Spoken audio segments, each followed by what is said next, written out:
Chen Shaojun awoke to find himself transformed into an apprentice at a pawnshop within the illustrious Zhou Dynasty. His new reality involved the intriguing art of discerning and appraising treasures, unraveling their origins. The items brought to the pawnshop were shrouded in mystery, and only through careful evaluation could their unique properties be uncovered. Otherwise, misuse could lead to harm, both to oneself and others, resulting in calamity. Chapter 1. The Apprentice. Chen Shaojun's head throbbed painfully, as if struck by a heavy hammer, leaving him quite uncomfortable. With great difficulty, he opened his eyes to a spacious room, furnished merely with a table upon which an oil lamp flickered, casting a warm glow. Beside the lamp lay a piece of ancient jade, its vibrant azure hue captivating his gaze. Where was he? Through the fragmented memories in his mind, he began to comprehend that he had crossed over into another world. This place was not Earth, nor was it any dynasty he recalled from his past life. It was the Zhou Dynasty, in the 97th year of the reign of the Shang Emperor. Indeed, the current ruler, having ascended to the throne at the age of 35, had ruled for an impressive 97 years. Moreover, there had been no reports of his health declining, leaving one to ponder how many more years he might remain upon the throne. It was evident that this was no ordinary realm. Ordinary folk could hardly expect to live beyond a century. 50 might be considered the age of wisdom, while 60 was deemed a long life. The longevity of the Shang Emperor was rumored to be a result of his successful cultivation practices. Undoubtedly, this was a world steeped in the mystical arts. Monsters roamed freely, and the coexistence of martial and magical practices created a tumultuous landscape of chaos. Bizarre occurrences and supernatural Bangsa Golden Age 4. The ambitious, yet a veritable nightmare for the common man. And he was but an ordinary soul. Bound by a contract of servitude, he had become an apprentice at the Lin family pawnshop in the bustling capital. What is an apprentice, you may wonder? In simpler terms, they're the evaluators of the pawned items, determining their worth in silver. Typically, an apprentice at a pawnshop could ascend to the role of a full-fledged appraiser, achieving a measure of prosperity. After all, the position of an appraiser held significant esteem. Subordinate only to the shopkeeper, but a skilled appraiser commanded respect, to the point where even the shopkeeper would treat them with utmost deference. Yet, this world was, after all, far from ordinary. With spirits of the deceased and rampant monsters, the pawnshop was rife with strange and perilous artifacts. Thus, in this realm, being a pawnshop appraiser was decidedly not a safe profession. It was, in fact, a highly hazardous one. Chen Shaojun recalled vividly that 6 months prior, upon entering the Lin family pawnshop, there had been a dozen apprentices like himself, yet now merely 7 remained. While not every departure could be attributed to misfortune, some might have taken alternative paths through connections. It was indicative of the perilous nature of this trade. This world is far too unusual and fraught with danger, he mused, feeling a chill envelop him. Who would have thought that even the most mundane of objects could pose a threat to life? In this world, such life-threatening objects were far too numerous to count, that if given the choice, he would certainly prefer to seek refuge in a safer profession. However, he was bound by a contract of servitude to the Lin family pawnshop, one that held legal weight in the Zhou Dynasty. Should he attempt to flee, the Lin family would not hesitate to pursue him, with no regard for his life. Moreover, once reported to the authorities, a warrant would be issued, and officers dispatched to apprehend him. He would also be unable to obtain a household registration, forced to live in hiding for the rest of his days. Those officers were skilled fighters. Even the Lin family possessed their own guards, each capable of taking on 10 opponents. He bore no resentment toward his biological father for selling him to the Lin family. His own family had been impoverished, with scant land to sustain 5 children. Had they not sent him away, it was likely that he would have been the first to perish during a time of illness. Being taken in by the Lin family had at least afforded him a meal and a chance to survive. Therefore, for the time being, I must remain here at the Lin family pawnshop. His expression was a tempest of emotions. The ancient jade before him was an item designated for his appraisal. A pawnshop is a commercial establishment where various items are pawned daily. Exceptional treasures are typically handled by established appraisers, while more commonplace items are distributed among the apprentices. Some items are pre-evaluated as tests, while others are raw materials, unassessed items of uncertain origin and potential danger. Evidently, this azure jade was a raw material. Contemplating his sudden reincarnation, Chen Shaojun felt an unprecedented sense of caution towards this jade. He considered turning away. Yet, he understood that a pawnshop was not a sanctuary. Failure to fulfill his duties would result in punishment. The status of an apprentice was scarcely higher than that of the menial workers in the shop. Taking a deep breath, Chen Shaojun carefully lifted the azure jade, scrutinizing it intently. The technique known as divine observation involves the mental examination of an object. Each individual possesses a measure of mental energy for the ordinary person. This energy is often too faint to manifest. However, pawnshop appraisers possess the ability to concentrate their mental energy through unique methods, amplifying it tenfold to discern the special attributes of the items in question. Having spent 6 months in the pawnshop, Chen Shaojun had naturally mastered this technique. Each application was mentally taxing, requiring hours of rest to recuperate. Moreover, during the practice of divine observation, he was at his most vulnerable, as it brought him into close contact with the item being assessed, exposing him to potential risks. Several of his fellow apprentices had perished due to the dangers hidden within the treasures they evaluated. With focused calm, Chen Shaojun narrowed his eyes, regulating his breath. 1 minute, 2 minutes, 3 minutes. This was a process of gathering strength, slow yet resolute. Suddenly, in an instant, his eyes widened as a radiant light surged forth, penetrating the azure jade. 1 breath, 2 breaths, 3 breaths. Chen Shaojun's complexion grew pale, his spirit waning, clearly drained from the exertion of the divine observation technique. After what felt like an eternity, he finally averted his gaze, exhaling deeply. Fortunately, there had been no unforeseen mishaps. Just as he was feeling relieved, a wave of disorientation washed over him. Before his eyes appeared an expanse of endless white clouds, at the horizon of which loomed a majestic palace. Upon closer inspection, both the clouds and the magnificent palace were merely reflections within an ancient, elegant hexagonal mirror. Etched upon this mirror were several enigmatic symbols. The moment he beheld these symbols, their meaning became clear to him. Spirit Connecting Treasure Appraisal. Chapter 2. The Spirit Communicating Treasure Mirror. The Spirit Communicating Treasure Mirror, a mystical artifact of profound significance, serves as a conduit for tracing the origins of extraordinary treasures scattered throughout the vast expanse of heaven and earth. Before Chen Shaojun, a fleeting vision materialized. The ethereal white clouds parted, and palatial edifices receded, revealing an ancient jade of a stunning azure hue. This jade, entirely a deep green, bore the intricate engraving of a carp, its head and tail entwined, a design reminiscent of one he had recently scrutinized through the art of divine perception. Upon beholding the image of this azure jade, a cascade of vivid memories surged within Chen Shaojun's mind. He envisioned its metamorphosis from stone to jade. Meticulously sculpted by a craftsman named Lu Zhanghe, and ultimately gifted by a young hunter to his beloved wife. Their bond was one of profound affection. However, tragedy struck when the hunter, while pursuing his prey, met with an unforeseen calamity and vanished without a trace. Overwhelmed by grief, the wife clutched the jade, a token of her husband, as she languished in sorrow. Years passed in this manner, and her yearning eventually led to a decline in health, culminating in her demise. In her final moments, the jade remained clasped in her hand, prompting her family to inter it alongside her in the coffin. For 3 decades, the jade lay in the company of her remains, nourished by the lingering aura of her spirit, which seemed to accompany it. Gradually, the jade underwent a subtle transformation. Half a month prior, the earth was disturbed, and a grave robber breached the coffin, engaging in a struggle that resulted in the jade being extracted. It subsequently traversed a winding path until it found its way into the possession of the Lin pawn shop. As the vision faded, the entirety of the jade's history, the sequence of events, and the individuals involved, unfurled in Chen Shaojun's consciousness. Concurrently, the Spirit Communicating Treasure Mirror rendered an appraisal of the jade's quality, a low-grade, mundane artifact. The classification system of the Spirit Communicating Treasure Mirror delineates treasures from the mundane to the divine, categorized into tiers: mundane, magical, precious, spiritual, and celestial, each further divided into upper, middle, and lower grades. Clearly, a low-grade mundane artifact was not particularly remarkable. As Chen Shaojun emerged from his reverie, he discovered a pill in his hand, a nourishing essence pill, gleaming like white wax and the size of his thumb. It exuded a faint yet refreshing fragrance that invigorated his weary spirit, providing a semblance of revitalization. However, this did not imply that only extraordinary individuals could benefit from it.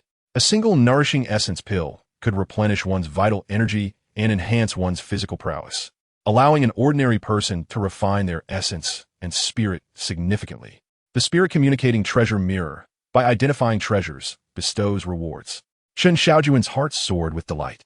He recognized that fortune had smiled upon him, granting him a unique advantage.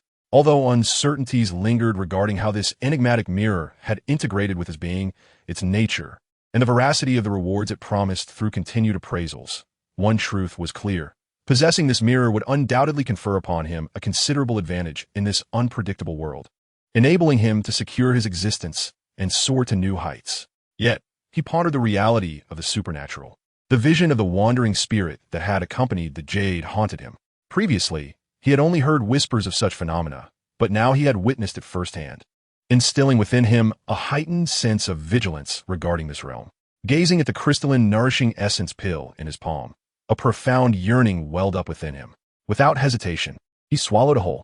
The elixir dissolved instantly upon entering his mouth, and in an ephemeral moment, a refreshing and unique energy surged through his body, akin to a torrential stream, enveloping his sinews and flesh, gradually permeating within. Chen Shaojun inhaled sharply, feeling an intense heat intertwined with a peculiar coolness manifesting within him. The alternating sensations of warmth and chill gave rise to the impression that his flesh was undergoing tempering and his bones were being cleansed. Layer upon layer of subtle impurities were expelled from his body through this process of refinement and purification. After an hour had elapsed, Chen Shaojun opened his eyes, perceiving his condition to be unprecedentedly splendid. Not only had his mental energy expended in practicing the divine vision art been fully restored, but it thrived with even greater vigor than before. As he gently clenched his fist, a crisp sound resonated, and he could distinctly feel that his strength had more than doubled. Truly, it was a spiritual elixir employed by cultivators of the Tao and martial arts to enhance their prowess. Ecstatic, Chen Shaojun paid little heed to the faint odor emanating from himself. In the pawn shop, where treasures were appraised, anything could transpire. Malevolent and ghostly energies were inherent to any material, and the appearance of such would leave apprentices in disarray. A hint of unpleasant scent would hardly raise suspicion. He was far more concerned with the spiritual treasure appraisal. By identifying treasures, one could reap rewards. A low-grade jade pendant had already granted him a nourishing elixir typically reserved for practitioners of the Tao and martial arts. What rewards awaited for mid-grade or even high-grade items? He was eager to appraise more treasures. As for his initial thoughts of changing careers and seeking a different path, he considered himself merely an ordinary person navigating through a prosperous era, still unversed in surviving in this world. Outside, formidable Tao and martial practitioners roamed freely, alongside rampant demons and monsters. Where could one find safety other than within the Lin family pawnshop in Shengjing? Here, countless top-tier experts of the Great Zhou Dynasty converged, and with officials patrolling the streets, the opportunity to continuously appraise items for rewards felt tailor-made for him. He could not bear to depart.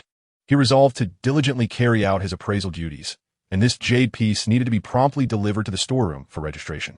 With this thought in mind, Chen Shaojun rose and exited the room, glancing back at the sign above that read Appraisal Room Number 7.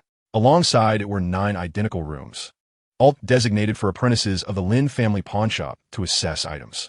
Of course, the formal appraisers held a distinguished status and were not relegated to such quarters.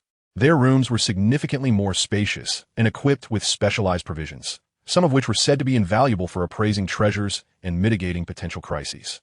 Chen Shaojun proceeded down the corridor and soon arrived at a side hall. Within, several individuals were busily engaged in various tasks.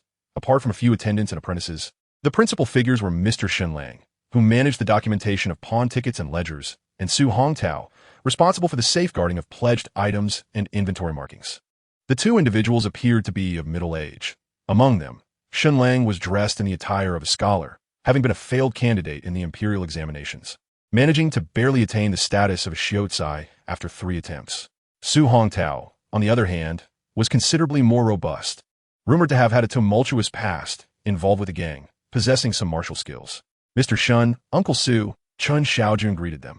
Inside the pawnshop, the hierarchy was strictly maintained, and as an apprentice to the officials, his status was naturally inferior to that of the 2 elders. Moreover, the raw materials he assessed were predominantly handled by them. Although the selection of raw materials was conducted by several official apprentices, it was usually these 2 who entrusted the raw materials to the apprentices. Having spent many years in the pawnshop, offending them could lead to unforeseen dangers regarding the raw materials he was tasked with evaluating. Have you completed the assessment? Shenlang inquired, nodding slightly. Indeed, it is jadeite from Dianyang, of middling quality, formed over 30 years, with craftsmanship of above-average caliber. Chen Shaojun presented the jadeite, hesitating briefly. He refrained from divulging all the information he had gleaned from the spirit treasure book. particularly regarding the jadeite having been subjected to the influence of Yin energy for 30 years, which conferred certain Yin-attracting properties. Such details were beyond the expertise of an apprentice like him. He merely sought to earn a living here, methodically assessing treasures to earn his rewards, without wishing to draw undue attention. In this world, while low-profile living does not guarantee safety, excessive display often leads to rapid demise, especially in the absence of personal strength. Chapter 3. Two Paths of Cultivation Indeed, Shenlang noted, meticulously recording the assessment result. Meanwhile, Su Hongtao retrieved a wooden box, sealing the jadeite within, labeling it appropriately, and handed a bamboo token to Chen Shaojun. "Thank you, Uncle Su." Chen Shaojun expressed his gratitude. This bamboo token essentially functioned as a receipt for dock workers, allowing them to claim their monthly wages at the end of the month. Although Chen Shaojun had signed a contract of servitude and was merely an apprentice, he still received a modest salary based on the tokens obtained from assessing items. Though meager, each token amounted to 31 over the course of a month. Even if he assessed one item daily, he would only accumulate 901, falling short of the tael of silver. Afterward, he turned towards the backyard. As he did so, his gaze inadvertently drifted towards a nearby archway adjacent to the side hall. It connected to the main hall where the Lin family pawnshop was located, with a high platform obstructing his view and, in a sense, confining him within the pawnshop. Even though the pawnshop did not impose restrictions on their movements, the Lin family's establishment had a high wall enclosing the backyard, forbidding any exit. Those within the pawnshop who might encounter pawnable items faced reporting to the shopkeeper upon departure, undergoing searches, inspections, and queries from the guards, who were often rough. Unless absolutely necessary, few would venture out lightly. In Chen Shaojun's recollection, he had not stepped outside for 3 months. The backyard of the pawnshop is exceedingly spacious, resembling a traditional courtyard, featuring a vast open area surrounded by rooms of various sizes. Chen Shaojun entered one of these rooms, where his gaze fell upon a large communal sleeping area, stretching from one wall to the opposite end. The bed edges were tightly lined with several cabinets, making movement cumbersome. This was his abode, with 12 sleeping spots. Currently, including himself, 7 individuals resided there, all apprentices serving at the pawnshop. "Nothing to worry about," Chen Shaojun remarked, shaking his head as he recognized the individual named Zhao, someone he had only vaguely known before, both having served in the Lin family estate. Half a year prior, they were both assigned to the Lin pawnshop, which is how they became familiar with one another. The others present had also previously worked for the Lin family, either as miscellaneous laborers or as young servants, though they had not been closely acquainted before.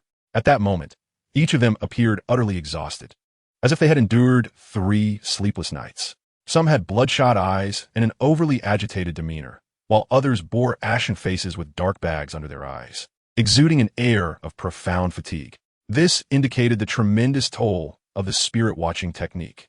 Were it not for his consumption of a Yanyuan Dan, which revitalized his essence and spirit, significantly enhancing his vitality, he likely would not fare much better than them. "Brother Chun, have you heard? Something happened to Zhang Wang today." Zhao, who leaned closer, his expression a mixture of intrigue and anxiety. "Something happened?" Chen Shaojun was taken aback, his mind racing with conjectures. During the artifact appraisal, Zhang Wang became tainted by malevolent energy, and by the time he was brought out, he was nearly beyond saving. Zhao, who divulged without hesitation. The weariness etched on his face was laced with concern, and a hint of fear lingered in his voice. The apprentices were particularly wary of any mishaps during the appraisal, as such occurrences could jeopardize their lives. They all vividly recalled the unfortunate incident involving the previous 5 apprentices who had collapsed. No one wished to find themselves among them. This batch of materials is indeed different, primarily consisting of aged items. The older the material, the more malevolent it tends to be. None could ascertain what these old pieces had undergone before arriving in our hands. I too sensed a wave of sinister energy during the appraisal, though it was faint. I merely felt a momentary dizziness before regaining my composure, a taller apprentice interjected, visibly shaken. Chen Shaojun couldn't help but cast a glance at him, his mind stirring with unease. He had always harbored doubts about the circumstances surrounding his previous life's demise. Recalling the images that had surfaced in the spirit-concealing mirror during the appraisal inevitably led to further speculation. "Do you all remember the incident when Zhang Wang confronted Mr. Shin?" One of the apprentices suddenly spoke up. The expressions of the others shifted dramatically. "Are you implying?" "Exercise caution," a quick-witted individual interjected sharply, silencing the unfounded gossip. "Yet, a shadow of unease settled over everyone's hearts. In many instances, no evidence was required to substantiate the truth. Even though this batch of raw materials has undergone careful selection by the officials, effectively eliminating most of the more hazardous items, the responsibility for the assessment ultimately rests with Shunlang of the Shin Ticket platform. If the other party truly wished to tamper with the materials, they need not exert much effort. Simply placing the more dangerous raw materials into the hands of a certain apprentice could undoubtedly lead to a significant loss for them. Yet, the events have transpired, and knowing this does little to change their situation. They are powerless to alter the outcome. Some individuals even contemplate whether it would be prudent to curry favor with Shun Ticket platform at some point, hoping that it would ease their burdens in the future. The life of an apprentice is, in truth, rather monotonous. Beyond the treasure appraisal in the storeroom, the only other area for activity is the backyard. After a forced dinner, a group of apprentices eagerly retired to their beds, and the sound of snoring filled the air almost the moment they lay down. Chen Shaojun, having consumed a nourishing elixir, felt invigorated and brimming with energy, devoid of any sense of fatigue. Though he too lay in bed, his thoughts were consumed by considerations of his future. Undoubtedly, possessing the spirit communication treasure, the pawnshop appears to be the most fitting place for him to remain in the short term. However, this does not imply that he should resign himself to complacency. Having arrived in this world, aware of the rampant demons and formidable martial practitioners, he was determined not to lead an ordinary life. Strengthening himself was imperative. Only by becoming stronger could he navigate this perilous world with freedom. Chen Shaojun recognized that this endeavor would not be easy. The notion of freedom has never been without its challenges. What constitutes martial cultivation? It involves the pursuit of enlightenment and a mastery of martial arts. These are the two primary paths of cultivation in this world, aimed at combating the various strange demons. Regardless of the path taken, one can emerge as a powerful figure, capable of vanquishing evil. Chapter 4. Intermediate Grade of the Mundane Realm. Chen Shaojun's gaze sparkled with a profound yearning. Naturally, he aspired to become one of those formidable beings endowed with the ability to vanquish demons. Such aspirations were inescapably compelling for someone like him, who had been bombarded by martial arts novels and films since childhood. It was akin to a celestial beauty standing before him, gazing at him affectionately. It would be difficult not to inquire, "Do we know each other?" Fortunately, there are indeed avenues for pursuing martial arts and enlightenment in this world, the Taoist Academy and Martial Arts Guild. However, it is said that the tuition fees are exorbitantly high, and both institutions impose strict requirements regarding the background of their students. At the very least, one must come from a respectable lineage. Chen Shaojun furrowed his brow. Not only is the tuition beyond his current means, but the requirement of a clean background effectively bars him from entry. Having signed a contract of servitude, his life and death are no longer his own, which disqualifies him from being considered of unblemished standing. Thus, the crux of the matter is that he must hasten to regain his freedom. Chen Shaojun sighed. Ultimately, he must bear the burdens of his former self. He had contemplated relying on the spirit communication treasure, and fortunately, there are indeed ways to extricate himself from his servitude. Within the Lin Pawn Shop, there are 3 official attendants, among whom the highest ranking is Qin, the chief attendant, who generally refrains from public appearances. The second attendant, Dai Ming, maintains a perpetually stern countenance, making him difficult to approach. Only the third attendant, Zhang Gao, is more loquacious. According to him, once a pawnshop apprentice ascends to the rank of an official attendant, the Lin family bestows rewards and honors. The individuals who once occupied such roles also shed their status as slaves, significantly altering their social standing.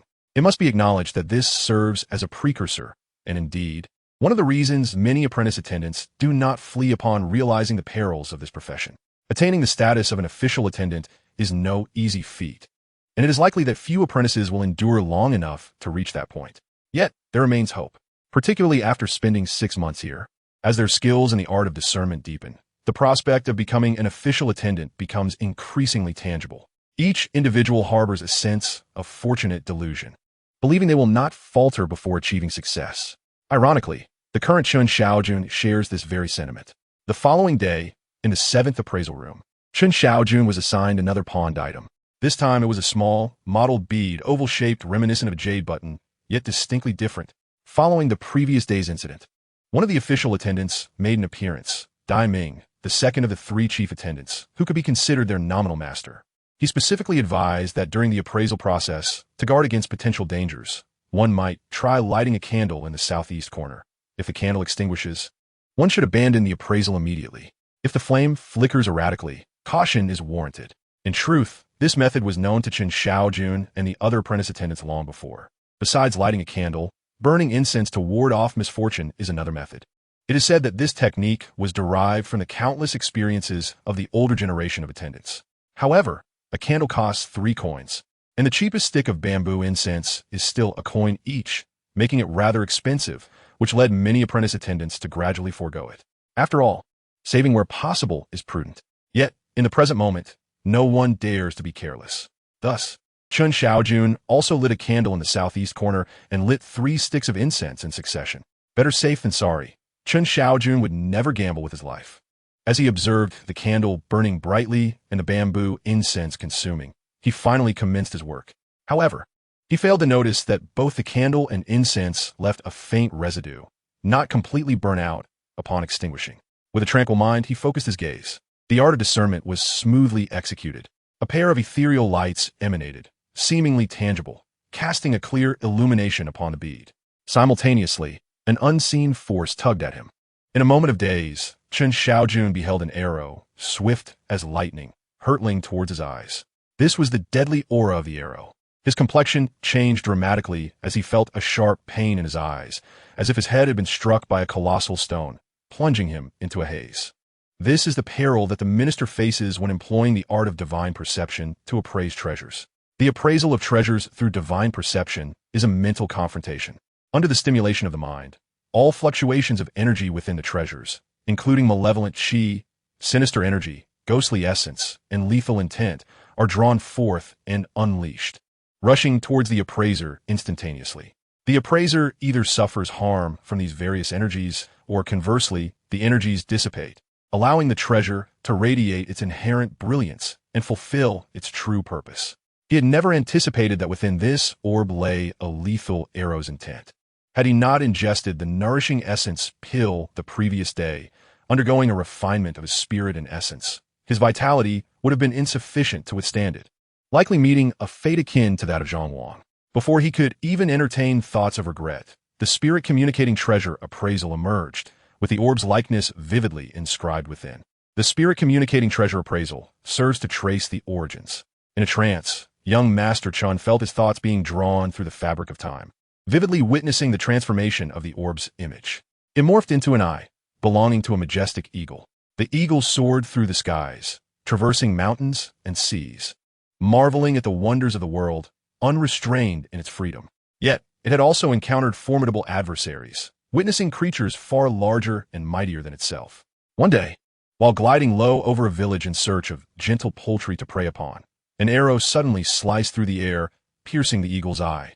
Subsequently, the eyeball fell, landing in a courtyard, where, through the erosion of time and the taint of energies, it transformed into a polished orb, ultimately discovered by a young boy. The boy diligently polished the orb daily, gradually rendering it smooth and round. However, his health deteriorated, often awakened by nightmarish visions. Eventually, his father, a merchant with some discernment, discovered the orb and promptly took it to a pawn shop. As the scene faded, the entire narrative surrounding the orb, the chain of events, transformations, and individuals involved, unfurled within young Master Chen's mind. Simultaneously, the spirit communicating treasure appraisal provided its assessment and evaluation. The Eye of the Azure Eagle, a mid-grade item of the mundane tier, capable of clarifying vision, enhancing eyesight, and remedying ocular ailments. Chapter 5. The 5 Realms of Warriors. It was unexpected that this orb had transformed from the Eye of the Azure Eagle, and its quality indeed reached the mid-grade of the mundane tier. However, upon reflection, it seemed reasonable. The Azure Eagle, soaring through the heavens, displayed ferocity and brutality in its predation. With a single talon, it could crush stone, far from an ordinary beast. Its eye, therefore, was extraordinary, worthy of being termed a precious medicinal item. Subsequently, young Master Chen received a reward from the Spirit Communicating Treasure Appraisal, a spell. The Spirit Eye Technique. All beings are imbued with spiritual energy, varying in strength. The Spirit Eye Technique allows one to discern the value and danger of items based on the potency of their spiritual energy, thus enabling one to seek benefits and evade harm. Eagerly, young Master Chen set forth to practice the Spirit Eye Technique. Although he possessed no martial true chi nor Taoist true essence, he was fortunate that the spirit eye technique, akin to the art of divine perception, could be driven by mental energy, differing only slightly in its application. It is also worth noting that the spirit eye technique is an auxiliary spell that enhances one's vision, whereas the divine gaze technique, although similarly executed through the eyes, fundamentally serves as an offensive secret art. Its purpose is to dispel the malevolent energy residing within an object, revealing the true essence of the treasure. The two techniques are fundamentally distinct. When a spirit eye technique is employed, the various energies within the room become vividly apparent. Most prominently, the eye of the hawk, which he is examining, emanates a luminous white light that coalesces without dispersing, subtly manifesting into 4 distinct strands. Could these 4 strands of spiritual energy signify the medicinal potency contained within the eye of the hawk? Chen Shaojun pondered, albeit merely storing the thought away in his mind. Regardless of how potent the medicinal properties of the eye of the hawk might be, they hold no relevance to him. Every treasure within the pawn shop undergoes a formal appraisal by an official before it reaches his hands, subsequently being registered and cataloged. Should he dare to embezzle, he would be swiftly pursued and apprehended by nightfall.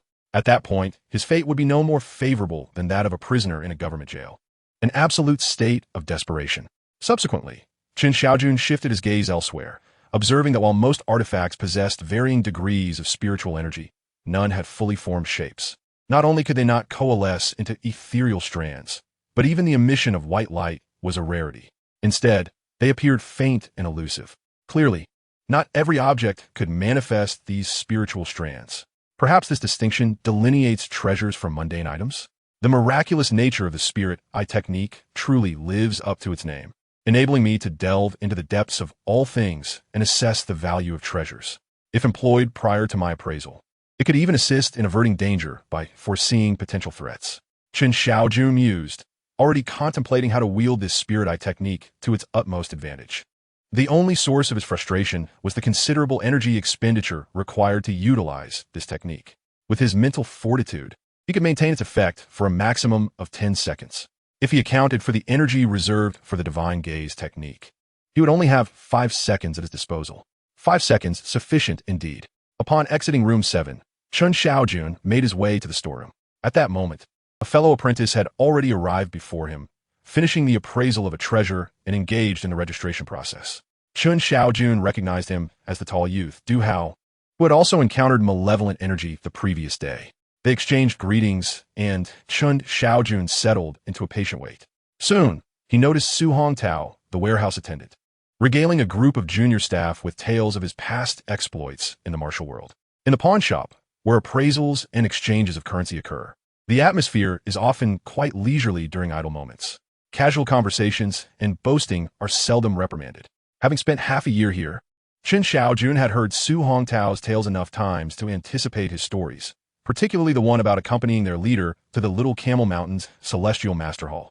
The recounting was filled with peril and excitement. However, Chen Shaojun later concluded that it was merely a matter of 2 gang leaders, mutually wary and testing each other. Their brief skirmishes only served to substantiate this notion. The ability to retreat unscathed stemmed solely from a lack of assurance in incapacitating the opponent. Subsequently, the Jinglei gang, led by Shadow Mountain and Su Hongtao, was reduced to ashes beneath the iron fist of the authorities. Clearly, in this realm, the true power resides with the government. Nevertheless, Chen Shaojun harbored a profound curiosity regarding martial arts. Thus, he could not refrain from inquiring, "Uncle Su, might I ask what realm your gang leader occupies?" "Our gang leader was once a formidable figure," Su Hongtao replied with pride. "Deep sea thunder, a blade, mountain splitter, a spear.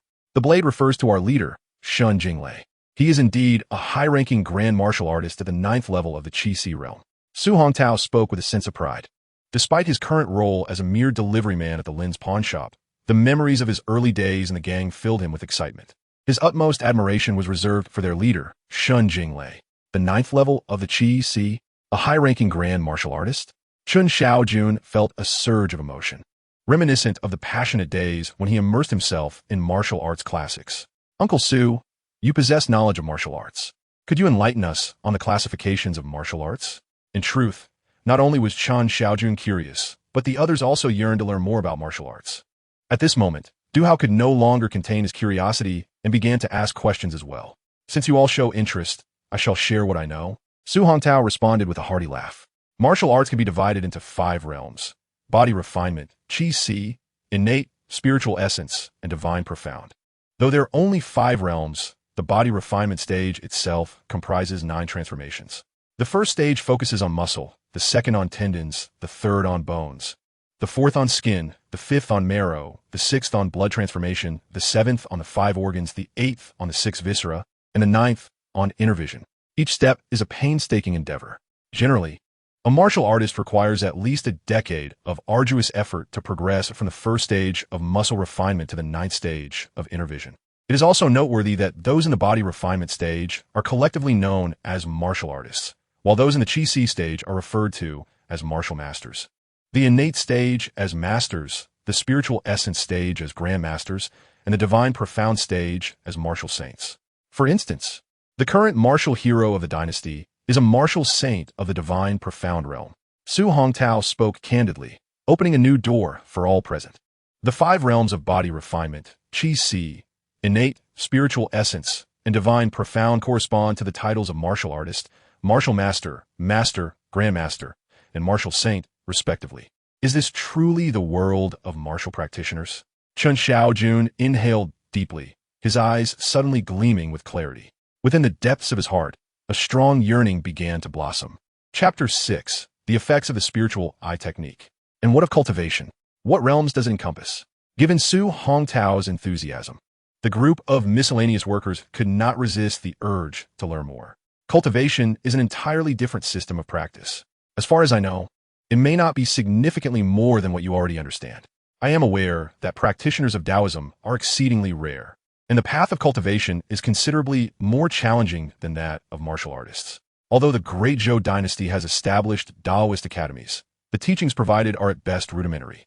True advancement in cultivation must be pursued within the various Taoist sections. As for levels of attainment, each has its own interpretation, and for those unacquainted with the Tao, is indeed perplexing. Su Hongtao shook his head, recognizing his own limited understanding and wishing to avoid any ridicule, thus refraining from further elaboration. Then, Su Uncle, what is the level of your martial prowess? An inquisitive attendant could not help but ask. Me?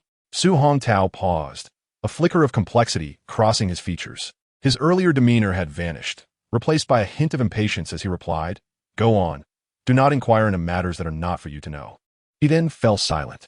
Hearing this, Chen Shaojun could not resist glancing at him, sensing that Su Hongtao harbored some unspoken burdens. It was understandable, after all. Having once mingled within the gang world and roamed the rivers and lakes, he undoubtedly possessed martial skills and should not be of low caliber. Now reduced to a mere porter at the Lin family's pawnshop, his status had drastically changed, clearly due to some unforeseen calamity or hidden circumstances. How might one acquire martial skills? Upon returning to his quarters, Chen Shaojun pondered earnestly. As for the pursuit of Taoism, the threshold was indeed too high for him. Even many affluent families struggle to support such endeavors. Moreover, as Su Hongtao had indicated, even if one were to enter the Taoist academy, the knowledge gained would only scratch the surface. True masters of Taoism typically emerge from established sections. Martial arts, in contrast, are relatively accessible to the common folk. Indeed, even some farmers possess a few agricultural techniques. Thus, he could only temporarily focus his aspirations on martial skills. Yet, even in the realm of martial arts, the path was fraught with challenges. He had recently learned that the nearby Iron Wire Boxing School charged a monthly tuition of 3 taels of silver. Given his years of saving, he could barely afford 2 months at best. Should he seek to consult Su Uncle and request his guidance in martial arts? Within the pawnshop, as long as the routine appraisal tasks were completed, no one would pry into his activities. Apart from the inherent dangers of the profession, the environment remained relatively relaxed. Should he wish to practice martial arts, no one would impede him, the only constraint being his finances. He had entered the Lin family at the age of 8, fortunate enough to serve as a scholar to one of their young masters due to his decent appearance, thus learning to read and occasionally receiving rewards. At 15, when his elder brother wed, he accepted a generous offer of 10 taels of silver and voluntarily joined the Lin family's pawnshop as an apprentice, beginning to contemplate his own future and gradually saving money. To date, he had managed to accumulate merely 6 taels. 6 taels were insufficient to cover the costs of martial arts training at the school, and 2 months would hardly suffice to learn anything substantial. This prompted his thoughts of seeking Su Hongtao, hoping to glean some martial knowledge from him. However, Su's reticence regarding his own martial skills suggested that such a request might not be easily granted. Chen Shaojun felt a sense of frustration.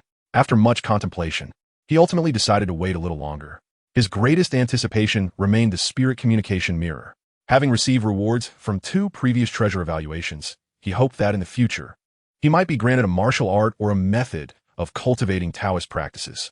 Reflecting on the spirit eye technique awarded today, he could not resist demonstrating it. First, he gazed at Zhao Hu, who lay beside him. The spiritual energy appeared grayish-white, and his vitality was weak. How could someone so young be in such a frail state? Next, he turned his attention to a tall, lean youth who had reportedly been here for nearly a year. His spiritual energy was gray-black, imbued with a sense of death, even more diminished than Zhao Hu. In truth, merely observing his pallid complexion revealed his poor condition. His face was ashen, and according to a healer's perspective, he was likely not far from death. Then came Li Tiexiao, whose spiritual energy was similarly gray-black, laden with a sense of mortality.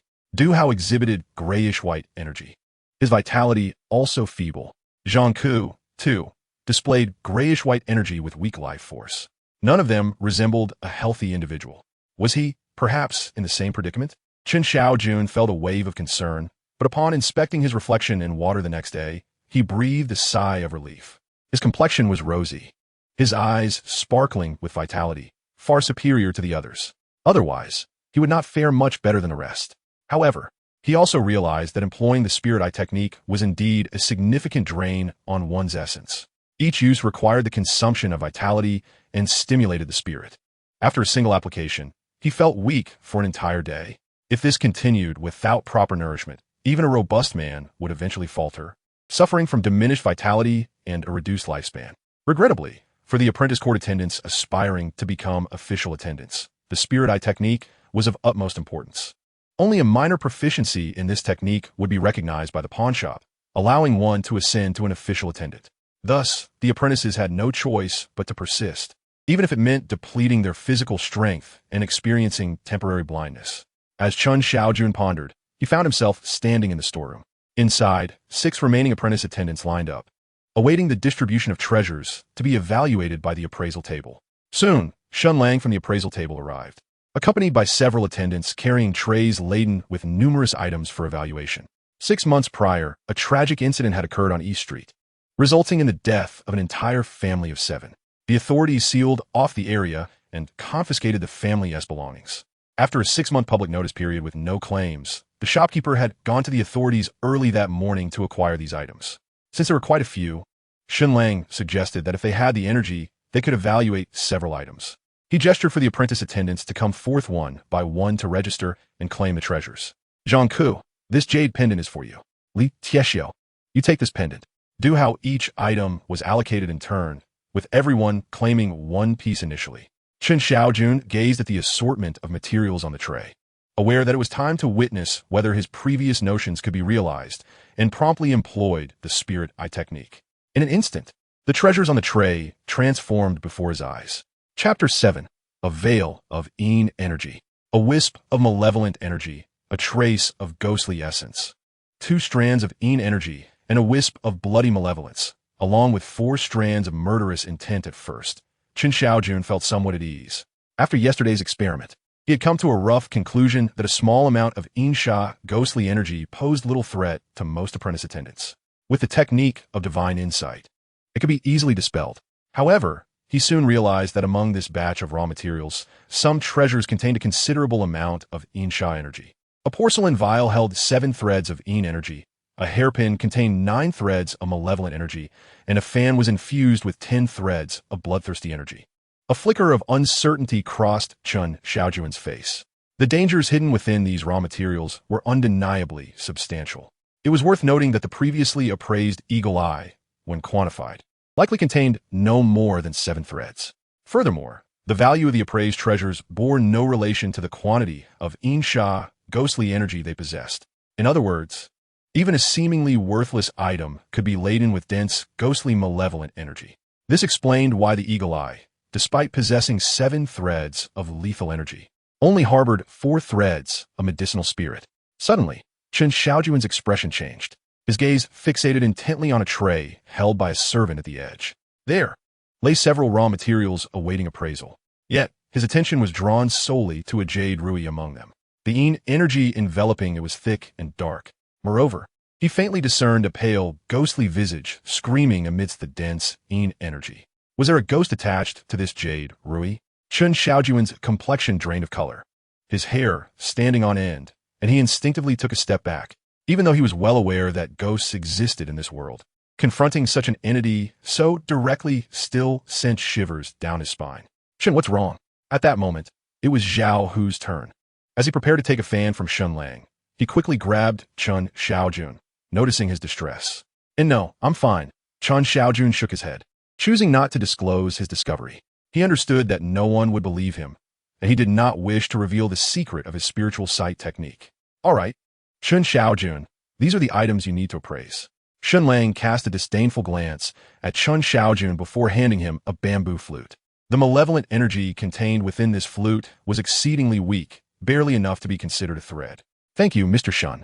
Chen Shaojun expressed his gratitude, then glanced at the fan in Zhao Hu's hand, realizing it was the very one infused with 10 threads of bloodthirsty energy. Considering Zhao Hu's vitality, he knew he would struggle to withstand the overwhelming impact of such malevolent energy. Additionally, he understood that when using the spiritual treasure appraisal to evaluate treasures, the more precious the item, the greater the rewards. Thus, after a moment's hesitation, he finally spoke, Zhao Hu, let us exchange our appraisals. All right. Zhao Hu hesitated briefly, but agreed. He harbored no suspicions, as no one could know the extent of the dangers hidden within the treasures before the appraisal. In the entire city of Xingjing, there exists not a single apprentice of the court who has mastered the art of spiritual sight as Chen Shaojun has. The two exchanged treasures for appraisal and retreated to their respective evaluation chambers. Chen Shaojun returned to room 7, unfurling a fan. A picturesque landscape sprang forth, accompanied by a line of poetry, seemingly a farewell verse for a departing friend. Although Chen Shaojun possessed no expertise in calligraphy or painting, he could discern that the artistry and script on the fan were executed with considerable skill. Placing the fan upon the table, he lit a candle and burned some bamboo incense, then closed his eyes to cultivate his spirit. The previous use of spiritual sight had indeed drained some of his mental energy. After half an hour, he opened his eyes. The candle had long since extinguished, leaving only a small stub, while of the 3 incense sticks, one had completely burned out, and the other 2 remained, one shorter than the other. It was evident that the malevolent energy was quite potent, capable of influencing the surroundings. Should he hold on to this fan for an extended period, he would be susceptible to its bloodthirsty aura, leading to irritability and unwarranted conflict, or worse, to a debilitating illness. Chen Shaojun was not surprised by this outcome. He had already assessed the extent of the malevolent energy through his spiritual sight. Lighting the candle and burning the incense was merely a means of validation. He settled his mind and gathered his spirit, successfully employing the technique of divine perception. Channeling his mental will into the fan, he simultaneously provoked the bloodthirsty aura attached to it, which surged forth like a tidal wave of malevolence. The two forces clashed as if they were sworn enemies, each striving to nullify the other. 1 breath, 2 breaths, 3 breaths. Chen Shaojun's vital energy surged, transforming into spiritual power.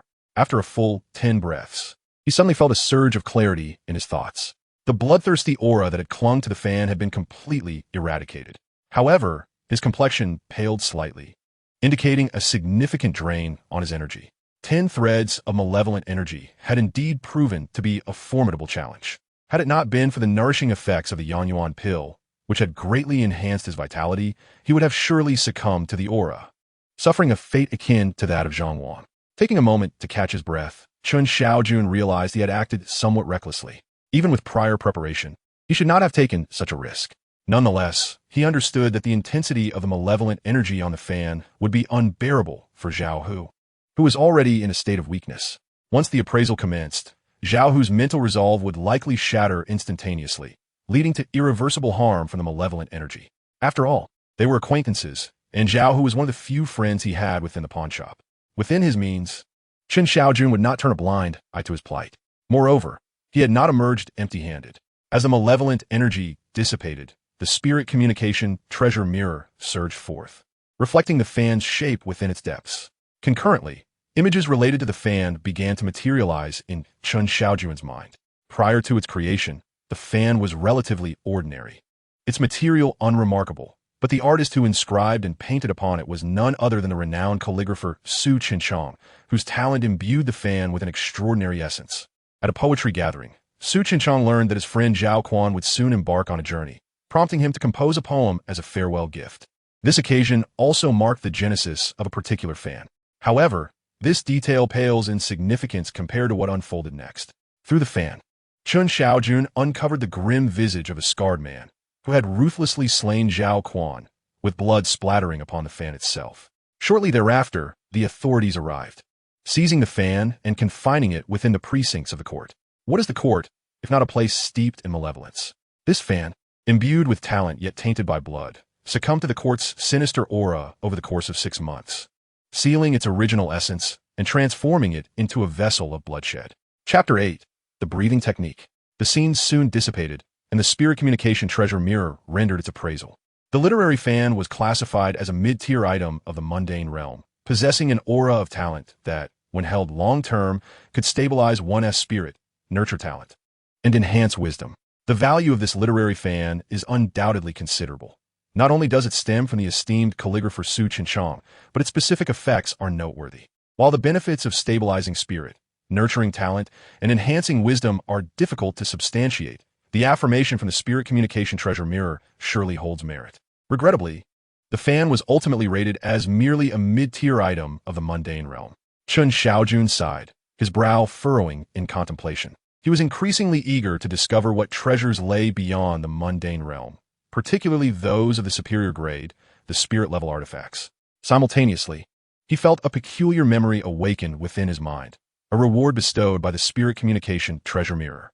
It was a breathing technique, the Changchun breathing method. The Changchun breathing method? As Chen Shaojun absorbed this new memory, confusion washed over his face. This technique primarily elucidated the methods of inhalation and exhalation. He was uncertain whether this was a martial practice of this world or a form of Taoist cultivation.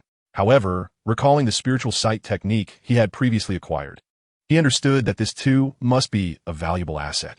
Despite his lingering doubts, he gradually began to follow the instructions of the breathing method. The Changchun breathing method was not particularly difficult to master. It could be practiced in any position, standing, sitting, or lying down. Chen Shaojun silently commenced his training, his breaths inaudible, indistinguishable from normal respiration. The method was vividly imprinted in his mind, a memory that would not fade. Before long, a cycle was completed. Chen Shaojun silently assessed his state, blinking in surprise. No changes? He felt nothing remarkable. The fatigue from employing the divine sight technique had not diminished. Within him, no vital energy or magical power had manifested. His limbs, however, felt somewhat warm, a natural consequence of having consumed a nourishing elixir prior, which had invigorated his blood and energy. Perhaps the duration of his practice was simply too brief. Nevertheless, he mused, even the most extraordinary techniques would not yield immediate results upon the first attempt. The document fan assessed this time is, at best, of mediocre quality among the mundane ranks. The rewards bestowed by the spirit communication treasure are unlikely to be particularly profound. Nevertheless, it represents a method of cultivation, which is certainly better than having none. Chen Shaojun finds satisfaction in simple things. Of course, dissatisfaction would yield no alternatives. The rewards from the spirit communication treasure have always been unpredictable. From nourishing essence pills to the spiritual eye technique, and now to the method of breathing. Who can foresee what the future holds? Undoubtedly, each of these is immensely beneficial to him, and he would never disdain them. After all, while practicing this breathing technique, he need not engage in deliberate meditation. It can become a part of his instinct, with no adverse effect on his other endeavors. This is perhaps the aspect that pleases him most.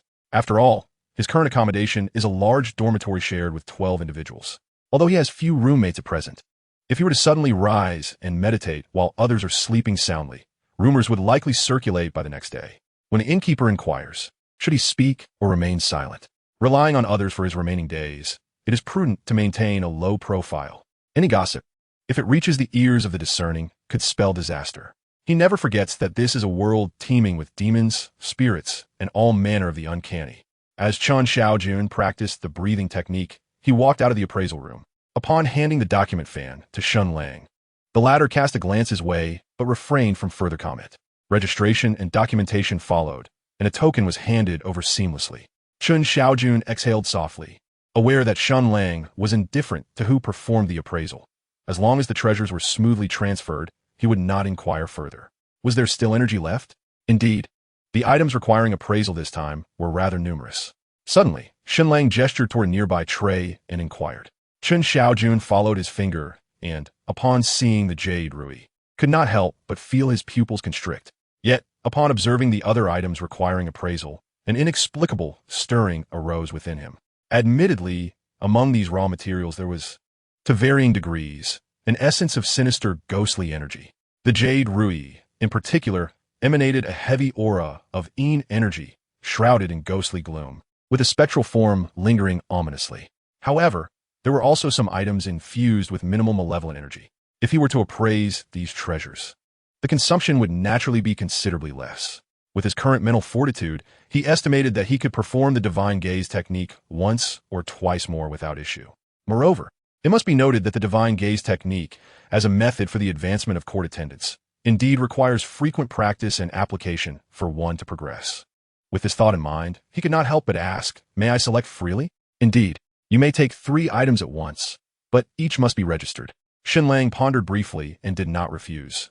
He was simply eager to fulfill the innkeeper's orders to appraise, document, and subsequently sell these treasures. "Thank you, Mr. Shun." Chen Shaojun felt a surge of joy within, respectfully bowed, and then proceeded to select 3 items. These 3 raw materials were those he had previously observed during the application of the spiritual eye technique, possessing dim spiritual energy and exceedingly sparse ghostly essence. With a deft application of the divine insight technique, streams of mental energy surged forth like a raging river, silently and effortlessly. In an instant, there was no resistance. The malevolent aura enveloping the raw material was entirely washed away. Consequently, the treasure revealed its true brilliance, appearing subtly more luminous and resplendent. This exemplifies the role of the appraiser in discerning treasures. Prior to appraisal, the sinister ghostly energy often shrouds the artifact in obscurity, significantly diminishing its value. Even if others can recognize its rarity, the peculiarities of this world incite a fear of contamination, rendering them hesitant to employ it freely. The appraiser, akin to one blessed with the Midas touch, can restore the artifact to its original glory. Upon completion of the appraisal, the spirit communing treasure tablet emerged, tracing the source and displaying visual imagery. The evaluation of the artifact materialized upon the tablet. Chapter 9. Spirit Communing Pill, Experience Pill, Inferior Grade. Chen Shaojun was not taken aback. While the intensity of malevolence does not directly equate to the artifact's worth, it is largely correlated with the tier displayed on the Spirit Communing Treasure Tablet. The more potent the malevolence, the higher the tier on the tablet. At least, this is what his current findings suggested. Simultaneously, the rewards for the appraisal fell into his possession. A grayish-white spiritual pill, the Spirit Communing Pill, smaller than the Nourishing Essence Pill. It possessed a more rounded form and served a different purpose. This pill grants temporary communion and enlightenment. Communion? Enlightenment? What precisely does that entail? Chen Shaojun felt a twinge of confusion, even though the Spirit Communing Treasure Tablet had transmitted the function of the pill to his mind. The mere words were insufficient to convey its true essence. Why ponder so much? Consuming it would yield clarity. After a brief contemplation, Chen Shaojun soon felt reassured. At the very least, he understood that this spiritual pill posed no requirements for its user. Even a common mortal could partake. Clutching the Spirit Communing Pill, he swallowed it whole. The pill dissolved instantly upon contact, and before it even reached his throat, a refreshing sensation surged forth, permeating his mind. In an instant, he sensed his cognitive faculties entering an extraordinarily unique state, where thoughts and reflections materialized with remarkable swiftness. Every question that arose found resolution in a heartbeat. This state Chen Shaojun was astounded, truly experiencing its wondrous nature. Then, with a heart full of gratitude, he directed his thoughts towards the divine insight technique. In that fleeting moment, myriad profound transformations, questions, and speculations regarding the technique emerged, only to be swiftly answered. It was as though he had undergone countless hours of diligent practice within that brief span, achieving an astonishing level of understanding and mastery over the divine insight technique. This memory and comprehension did not arise from thin air. He merely harnessed the power of the spirit-communing pill to expedite the path of cultivation. The spirit-concealing elixir spared him the arduous journey of painstaking cultivation. After a moment of contemplation, he felt an ineffable sense of loss. This sensation was truly marvelous, leading him to a profound understanding of the meaning of enlightenment. It was akin to a kind of experiential elixir, directly enhancing his cultivation of the spirit vision technique. Chen Shaojun was utterly astounded. In this realm, the classification of martial arts or magical prowess is generally divided into 5 levels: initiation, proficiency, minor achievement, major achievement, and perfection. Proficiency is already a commendable level, manifesting as swifter execution and amplified mental power. For instance, previously, Chen Shaojun required a minimum of 5 breaths to harness his spirit vision technique, resulting in a relatively low intensity of spiritual energy. Now, however, not only had the time required for execution been reduced to 3 breaths, but the intensity of the spiritual energy produced had more than doubled. Had his spirit vision technique reached the proficient level when he was appraising the document fan, the task might not have been as arduous. Reflecting silently, he couldn't help but sigh. Onward, he thought. There are still 2 more items. If the appraisal of these 2 treasures yielded another spirit-concealing elixir, he might elevate his spirit vision technique to the minor achievement level. Chen Shaojun's eyes sparkled with motivation. A minor achievement in spirit vision would qualify him to apply for a formal position at the Lin Pawnshop, heralding a monumental shift in his status and identity. He pondered cautiously, perhaps refraining from revealing this too soon. However, it was important to remember that pawnshop appraisers encounter treasures needing assessment almost daily, and each item invariably harbors some degree of malevolent energy. Some of this energy is so potent that it could claim a life in an instant. Naturally, the higher one's cultivation level, the greater one's ability to preserve life. Soon, the second raw material fell into his hands. Without hesitation, he successfully executed the spirit vision technique. After 3 breaths, the appraisal was complete. The spirit-concealing treasure mirror materialized, tracing its origins and determining the grade. Then came the 3rd item, following the same procedure. Chen Shaojun found himself rewarded with 2 more treasures. Both of these rewards were elixirs. One was the spirit-concealing elixir, an experiential elixir, and the other was a blood vitality elixir. The blood vitality elixir enhances one's vitality and fortifies the physique, although it may not rival the nourishing essence elixir, which purifies the marrow. It remains an invaluable asset for Chen Shaojun. After all, the body is the foundation of all things.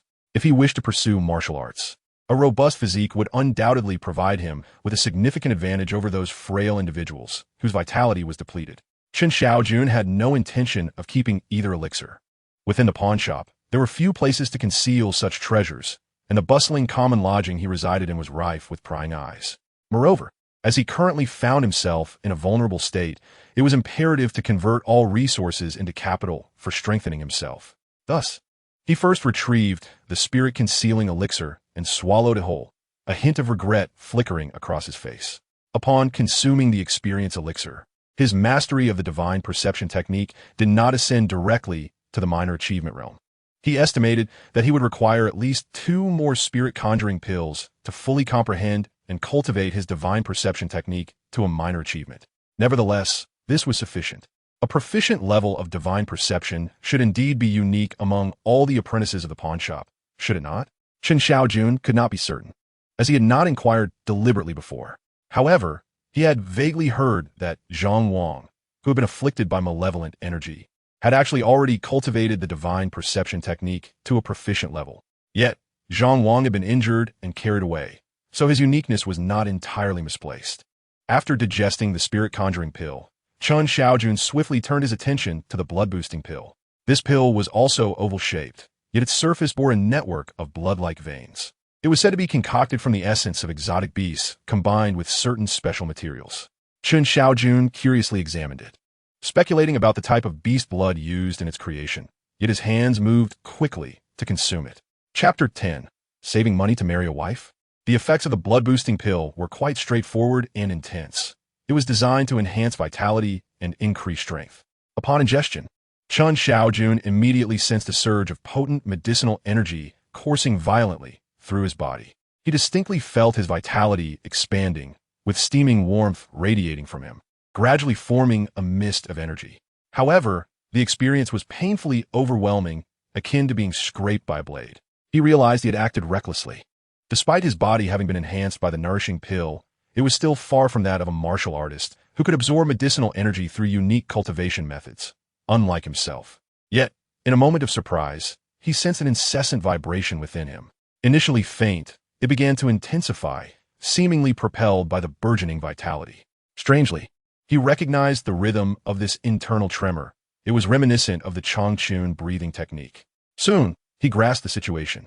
He had previously thought the Changchun breathing technique to be somewhat trivial, requiring prolonged cultivation to yield effects, but unexpectedly, it had begun to work swiftly.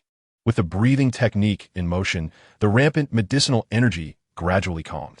As an hour passed, the medicinal effects dissipated, and Chen Shaojun clenched his fist, veins bulging, strength surging. Even his previously frail physique had become somewhat more robust, though not markedly so. Those who were frequently in his company would find it difficult to notice. This time, the consumption of the blood-boosting pill had likely doubled his strength. He estimated that even lifting a 200-pound stone slab would now pose no challenge, even considering that a significant portion of the medicinal potency had been wasted. Chen Shaojun sighed with delight, feeling elated. As for the waste of medicinal energy, he acknowledged it as a perfectly normal occurrence. His body could only withstand so much. Although the breathing technique could help him assimilate the medicinal properties, any excess would inevitably be expelled from his system. He had come to terms with this. The journey must be taken step by step. While it is indeed regrettable to waste, the cost of overindulgence was something he was unwilling to accept. For instance, would he allow his body to become overweight? As the saying goes, the weak cannot endure supplementation. Excess leads to overflow. If the medicinal energy within him could not be absorbed in a timely manner, it would merely accumulate, turning into unwelcome fat. When he exited the identification room, it was already quite late. Fortunately, both Shen Lang and Su Hongtao had yet to depart. The night in Shengjing City was fraught with danger, with many shadows and perils lurking in the darkness. To think you completed the identification of these materials so quickly, Shen Lang exclaimed in surprise. He had seen Chen Shaojun take the materials to the identification room and had expected that the 3 pieces of raw materials would keep him occupied for quite some time, perhaps even until the next day. He never anticipated that the 3 pieces would be processed so swiftly. Including the piece from earlier, Chen Shaojun had identified 4 pieces today. Working hard today, are we? Planning to save up for a bride? Su Hongtao, who was aware of Chen Shaojun's identification progress, teased. In Shengjing City, many young men his age had already begun to marry. No, Chen Shaojun replied with a shy smile. I merely intend to save some money to study martial arts. Study martial arts? Both Shen Lang and Su Hongtao exclaimed in astonishment. Typically, apprentices in the identification field were preoccupied with the potential risks involved, their hearts heavy with anxiety. After completing their identifications, they were utterly exhausted, leaving no time to contemplate other pursuits. It was truly rare to find someone as idealistic as Chen Shaojun. Recently, he had felt that the identification process had become much easier, thus allowing him to entertain such thoughts. Furthermore, he had heard from Master saying that for those of them in the identification profession, vitality and vigor were paramount. A robust spirit could nourish the mind, and a well-sustained will could lead to advancement in their craft. It was said that the 3 masters at the Lin family pawnshop were all skilled in martial arts. I cannot remain merely an apprentice forever, so I hope to train in martial arts to bolster my vitality and strength. This way, I can quickly become a full-fledged apprentice. Chen Shaojun hurriedly explained. He did not wish to draw undue attention to himself. Rather, he had his own considerations. The rewards from today's treasure appraisal were substantial, and they had deepened his understanding of the extraordinary nature of the spirit-connecting treasure appraisal. Exceptional individuals cannot remain hidden. While he did not consider himself particularly outstanding, the continuous rewards from the spirit-connecting treasure appraisal could gradually elevate him, allowing his talents to shine forth. Thus, he felt compelled to reveal himself modestly. His desire to study martial arts and to highlight his progress in spiritual techniques stemmed from this very intention. Indeed, a true man should practice martial arts. You apprentices, looking so frail and listless, lacking any spirit or vigor, do not impress me, Su Hongtao remarked with a glimmer of admiration in his eyes. Having once roamed the martial world, he held a deep appreciation for those heroic figures and often lingered in tea houses, listening to tales of martial exploits. For those aspiring to martial arts, there's a profound appreciation and innate fondness that arises. Chen Shaojun offered an awkward smile. as the apprentices of the morning service were required daily to employ the technique of divine observation to cleanse malevolent treasures. Yet, these treasures seemed akin to blood-sucking demons. And without nourishing food and medicinal meals, how could the apprentices cultivate robust bodies and vibrant spirits? Their frailness was entirely to be expected. It was entirely plausible that one could succumb to exhaustion and perish suddenly, not to mention the looming threat of malevolent energy infiltrating their bodies. Have you mastered the divine observation technique to a proficient level? Xunlang's focus, however, lay elsewhere. The ease of appraisal suggested an advancement in the technique. To be able to consecutively cleanse and appraise 4 raw materials in a single day could only indicate that one's mastery had reached a proficient level, or so it seemed. I'm not entirely certain. It merely feels as though the execution of the divine observation technique has become significantly swifter and more effortless. Moreover, it appears that the cleansing of malevolent energy has also accelerated. Chen Shaojun remarked, feigning confusion. That must be the case. Tomorrow, I will inform Zhang Gao. He will conduct the assessment for you. As for pursuing martial arts, your intent is commendable. However, do not let it hinder our operations at the pawnshop, Xunlang emphasized, clearly placing greater importance on Chen Shaojun. Chapter 11. The Tiger Demon Body Refining Fist. Thank you for the reminder, Mr. Shun. Chen Shaojun expressed his gratitude, subsequently receiving his share of the tokens from Su Hongtao. With 3 tokens, along with the previous one, he possessed 4 in total. Amassing sufficient funds for martial arts training through such means proved indeed challenging, and Chen Shaojun furrowed his brow. Nonetheless, he recognized the necessity of establishing a channel to acquire martial knowledge. At the very least, he needed to ensure that everyone at the pawnshop was aware of his venture into martial arts. After a moment's hesitation, Chen Shaojun refrained from voicing his thoughts. He understood that such matters could not be rushed. A hasty proposal would only yield contrary results. On that day, he was the last to exit the appraisal room, and upon arriving at the dining hall, he found it utterly deserted. Fortunately, there were remnants of food left behind. What he appreciated most about the Lin pawn shop was indeed the dining hall, where, albeit the flavors were merely adequate, one could at least fill their stomach. Enduring the silence, Chen Shaojun reclined.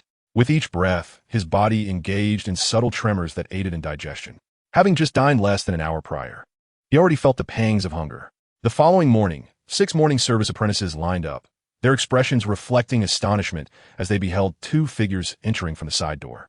Both the second master and third master have arrived? What could have transpired? Within the Lin pawn shop, the status of a formal morning service attendant was exceedingly transcendent. Not to mention the elusive Qin, the great morning service, who rarely made an appearance. Even the second morning master Dai Ming and the third morning master Zhang Gao seldom graced the apprentices with their presence. When they did appear, it was usually one at a time. The occurrence of both arriving together was exceedingly rare. Everyone is here. I have an important matter to discuss with you today. In light of the diminishing number of apprentices in the pawnshop, it is anticipated that new recruits will soon arrive to fill the void. The first to speak was the third apprentice, Zhang Gao, a stout and robust figure whose vigorous strides exuded an air of arrogance. However, beneath this exterior lay a relatively amiable disposition, as the apprentices felt emboldened to approach him with inquiries. In stark contrast stood the second apprentice, Dai Ming, whose serious demeanor and frigid countenance instilled a paralyzing fear in the timid apprentices, rendering them speechless. Newcomers? How many? One could not suppress their curiosity. About 20. Zhang Gao replied nonchalantly, then inquired, by the way, who is Chen Shaojun? A wave of surprise swept through the others as they turned their gazes towards Chen Shaojun.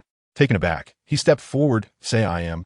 He paid little heed to the fact that Zhang Gao had forgotten his name, for in the eyes of the official apprentices, the names of mere apprentices were inconsequential. In a sense, they were regarded as expendable resources. Once they succumbed to the malevolent energy, their fate was sealed. Zhang Wang, along with the previous 5, met with similar fates, someone remarked. I hear your mastery of the divine gaze technique has reached an advanced level? Zhang Gao inquired, casting a curious glance at Chen Shaojun.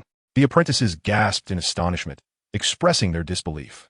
After all, Chen Shaojun had previously been rather unremarkable, yet he had managed to surpass them by achieving proficiency in the divine gaze technique.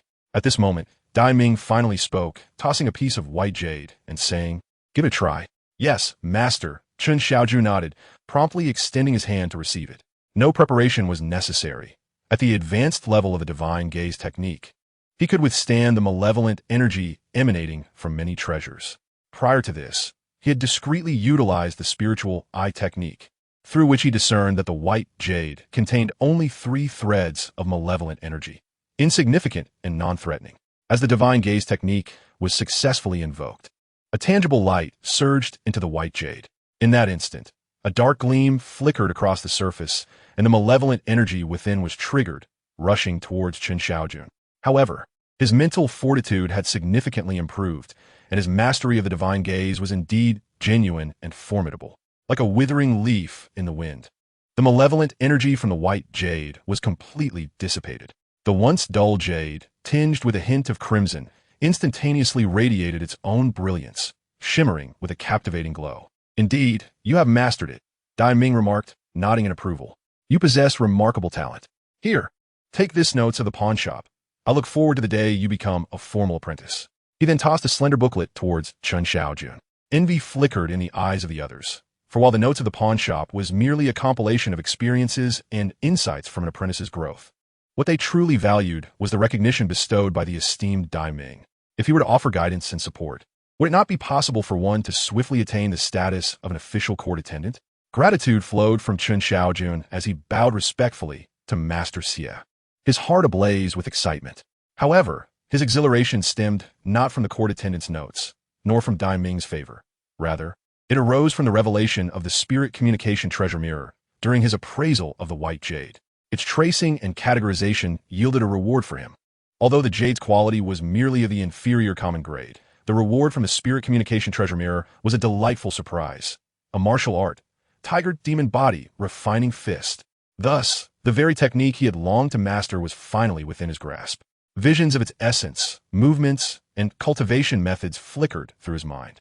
Had the circumstances permitted, he would have eagerly commenced his training on the spot. Nodding in acknowledgement, Dai Ming refrained from exchanging pleasantries with others, turning and departing directly. The onlookers were unperturbed. Dai Ming had always been thus, his expression remaining stoic even in the presence of the shopkeeper. Perhaps he reserved a modicum of caution for the esteemed Qin. The court attendant? With trivial matters concluded, Zhang Gao spoke up, a genial demeanor gracing his features as he addressed a few apprentice court attendants.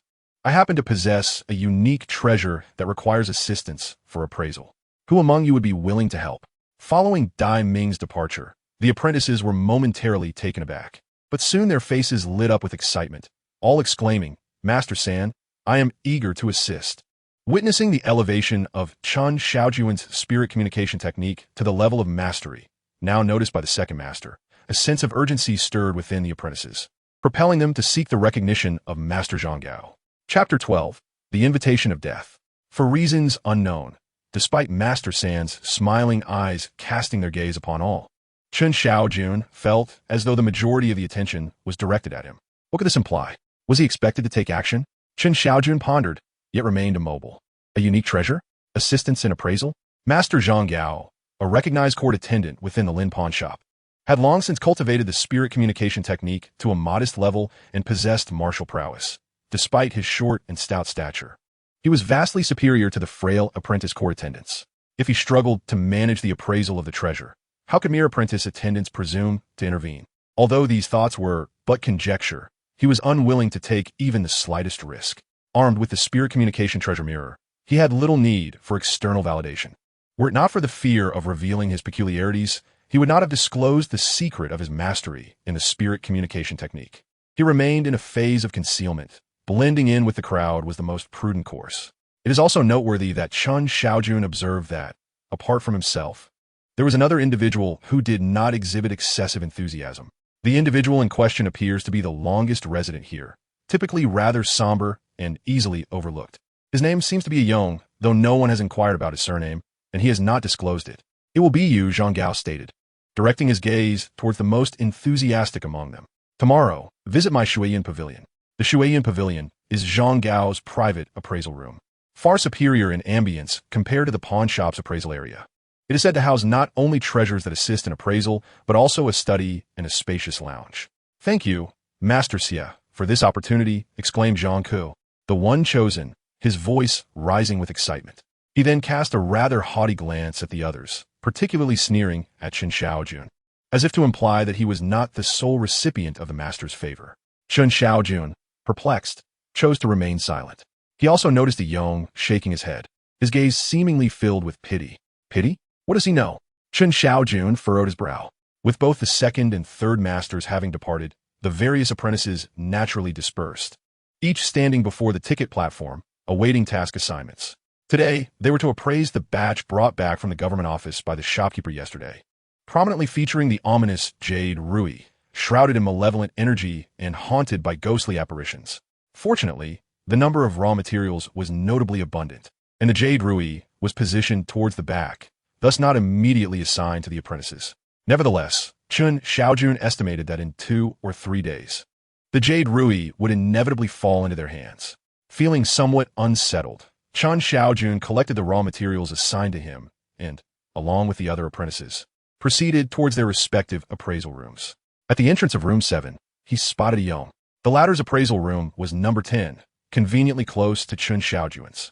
Seizing the moment, Chen Shaojun called out to him, "Do you know something?" "What?" A Yong responded, puzzled. "About Master 3 calling for assistance," Chen Shaojun clarified with a nod. A Yong fell silent, glancing around as the other apprentices began to enter their rooms. After a moment's thought, he pulled Chen Shaojun into his appraisal room. A Yong's room was not unlike Chen Shaojun's, except for the presence of several black stones arranged in a peculiar formation, lending an air of mystery to the space. Chen Shaojun found himself captivated by the stones, which were white jade stones known for their ability to absorb malevolent energy. "I discovered a 4-cornered formation for absorbing malevolent energy in an ancient text and deliberately arranged these stones in my appraisal room.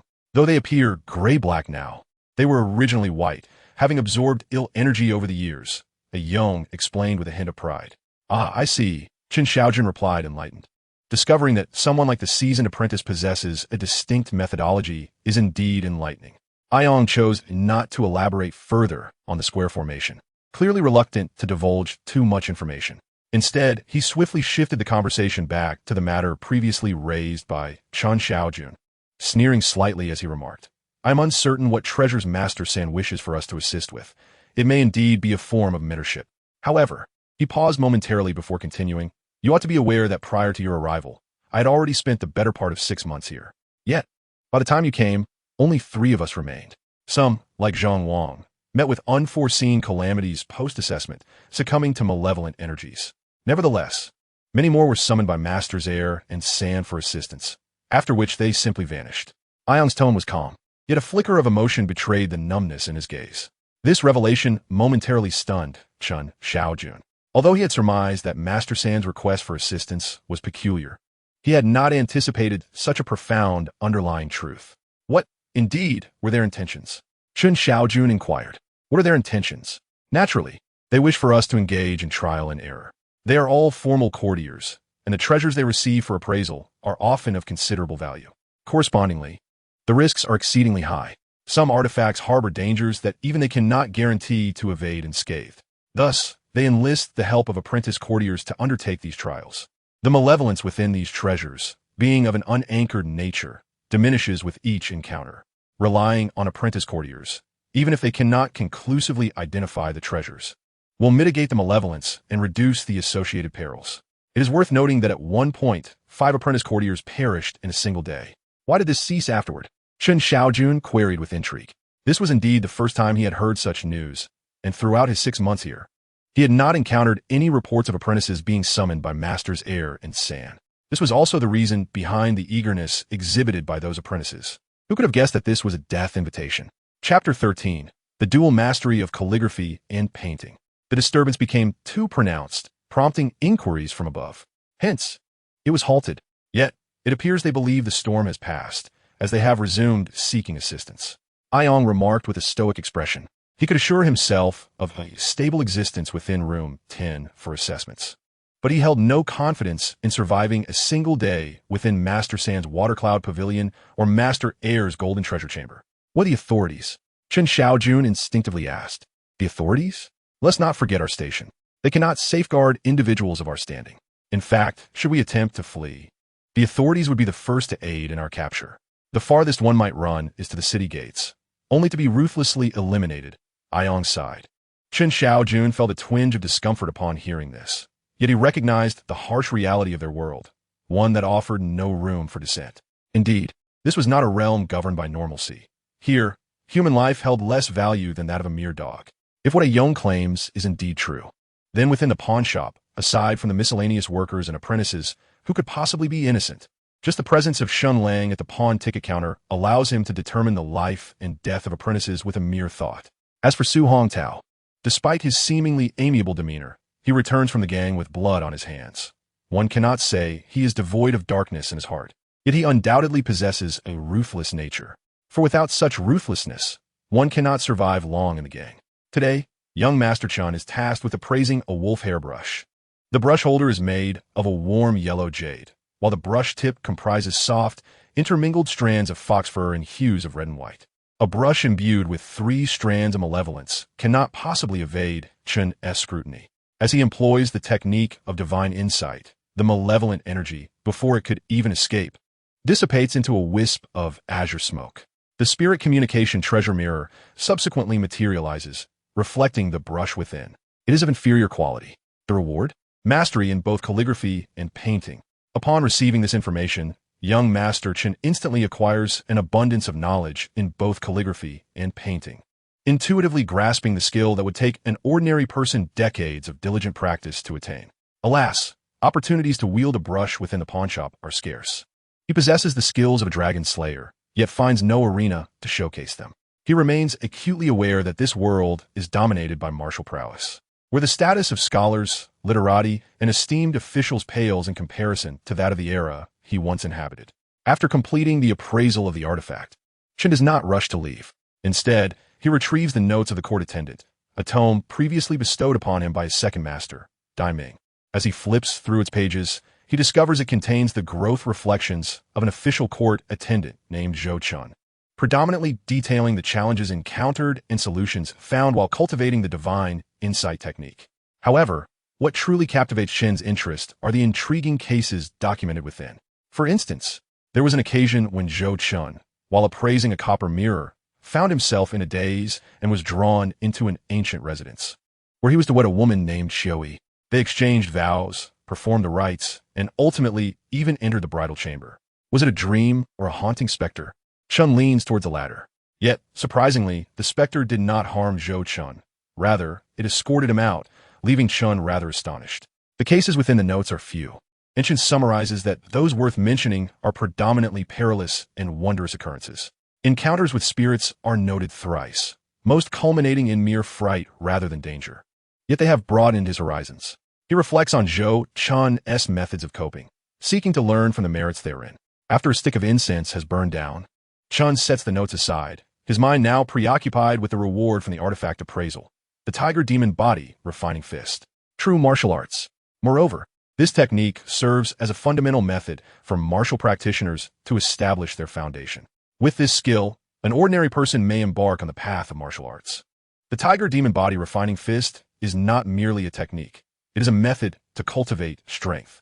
In recent days, he has not been devoid of insights regarding martial arts. He understands that for novice martial artists, the most essential aspect is cultivating strength. It is said that practicing punches without honing strength is ultimately a futile endeavor. But how is this strength attained? It is through the practice of strength cultivation techniques. Only by developing true strength can a martial artist refine their entire being, particularly in the realm of body refinement.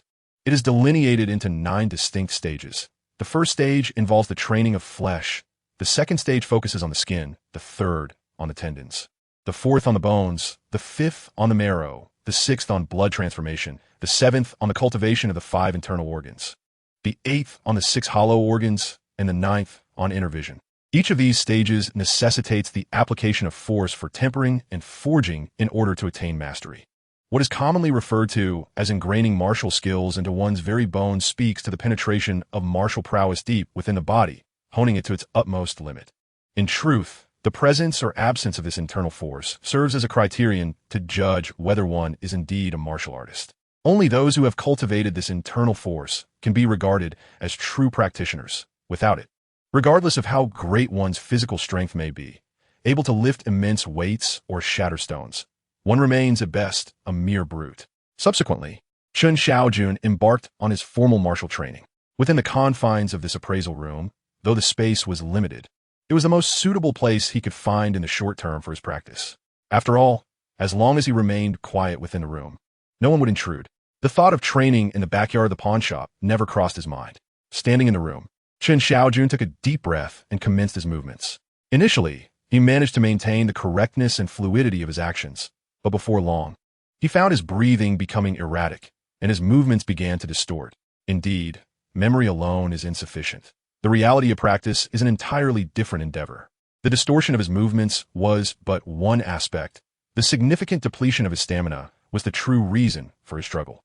Before he could complete a full set of movements, he was already gasping for breath and drenched in sweat. It is worth noting that his physique was robust. The nourishing effects of the Yang Yuan pill and the Qi blood pill had already elevated his physical capabilities to their zenith, instilling in him the confidence to carry burdens of over 100 pounds with ease.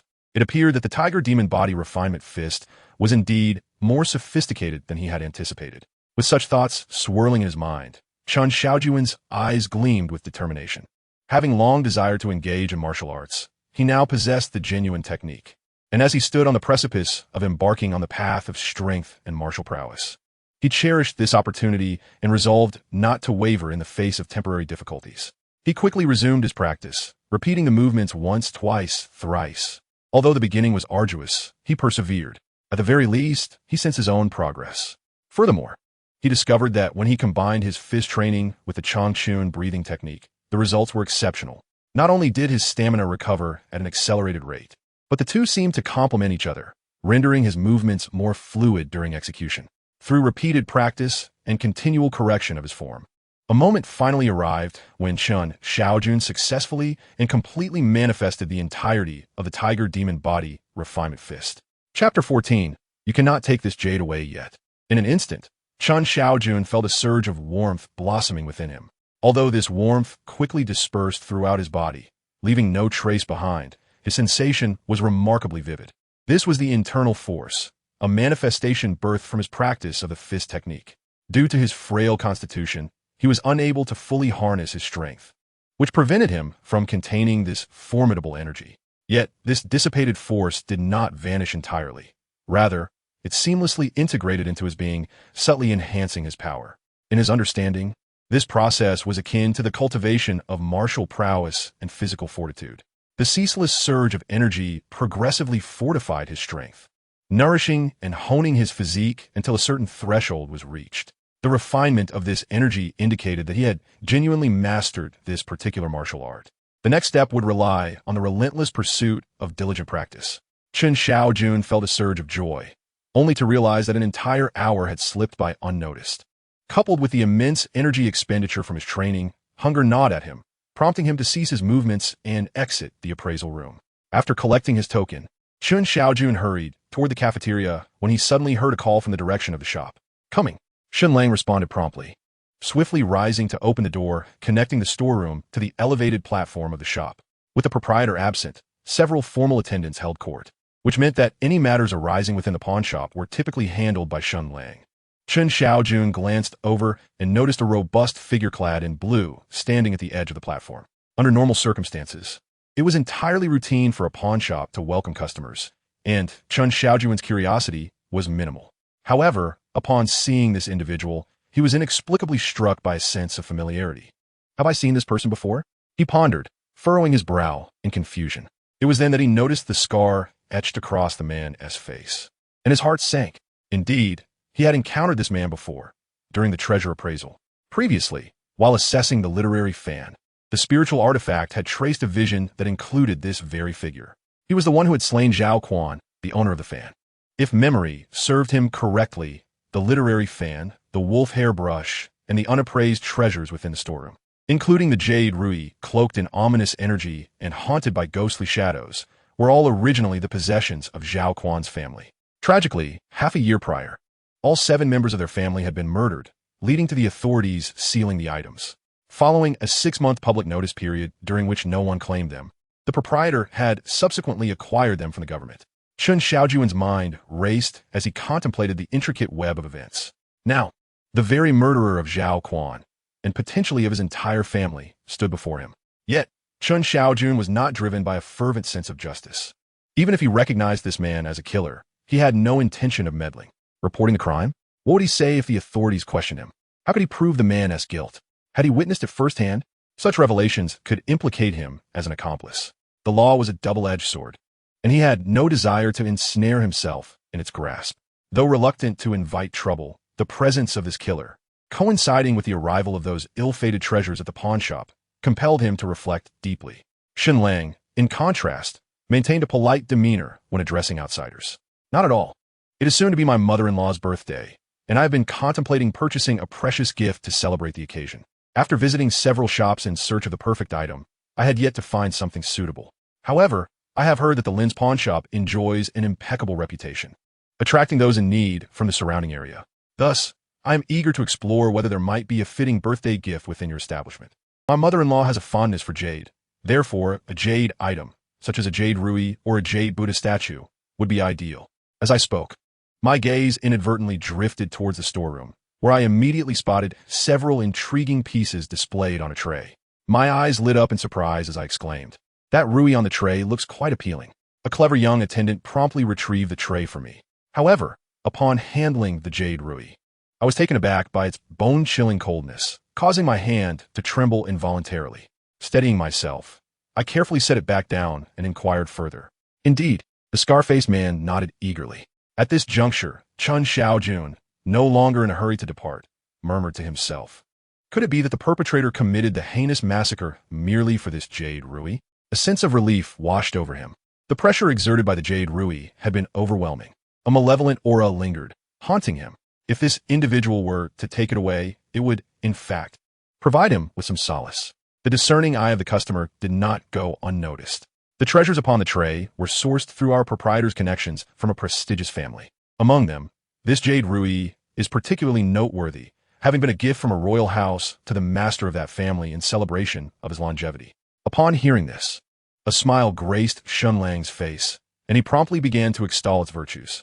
"Do not utter such misleading words, dear shopkeeper. If this were truly a gift from a royal house, that family would hardly dare to pawn it so casually. Nevertheless, I am indeed fond of this jade rui. If you are sincere, might you offer a reasonable price?" The scar-faced man was fully aware of the rui's provenance and would not be swayed by Shen Lang's fanciful claims. The jade rui's worth is evident, even without elaboration. Since our paths have crossed fortuitously and you have taken a liking to this treasure, the Lin's pawnshop is indeed open for business and willing to part with it. Thus, it shall be 50 taels. 50 taels is excessive. While the quality of the jade is commendable, the craftsmanship leaves much to be desired. For the same price, I could procure a piece from Mr. Yuhi at Jingbao Hall. I would be willing to offer no more than 20 taels. 20 taels? That does not even cover the cost. However, seeing your genuine interest, I am inclined to make a concession. How about 45 taels? Both parties were skilled negotiators, and after an extensive back and forth over the price, they finally settled on 30 taels for the jade rui. Very well, please package this for me. With the prospect of acquiring the item drawing near, the scar-faced man displayed a flicker of joy, reaching into his pocket to retrieve the silver, ready to exchange the money for the coveted treasure. "Wait, you cannot take the jade rui just yet." Just as the two were about to finalize their transaction, Shen Lang suddenly interjected, halting the proceedings. Chapter 15. Hasty Decisions. Chen Shaojun was taken aback. What was going on? The scarred man was hardly a person of good character. He had hoped that the malevolent spirit within the jade rui would engage with the man, leading to a mutually destructive confrontation. "Are you toying with me?" The scarred man exclaimed, momentarily taken aback, a glimmer of coldness flashing in his eyes. The chill in his gaze felt like a blade against Shen Lang's skin, sending a shiver down his spine.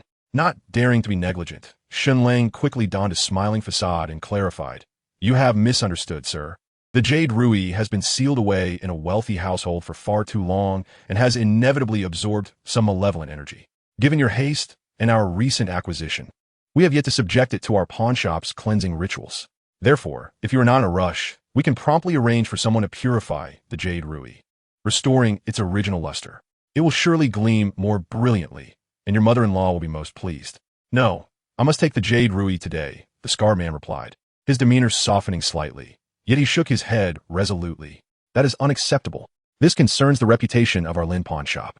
No item may leave our establishment without undergoing purification." Shen Lang stated with a serious expression. His resolve was not born from a deep sense of professional ethics. While the Lin pawnshop upheld such regulations, adherence was not guaranteed.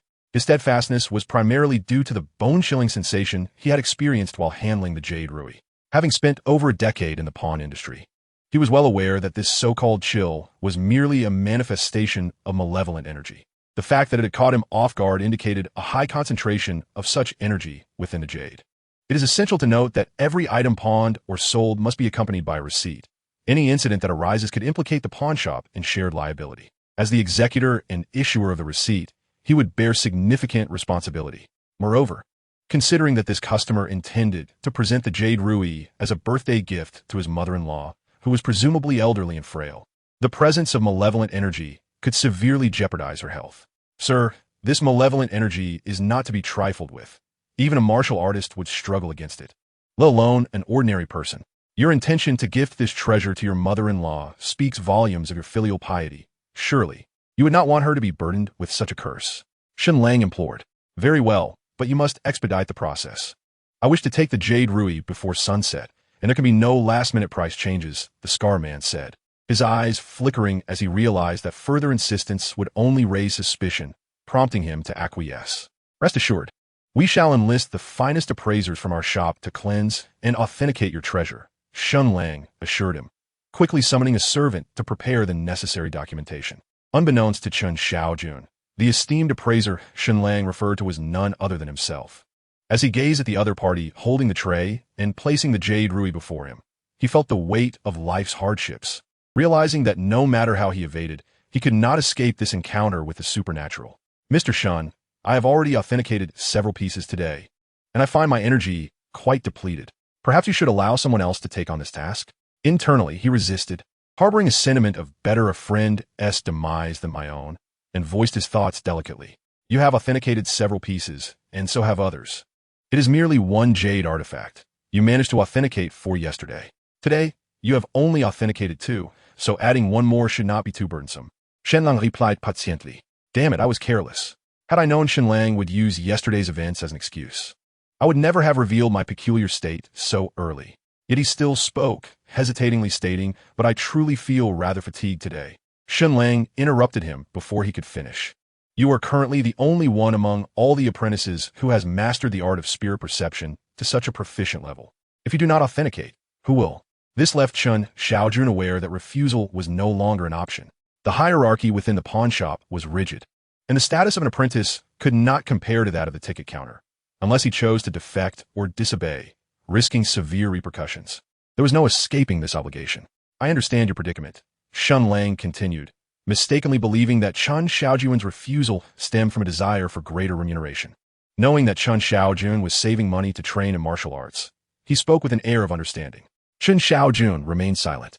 The matter of pay was inconsequential to him. This time, he was uncertain if he would emerge alive from the authentication process. Even if his remuneration were multiplied 10-fold or 100-fold, what would it matter? The chronicles of the morning servants documented 3 encounters with the supernatural, which could provide some guidance. Yet he did not consider himself fortunate enough to rely on such luck. I will proceed with the authentication, but I must take all the materials from this tray with me, Chen Shaojun said seriously after a moment of contemplation, looking at Shen Lang. You need only hand me the jade ruby today. The rest is up to you. Shen Lang was momentarily taken aback, sensing a flicker of determination in Chen Shaojun's expression. After some thought, he refrained from refusal. Following a brief registration process, Chen Shaojun resolutely carried the entire tray and proceeded into room 7 for authentication. Upon entering, he surveyed the treasures atop the tray.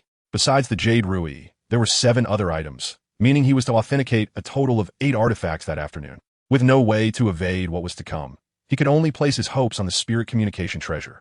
He resolved to authenticate the jade ruby last, intending to utilize the other treasures to extract methods of self-preservation from the spirit communication treasure. He was not one to gamble his life on mere fortune. At this moment, he merely hoped that fortune would not be too unkind. However, before the formal appraisal, he needed to prepare a few essential items. With this thought in mind, he stepped out of the appraisal room, numbered 7 once more. Chapter 16, Observation, Inquiry, and Diagnosis. The 8 steps to pursue the cicada. Knowing what lay ahead, he naturally took meticulous measures to prepare himself. Thus, he sought out Ayong, from whom he learned the art of the cleansing square array. He hoped it would prove somewhat useful. Muttering to himself, Chen Shaojun carefully placed the white cutting stone in its designated positions. In no time, The square array was set up. Although this simple formation left him feeling uncertain, it was better than nothing and provided him with a modicum of comfort. After arranging the tray in the corner, Chen Shaojun selected one item from it. It was a piece of white jade, intricately carved with the image of a divine deer turning its head. Yet, the passage of time had dulled its brilliance, and the malefic energy had tainted the jade, leaving it a somber gray with faint yellowish and dark spots. To the untrained eye, these blemishes appeared as mere dirt, easily washed away. However, in reality, unless the jade was shattered, allowing the malefic energy to dissipate, these stains would remain as if they were inherently part of the stone, refusing to fade easily. This underscores the significance of pawnshop appraisers. Appraising treasures holds traditional value, but the cleansing of malefic energy is what earns the respect of pawnshop appraisers. He lit candles and incense, closing his eyes to cultivate his spirit. A confrontation was imminent, especially during the final appraisal of the jade ruby, for he needed to ensure he possessed ample energy. After a stick of incense had burned down, Chen Shaojun opened his eyes. The candles had long extinguished, and the 3 bamboo incense sticks had burned to completion. Although the white jade harbored some malevolent energy, it was minimal, merely 2 or 3 wisps, posing little threat. With a calm mind and focused spirit, he successfully employed the divine gaze technique. Channeling his mental willpower, he directed it into the white jade. Suddenly, the malevolent energy within the jade surged forth like an enraged creature, manifesting as black smoke that lunged at him. Yet, the current Chen Shaojun was no longer the same. His mastery of the divine gaze had reached a profound level, and his physical condition had been enhanced by the nourishing effects of Yuan Dan and Blood Qi Dan, resulting in a qualitative transformation. With ample blood energy and vitality, his spiritual power surged correspondingly. As the malevolent energy erupted, it was swiftly quelled by his mental force, dissipating entirely. The once mottled jade now revealed its true form, pure as paper, translucent and radiant. The appraisal was complete. Buzz, the 8-faceted prism, the spirit-communicating treasure mirror, manifested. Chen Shaojun beheld the jade pendant's past, its journey from excavation to formation, and the hands it passed through, all vividly displayed before him. The last owner was Zhao Quan, slain by the scarred man, who had always kept this pendant close by. Zhao Quan hailed from scholarly background but possessed little talent. Like Xin Piaotai, he had attempted the imperial examinations multiple times, only to achieve no success. Certainly, the examination venue was somewhat superior, and with a final effort, he achieved the status of scholar. However, Zhao Quan faltered. After 2 unsuccessful attempts, he relinquished his aspirations. Nonetheless, the Winxiang Academy in Taihe County, where he once resided, was not devoid of exceptionally talented individuals. Thus, his social circle included distinguished calligraphers like Su Qinshan. By a twist of fate, Zhao Quan offended a powerful figure in Taihe County and was compelled to relocate his entire family to Shengjing City. After purchasing a home and establishing residency, he had barely settled when he encountered an assassin and fell amidst a pool of blood. The scene faded, and the Tongling Baojian determined his grade and level, merely of the lowest quality. Simultaneously, he felt a warmth in his hand as a spiritual elixir appeared, the Tongling Pill, akin to an experience-enhancing potion in his eyes. After all, the art of divine foresight could, to a certain extent, be regarded as a form of offensive technique. When directed at a person, it could inflict severe damage, rendering them an imbecile or even causing their demise. Directed at a specter, it would undoubtedly prove effective. Chen Shaojun glanced at the Tongling Pill, dismissing any notions of saving it for later, and swallowed it whole. As the experience elixir coursed through him, a state of mental disorientation enveloped him. He sensed his cognitive faculties entering a remarkably distinctive condition. In rapid succession, insights into the cultivation methods of divine foresight flashed through his mind, and he felt as though he had undergone countless hours of arduous training in that fleeting moment, achieving an astonishing level of understanding and mastery over the art. 1 breath, 2 breaths, 3 breaths. Regrettably, he still could not elevate his divine foresight to the minor achievement level. Chen Shaojun felt a pang of disappointment. As he understood, at the minor achievement level, the emanating spiritual power would coalesce into a tangible form, visible to the naked eye, and the effect of dispelling malevolent energy would undergo a qualitative transformation. It could even interfere with reality, allowing him to manipulate objects in close proximity with his mental force. This was the standard for a formal practitioner within the pawnshop. Nevertheless, He was close. He estimated that with one more experience pill, he could elevate his divine foresight to the minor achievement level. Chen Shaojun's expression returned to calmness. Without lingering, he proceeded to take out the second item for appraisal. This time, it was a hairpin. He lit a candle and burned incense. After a stick of incense had burned, the appraisal commenced anew. Under the influence of the Tongling pill, although his divine foresight had not reached the minor achievement level, it had nonetheless improved. The speed and efficiency of his application were enhanced, and when his mental intent was projected, it was sharper than before, akin to a keen blade capable of piercing through all malevolent barriers. The hairpin was swiftly appraised. The Tongling Baojian traced its origins and determined its grade, again the lowest quality, accompanied by a reward of a chi blood pill. He pressed on. Chen Shaojun, with an impassive demeanor, produced the third treasure. Then came the fourth, fifth, and sixth. Candlelight flickered, incense wafted. Each time, the process of appraisal repeated. The Tongling Baojian continually unveiled its findings, assessing and awarding. The third reward was a spirit-nourishing pill. The fourth, the art of horse taming. The fifth, a method of traditional Chinese medicine encompassing observation, inquiry, and pulse diagnosis. And the sixth, a martial technique known as 8 steps to chase the cicada. Rewards continued to accumulate. Regardless of the form it takes, it cannot be deemed inferior, as it is something many aspire to attain. Yet, this does not aid him in resolving the spectral entity within the Jade Scepter. He even longs for another spirit-communicating pill, which would elevate his skill in the divine vision technique to a modest level of mastery. Alas, he lacks even that precious pill. As he embarks on the 7th appraisal of treasures, he does so with a resolute heart, prepared to stake everything. Should this attempt yield no results, well, perhaps it is time to concede. To open his eyes wide and welcome the specters? He is not so foolish. Is it not preferable to live? If all else fails, he may resort to perilous measures. In the 17th chapter, the art of substituting Li for Tao.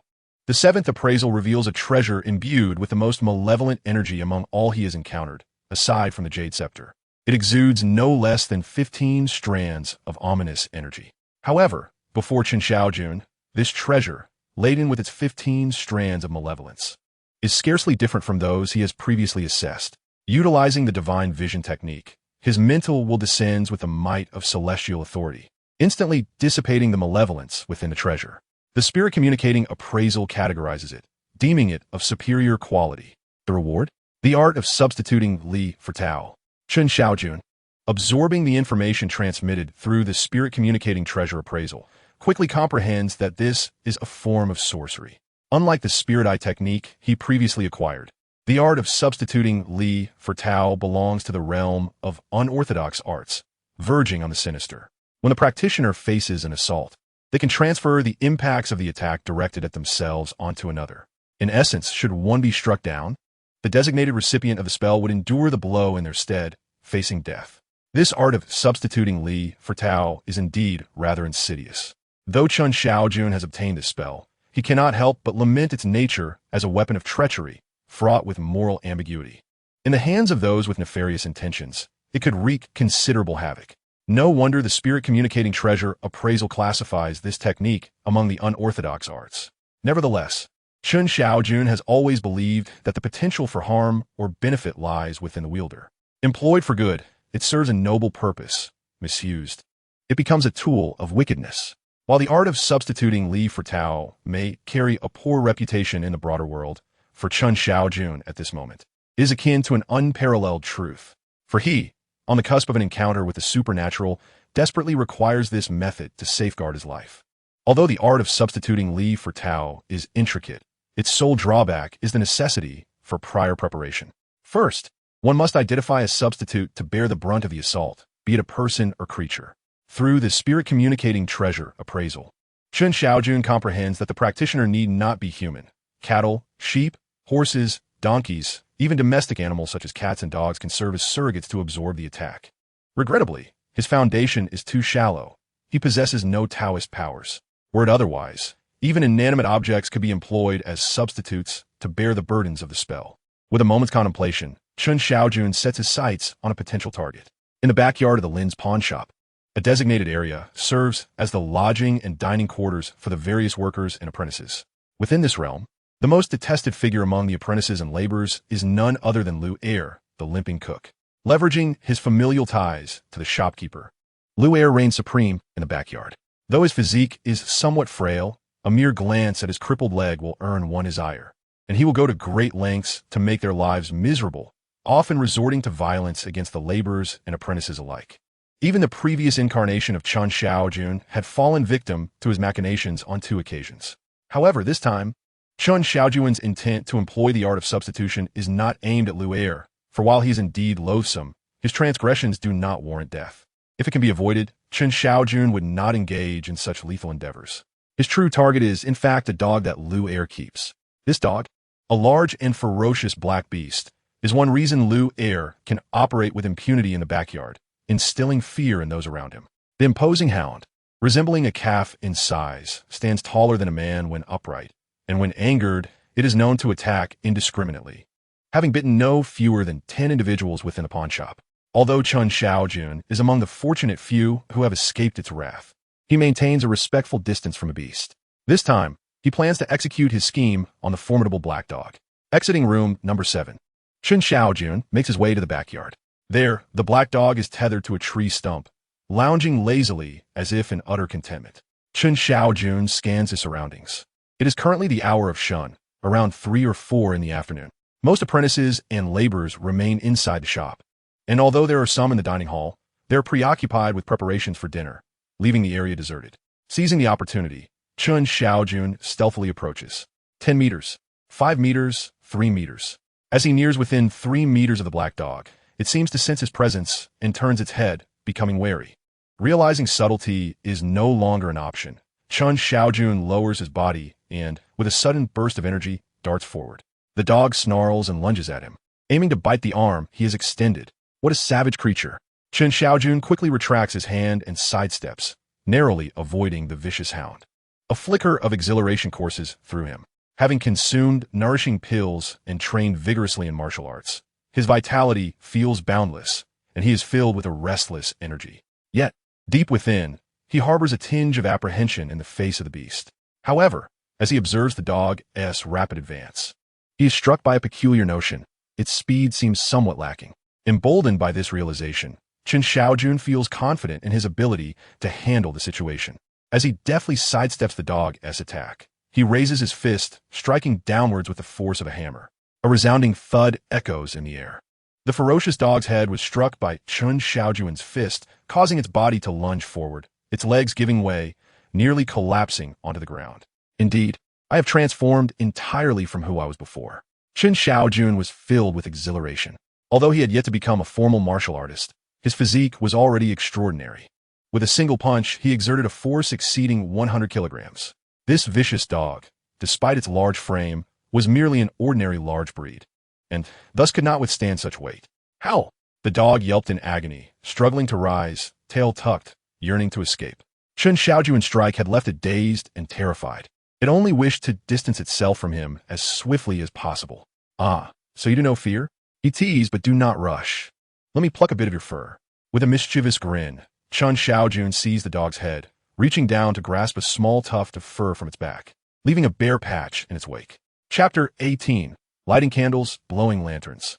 The technique of Li Dai Tao Jiang, often referred to as a spell, is in fact a series of intricate methods. As Chen Shaojun delved into these incantations, he naturally became acquainted with the associated techniques.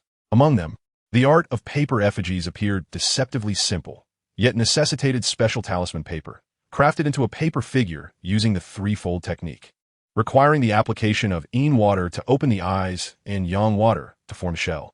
Though in essence, yin and yang water merely refer to stagnant and flowing water, they can also be described as sourced and unsourced water. Of course, if one were affluent, they could directly utilize water infused with gold and silver. Gold and silver are said to be the root of all evils. With money paving the way, success is assured, and the effects are amplified. However, given Chen Shaojun's financial constraints, gathering all the necessary materials proved challenging, prompting him to opt for the wood carving method. With a single piece of wood and a carving knife, he devoted nearly half an hour to conjuring an image of a black dog. Subsequently, he took the dog fur and bound it with black cloth onto the carved wood before commencing the spell. Lacking the Taoist essence, he relied instead on his spirit as a guiding force. Nonetheless, The Li Dai Tao Jiang technique demanded more profound elements compared to the Shun Wang and Ling Yin methods, requiring the spirit to inscribe runes onto the carved wood. The structure of these runes was not particularly complex. The spell involved only 3 runes. Yet, the challenge lay in the mental effort required to etch these runes into the wood. Chen Shaojun's mental energy had already been significantly depleted from his previous use of the Shun Wang technique for treasure appraisal, leaving him utterly exhausted. As he inscribed the 3 runes, he felt himself nearly collapse. A profound fatigue enveloped him, his vitality waning as if he had not slept for 3 days and nights.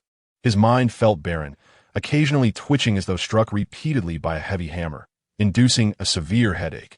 This was a manifestation of complete exhaustion, a state of depletion with no means to continue. Chen Shaojun shook his head, acutely aware that if he were to close his eyes, he would likely succumb to sleep at that very moment. He had not experienced such excessive mental strain in quite some time. Without hesitation, he hastily retrieved a spiritual elixir. This was one of the 7 treasures awarded by the Spirit Communication Treasure Mirror, the Spirit Nourishing Pill, possessing the remarkable ability to rejuvenate one's spirit and nurture the soul. It served as one of Chen Shaojun's sources of confidence in confronting the malevolent entity within the Jade Rui. He swallowed a spirit-nourishing pill, and almost instantaneously, a refreshing sensation surged through his mind. The once exhausted mental energy felt as though it had been revived and nourished, rapidly beginning to restore itself. Concurrently, Chen Shaojun sensed that his entire being was enveloped in a warm, comforting state, akin to being cradled in a womb, rendering him blissfully entranced. However, the effects of the elixir are inevitably finite. Truly, the spirit-nourishing pill is remarkable. With just one, my previously depleted mental energy has been completely revitalized. In fact, I feel as though my mental strength is significantly enhanced compared to before. As Chen Shaojun opened his eyes, he perceived his mental acuity surging, an undeniable clarity radiating from within. He instinctively realized that not only had his mental energy been restored, but it had also grown considerably stronger. This unexpected elevation was a delightful surprise for him. With his spirit renewed, the preparations for the Li Dai Tao Jiang technique were finally complete. Chen Shaojun redirected his attention toward the Jade Rui. The Jade Rui appeared somewhat discolored and dull, emanating a hue reminiscent of ink when viewed from a distance, a result of the accumulation of negative energy over time. One could not help but question how the scarred man had chosen to fixate upon this Jade Rui, insisting on acquiring it. With a cold smile, Chen Shaojun reached for the Jade Rui, its icy touch causing his hand to tremble involuntarily. He promptly placed the Jade Rui upon the table and commenced lighting candles and incense. As he ignited the candle, a sudden gust of wind swept through the enclosed room, causing the flame to flicker precariously. Shielding it from the breeze, he positioned the candle in the southwest corner. Subsequently, he retrieved 3 bamboo incense sticks, igniting each in succession and placing them before the Jade Rui. A chilling gust surged through the room, extinguishing the candle in an instant.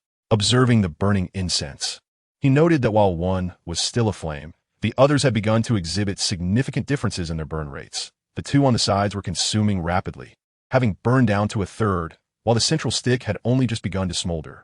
The notion of humans lighting candles and spirits extinguishing them indeed materialized. A shiver coursed through Chen Shaojun's being. After a moment of hesitation, he rose to reignite the candle. Yet, barely had he turned around when another gust extinguished the flame once more. He understood that he could not attempt to relight it again. He was aware that the third try would provoke the spirit's impatience, leading it to manifest and confront him. Meanwhile, he noted that all 3 incense sticks had extinguished, creating a pattern of 2 short and 1 long. Both phenomena, humans fearing an imbalance of lengths and incense shunning a similar disparity, had manifested. Taking a deep breath, Chen Shaojun steeled himself to commence his assessment. Fortunately, the rewards from his previous treasure appraisal endeavors had provided him with the confidence to navigate this challenge without succumbing to despair. However, before the identification, he glanced around the vicinity. To his astonishment, he discovered that the originally pristine white stones scattered throughout the room had begun to darken. This unexpected revelation took him by surprise. He had not anticipated that Yang's simple square formation would prove effective. Alas, he was not confronting mere malevolent energy, but a genuine specter. Thus, the efficacy of this square formation was regrettably limited. Let us commence. Chen Shaojun extracted the wooden carving of the black dog and positioned it before him, subsequently calming his mind and focusing his spirit. Yet, the first technique he employed was not the divine perception art, but rather the spirit eye technique. He required a clearer vision of the fluctuations in the yin energy and the concealed specter within to discern how it might strike. As the spirit eye technique was invoked, the jade rui began to transform. The oppressive yin energy enveloped him, the ghostly presence looming in the haunted dwelling. This time, Chen Shaojun was in closer proximity to the jade rui, allowing the dense yin energy and the lurking specter to manifest more vividly. The totality of the malevolent energy amounted to at least 100 strands. Would these strands coalesce to form an oppressive canopy? The specter appeared somewhat ethereal, lacking solidity, displaying a feeble demeanor as it occasionally bared its fangs. This ghost, it seemed, was not particularly formidable. Chen Shaojun widened his eyes, yet uncertainty gnawed at his heart. Regardless of its weakness, it remained a ghost. The unknown is what breeds the deepest fear. The only solace he found was in recognizing the specter's visage. It was Zhao Quan, the man slain by the scarred figure. This revelation allowed him to exhale, for it is said that every grievance has its origin, and the vendetta of this restless spirit ought not to fall upon him. Chapter 19. Exorcising the Ghost. Countless calculations and meticulous preparations had led to this pivotal moment. Chen Shaojun sustained the spirit eye technique while simultaneously invoking the divine perception art. This feat required a substantial augmentation of his mental fortitude. Otherwise, the toll of casting both spells concurrently would have been untenable. As he unleashed the divine perception art, a beam of divine light emanated as if it were tangible, illuminating the jade rui. In an instant, the energy shifted. The thick, oppressive yin energy surged forth like an aggrieved beast king, charging directly at Chen Shaojun. As the clash occurred, his mental will intermingled with the malevolent energy akin to two grinding millstones, incessantly wearing each other down. 10 strands, 20 strands, 30 strands. The malevolent energy was gradually depleted. Yet, Chen Shaojun's razor-sharp mental will began to waver under the onslaught. The two forces were in a state of opposition. It was a struggle of dominance, either the east wind prevailing over the west or vice versa. Should he triumph, the malevolent energy would be vanquished, leaving no trace. Conversely, defeat would mean the malevolent energy infiltrating his being, with dire consequences. Gradually, Chen Shaojun sensed the strain becoming overwhelming. A common individual, after all, is still just that, common. Yet, the sheer volume of the oppressive yin energy, exceeding 100 strands, was proving to be beyond his capacity. And this was merely the malevolent energy. The ghost had yet to make any move. Just as he pondered this, suddenly, Chen Shaojun felt a sudden drop in temperature, an incessant chill emanating from his surroundings. Has it finally reached its limit? He remained vigilant, aware of the lurking specter within the surrounding malevolent energy. Once the entity sensed the continuous depletion of its dark aura, it could no longer remain dormant and surged forth from the jade talisman. This apparition, clad in the robes of a scholar and appearing to be in its 30s or 40s, had disheveled hair and an exceedingly pallid complexion. Its vacant gaze, however, was tinged with a hint of malice. Most striking was the gaping wound at its neck, which nearly severed its head entirely. Through the lens of spiritual vision, Chen Shaojun could discern the flesh and trachea within the gash, incessantly contracting and expanding. At that very moment, as the specter emerged, Chen Shaojun realized that his environment had drastically transformed. He found himself amidst a desolate forest, surrounded by dense underbrush and scattered grave mounds, with only the distant flickering of candlelight suggesting the presence of nearby habitation. Is this the infamous ghost wall? Chen Shaojun's expression shifted slightly. Although he was unfamiliar with the spectral entities of this world, he had heard numerous folktales. Break it. Faced with this unsettling scene, Chen Shaojun felt a surge of anxiety, yet he was well prepared. He swiftly reached for a bamboo tube. Despite the urgency of the situation, he had made ample preparations for this treasure appraisal. Besides the carve wood necessary for the Li Dai Tao Jiang technique, he had also prepared 2 bamboo tubes. One contained the urine of a young boy, while the other held black dog blood, both renowned in folklore as potent substances for dispelling evil spirits. Though he was uncertain of their efficacy, he was not one to skimp on preparation when there was a possibility of success. The bamboo tube he opened now contained black dog blood, procured from the mangy dog belonging to Lu Er, with whom he had a rather unfortunate encounter. To prevent the Li Dai Tao Jiang technique from failing, he had refrained from drawing too much blood, but he had managed to collect a small half cup. As he opened the bamboo tube, a pungent aroma of the black dog blood wafted through the air. Without a moment's hesitation, he hurled it forward. Sizzle, sizzle. A cacophony of corrosive sounds erupted, and suddenly the forest, the graves, and the distant dwelling vanished entirely. He remained firmly within the confines of the room, his feet not having moved an inch. His mental energy was being expended continuously in a clash against the dark aura within the Jade Talisman. The ghost wall has been shattered. The specter recoiled, retreating from the vicinity of the black dog blood, revealing a flicker of uncertainty. Truly effective. Chen Shaojun felt a surge of elation and, capitalizing on the momentum, hastily opened the second bamboo tube. Compared to the modest amount of black dog blood, the urine of a young boy was significantly more abundant. Not only had he contributed, but each apprentice among them was also a pure youth untouched by fleshly indulgence. He flung it out with vigor. Ah! A piercing wail reverberated through the room, as a chilling wind howled fiercely. In that moment, the ghostly figure, drenched in the essence of a child's urine, corroded and developed numerous gaping holes in its spectral form, reminiscent of sulfuric acid's destructive touch, rendering its already grotesque visage even more horrifying. Enraged, the specter emitted a silent, anguished howl, its eyes radiating fierce malevolence and resentment, as if confronting an irreconcilable enemy. The atmosphere thickened with a suffocating aura, resembling the very descent of hell itself. Swiftly, the ghost surged forward, intent on seizing control of Chen Shaojun's entire being. Should it succeed, he would be rendered powerless, subjected to self-inflicted harm, where death would seem preferable to the torment of losing autonomy. Now was the moment. Chen Shaojun's expression hardened, fully aware of the gravity of the situation. Without a moment's hesitation, he invoked the technique known as Li Dai Tao Jiang. A hum resonated as a ghostly light flickered upon the carved wooden figure of a black dog. In the next instant, Chen Shaojun felt a chilling sensation as the specter penetrated his body, only to re-emerge within the wooden effigy.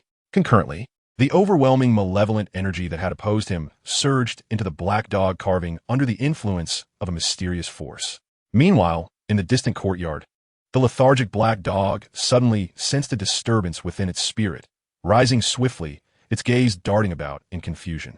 In a heartbeat, its eyes widened in alarm, and with a mournful howl, it emitted a piercing bark, echoing with an eerie desolation, akin to snow falling in June, deeply sorrowful and full of grievance.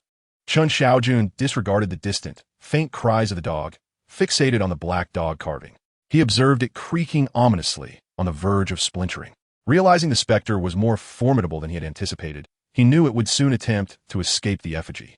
Without a moment's hesitation, he drew a kitchen knife and struck the wooden figure with great force. With a sharp crack, the carving split in two, releasing a plume of black smoke. Was it over? A sense of uncertainty gripped Chen Shaojun as he caught a glimpse of a multifaceted diamond-like realm emerging in his mind. Chapter 20. The Severing of Malevolence. The Supreme Sensory Chapter. It was the tunneling treasure mirror. Overjoyed, Chen Shaojun recognized that the manifestation of the tunneling treasure mirror signified the completion of the appraisal. The malevolent energy dissipated, and the ghostly entity was vanquished within the black dog. This ordeal had been perilously close. Fortunately, he had been well prepared. Otherwise, the outcome could have been dire. If possible, he resolved to avoid such perilous treasure appraisal tasks in the future. After all, with his clairvoyant abilities, he could foresee dangers ahead. The tunneling treasure mirror revealed a series of images related to the Jade Rui. Formed a century ago, this Jade Rui differed slightly from its contemporary counterpart. After the malevolent energies were cleansed, the Jade Rui had regained its true form, gleaming with a crystalline brilliance that indeed warranted the title of exquisite jade. However, what truly captivated attention was the oval-shaped bead, partially enveloped in jade, resting above the Rui. This bead, a deep emerald green, emitted a unique luminescence, undeniably enchanting. Especially in the depths of night, the glow is breathtakingly beautiful. In fact, a century ago, when this Jade Rui was crafted, the bead at its apex did not exist. It must have been embedded later. Chen Shaojun speculated, and soon the scene provided clarity. 2 decades prior, the owner of the Jade Rui was an inspector within the Court S Inspection Department. While conducting a raid on an official S residence, he accepted bribes and acquired a trove of treasures, among which was this spirit bead. Fearing investigation, he concealed the treasures in a secret location and commissioned a specialized artisan to embed the spirit bead into the Jade Rui. The Jade Rui was already a family heirloom known to outsiders. By incorporating the spirit bead, it naturally became wholly his, free from scrutiny. However, frequent night travels lead to encounters with ghosts. During one instance of accepting a bribe, he was caught red-handed. The inspection department upheld strict regulations, and the inspector's family was subsequently subjected to house arrest and exile. The Jade Rui, after several twists of fate, found its way into Zhao Quan's possession. Zhao Quan was unaware of the Jade Rui's origins, but recognized its extraordinary value. As a man of literary flair, he could not resist boasting about his acquisition to his friends and displayed it several times. On one such occasion, Chen Shaojun glimpsed the scarred man among the gathering. Notably, this scarred man bore the surname Peng, as did the Jade Rui's owner from 20 years prior. The image vanished. The spirit communication treasure appraisal determined its rank. The Jade Rui was rated as an average grade ordinary item. How could it possibly be so? Just an ordinary item? Chen Shaojun was taken aback, struggling to believe it. With a malevolent aura overshadowing it, and the presence of over 100 strands of evil energy along with lingering spirits. Such a treasure, in his view, should surely belong to the level of magical artifacts. To his astonishment, it was merely classified as ordinary. Could it be that magical artifacts were indeed that rare? A reward then materialized, a measuring ruler appearing in his hand. Before he could examine it closely, a chime echoed. The spirit communication treasure appraisal began its classification anew. The Yuan Ling Pearl was rated as a low-grade treasure, capable of gathering spirit, converging energy, refining the body, extending life, and establishing foundations. Another item? A twin treasure? And yet, it was of low-grade treasure status? Chen Shaojun was momentarily dazed, a flicker of joy quickly blossoming on his face. In retrospect, this seemed reasonable. The difficulty of this treasure appraisal was unmatched in his lifetime. Even in the records of the official's notes, there were only a handful of instances that could rival the peril he faced this time. All those treasures were merely ordinary items. Thus, for it to surpass the level of magical artifacts and be categorized as a treasure was entirely plausible. The reward immediately surfaced in his mind. The Taishang induction chapter. One treasure appraisal yielded 2 rewards. The first was a measuring ruler, which was no ordinary object, but rather a spirit-cleansing ruler. Its purpose was straightforward, to disrupt malevolent energy. As is well known, one either cleanses the malevolent energy thoroughly, or the official is unable to withstand it, allowing the malevolent energy to invade their body, causing harm to their spirit, with life and death hanging in the balance. However, if one possesses the disruption talisman, then during the appraisement of treasures, a mere strike of the talisman can sever the incessant malevolent energies, thereby halting the appraisal and preserving one's life. This is akin to an unparalleled treasure for the pawnshop attendant. Truly, it is the most suitable artifact for me. Had I possessed the disruption talisman earlier, I would not have found myself in such a dire predicament when confronted with the overwhelming malevolence. Chen Shaojun recalled the helplessness of being ensnared by the sinister aura, unable to move an inch, and his heart surged with joy. Henceforth, the process of appraising treasures would be significantly less burdensome. Even when faced with treasures radiating more ferocious malevolence, he would no longer be at a loss. If necessary, he could utilize the disruption talisman to break the appraisal into 2, 3, or even 4 sessions. The second reward, the Supreme Perception Scripture. As Chen Shaojun received the memories, the text was deeply etched in his mind, and he vaguely comprehended its essence. This is a true classic of Taoism. What constitutes a true classic of Taoism? It embodies the methods of Taoist cultivation. Although uncertain whether this is indeed the widely renowned Taoist practice in this realm, it undeniably represents a technique that enhances one's soul through the perception of the celestial wonders and the contemplation of worldly transformations. The method of cultivation is exceedingly simple. One must visualize the patterns immediately. Within the Supreme Perception Scripture, there is an accompanying diagram of the celestial constellations, adorned with innumerable stars. Chen Shaojun need only visualize this constellation diagram in his mind to connect with each star. There is no need for meditation or the circulation of energy. The entire process unfolds within his consciousness and can be interrupted at any moment. It bears a resemblance to the Changchun breathing technique that I previously acquired, though the Supreme Perception Scripture is undoubtedly infinitely more profound. Chen Shaojun commenced his visualization. In the star map, each star appeared to be drawn from the farthest reaches into his proximity, and soon, a star began to take shape in his mind, followed by a second and a third. As he visualized, an inexplicable attraction emanated from him, drawing countless vital energies from the surroundings, gradually surging into his body. These energies seemed to harbor a mysterious essence, nourishing his flesh and blood, nurturing his limbs and bones, expanding his meridians and acupoints, ultimately converging within his dantian to form wisps of vital energy. With each visualization, he garnered a strand of energy, completing the cycle once every half an hour. He could achieve 10 strands in a day. 10 strands could transform into a single wisp. Thus, in a day, he could procure a wisp. The Supreme Perception scripture is indeed wondrous. Upon opening his eyes, Chen Shaojun felt the subtle energy within him, and a wave of emotion welled up in his heart. After much struggle and longing, he had finally embarked upon the path of cultivation once more. Apologies for the delay. I was indeed preoccupied. Chapter 21, Extending Life by Half a Century. With the appraisal completed, he received 2 rewards. Chen Shaojun felt a sense of contentment within, grateful that his prior preparations had not been in vain. However, as he gazed upon the treasures he had appraised, his eyes could not help but flicker with intrigue. The jade ruby itself was unremarkable, yet the gem embedded upon it, the Yuanling pearl, a treasure of the low-grade category.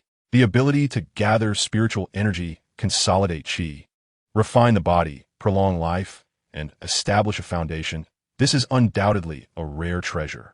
Chen Shaojun understood well that the evaluations of the Tongling Bao Jian had never erred. If it proclaimed that the Yuanling pearl possessed such effects, then it must be true. Merely the capabilities of gathering spiritual energy and consolidating qi were enough to incite envy. Not to mention that the Yuanling pearl could also temper the physical body, extend lifespan, and forge a path foundation. Chen Shaojun was determined to seize this treasure. After all, the scarred man, surnamed Peng, was no virtuous character. He was one of Zhao Quan's acquaintances, yet he resorted to murder for the sake of this treasure. Though the man might have connections to the previous owner of the Jade Ruby, perhaps as a descendant, the Jade Ruby did not belong to him. After a moment's hesitation, he recalled the saying, "Heaven's gifts, if not taken, will lead to misfortune." Such an object that could enhance one's strength was not something he could afford to overlook. As long as he ensured the Jade Ruby remained intact and the Yuanling pearl unshattered, he could leave behind a trace of its essence to maintain the treasure's integrity. Time was of the essence. He needed to act swiftly. Glancing at the sky outside, he realized that the scarred man must be waiting in the pawnshop for his prize, and Shenlang would soon arrive at the appraisal room to urge him on. He hastily grasped the Jade Ruby. At that moment, the Jade Ruby had shed its sinister aura. The jade felt cool to the touch, and holding it was immensely pleasurable. No wonder many affluent families cherished jade artifacts. The smooth, translucent, and cool nature of jade was indeed a great delight to hold. Without lingering too long in sentiment, Chen Shaojun focused his mental energy, and the Yuanling pearl was instantly activated, unleashing a unique spiritual force that flowed like a gentle stream into his body. Almost immediately, Chen Shaojun felt a violent and formidable power surge within him, as if it sought to utterly obliterate his form. Yet within this force, there seemed to be an abundance of life, diligently working to restore his body. From the moment it entered, this power surged through his limbs and bones, permeating every corner of his being. The sensation was akin to sizzling oil in a hot pan, or something being refined in flames. Chen Shaojun vividly experienced a blend of pain and pleasure. The destructive and domineering force gradually dismantled his skin, flesh, meridians, and bones, only to meticulously repair and reorganize them piece by piece. The agony transformed into a tingling warmth, reminiscent of the comfort of the womb. Chen Shaojun continuously drew upon the Yuanling pearl's spiritual strength, enduring this paradox of pain and pleasure. He felt as though he were undergoing a metamorphosis, embracing rebirth. Time seemed to stretch indefinitely, yet it also felt like an instant. When he sensed the Yuanling pearl beginning to weaken, a foreboding sense of collapse looming, he finally severed the connection. With golden bones and jade-like flesh, his physical refinement was complete. Spirit suffused with energy, he had forged his path foundation. Slowly, Chen Shaojun opened his eyes, acutely aware of his transformation, and could not help but feel a surge of emotion. In that moment, he distinctly sensed his newfound self, his state of being unprecedentedly vibrant. Within him, there existed no true energy or Tao essence. Yet when he exerted himself, a punch was unleashed. Bang! This punch struck the air, producing a muffled sound. Simultaneously, a white wave emanated from his fist, extending 3 inches from his body before dissipating. For martial practitioners, the sound of a strike is invaluable. To an outsider, this resonant sound would signify a significant achievement in body refinement. indicating that one's limbs and bones have been thoroughly honed. The white wave represented his formidable strength. Authentic fist energy, capable of penetrating the body, is typically a feat accomplished only by those whose martial arts have reached the depths of their internal organs and who can channel strength throughout their entire being. Yet, in truth, Chen Shaojun had not reached such a level in his martial practice. He had not even managed to grasp the basics of martial arts and could hardly be considered a martial artist. His reliance was solely on his pure physical strength. The Spirit Essence Pearl had greatly enhanced my abilities, alleviating the arduous training typically required for body refinement. I estimate that it will not be long before my martial realm ascends rapidly, achieving a profound level of mastery. Furthermore, it has expanded my meridians, refined my Dantian's energy sea, and laid a solid foundation for my future cultivation, clearing countless obstacles. Most importantly, my lifespan has also increased by half a decade, equating to an additional 30 years. If I were to live a healthy life, reaching a century, then with the Spirit Essence Pearl, my life expectancy has been elevated to 130 years. Chen Shaojun's heart surged with excitement, reaching an ecstatic peak. Had he not been mindful of his surroundings, fearing the attention of those within the pawnshop, he would have almost burst into a joyous howl. After a considerable time, he gradually calmed himself. He could not allow his elation to manifest beyond the confines of room number 7. Additionally, he needed to clean the black dog's blood and boy's urine present in the room. Thus, when Chen Shaojun exited room number 7, he had reverted to his previous demeanor, his expression and attitude indistinguishable from before. Upon entering the storeroom, Shen Lang seemed to have been anticipating his arrival. Promptly greeting him, finally emerged. How did it go? Were you able to complete the appraisal? Mission accomplished, Chen Shaojun replied, unperturbed, retrieving the tray that contained all 8 treasures, including the jade ruby. Excellent. I knew you were no ordinary person. I never imagined you would appraise all 8 treasures so swiftly. I shall proceed to register them. Mr. Peng has been awaiting you outside the shop. Shen Lang gazed at Chen Shaojun in astonishment.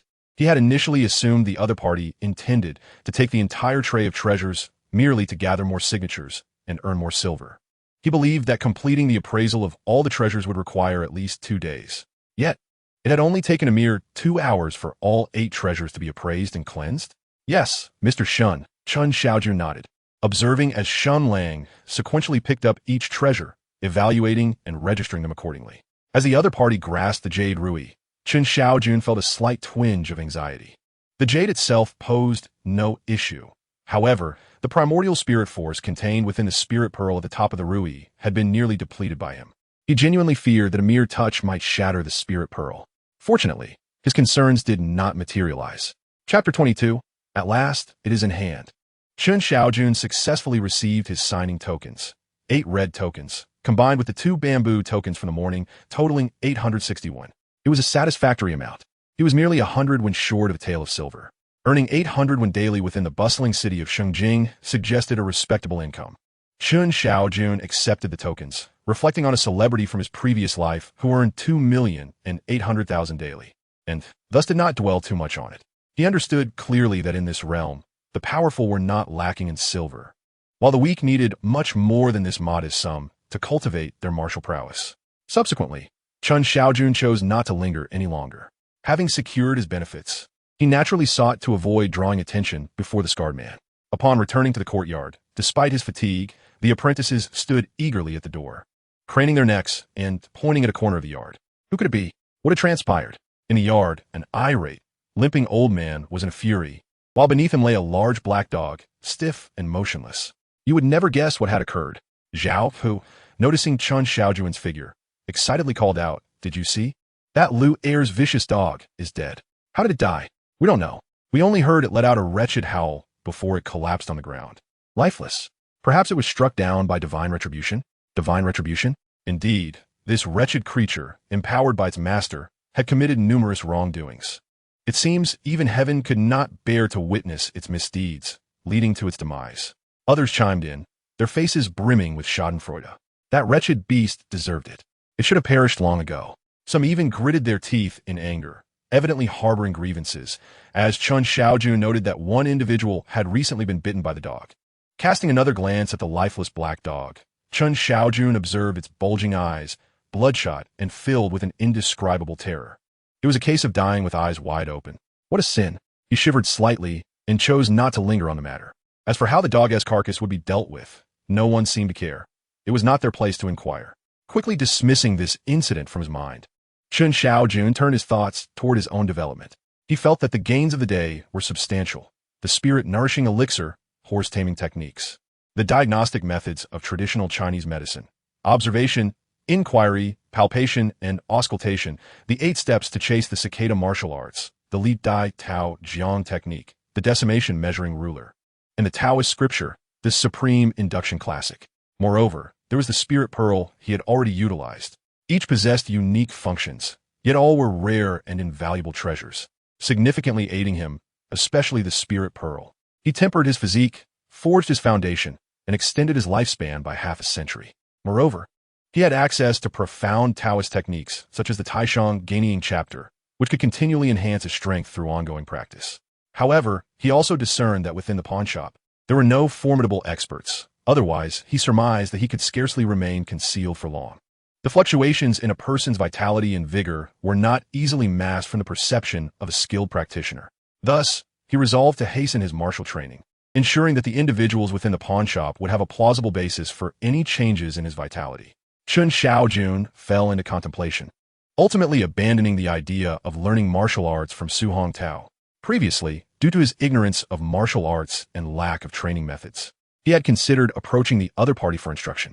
However, through the rewards of appraising treasures, he had now mastered the Tiger Demon Body Refinement Fist, rendering further instruction from Su unnecessary. He did not wish for his newfound strength to be laid bare before the eyes of others. Although Su Hong Tao's prowess may not have been strong, he was an old hand with extensive experience, possessing a keen eye for detail.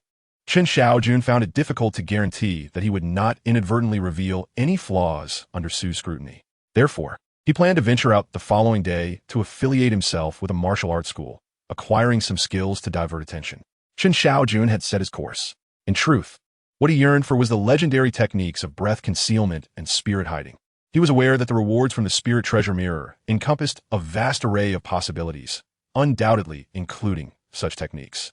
Regrettably, the rewards from the spirit treasure mirror appeared without any discernible pattern. What he desired was not guaranteed to be granted to him. Subsequently, Chen Shaojun closed his eyes and practiced the Taishang Gaining chapter, envisioning the celestial map of the stars. A thread of energy began to coalesce within his dantian. 20 years had passed, and after numerous twists and turns, the Jade Rui had finally returned to the hands of the Peng family.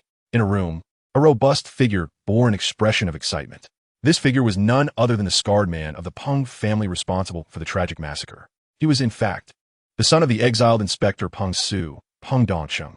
6 months prior, at a gathering, he had witnessed Zhao Quan produce the Jade Rui, and he had immediately taken note, quickly recognizing it as the property of the Peng family, particularly due to the gem embedded within it. 20 years ago, his father might not have recognized it, regarding it merely as a top-tier gemstone. However, after years of exile and unique experiences, Peng Dongqing's knowledge had surpassed that of his father. Thus, he was able to identify the gem as potentially the legendary treasure of heaven and earth, the Yuanling Pearl. Contemplating the rarity and marvel of the Yuanling Pearl, combined with the fact that the Jade Rui was originally theirs, he was immediately seized by ambition. One night, he stealthily visited Zhao Quan's residence, proposing a trade to purchase the Jade Rui. He wore a mask of regret, yet inwardly, he had already anticipated this outcome. Perhaps, even before he learned that Zhao Quan had come to avoid calamity and was alone in Shengjing, he had already harbored murderous intent. Thus, at the moment of the opponent's resolute refusal, he unsheathed his sword with a swift motion. With a surge of murderous intent, he showed no mercy. The entire Zhao family, comprising 7 members, soon fell beneath his blade. Shenyang City, after all, is the capital of the 6 spirits, teeming with martial experts. The speed at which the authorities arrived surpassed his expectations. Hesitating briefly, he had no choice but to retreat, watching helplessly as treasures like the Jade Rui from the Zhao family were sealed by the government. Fortunately, no one in the authorities noticed the peculiar nature of the gem atop the Jade Rui. With a 6-month public notice period, he waited each day in anticipation. Upon learning that this batch of treasures had been pawned by the steward of the Lin pawnshop, he deliberately waited an additional day before visiting, approaching the transaction as a standard sale, ultimately securing the prized possession. After more than half a year of torment, it was finally in his grasp. Although the wait was excruciating, it was all worth it. Peng Dongsheng felt a surge of excitement within, and the scar on his face seemed to quiver with his fervor, rendering it all the more grotesque. Chapter 23. Resentment towards Heaven and Earth. It is said that the Yuanling Pearl is a celestial treasure capable of refining the body, enhancing the organs, solidifying the foundations of the meridians, and extending life by more than 20 years. It is rumored that once a warrior reaches the Qi realm, free from illness and calamity, they may live to the ripe old age of 100. Should they consume the Yuanling pill, their life could transcend a century, extending to 120 years. While this age may not surpass that of the current Emperor Shengde, who is 132 years old, it is still a coveted aspiration for countless individuals. As thoughts of the Yuanling Pearl flitted through Peng Dongqing's mind, his excitement intensified. At this moment, his martial cultivation stood at the 7th level of body refining, honing the 5 organs. He was confident that if he utilized the Yuanling pill, establishing a solid foundation, he could swiftly break through to the 8th level of body refining, mastering the 6 viscera, and even seamlessly transition to the 9th level, the realm of internal vision, ultimately entering the Qi realm.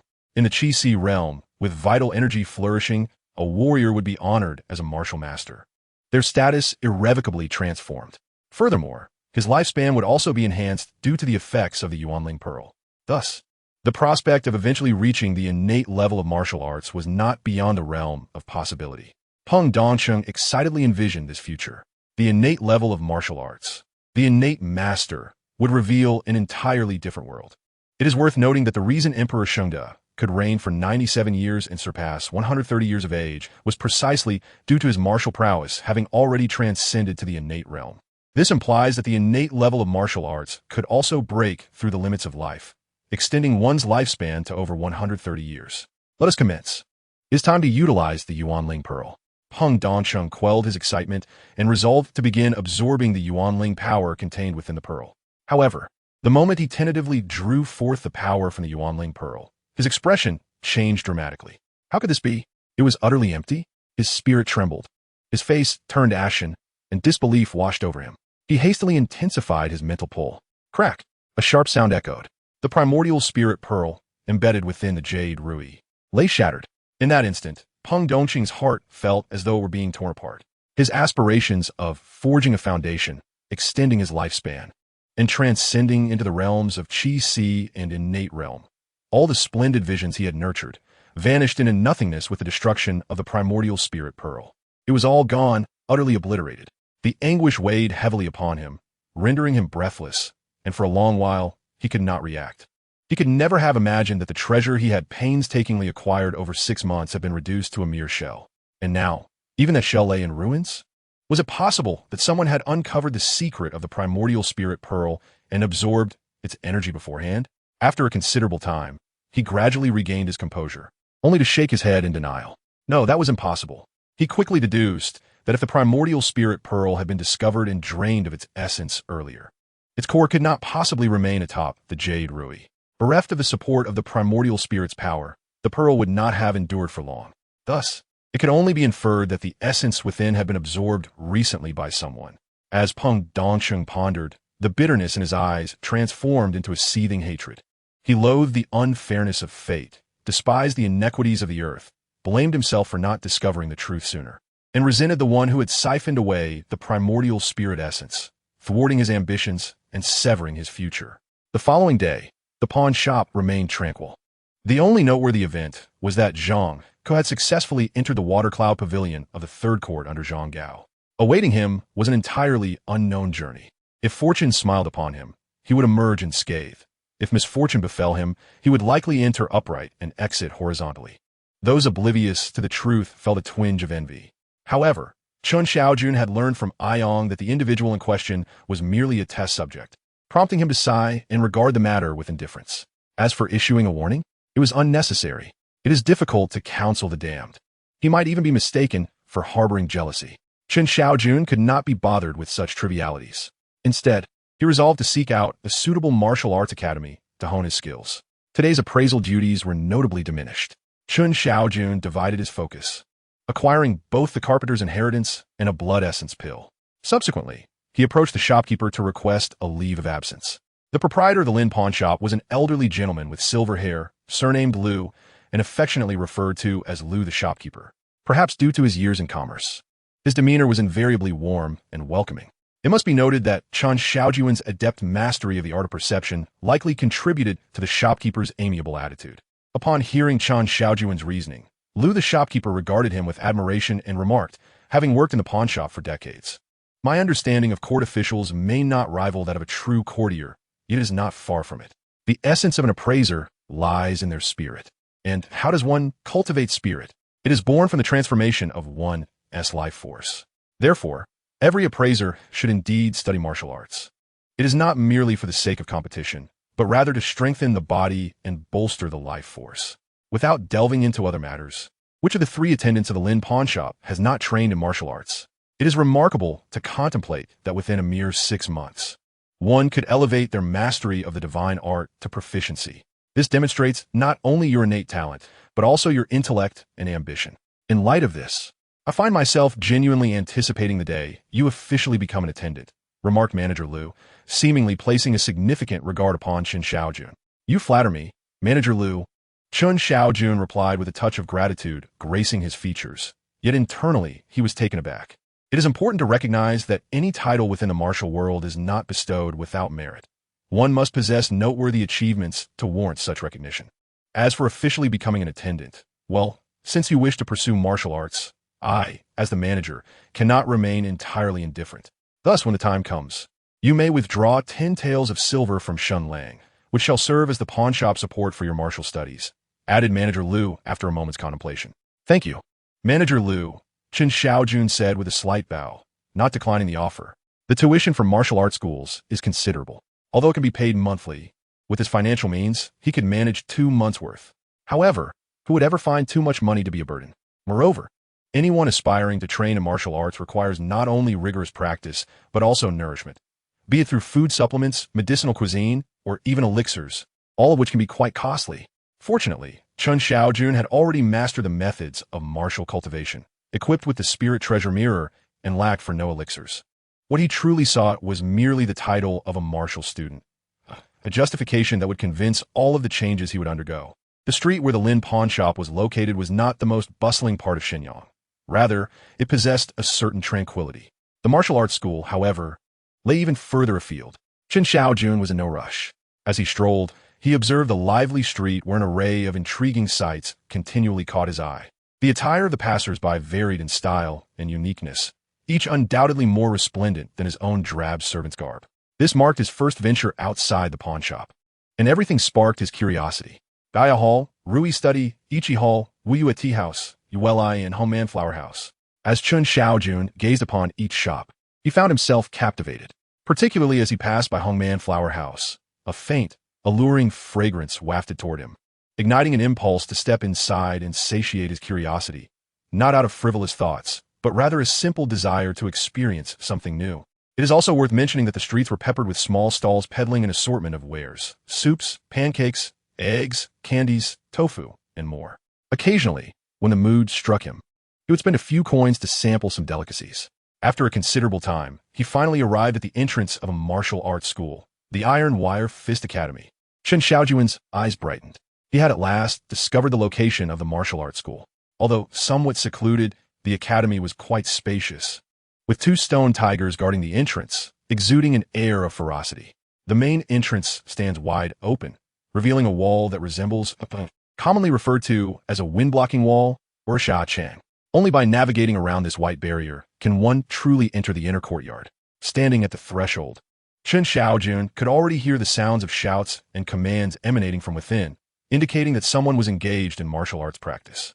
Upon stepping inside, he was greeted by a spacious area where 2 to 3 dozen individuals were diligently practicing their forms, their movements precise and their demeanor imposing. "What brings you here?" A robust, middle-aged man clad in a short black outfit approached him. Chen Shaojun took a step forward and replied, "The tuition is 3 or 2 taels of silver per month, payable every 3 months. If paid for half a year at once, it amounts to just 15 taels." The middle-aged man, noticing that Chen Shaojun had come to learn martial arts, softened his expression and began to explain, "Payment every 3 months?" Chen Shaojun was taken aback, realizing he originally had only 6 taels. Had it not been for the shopkeeper's words, allowing him to withdraw 10 taels, he would indeed be insufficiently funded. Our iron wire boxing school offers some of the most affordable tuition rates in all of Shengjing City. Once the fee is settled, you shall become an official apprentice of our school, and you will be taught the foundational techniques of our iron wire boxing, specifically the ironwood post technique.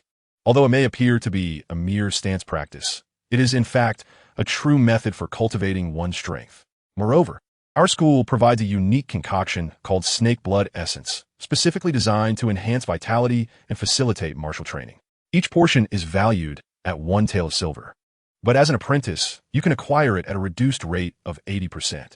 This is one of our school's internal benefits. However, to prevent apprentices from exploiting this opportunity, we impose a limit.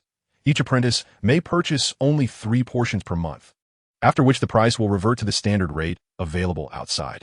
The middle-aged man, sensing Chen Shaojun's hesitation regarding the cost, hastily clarified.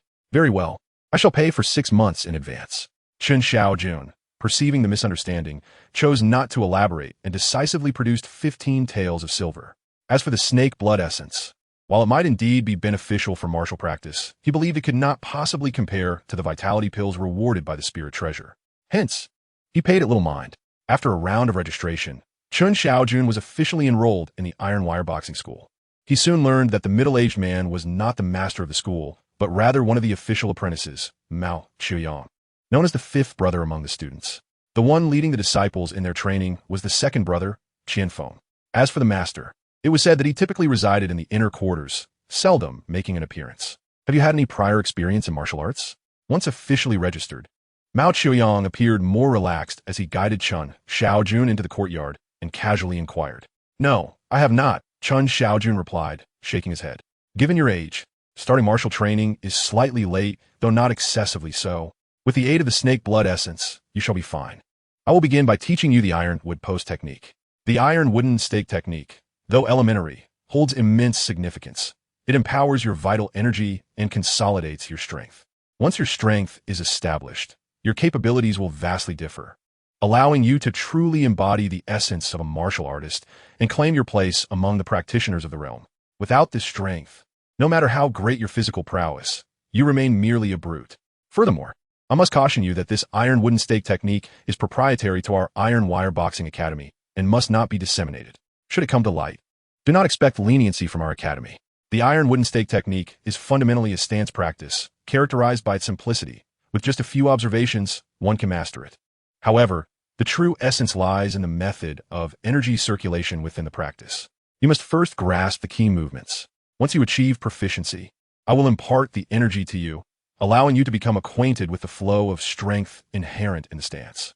For the first 3 days, I shall guide you through a daily session of energy transmission. Should you fail to sense the emergence of energy after 3 days, it would indicate a weakness in your constitution, necessitating further training and perhaps medicinal supplementation. Moreover, at the beginning, middle, and end of each month, I shall appear to instruct the apprentices on their martial skills. Should you have any inquiries, feel free to voice them. At other times, you may practice independently at home or at the academy without any specific requirements. Mao Qiuyang, though verbose and scattered in his discourse, has thoroughly conveyed the essential precautions and key points of the iron wooden stake technique, along with the regulations of the academy. Upon returning to the pawn shop, twilight had descended. Chen Shaojun felt a profound sense of fulfillment. Although his primary motive for joining the academy was to maintain a facade, Mao Qiuyang's extensive explanations had indeed illuminated many truths about martial arts and training. The only source of his confusion lay in the realization that the tiger demon body refining fist bestowed upon him by the spirit communication mirror seemed distinct from the martial techniques taught at the Iron Wire Boxing Academy. Chapter 25. Shun Lang is dead. The martial arts of the Iron Wire Boxing Academy focus solely on energy cultivation. To refine one's body, one must pursue other body refinement techniques, such as the 13 iron fists, iron cloth shirt, and the diamond lock jade formula. It is also noteworthy that the Iron Wire Boxing Academy classifies the body refinement stage into 2 realms: external forging and internal refining. The iron cloth shirt represents the Academy's unique external forging technique, conditioning the practitioner's muscles and skin, while the diamond lock jade formula pertains to internal refinement, nurturing the internal organs. External forging of muscles and skin, alongside internal refinement of the organs, indeed ensures comprehensive cultivation within the realm of body refinement. However, the tiger demon body refining fist, bestowed upon me by the spirit communication mirror, is an all-encompassing martial art. By adhering to its systematic approach, one can ascend to the pinnacle of body refinement. In this regard, it appears that the tiger demon body refining fist is, indeed, more sophisticated. Chen Shaojun quietly compared the two and quickly reached a conclusion. It is only natural to expect excellence from the rewards granted by the spirit communication mirror. The Iron Wire Boxing School is merely an ordinary establishment, scarcely worthy of mention within the grand city of Shengjing. The martial arts it teaches are, by no means, exceptional. Nevertheless, this is inconsequential, as the two pursuits do not conflict.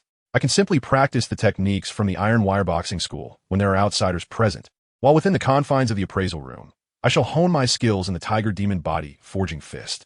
Chen Shaojun mused, boldly standing in the courtyard to practice the iron wood post technique. Previously, his fifth senior brother, Mao Qiuyang, had imparted to him the method of harnessing the power of the iron wood post. In that moment of practice, he felt a surge of energy within him, continuously burgeoning. There was no need for external transmission of energy. His internal force was nearly overflowing. Yet, he dared not reveal this. Instead, he made efforts to conceal it. He watched, eyes wide, as his post technique advanced by leaps and bounds, beginner, proficient, minor success, and then major success. In the blink of an eye, he felt his internal energy surging forth, as if it were about to burst free. A thought stirred within him, and he unleashed a punch.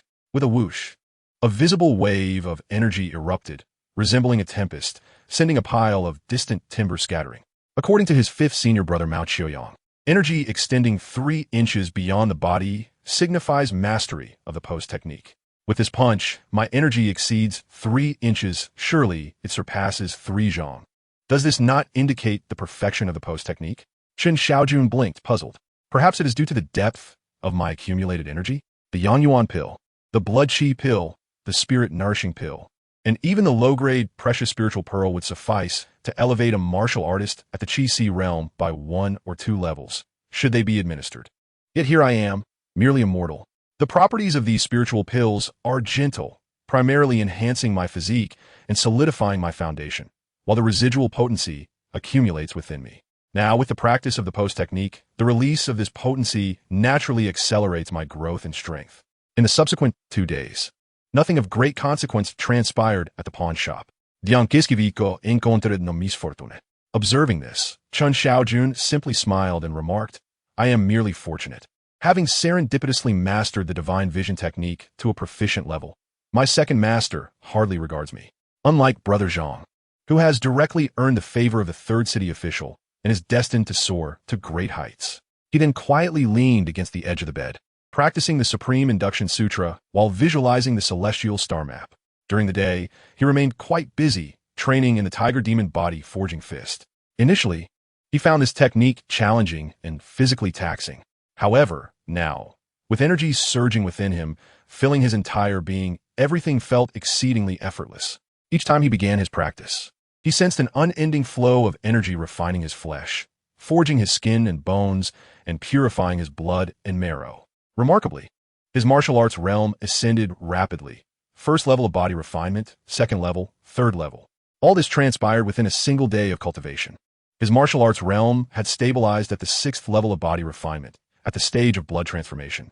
Initially, he had anticipated that his subsequent training speed would correspondingly decelerate. To his astonishment, the very next day, he broke through 2 realms in succession, reaching the 8th level of body refinement, the stage of honing the 6 internal organs. He was now merely a step away from the 9th level, the stage of internal vision. In reflection, he could only marvel at the profound depth of his prior accumulation. It was likely that even the imperial families would find it challenging to match his level of accumulation and fortuity. On this day, with the sun high in the sky, Chen Shaojun was waiting alongside numerous apprentices for the daily assessment tasks. However, he noticed that Shun Lang, who was typically the first to arrive, was conspicuously absent. Shortly thereafter, Manager Liu entered, accompanied by a young man clad in black constable's attire, a dagger sheathed at his waist. This young man was Constable Yi from the Yamen, seeking to inquire about matters concerning Mr. Shun Lang. Manager Lu summoned everyone present in the pawn shop and proceeded with the introduction. Shen Lung? What trouble has he gotten himself into? Su Hongtao inquired, his curiosity piqued. It is not a matter of Shen Lang getting into trouble. Rather, he has passed away. Manager Lu replied, shaking his head solemnly. Passed away? How did that happen? The crowd exhibited expressions of disbelief. How could Shen Lang, in good health, possibly die? His body was discovered this morning. It appears he was subjected to some form of mistreatment before death, his eyes remaining unclosed in eternal slumber. Manager Lu said with a heavy heart, That is something you must clarify. Did he utter anything peculiar? Constable Yi began his routine inquiry. The case was, in essence, straightforward. He had been murdered. However, capturing the perpetrator would prove to be no simple task. The assailant seemed to be seasoned, leaving little evidence behind. When asked about Chen Shaojun, he could only shake his head. His interactions with Shen Lang had been minimal, and he had no knowledge of whom Shen Lang might have offended. A fleeting image of the scarred man crossed his mind, yet lacking any solid proof, he felt hesitant to say more. Chapter 26. Who says the case is closed? Moreover, it was possible that his own affairs were entangled in this matter. Constable Yi cast a glance at Chen Shaojun, but harbored no suspicions. Swiftly moving on to the next inquiry. Someone did mention the scarred man, but it was merely in the context of a normal business transaction. No one suspected him to be the murderer. After a thorough collection of testimonies, Constable Yi found himself empty-handed and casually asked, Is everyone in the pawn shop present? 3 attendants are still absent, but they typically arrive post-noon.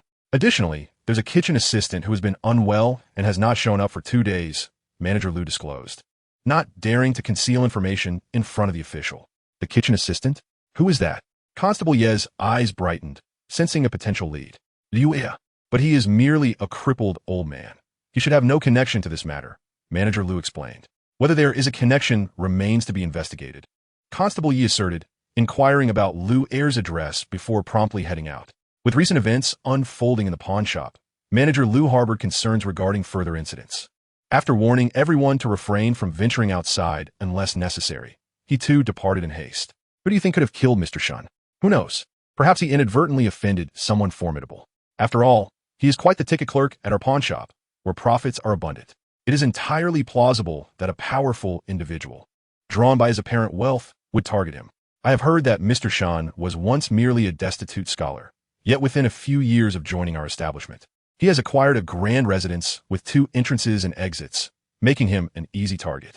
Could it be that he has crossed paths with someone dangerous? Mr. Shen is notoriously petty, and we apprentices are always wary of his potential for vengeance. The unfortunate fate of Zhang Wang serves as a cautionary tale. Perhaps Mr. Shen has provoked the ire of the wrong person, thus incurring retribution. A cluster of apprentices gathered, engaged in fervent speculation. Some recalled the recent incident involving Zhang Wang, who had succumbed to a sinister force, leaving his fate uncertain. In the midst of this sorrowful reflection, they could not help but express their thoughts. As for feelings of grief or pity, such notions were non-existent.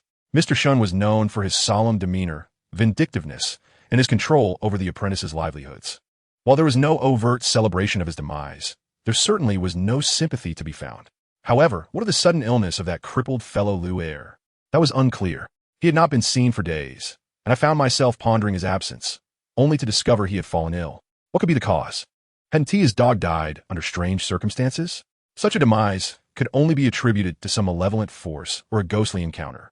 Liu Ye, known for his stinginess and gluttony, would surely hesitate to bury his dog, likely choosing instead to stew it for his own consumption. It would be a miracle if he did not fall ill from such indulgence. It was at this moment that Su Hongtao approached, a cheerful smile adorning his face. Although his status was slightly higher than that of the apprentices, he was approachable and well-traveled, which made others eager to converse with him. A sinister force? A ghost? Surely. There are no such things in broad daylight, someone remarked, curiosity piqued. The peculiar circumstances of those events stirred whispers among the group. How could that be? You simply have not witnessed them because we are currently in the capital of the Great Zhou Dynasty, the city of Shengjing. Do you have any idea how many extraordinary individuals reside here? Martial saints, Taoist masters. With such figures present, all malevolent spirits would naturally retreat. However, that does not mean they do not exist. I have traversed the world, delving into the realms of the supernatural, witnessing ghost brides and the spectral bearers of coffins. Su Hongtao recounted, his words flowing effortlessly as he shared tales from his youth. Everyone was aware of his penchant for embellishment. These anecdotes might not have stemmed from personal experience, yet they certainly had some basis in reality. At the very least, they provided a glimpse into the unknown. After all, idleness bred curiosity. Chen Shaojun listened intently, casting a sidelong glance at Su Hongtao, surprised that he had discerned the grim fate of the black dog so swiftly. Fortunately, I have been cautious in my actions.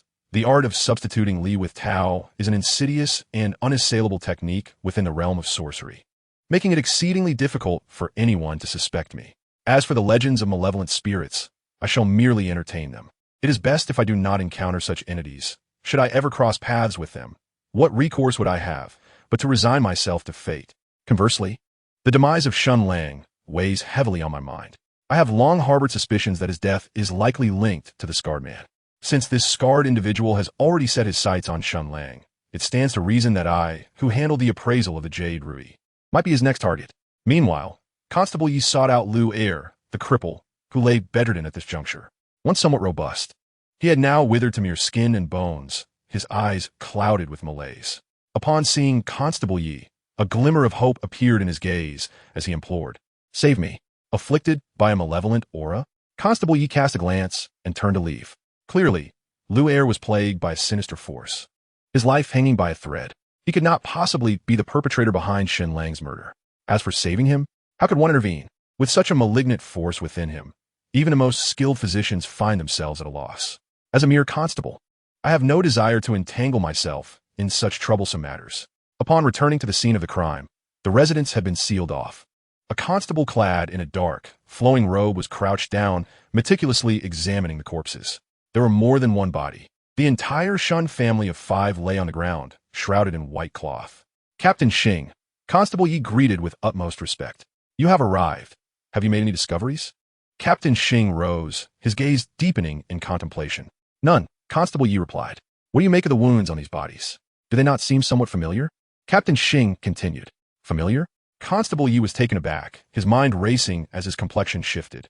"Are you suggesting the massacre from half a year ago?" "Yet, that could not be correct. That case had been resolved, and the murderer apprehended. This incident, while similarly a massacre, was executed by a swordsman of notable skill, and the level of prowess displayed was akin to that of the previous case, both at the 7th or 8th stage of physical refinement. It seems implausible that they could be the same individual. Who claims that case was resolved?" Captain Xing remarked with a hint of melancholy. "It was merely that we had not discovered the true culprit for so long that we closed the case on a death row inmate. Such occurrences are not rare in the magistrate's office. It appears that after half a year of silence, the murderer assumed we had relaxed our vigilance and returned to wreak havoc. However, the troubling aspect is that this individual is evidently well acquainted with our investigative methods, erasing numerous traces. Moreover, it is vital to note that most murderers possess a motive, be it greed or vengeance. This individual has struck twice without the desire for riches and has had minimal contact with the victims, rendering it arduous to ascertain their motives." Chapter 27 Clang. In the afternoon, the pawnshop returned to a state of tranquility. The 3 official attendants made their appearances, and Chen Shaojun deliberately cast a glance at the chief attendant. Qin Winshan.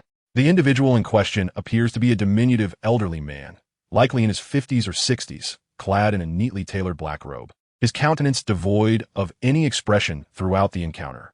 Even when present, he uttered not a single word, merely observing Chaofeng Dai Ming and San Chaofeng Zhonggao as they endeavored to reassure the multitude of apprentices. It is truly difficult to reconcile this demeanor with the formidable reputation he bears as the copper skin, iron hand. Before long, the shopkeeper arrived, accompanied by a striking young man in his 20s, elegantly attired in white and wielding a painted fan, embodying the quintessential image of a refined gentleman. This is Lin Qi, who will subsequently assume responsibility for Shun Lang's duties. The shopkeeper offered little introduction, swiftly directing the various errand apprentices to their respective tasks. Observing this, Lin Qi smiled faintly, unfurling the fan in his hand to reveal a vivid landscape painting adorned with calligraphy. However, what truly captured attention was the meticulously crafted inscription upon the artwork. "Second in the world." Second? Who holds the title of first? What does this second position signify?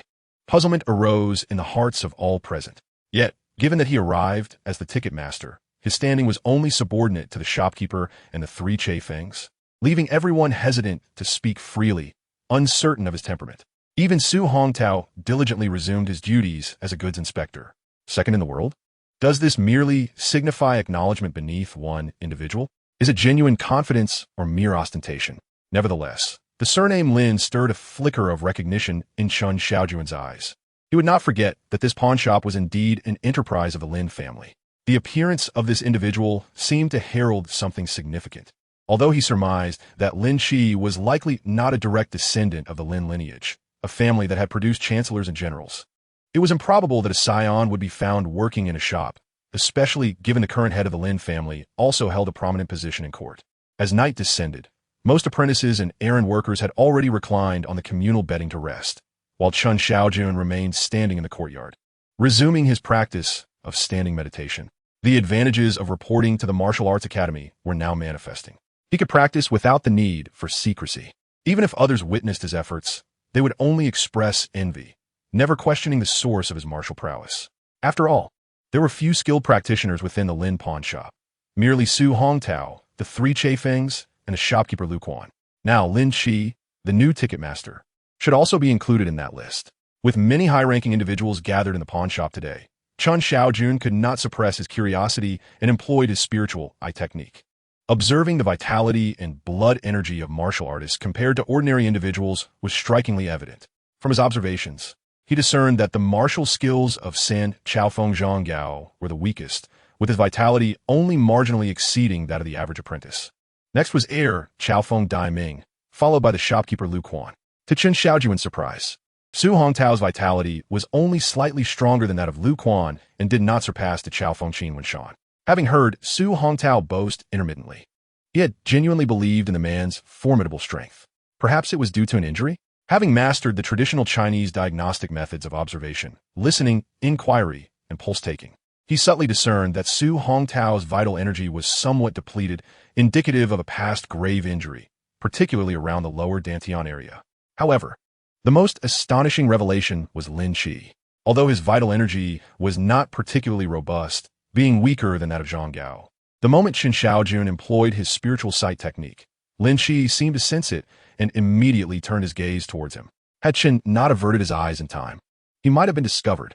Lin Qi was undoubtedly a formidable individual, instilling a tinge of apprehension in Chen Shaojun's heart. He also came to understand for the first time that the spiritual sight technique was not infallible. When employed in the presence of a master, there existed the risk of being detected. Fortunately, neither Su Hongtao, the three court officials, nor Lu Zhonggue and Lin Qi resided in the backyard, as they all had their own accommodations outside, which alleviated the risk of exposure while Chen practiced other martial arts at night.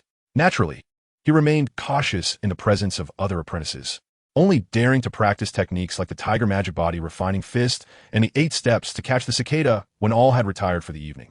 As the night deepened, Chen Shaojun glanced at the sky. The moon hung high, nearing the midnight hour. He then retracted his fist stance and leisurely made his way to his room. Just as he reached the door, he suddenly heard the sound of a tile shattering, turning to see a lithe figure descending from the rooftop. This is... Chen Shaojun was taken aback, despite the figure being shrouded in a black cloth. The scar that extended from the face to the eyebrow allowed him to immediately recognize the identity of the assailant. The scarred man, the assassin Peng Dongsheng. Death. Peng Dongsheng's gaze was frigid, filled with murderous intent. For the sake of the Yuanling Pearl, he had schemed for over half a year. Success was within his grasp. The Yu Rui was already in hand, and the Yuanling Pearl was tantalizingly close, promising an increase in his lifespan, an elevation in power, and a future rife with potential. Yet, all his aspirations turned to naught. The dream shattered. The Yuanling Pearl had been reduced to an empty shell, long seized by another.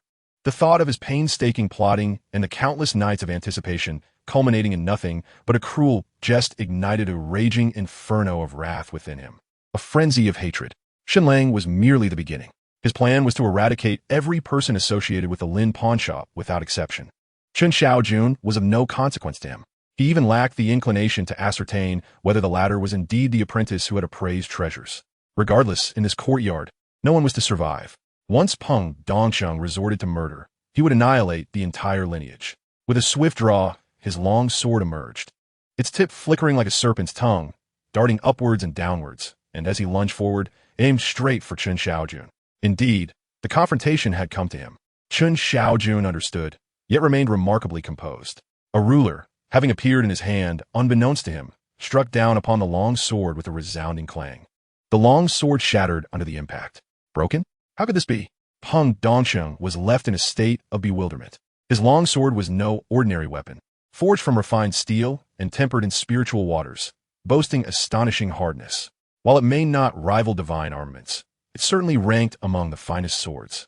Many martial artists of the Qi realm wielded weapons that paled in comparison to this blade. Yet, how could such a treasured sword be shattered by a mere ruler? What manner of weapon was this? Moreover, wasn't he the individual before him an apprentice of the court? How could he possibly possess such strength to not only parry his strike, but also break his weapon? Chapter 28. Is this how he dies? Peng Dongqing's eyes widened in disbelief, unable to grasp the reality before him. He had never anticipated that a mere apprentice could withstand his strike, let alone shatter his sword with a ruler. However, no amount of astonishment could alter his fate. In the next moment, he witnessed the ruler rise after breaking his long sword, descending with lethal intent upon his head. The speed of the opponent left him no time to react.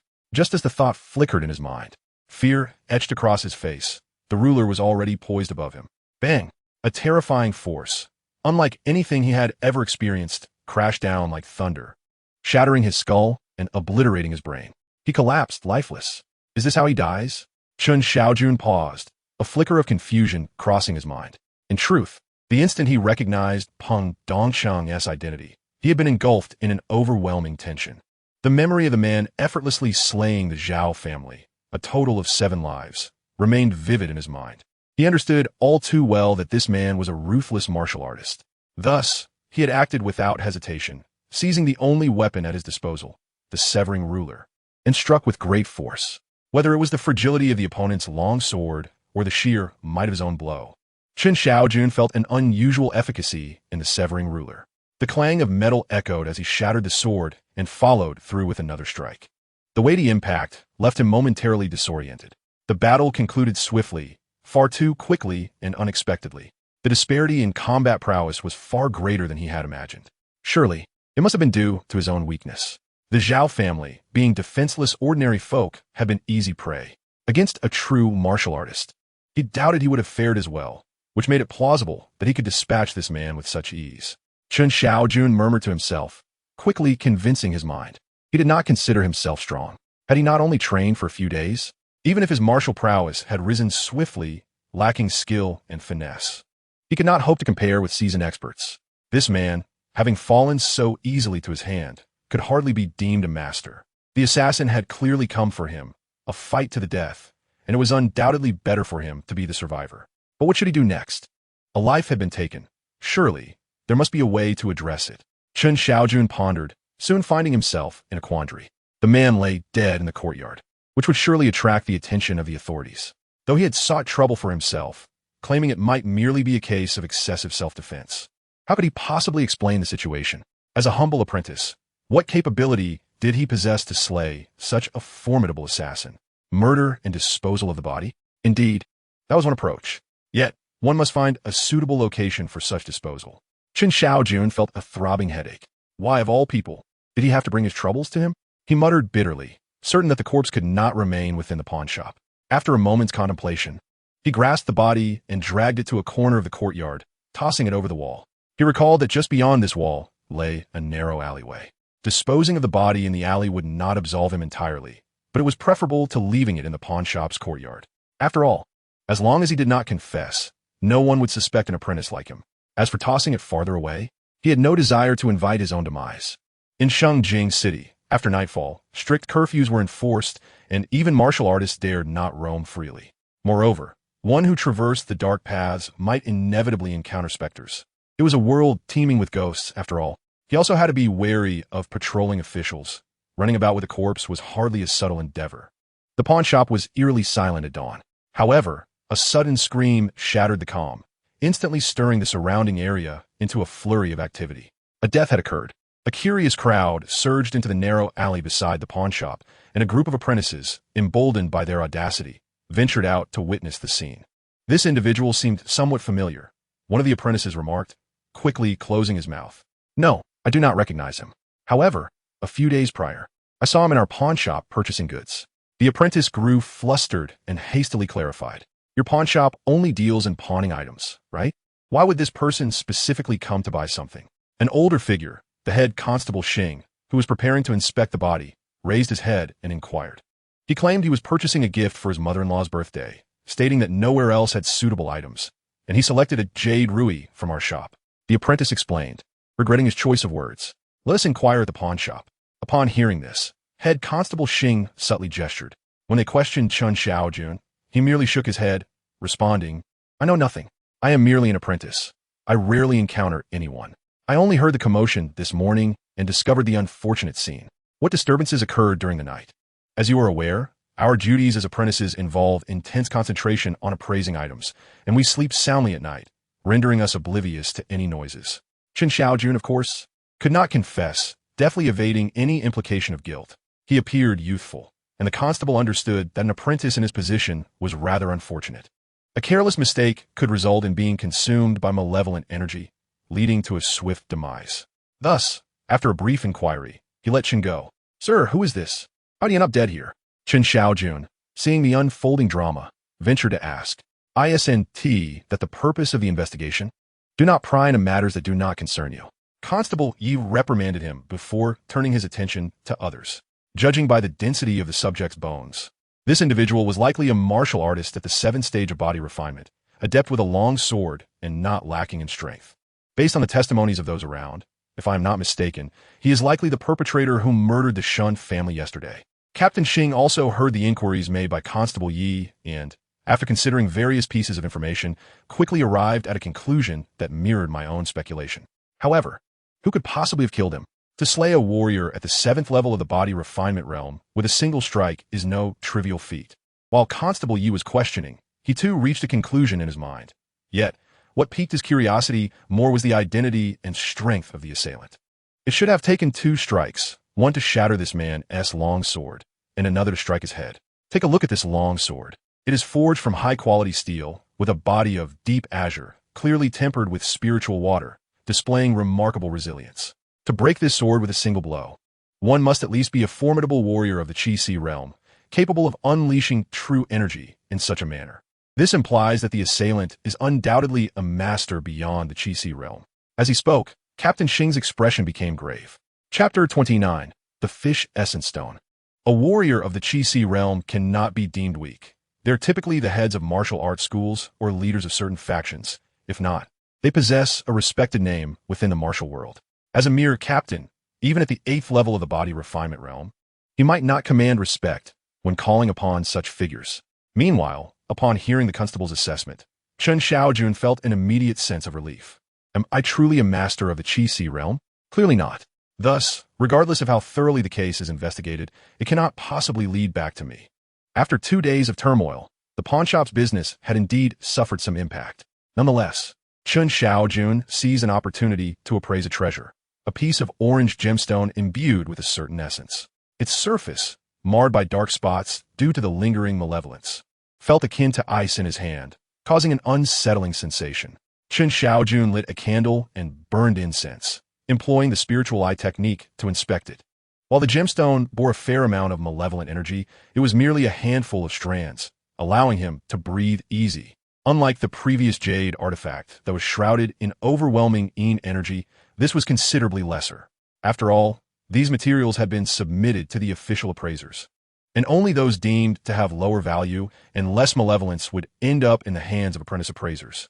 Before long, the candle extinguished, and the 3 bamboo incense sticks burned out as expected. Chen Shaojun then activated the divine vision technique. Compared to before, he had undergone a remarkable transformation. His vitality surged, and his spirit grew robust. When he unleashed his full potential, his blood essence rose like smoke, and his energy billowed like mist. As he manifested the divine vision technique, the torrent of mental will surge forth, sharp as a beam of sword light. In an instant, the malevolent energy upon the orange gemstone was stirred, and before it could escape, it was completely cleansed by the sword-like mental force. The once mottled orange gemstone now revealed its true form. It gleamed a vibrant orange-yellow, radiating brightness, and shimmered with sparkling light. The perfect heart shape seemed to serve as a testament to love, making it utterly irresistible. The appraisal was completed, and the spirit treasure mirror emerged vividly in his mind, revealing an orange gemstone that shone brightly within. Upon closer inspection, it was indeed the very gem identified by Chen Shaojun. The spirit treasure mirror, a conduit for tracing origins, allowed Chen Shaojun to witness a series of vivid images the moment he beheld the orange gemstone. In the southern expanse of the Great Zhou Dynasty, along the Yangtze River basin, a young catfish cautiously thrived. In a moment of naivety, it consumed a shimmering aquatic plant, leading to a rapid transformation. Its body grew exponentially, evolving into a 7-foot-long fish. On one occasion, a grandfather and grandson ventured into the river to fish. When their net ensnared the creature, it violently broke free, capsizing their small boat and tragically drowning both individuals beneath the surface. After several such encounters, the death toll rose to 10. A young swordsman, summoned to confront the menace, faced the now transformed fish spirit, which had mastered a water technique. A fierce battle ensued in the Yangtze, culminating in the swordsman slaying the creature in the river. Upon returning to shore with a massive fish, he dissected it, retrieving a blood-red demon core, while the remaining flesh was generously offered to the nearby fishermen. One fisherman, rummaging through the fish's throat, discovered an orange gemstone, which the locals referred to as a fish treasure or fish essence stone. After being skillfully carved into a heart shape, this gem changed hands multiple times, enduring conflict before ultimately finding its way into a pawn shop. Chen Shaojun emerged from his reverie, astonished to realize that this gemstone had originated from a fish demon. He was genuinely surprised, for it was his first true encounter with such a supernatural entity through the spirit treasure mirror. Although he had long accepted the existence of spirits in this world, witnessing the clear progression from growth to transformation into a demon, and finally to its demise, was a novel experience for him. Subsequently, the spirit treasure mirror began to evaluate and categorize the gem. Inscribed upon the 8-sided diamond-shaped realm were the words, Fish Essence Stone, Low-Grade Magical Item. When worn, it can dispel evil and ward off misfortune, and when ground into a powder and consumed with water, it can eliminate malevolent spirits. Low-grade magical item? Capable of dispelling evil? Chen Shaojun was momentarily taken aback. The classification of the fish essence stone did not surprise him, but its properties filled him with delight. It was well known that within the pawn shop, both apprentice and formal attendants feared the intrusion of malevolent energy, for once it entered the body, no remedy could save them. Despite their esteemed status within the confines of the pawn shop, outside those walls, they held little sway. The likelihood of summoning a Taoist master or an exceptional healer was virtually non-existent. Even if salvation were possible, it would be a rare occurrence. Now, armed with the knowledge that the fish essence stone could dispel malevolent energies, he felt a glimmer of hope. It was certainly better than feeling utterly helpless. With the appraisal concluded, a reward materialized in Chen Shaojun's hands, a talisman. The immobilization talisman, upon activation, could freeze an opponent's body, rendering them immobile. A valuable asset indeed, capable of preserving one's life in critical moments. Chen Shaojun carefully stored it away. Next, it was time for him to dedicate himself to the practice of martial arts.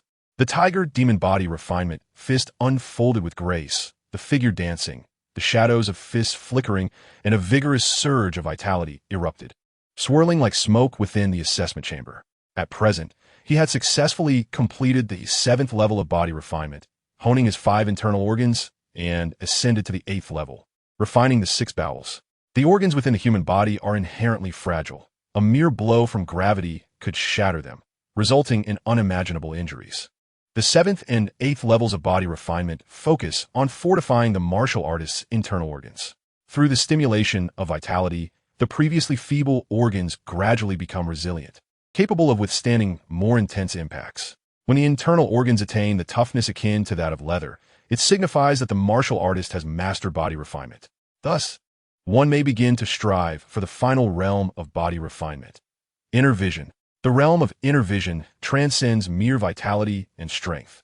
It encompasses the unseen essence of the spirit. According to my current progress, in approximately 2 days, I should be able to strengthen my 6 bowels to the resilience of aged leather, achieving the perfect completion of the 8th level of body refinement.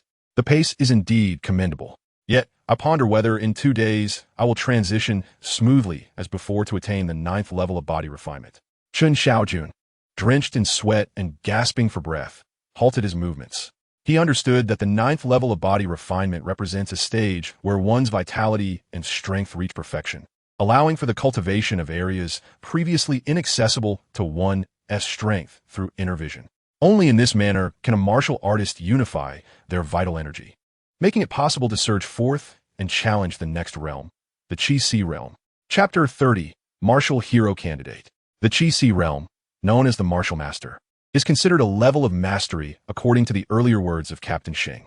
However, it is regrettable that even if I were to hone my martial skills to the pinnacle of body refinement, without a subsequent method for internal cultivation, a true breakthrough to the Qi Si realm would remain elusive. Chen Shaojun sighed inwardly, feeling somewhat helpless.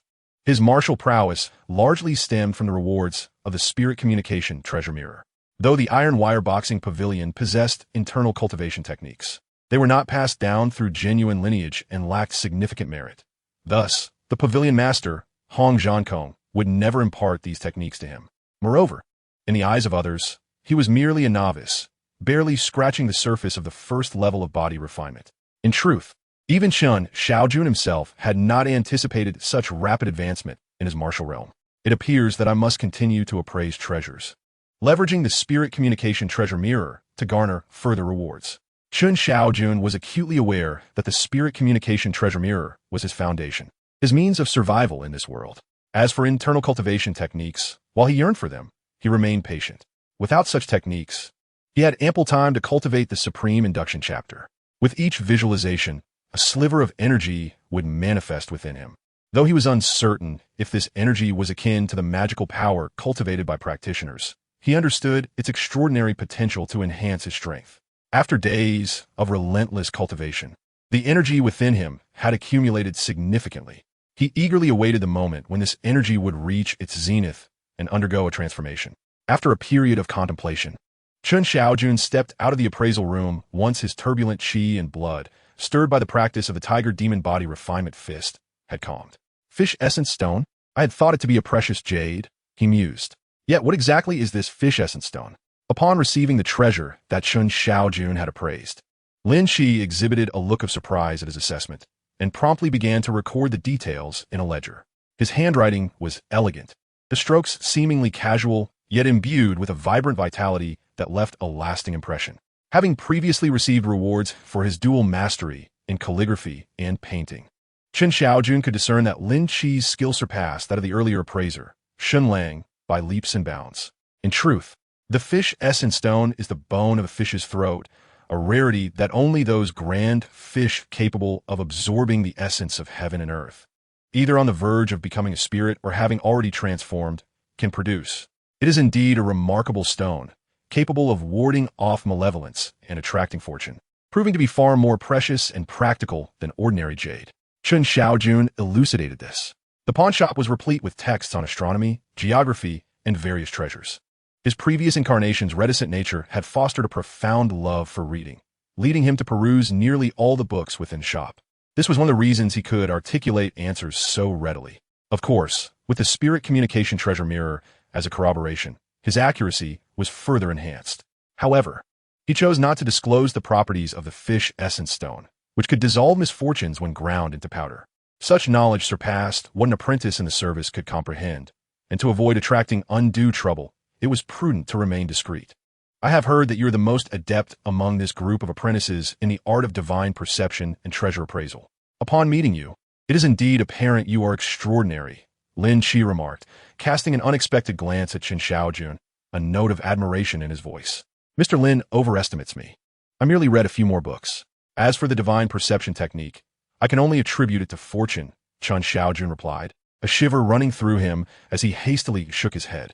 He was acutely aware of Lin Qi's distinguished status, and his ability to perceive the intricacies of the spiritual eye technique he employed was far from ordinary. Thus, he chose to exhibit humility and modesty. Had Lin Qi not broached the subject, he would not have engaged in conversation at all. Fortune? I cannot place my faith in mere luck, Lin Qi said cryptically, choosing not to elaborate further. Observing this, Chen Shaojun decided not to linger. Accepting his token from Su Hongtao before making his way into the shop to apologize to the proprietor, then proceeded towards the Iron Wire Fist Dojo. To work diligently, even if feigned, is essential to convince others that the transformation in my demeanor and essence is well-founded. The streets were bustling with activity, the air filled with the din of vendors hawking their wares and the incessant chatter of price inquiries. Within the taverns and tea houses, there exist performers who sing and narrate tales, their operatic melodies uniquely enchanting. The stories of the wandering bards and the sagas recounted are equally captivating, compelling passers-by to pause and listen. Amongst them is the illustrious Wu Yinghe, a name long familiar to the populace, for he stands as the sole warrior to be granted the title of Marquis since the inception of the Great Zhou Dynasty. His military exploits are legendary, and his martial prowess reaches unparalleled heights, marking him as a true paragon of strength, one of the most formidable figures of his era. The tale recounted speaks of Wu Yinghe's valor during a campaign, where he single-handedly confronted tens of thousands of barbarian soldiers to cover the retreat of his subordinates. He not only vanquished the barbarian general, but also slew 5 prominent commanders of the enemy, ultimately returning unscathed. Such feats affirm his status as the unparalleled martial sage of the contemporary world. It is likely that few possess strength that rivals his. However, it must be noted that there are indeed formidable adversaries who might surpass him, including the true lords of the Dao Alliance, the demon kings of the Demon Forest, several titans from overseas, and the powerful barbarian king, not to mention the ancient sorcerer from the kingdom of Mansagu. Even within the Great Zhou Dynasty, whispers speak of a few venerable figures. Yet, I firmly believe that given time, Wu Yinghe will surpass them all, for he is but 49 years of age, with vast potential for growth. A martial artist can live to 150 in the innate realm, and a martial sage in the divine profound realm may well reach 300.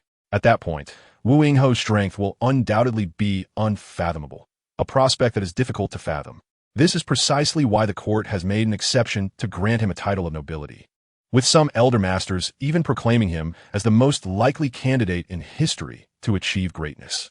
Just as Chen Shaojun was engrossed in the tale, he was taken aback when the tea stall attendant began to shoo away the patrons.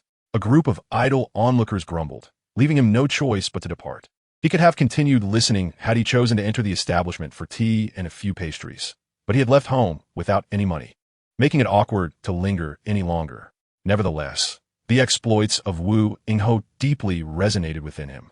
Initially, he had felt a sense of pride for swiftly breaking through to the 8th level of body refinement and for defeating the scarred assassin. Yet, in comparison to Wu Yinghe, he realized how far he still had to go. In the martial arts academy, students routinely practice their skills in the courtyard. Novices stand on ironwood stumps, while those with strength are taught the Iron Fist 13 techniques. As they advance, they learn the Iron Shirt and subsequently the Diamond Lock Jade formula.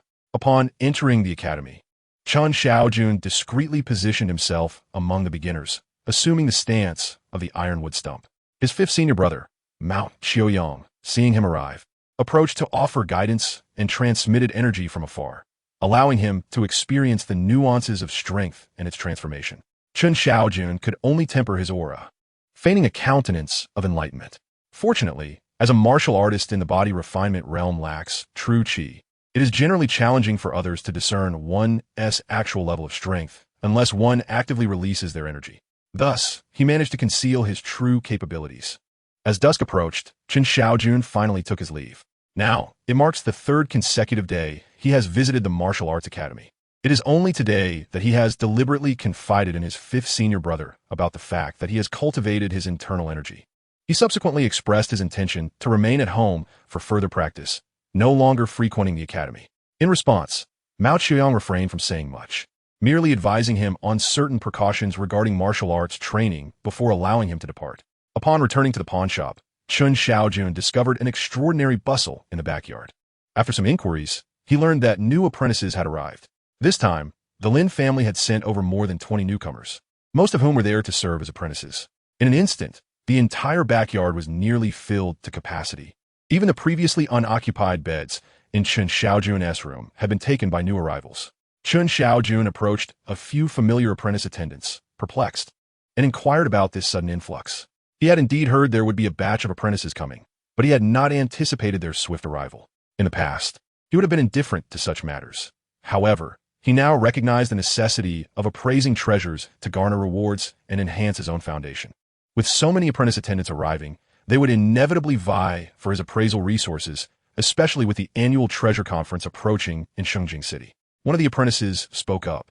It was Aiyong, the most seasoned apprentice in the pawn shop, who was well informed. The treasure conference? The others were momentarily taken aback. Could you elaborate? Chen Shaojun's interest was piqued. The treasure conference, while not particularly grand, pales in comparison to the decennial Heavenly Treasure Conference, which truly invites the world to gather. Yet, even the treasure conference is a significant event organized by the government in collaboration with the 5 major merchant associations of Shengjing City, showcasing countless rare and precious items from all corners of the realm. Some treasures are so extraordinary that they incite fierce competition among countless individuals willing to exhaust their fortunes in pursuit. With the abundance of treasures, the need for appraisal attendance also increases. Many treasures inherently possess malevolent energy.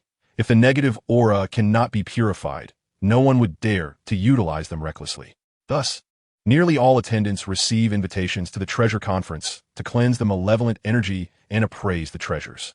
We apprentice attendants are not exempt. We too will be included in the conference to evaluate the treasures. Therefore, the treasure conference, in a certain sense, becomes a grand gathering for the attendants. However, for us, it is akin to a life and death banquet. Aiyong wore a cold smile, his tone tinged with pessimism as he cast a sympathetic glance at the newcomers. How could this be? Zhao, who was startled by his final remark, expressing his doubts. The materials we are currently appraising have already undergone screening by formal attendants. Thus, what reaches our hands typically harbors minimal malevolent energy. Only occasionally do we encounter misfortune with heavier cursed items, at which point we can only hope for the best. However, at the treasure conference, with such an abundance of treasures, formal attendants will scarcely have time to sift through them. Consequently, our chances of appraising items with significant malevolent energy naturally increase. If fortune favors us, we may only suffer a serious illness. If misfortune befalls us, it could lead to malevolent energy infiltrating our bodies, resulting in death. Every year, countless apprentice attendants perish at the treasure conference, and even the seasoned attendants face dire misfortune, inevitably falling victim to the perilous events. In contrast to the newcomers, we possess at least 6 months of experience in gem appraisal. Although our mastery of the art may not be profound, we are not far behind. It is the recently arrived apprentice attendants who are the most vulnerable. I estimate that after this treasure conference, out of 20 new apprentices, no more than 5 will return alive. Aiyong spoke in a hushed tone, a flicker of fear evident in his eyes. A collective gasp echoed among the others, while Aiyong's assertion highlighted the heightened danger and mortality rate for the newcomers. They did not genuinely believe that their own survival was considerably assured. Indeed, though the treasure conference poses significant risks, it also presents an opportunity. Not every artifact requiring appraisal harbors malevolent energy. Thus, nearly every year, some apprentice attendants emerge victorious, ascending to the rank of formal attendants. With a stroke of good fortune, they may even catch the eye of influential figures, paving the way for a promising future. Then, Aiyong spoke again, his gaze imbued with a tinge of aspiration. Could one truly ascend to the status of a formal attendant? At this, the eyes of all present sparkled with renewed hope.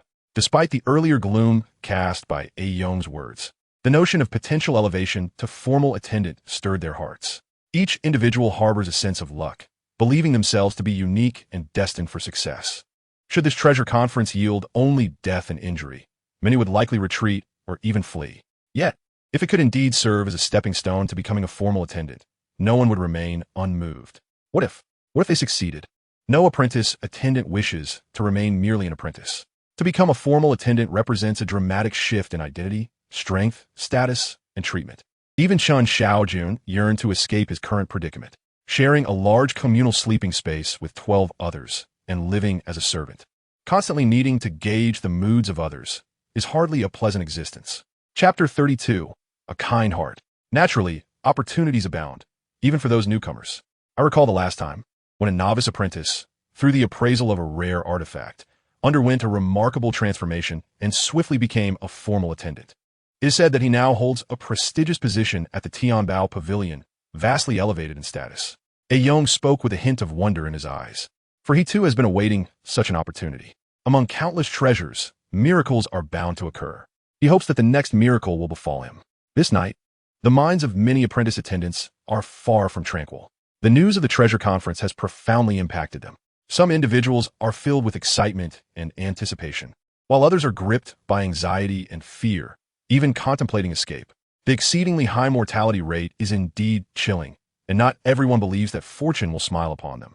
Yet, a contract of servitude has effectively sealed off their avenues of retreat. The upcoming treasure auction presents a genuine opportunity.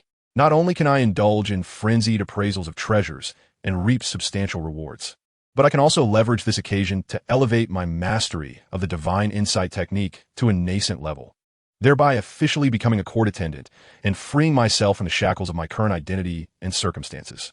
Chen Shaojun is also deep in thought. It is likely that it will not be long before he breaks through to this nascent level, as it is the standard for an official court attendant. Initially, he pondered how to aptly showcase his mastery of the divine insight technique upon reaching this stage, so as to swiftly shed his status as a slave and regain his freedom. However, the treasure auction now offers him a glimmer of hope. There is no need for him to be one of the fortunate few who identify treasures imbued with spiritual energy and auspiciousness. He merely needs to transform himself into such a lucky individual through this auction. Resolute in his thoughts, Chen Shaojun refrained from further contemplation and promptly entered his training. Visualizing the Supreme Response Sutra. With 20 new court attendant apprentices added to the pawn shop, he initially believed the number of treasures available for appraisal would significantly diminish. To his surprise, the treasures requiring appraisal not only did not decrease, but instead multiplied considerably. Many of these are aged materials.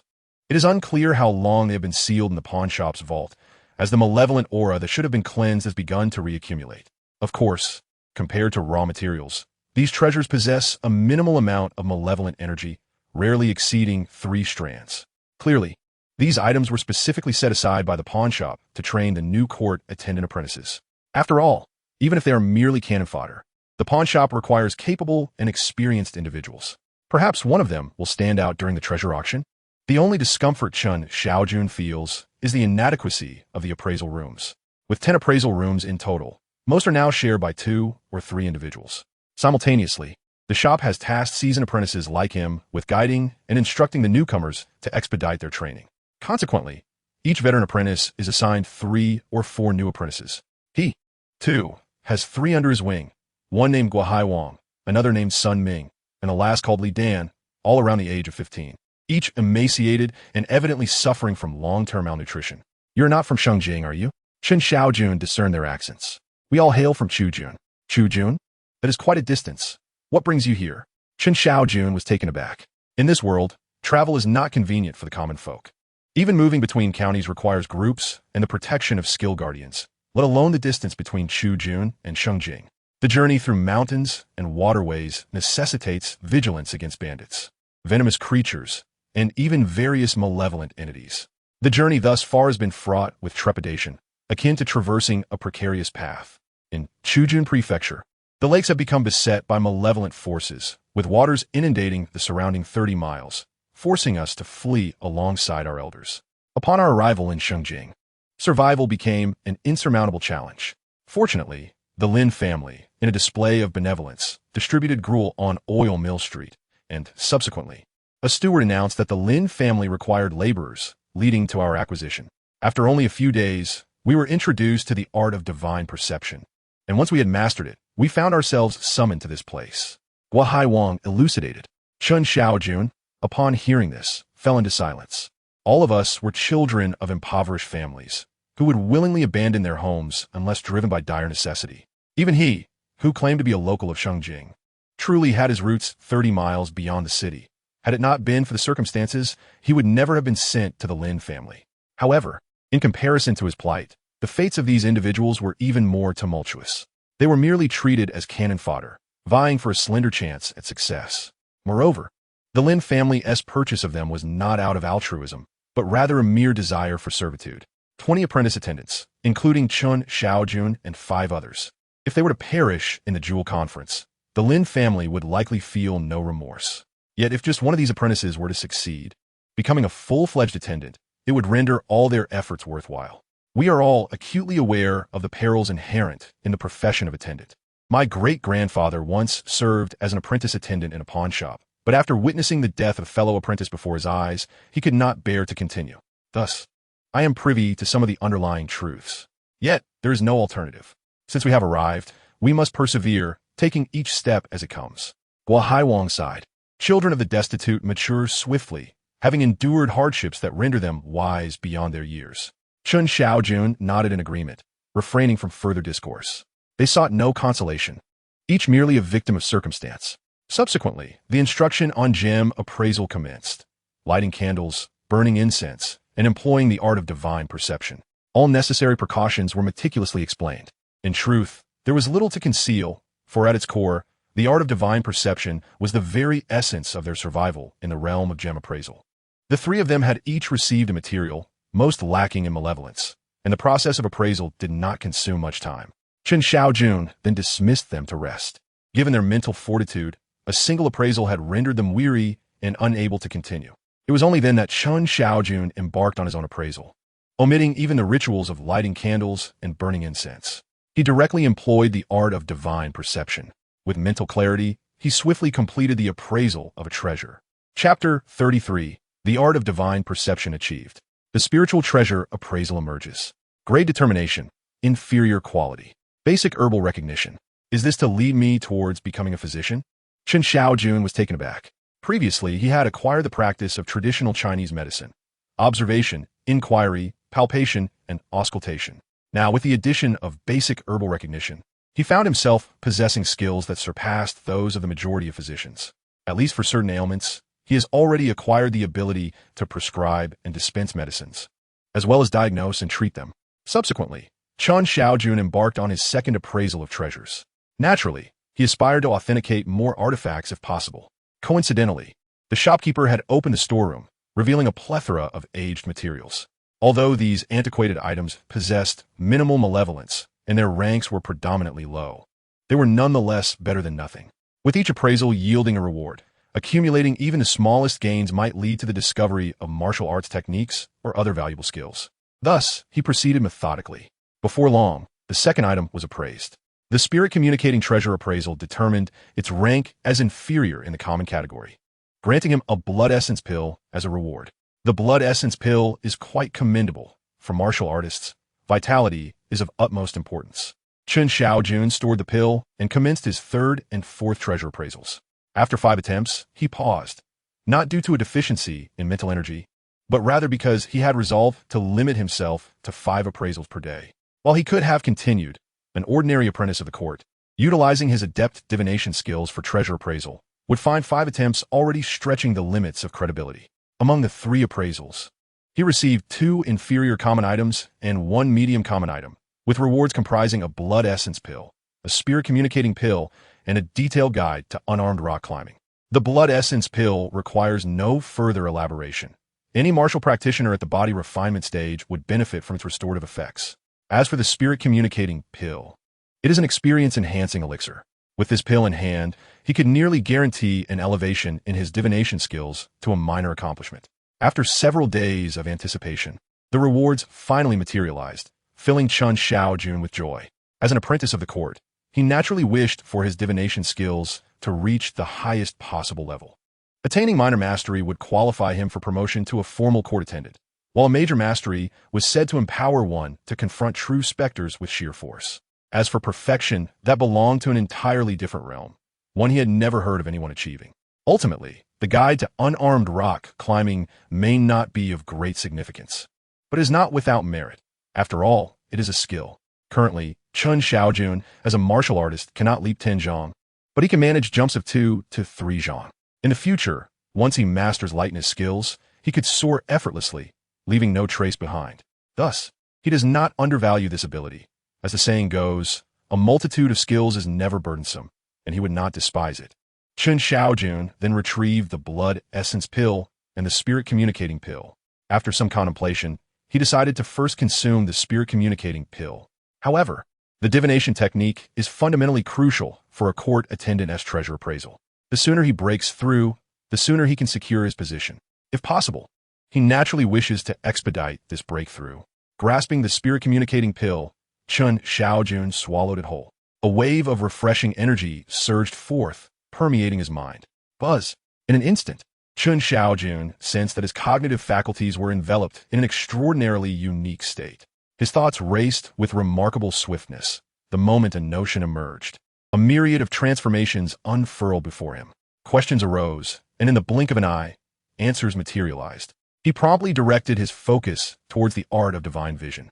Instantly, various intricate manifestations of this art, along with inquiries, solutions, speculations, and pathways, surged forth, becoming vividly clear in his mind. After a considerable period, even though this was not his first encounter with the spirit communing pill, the sensation remained utterly captivating. Chen Shaojun felt a profound sense of loss, yet soon, a look of joy illuminated his face. He had achieved a breakthrough. The art of divine vision had ascended to a minor attainment. He could distinctly perceive that his familiarity and comprehension of this art had evolved immensely. Most importantly, Chen Shaojun focused his mind and employed the art of divine vision.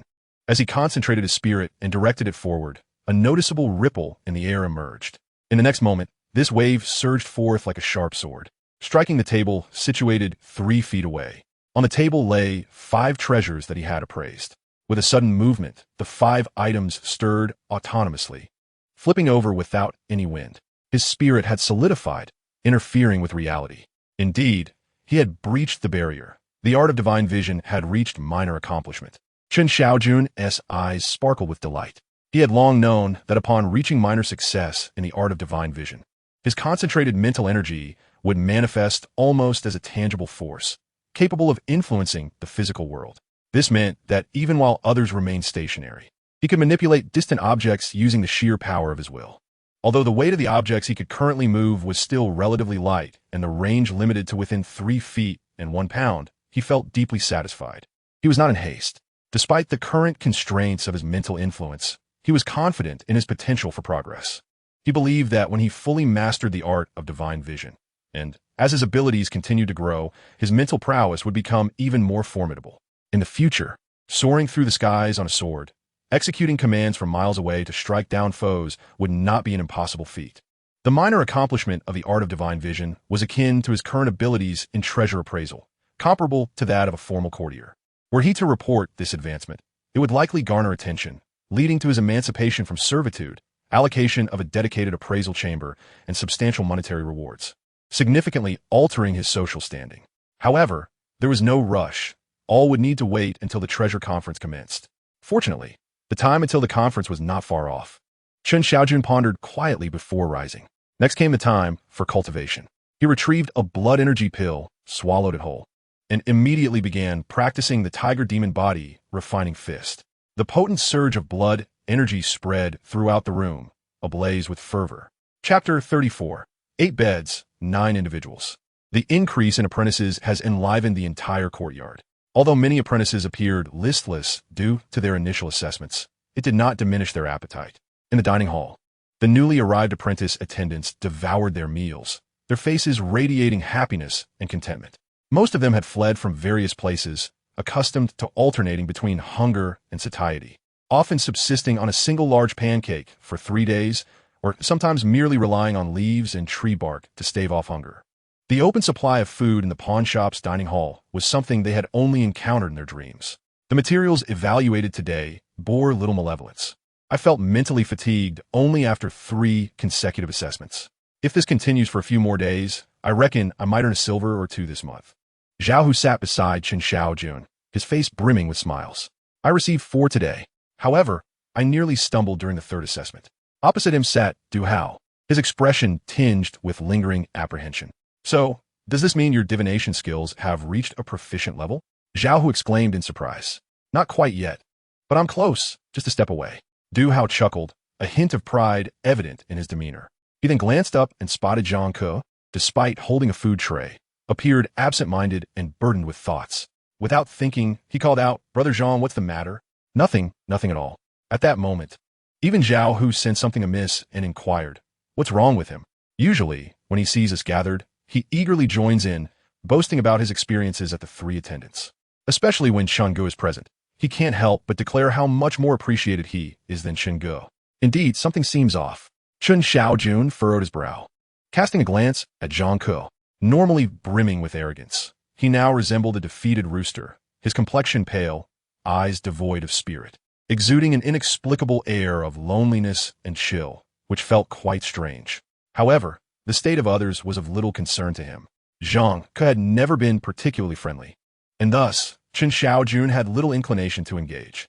His bunk was situated at the far end of the dormitory, and just as he was about to step into his bed from the corridor, he suddenly felt a wave of chilling energy sweep over him, sending a shiver down his spine, causing the scalp to tingle.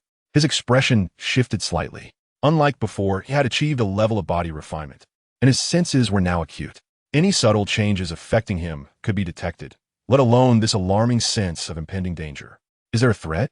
He quickly directed his gaze toward the source. The chilling sensation seemed to emanate from the center of the dormitory. Yet, there was nothing unusual in the vicinity. A look of puzzlement crossed Chen Shaojun's face. With his naked eye, he observed that everyone had fallen asleep, and there was nothing out of the ordinary. However, for reasons unknown, he could distinctly feel a cold aura steadily radiating from the center of the dormitory, expanding outward. In the center, 4 apprentices were asleep. Du Hao, Zhang Ku, and 2 new apprentices. Wait, Zhang Ku?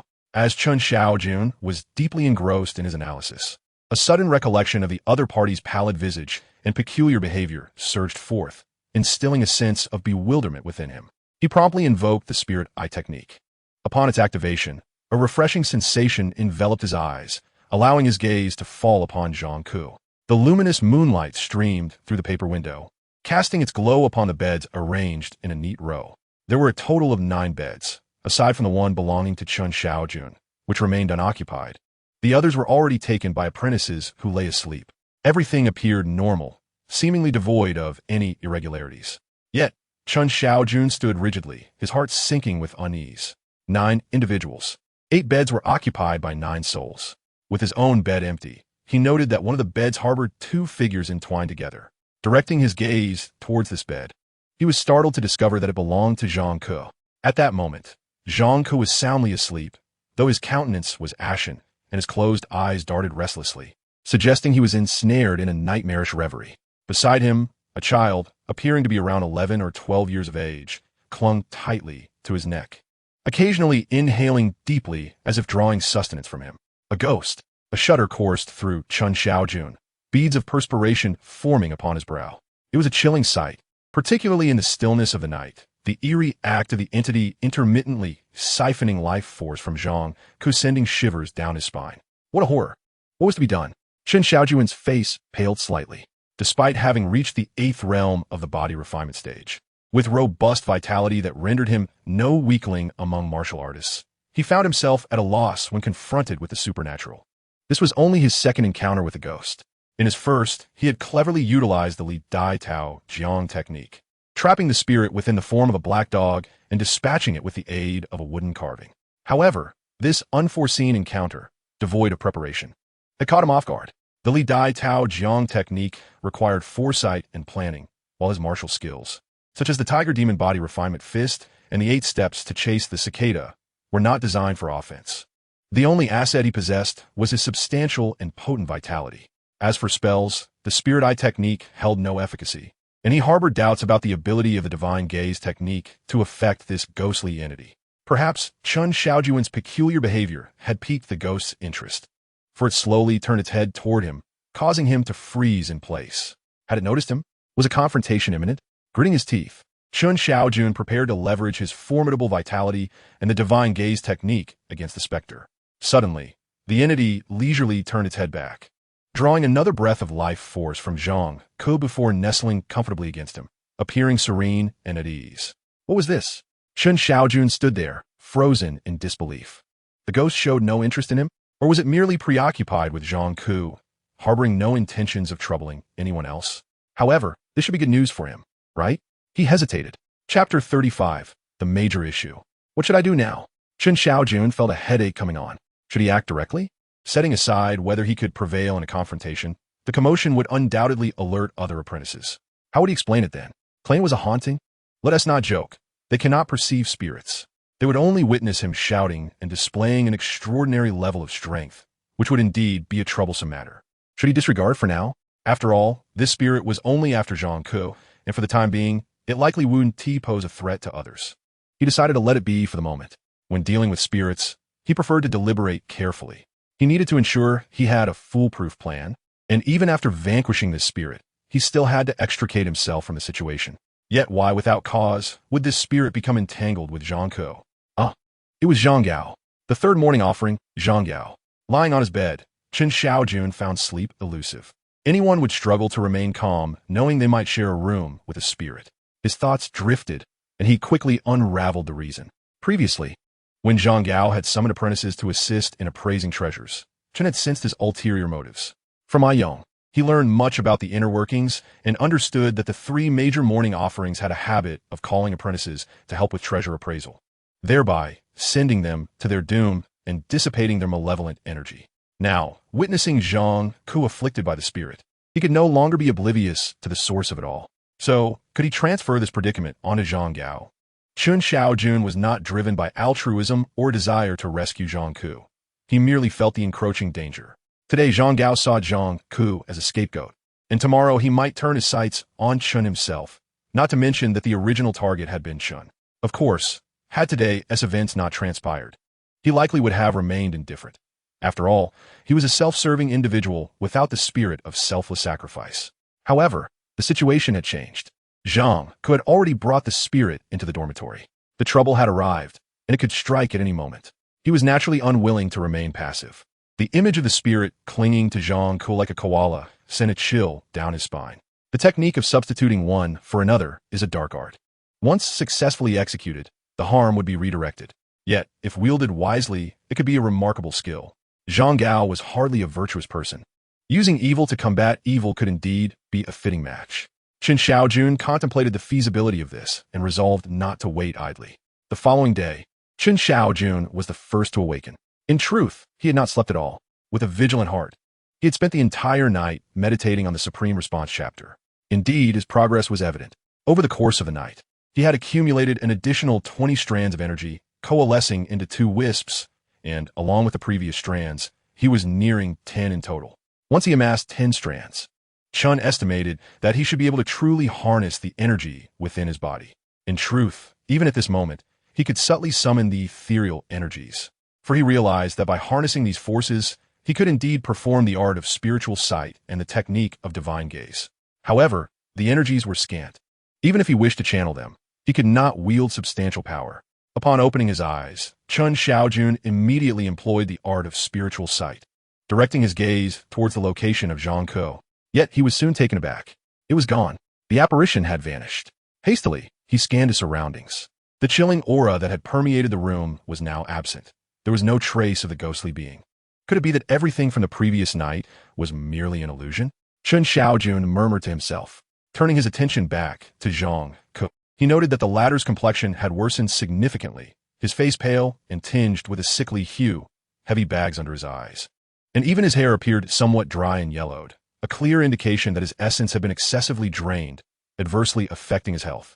It was evident that what he had witnessed the previous night was no mere figment of his imagination. Yet, for reasons unknown, the ghost had suddenly disappeared. This realization allowed him to breathe a sigh of relief. It was preferable to avoid confronting the specter directly. Soon, one by one, individuals began to awaken from their slumber, and Zhang Ku was nudged awake by a companion. "Brother Zhang, have you not slept at all last night?" Duhao inquired, astonished by Zhang Ke's pallor. "For some reason, my head feels heavy, and I endured a night filled with nightmares." Zhang Ku replied weakly, sluggishly rising to dress. Chen Shaojun remained silent, knowing that after his entanglement with the ghost throughout the night, it was he who had suffered the loss of vitality. How could Zhang Ku escape the torment of nightmares? Nevertheless, although the ghost had vanished, Chen Shaojun did not let down his guard. Seizing the opportunity while others exited the room, he approached Zhang Ku's bed, faintly sensing a lingering chill in the air. He then retrieved several strands of hair from beneath Zhang Ku's pillow. He resolved to proceed with his plan. Utilizing the hair of both Zhang Ku and Zhang Gao as a medium, he would invoke the technique of substituting the peach with the plum. If Zhang Gao could eradicate the ghost, it would be ideal. If not, it should sufficiently weaken the specter's power. Ultimately, he could not allow danger to encroach upon him. After breakfast, Zhang Ku, as in previous days, made his way straight to the water cloud pavilion of the 3 morning servants. Meanwhile, the other apprentice servants gathered within the storeroom, awaiting the distribution of items for appraisal. Today, everyone was to receive aged materials. However, to Chen Shaojun's surprise, among the treasures were several substantial pieces. Substantial pieces typically refer to larger items of greater value. generally priced above 100 taels. Of course, there are also lesser-priced items, yet they're often quite unique. At that moment, the storeroom contained 4 substantial pieces, including a bronze cauldron, 2 metallic Buddhist statues, and a lacquerware piece resembling a golden bowl. Such treasures rarely fell into the hands of apprentice servants. They typically appraised smaller items, and even higher-value jade pieces were not of notable quality. Clearly, these substantial items are treasures sealed within the pawnshop's vault. The proprietor likely perceived them as possessing minimal malice, thus entrusting them to the apprentice attendants for appraisal. One by one, the apprentices claimed their artifacts. It is well known that evaluating such significant pieces is a laborious and thankless task, which is why none dared to be selective. When it was Chen Shaojun's turn, he did not hesitate, gathering all 4 items onto his tray. At that moment, he paid no heed to the astonished gazes of others. The re-emergence of malevolent entities heightened his sense of urgency, compelling him to seek further opportunities for appraisal to acquire greater means of self-preservation. To him, these items represented chance. Chapter 36, The Bronze Cauldron. Be cautious. While these treasures were cleansed of malevolence 3 years ago, the larger the item, the stronger its ability to accumulate malice. You must act within your limits. Lin Shi offered a rare word of caution during the registration. Thank you for the reminder, Mr. Xia. I understand, Chen Shaojun replied, providing no further elaboration. That is all I need to hear. Lin Shi assumed Chen Shaojun shared his perspective and refrained from further urging. At least appraising treasures within the pawnshop was considerably safer than during the treasure conference. At the entrance to the appraisal room, Chen Shaojun noticed the young subtly gesturing towards him. Startled, he relinquished the tray to Gua Haiwang and approached him. Did you see Zhang Ke's expression this morning? If I am not mistaken, he must be suffering from the effects of malevolence, a Yong whispered. Chen Shaojun remained silent, though he was acutely aware that Zhang Ke was not merely afflicted by malevolence, but was also ensnared by sinister spirits. It would not be long before he was utterly drained. He had long suspected that Zhang Gao's invitation to Shuiyun Pavilion was not well-intentioned, and it appeared his fears had been validated. We must all exercise caution from here on. This time it is Zhang Ke next. It may very well be you or me. I have the longest tenure, while you possess the highest rank in the art of divination among the apprentices, making us both capable of warding off malevolence. A Yong remarked, his expression grave. With the treasure conference approaching, he should have some reservations, shouldn't he? Chen Shaojun felt a shiver of trepidation, yet he was not overly fearful. He had achieved a modest proficiency in divination and had advanced his martial arts to the 8th level of body refinement, not necessarily weaker than Zhang Gao. If he truly provokes me, I am not without means. Reservations? The more desperate the situation, the more reckless they become. In their eyes, we are merely expendable. A Yong scoffed, his gaze filled with a weary understanding of the harsh realities. Without formally becoming an attendant, we remain as insignificant as ants, Chen Shaojun lamented. Thus, I have resolved to request a retreat to focus on my advancement. A Yong seized the opportunity to say, a retreat to advance? Chen Shaojun gazed at him in astonishment. His understanding of such a retreat involved the relentless practice of divination until one's spirit was utterly depleted, followed by a period of recovery, continuing in a monotonous cycle that was profoundly taxing on the body. After all, exhausting one's spirit also greatly consumed vital energy.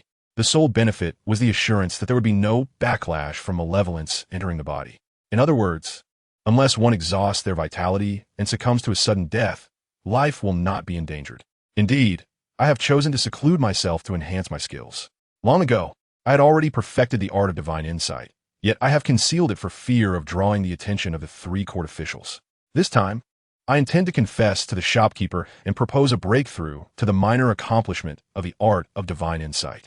Although there remains a considerable gap at this moment, the shopkeeper will surely acquiesce. After all, during the treasure conference, the distinction between the 3 formal court officials and the 4 others is significant, affecting the rankings of numerous pawnshops in Shengjing City. Moreover, I am not without preparation. Over the years, my savings have been invested in spirit-fixing incense, a mystical incense that rapidly restores my mental clarity and stabilizes my state of mind. Coupled with other preparations, even if I ultimately fail to break through, I will still be able to evade the persecution of Zhang Gao and the other formal court officials until the commencement of the treasure conference. Thus, I hope you will also join me in seclusion to elevate your status to that of a formal court official. As he spoke, A Yong gazed earnestly at Chen Shaojun. After a moment of silence, Chen Shaojun shook his head and replied, I have only just advanced the art of divine insight to the proficient level. I am still far from achieving a minor accomplishment. Were he merely an ordinary court official apprentice, he might find a Yang suggestion quite appealing. However, he is not. He possesses the spirit-communicating treasure mirror, which requires him to identify treasures to gain rewards for expedited growth. Merely practicing the art of divine insight holds no significance for him, especially since he has already attained a minor accomplishment. Once validated, he will be elevated to a formal court official. He simply does not wish to reveal this too soon. Furthermore, the malevolent spirit that binds Zhang Ku has yet to be dealt with, and it will appear come nightfall. At this moment, Guahai and others have commenced the treasure appraisal, lighting candles and incense, and sequentially employing the art of divine insight. Through diligent practice, everyone has become considerably more adept with this spiritual secret technique. Once the three have completed their appraisals, it will be Chen Shaojun's turn. He first gazes at the first significant item on the tray, a bronze cauldron. This cauldron stands a height of 1 foot and 7 inches, with 3 legs supporting it, and around it are several fire dragons coiling, appearing as if they are about to breathe fire. Truly a remarkable piece. Even after being cleansed of malign influences 3 years prior, it still emanates an abundance of malevolence, with at least 20 strands, and some even reaching 70. It is on the verge of overwhelming malevolence. Chen Shaojun, known for his cautious nature, naturally does not forget to employ the spirit eye technique before appraising the treasures. At a glance, the sinister energy within each treasure is nearly transparent. He then begins to light candles and incense. After a stick of incense burns out and the candle extinguishes, Chen Shaojun formally commences the treasure appraisal.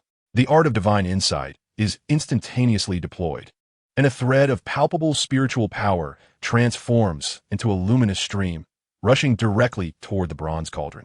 Sizzle. The ominous energy coiled upon the bronze cauldron seemed to have been provoked, surging forth like a torrential river. Yet in an instant, it was dissipated and consumed by the power of spiritual will, reduced to mere ashes. The spiritual treasure mirror began to trace its origins, and Chen Shaojun was immediately presented with a series of vivid images concerning the cauldron. A century ago, a sorcerer clad in a black robe crafted this artifact, subjecting it to fierce flames for several days, etching intricate designs upon it as it took shape. It was then quenched with spiritual water before falling into the hands of an elderly monk. This monk, in his quest for herbs, would crush and add them to the cauldron, igniting it with fire and employing various alchemical gestures. For decades, the cauldron remained in the monk's possession before being bequeathed to his disciple, a young monk who, after a decade of use, met an untimely demise. Consequently, the cauldron was sealed within the monastery. One rotund monk, swaddled in his robe, managed to escape with the cauldron and a statue of Buddha, only to pawn them in Shengjing City due to financial straits. Chapter 37. Magical Artifacts. Thus, this bronze cauldron turned out to be an alchemical furnace? Chen Shaojun could hardly believe his eyes. This marked his first encounter with a treasure from the realm of cultivation, and not just any treasure, but one capable of refining spiritual elixirs. Regardless of its grade, any artifact related to the cultivation world is inherently valuable. This cauldron undoubtedly held considerable worth. Regrettably, he lacked the knowledge of alchemy, and the cauldron was not his to claim. Ding! The spiritual treasure mirror began to assess its grade and quality. Green copper alchemical cauldron. Medium-grade artifact, capable of gathering fire, stabilizing medicinal properties, and increasing elixir refinement success rate by 50%. A medium-grade artifact was indeed commendable. Just as he felt a sense of satisfaction, a torrent of information flooded his mind. His reward for identification had arrived. The Book of Alchemical Wisdom. The Book of Alchemical Wisdom? He recalled that the cauldron's first owner, the elderly monk, bore the Dharma name Huaning. Could this be a work authored by him? To his astonishment, the spiritual treasure mirror had bestowed upon him such a reward. Momentarily taken aback, Chen Shaojun had just lamented his ignorance of alchemy, only to be unexpectedly granted a resource. As he absorbed the information pertaining to the Book of Alchemical Wisdom, clarity dawned upon him. It represented a complete lineage of alchemical knowledge. While it may not be extraordinarily potent, it certainly provided foundational techniques for alchemy. The text elaborated on the critical considerations during the refining process, methods for controlling fire, and the gestures for dividing and gathering elixirs. In essence, armed with this manuscript, Chen Shaojun could contemplate a career as an alchemist. The only unfortunate aspect was that it contained no remarkable recipes, merely a formula for a vitality-enhancing elixir known as the Dragon Tiger Energy Pill. The ingredients for this pill were not particularly difficult to procure, yet their cost was daunting, exorbitant, in fact. The combination of tiger whip, red snake gall, and 50-year-old ginseng would require no less than 1,000 taels of silver. Though Chen Shaojun had initially felt eager to embark on this venture, he was now compelled to abandon the thought. Alas, he found himself too impoverished to proceed. Even if the pawnshop offered him a mere 100 coins for each appraisal, and he conducted 5 assessments daily, by the end of the month, he would have accumulated only 7.5 taels of silver, still far from the coveted 1,000. However, this particular prescription was undoubtedly a remarkable find. Named after the dragon and tiger, could it possibly be a potent remedy for matters of intimacy? Such a concoction would surely have a significant market. Chen Shaojun resolved that once he amassed sufficient wealth, he would certainly have it prepared. For personal use? Well, it was generally unnecessary, but selling it would undoubtedly attract the attention of many nobles and dignitaries. Next, Chen Shaojun proceeded to appraise the second treasure. This item was a metallic Buddha statue, which, at first glance, appeared to be made of brass. However, its weight suggested the presence of wrought iron. Without dwelling on it too much, he lit candles and incense, employing his divination technique for appraisal. After completing the process, the myriad of images surrounding the statue flooded his mind. This Buddha statue had a history akin to that of the bronze cauldron, with the distinction that it boasted a lineage of 300 years, having borne witness to the rise and fall of the temple where Master Huaining resided. From this, Chen Shaojun learned that the temple was named Fanyuan Temple, originally established by an elderly monk known as Fanyuan, serving as a sanctuary for both martial and spiritual cultivation. Unfortunately, from its flourishing beginnings 3 centuries ago, it had succumbed to decline, ultimately falling to a group of crimson-clad individuals. The appraisal of spiritual treasures yielded a classification, inferior grade. Although the historical significance of this statue surpassed that of the bronze cauldron, it merely carried a hint of Buddhist essence, rendering it precious to devout practitioners, yet of little value to the average person. Consequently, its rank was lower, a tier beneath that of the cauldron. The reward soon materialized, the Diamond Sutra, a Buddhist scripture? Was this meant to guide me towards self-cultivation and enlightenment?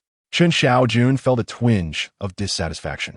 Logically, treasures of this grade should yield more substantial rewards.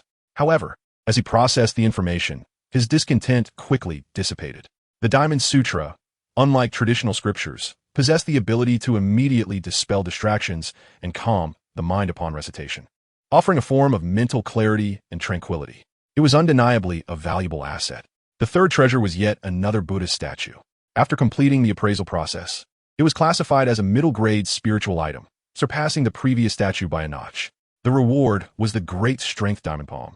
1 Diamond Sutra and 1 Great Strength Diamond Palm, both treasures of the Buddhist path. Chen Shaojun silently accepted them, hoping that when he employed these skills, others would not mistake him for a monk. Naturally, when encountering actual monks, he would need to be discreet. The Diamond Sutra was manageable, typically used privately to soothe one's spirit, but the Great Strength Diamond Palm was a deeply revered technique within the Buddhist tradition, not easily shared, and could attract trouble without just cause. Yet, despite such concerns, Chen Shaojun felt an exhilarating thrill. At last, he had acquired a martial skill for offense, enabling him to fully unleash his 8th-tier physical cultivation prowess. It is not as it was before, merely possessing a reservoir of vitality and strength, yet restricted to the use of brute force. Immediately thereafter, Chen Shaojun unveiled his final treasure, a golden alms bowl. This vessel, presumably utilized by monks for their alms, bore the marks of frequent use, its surface remarkably smooth. Yet, a faint crack at the bottom suggested it was on the verge of shattering. Despite its unremarkable appearance, the malevolent energy contained within the bowl was unparalleled. Even after a cleansing 3 years prior, over 70 strands of this ominous energy remained, attesting to its extraordinary nature. With candles lit and incense burning, Chen Shaojun employed his divine perception technique. The preceding series of appraisals had taken a considerable toll on his mental faculties, and after only a brief cleansing session, he felt an overwhelming sense of fatigue. This exhaustion stemmed from excessive depletion of his mental strength, which had not yet been replenished. Continuing this way, while his mental fortitude might shield him from the malevolent energy's intrusion, it would nonetheless prove to be a taxing ordeal. However, he remained unperturbed. With a swift motion, he grasped a ruler and struck forward. With a sharp sound, the connection between the malevolent energy and Chen Shaojun's mental will was instantly severed. This ruler was none other than the Duan Sha ruler, capable of disrupting malevolent energy and rescuing any official in peril during the appraisal process. After a brief respite, as his mental acuity began to return, he resumed his treasure appraisal. This time, the divine perception technique unfolded with remarkable fluidity. As the last strand of malevolent energy was cleansed, the Tongling Baojian materialized vividly in his mind. This treasure appraisal revealed a profound truth. It was indeed a magical artifact, one capable of wielding extraordinary power. It had been the weapon of the venerable monk, Fan Yuan, 3 centuries ago. Images of the golden alms bowl flooded Chen Shaojun's consciousness, leaving him astounded. Chapter 38. The Crossing Talisman. A magical artifact is a unique weapon, distinct from those wielded by martial artists. It is forged and commanded solely by practitioners of Taoist arts. This humble alms bowl, once imbued with magical power, could unleash tremendous might. From the Tongling Baojian, Chen Shaojun gleaned various applications of this alms bowl, which could swell in size with the wind and deliver devastating strikes. Alas, this magical artifact had been shattered in a past confrontation. Its base cracked and its power diminished. Chen Shaojun let out a sigh, having witnessed the full might of a complete magical artifact, imposing and remarkable. He could not help but feel a tinge of regret. Before long, the vision faded. The Tongling Baojian assessed and classified the artifact. The alms bowl, categorized as a superior magical item, was now damaged, with restoration requiring the skills of a novice artifact smith and a novice talisman master. They would need to fuse secret silver, manganese iron, and transformative water, and subsequently employ talismanic embroidery techniques to restore its mystical patterns. Chen Shaojun was taken aback. This Tongling Baojian even provided a method for restoration. However, the requirements were quite stringent. A novice artifact smith, a novice talisman master, and an array of materials were necessary for the repair. Chen Shaojun felt a mix of excitement and regret. The restoration of this magical treasure demanded significant resources. Not only does it require numerous, seemingly precious materials for repair, but it also necessitates the collaboration of a novice blacksmith and an elementary talisman master, clearly beyond his current capabilities. Of course, this golden alms bowl is not his, nor is it his concern. However, it is undeniable that the method of restoration offered by the Spirit Treasure Mirror has unveiled a broader horizon for him, revealing a path laden with immense potential. Perhaps I could profit handsomely from this. In a fleeting moment, Chen Shaojun contemplated numerous possibilities. Although he cannot perfect the repair of this alms bowl at present, what about the future? Moreover, this world is never short of broken treasures, which are inherently of little worth. Yet, once restored, their value is bound to soar. If utilized wisely, it could indeed yield a substantial profit for him. This is a business opportunity. When the time is ripe, he could commence his endeavors. He simply must earn some profit. He cannot afford to remain impoverished. A dignified visitor from beyond realms, a master of golden fingers, a rising star, yet he cannot even afford the ingredients for the Dragon Tiger Vitality Pill. How pathetic. Why do I remain so fixated on this pill? Chen Shaojun muttered, shaking his head vigorously. Just then, a reward arrived. The Crossing Calamity Talisman. Within the Buddhist teachings, there's a phrase, crossing calamity in all directions, signifying the ability to transcend suffering or sin in the boundless worlds. While this talisman may not possess such formidable power, it still embodies significant strength. Once invoked, it can help one navigate through calamities. Navigate through calamities? What kind of calamities? In a desert devoid of water, can it summon forth a spring or lead one to an oasis?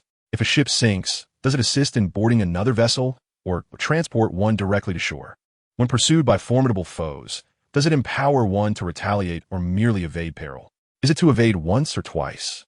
Questions swirled in Chen Shaojun's mind, and he sensed that this crossing calamity talisman might possess greater potency than he initially perceived.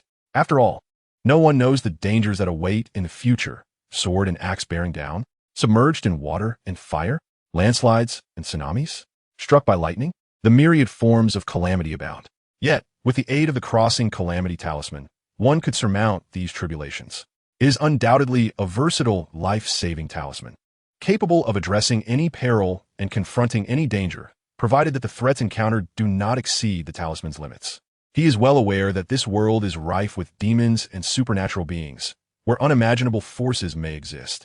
While the Crossing Calamity Talisman harbors formidable power, it is likely ineffective against the threats posed by legendary martial saints or Dao Lords. Regardless, it remains a valuable asset. With this talisman in hand, even when faced with formidable threats and perilous situations, he will not be entirely defenseless. At the very least, he no longer needs to fear the specter that tormented Zhang Ke. Chen Shaojun exhaled a sigh of relief, his heart brimming with exhilaration. Having completed the appraisal of the 4 treasures, Chen Shaojun was rewarded with the Huaning Dan Shu, the Diamond Sutra, the Mighty Vajra Palm, and the Crossing Disaster Talisman. An impressive bounty that left him thoroughly satisfied. After a brief respite, feeling his spirits rejuvenated, he exited the appraisal room number 7. However, he did not head towards the storeroom. Instead, he traversed the corridor of the appraisal rooms to the opposite end, where a staircase led to the second floor of the pawnshop. On the second floor of the pawnshop resided the appraisal rooms of the 3 chief appraisers. The largest of these was naturally the Ziyu Pavilion of the Grand Appraiser, followed by the Jinbao room of the second appraiser, and the Shuiyun chamber of the third appraiser. At the foot of the staircase, Chen Shaojun noticed a servant approaching with a teapot in hand. He promptly stepped forward, his demeanor brimming with enthusiasm, and inquired, "Shaojun, who is this tea for?" "This tea is meant for the third appraiser, who always requests tea at this hour," replied the servant. "How unfortunate. The third appraiser just summoned me to go upstairs. Allow me to take it for you, saving you the trouble," Chen Shaojun suggested with a smile. "Is that appropriate?" The servant hesitated. "There is nothing inappropriate about it. It's merely a small favor. Rest assured, should the third appraiser inquire, the blame shall not fall upon you." Chen Shaojun reassured him. "Very well." The servant relented after a moment's contemplation. Taking the teapot, Chen Shaojun ascended the staircase. This was no mere coincidence. He was well aware of the third appraiser Zhao Gao's penchant for tea at this hour, which prompted him to wait here in advance. His intention was clear: to avert trouble. Now armed with the Crossing Disaster Talisman and proficient in the Mighty Vajra Palm technique, he felt undaunted by the threat posed by the malevolent spirit that had ensnared Zhang Ke. However, as Aiyong had indicated, the third appraiser had already initiated a search for a scapegoat to deflect the calamity associated with the treasure appraisal. Following Zhang Ke, it was highly probable that he would be the next target. To prevent such an eventuality, he resolved to take the initiative, utilizing the strategy of transferring the threat. As in the adage of Li Dai Tao Jiang, was indeed a prudent approach. The staircase within the pawnshop was notably wide, constructed of thick redwood, allowing Chen Shaojun to ascend silently. Soon, he reached the second floor, and before him lay a spacious parlor furnished with several tables and chairs, adorned with exquisite porcelain vases and intricately carved wooden ornaments. Adjacent to this was a small balcony, bordered by redwood, providing a vantage point from which one could observe the bustling street vendors and passers-by, as well as distant high-rises and serene lakes dotted with red boats. Chapter 39. A Lack of Recognition. Chen Shaojun proceeded directly through the parlor, passing the screen that bisected the space. Behind the screen lay several separated chambers, resembling small courtyards, each framed by arched doorways. Above these doorways hung plaques inscribed with the titles Ziyu Pavilion, Jinbao Room, and Shuiyun Chamber, representing the appraisal rooms of the 3 chief appraisers. This is the realm of the official appraisers, far surpassing the treatment afforded to apprentice appraisers, Chen Shaojun mused as he approached the entrance of the Shuiyun Chamber. Just as he was about to knock, he faintly heard the sound of conversation emanating from within. After the enhancement of his abilities, his senses were significantly heightened. Even through the door, he could discern the conversation, albeit faintly. This was the second batch. It would be best to complete the appraisal before the treasure conference commenced. The first batch also needed prompt attention, as these items were specifically requested by them. A somewhat subdued voice emerged. Chen Shaojun paused, a hint of surprise flickering across his face. This voice seemed somewhat familiar. Moreover, the conversation appeared to carry an undertone of conspiracy. "Rest assured, I am nearly finished with the first batch. Only 2 troublesome treasures remain. You know, I also assist the pawnshop with appraisals, so my time and energy are somewhat limited. However, it will be expedited. I plan to summon a few apprentices to assist, which certainly won't delay your matters." Zhang Gao's voice followed. "Do not speak carelessly. This matter has little to do with me. I am merely acting as an intermediary to earn a little silver," another voice interjected, seemingly cautious as it quickly warned in a hushed tone. "Fear not, I am aware. We are all in pursuit of a little extra profit, and it is unrelated to that side." Zhang Gao chuckled, his tone laced with unspoken understanding. "That is good to know. Additionally, I advise you to call upon a few apprentices for assistance. But do not create too much noise, especially those newcomers. Do not involve them for now. Lin Qi's background is not simple. Newcomers cannot ward off much malevolence. I would not choose them. The veterans have been around for at least 6 months. They can handle the malevolence more adeptly. Particularly one among them, who has just mastered the art of divine insight, would be most useful for appraising this batch of treasures. As for Lin Qi, he is merely a distant relative. Distant relative? A distant relative could still give rise to a true dragon. With that, the conversation concluded. A chair scraped back, and footsteps approached the door. Chen Shaojun was taken aback and quickly concealed himself behind a massive wooden pillar.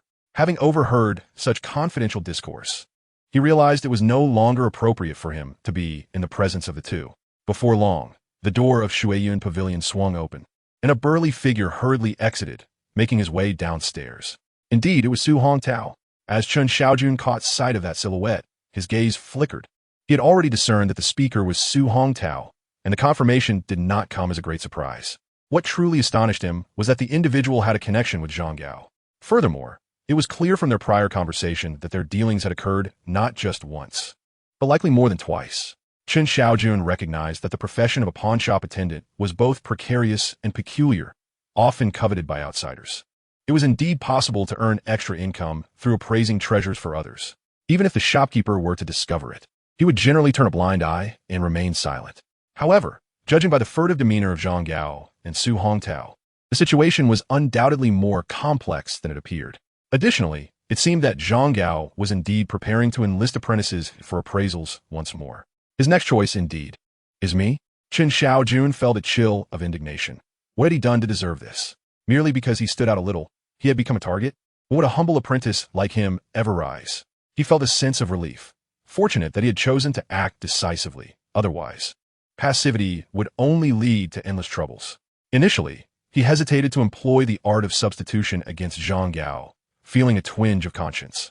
After all, this was an act of harm, and having been tempered by his previous life, he still considered himself a kind-hearted and promising youth. Murder? He had never contemplated such a thing. Yet, upon learning that the next target would be himself, he was consumed by rage, casting aside the last remnants of his reluctance. As for Lin Qi, the individual they spoke of, he had long suspected that he was not simple. Now, this suspicion had merely been confirmed. The connection through the collateral line was expected. True direct descendants would never demean themselves by working in a pawn shop as mere clerks. After a deliberate pause, Chen Shaojun approached the entrance of the Water Cloud Pavilion and knocked on the door. "Enter," came a grim voice from within. Chen Shaojun pushed the door open, revealing a solid table surrounded by various wooden carvings and jade artifacts, with a screen in the distance obscuring a wooden bed. At that moment, only Zhang Gao was present, seated on a chair, looking up at Chen Shaojun with curiosity. "Why are you here?" I happened to run into Ajing downstairs, and he was suffering from an upset stomach, fearful of delaying the third morning ST, so he asked me to bring this for him. Chen Shaojun hurriedly explained. After all, Zhang Gao wouldn't bother to investigate. "Just put it down." Zhang Gao nodded, seemingly indifferent, and instead observed Chen Shaojun with keen interest. "You've arrived just in time, saving me a trip. Come to the second floor of Water Cloud Pavilion tomorrow. I have several treasures that require your appraisal." Chen Shaojun's heart sank. His suspicion had indeed materialized. However, he replied, "I appreciate the third morning's kindness, but I have been preoccupied with treasure appraisal lately, and the malevolent energy has left me rather fatigued, rendering me somewhat incapable." Malevolent energy affecting your spirit? Besides, if you assist me with the appraisals, I will not neglect you. I can offer you 600 coins a day, which would amount to 2 taels of silver in 3 days, significantly surpassing your previous earnings. Furthermore, you will receive guidance from me as a formal morning attendant. A rare opportunity, Zhang Gao insisted. However, Chen Shaojun began, but Zhang Gao, growing impatient, interrupted him. Among the apprentice attendants, few dared to defy him. So he firmly declared, "It's settled then. You shall accompany Zhang Ku tomorrow. Don't be ungrateful." "Yes," Chen Shaojun replied softly, yet a cold glint flashed in his eyes. Since the other party was so eager, he could not be blamed for his actions. Chapter 40.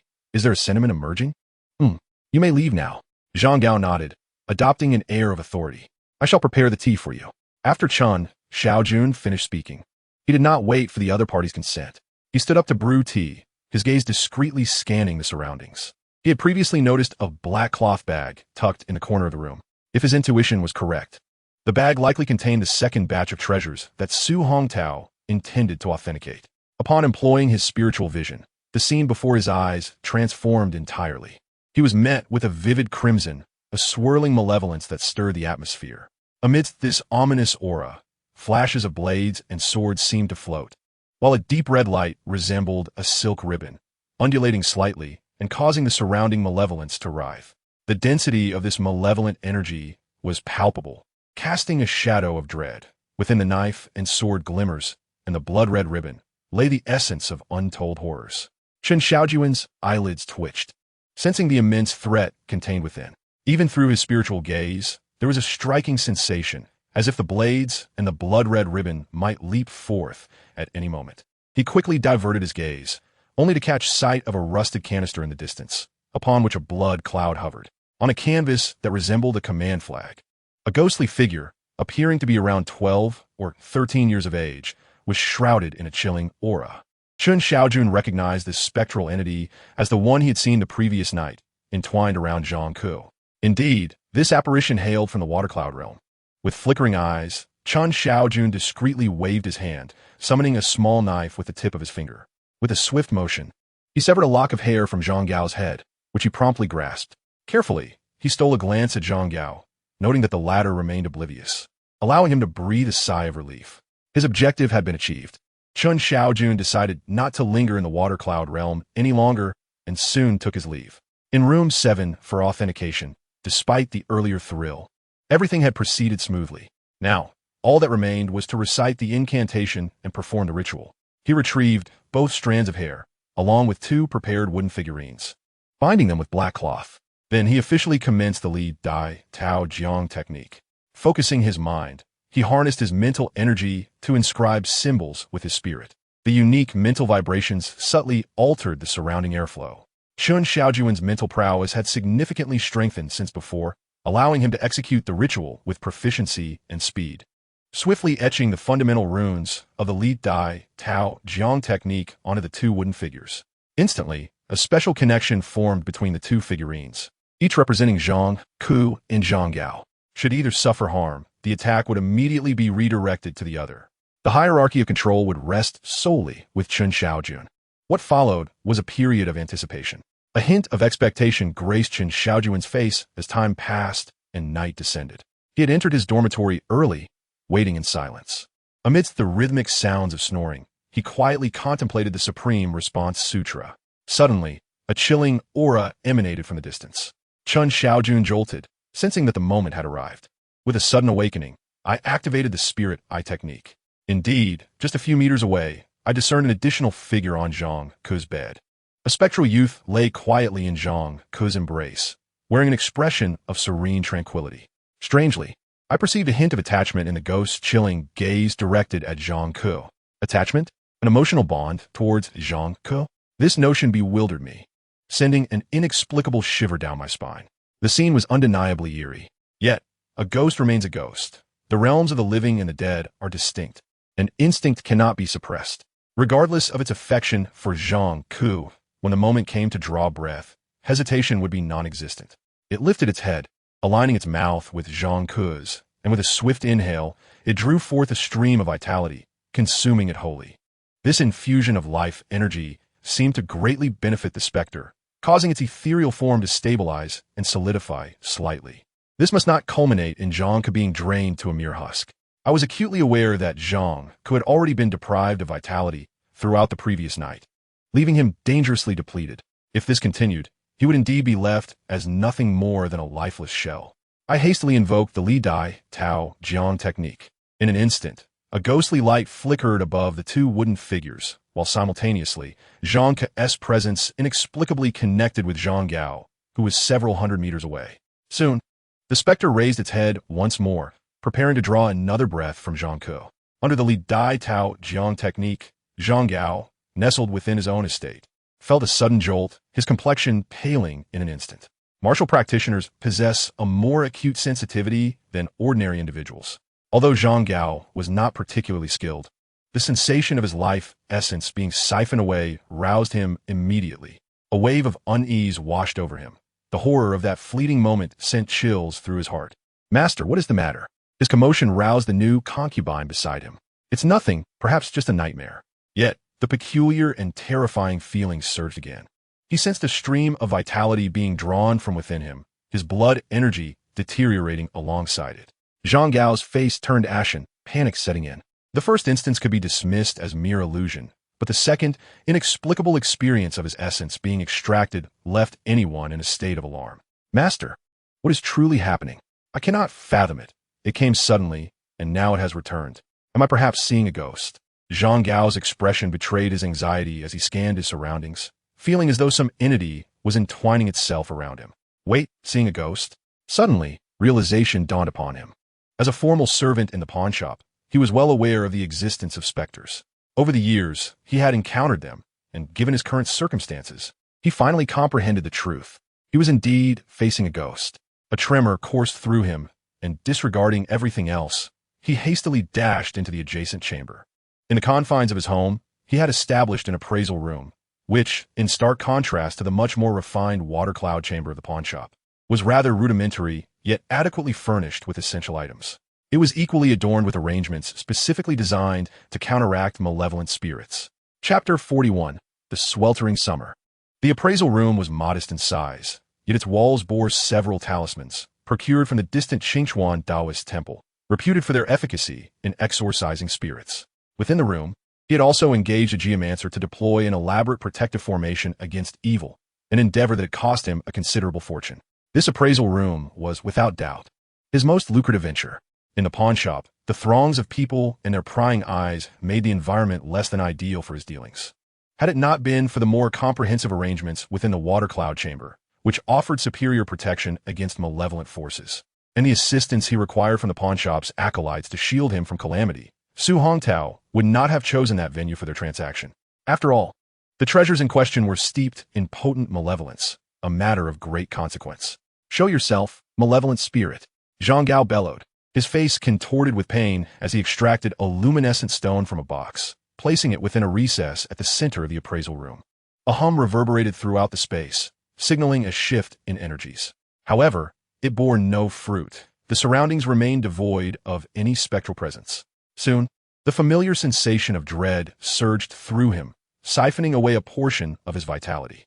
Zhang Gao shivered, his complexion draining to a pallid hue, his countenance a stark white. Panic gripped him. The protective formations and talismans he had invested heavily in were supposed to be his bastion of confidence, yet they proved utterly ineffective. Each encounter left him trembling, each moment imbued with a profound sense of weakness and helplessness that gnawed at his very core. That night was a torment like no other. Despite his rage, his defiance, his roars of protest, his pleas on bended knee, and his desperate tears, all culminated in a paralyzing sense of impotence. He was engulfed in anguish and despair. Why had he become ensnared in such a nightmare? What malevolent force had chosen to haunt him? He could never comprehend that all of this was simply the consequence of his actions. Seeking a scapegoat to deflect misfortune, he had unwittingly struck a hard bargain. Ironically, it was he who now bore the burden of shielding another from disaster, even though the root of calamity lay squarely with him. Separated by hundreds of meters, he found himself powerless despite possessing the means to counterbalance the forces at play. After a night steeped in torment, Zhang Gao's eyes were bloodshot, his complexion ashen, and his hair, once lustrous, now bore the pallor of frost, rendering him a specter of weariness and age, seemingly aged by a decade. Meanwhile, on the other side, Zhang Ke slumbered soundly, drifting through a dreamless night, though the malevolent spirit clung to his neck, occasionally drawing a breath from him. The technique of Li Dai Tao Jiang preserved his essence intact. In fact, the spirit's chilling presence provided an unexpected comfort amidst the sweltering summer heat. As dawn broke, the spirit's essence had indeed solidified, appearing significantly stronger than before. Yet, one could only wonder how Zhang Gao fared. One could surmise that his plight would not be a pleasant one. Although Chen Shaojun employed the technique of substituting Li for Tao, he remained oblivious to Zhang Gao's circumstances from a distance of several hundred meters. Soon, the dawn broke, and the ghostly entity vanished as anticipated.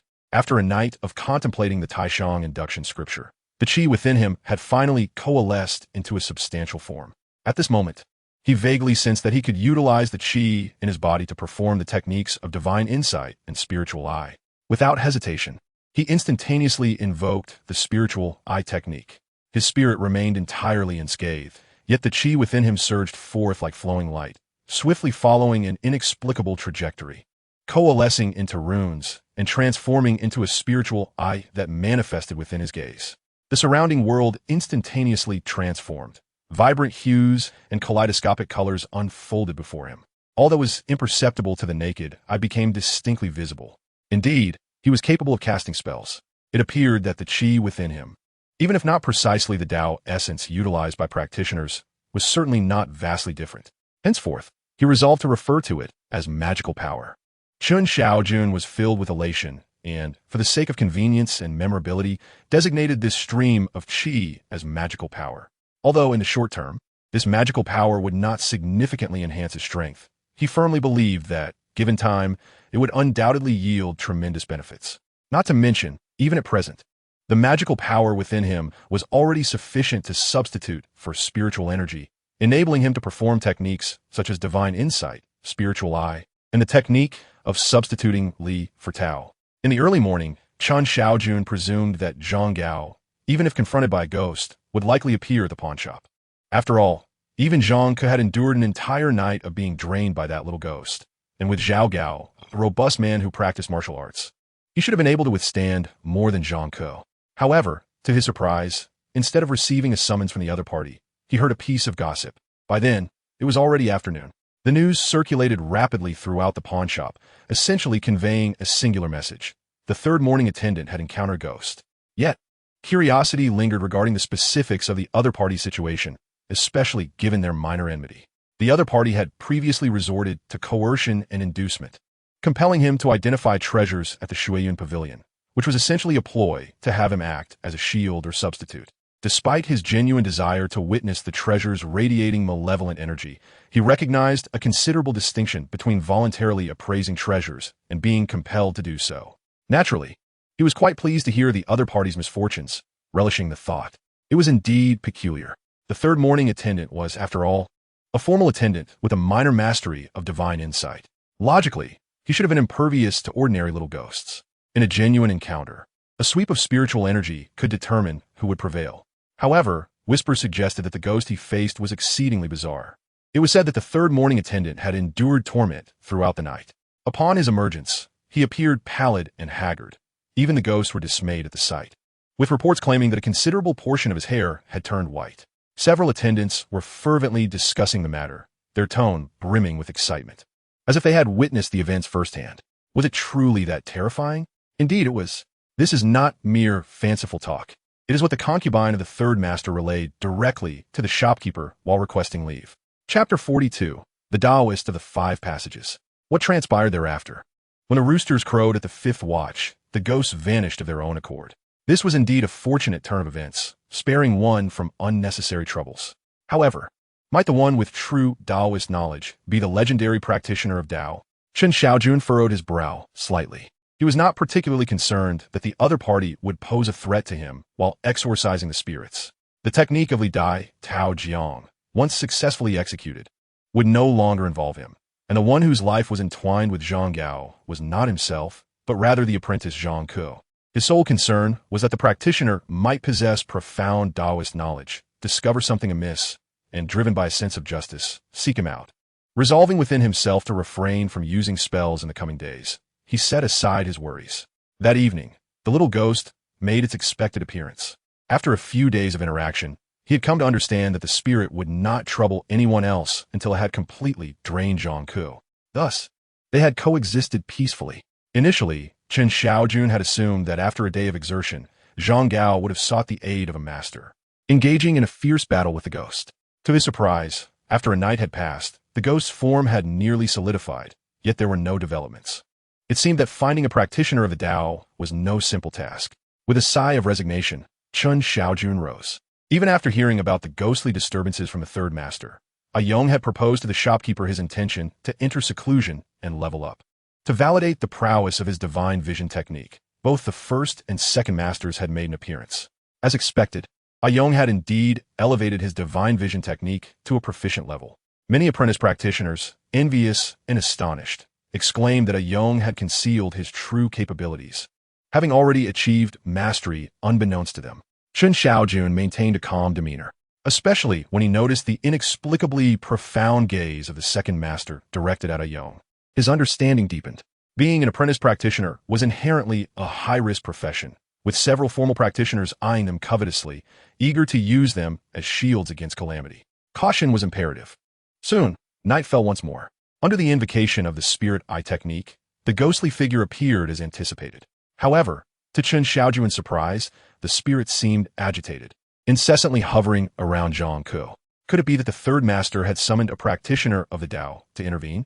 Meanwhile, within Zhang Gao's identification chamber, after 2 consecutive days of being tormented and drained by the specter, his vitality had diminished to its utmost limit. His eyes were bloodshot, his complexion pale and tinged with a bluish hue, and even his once dark hair had turned nearly half white.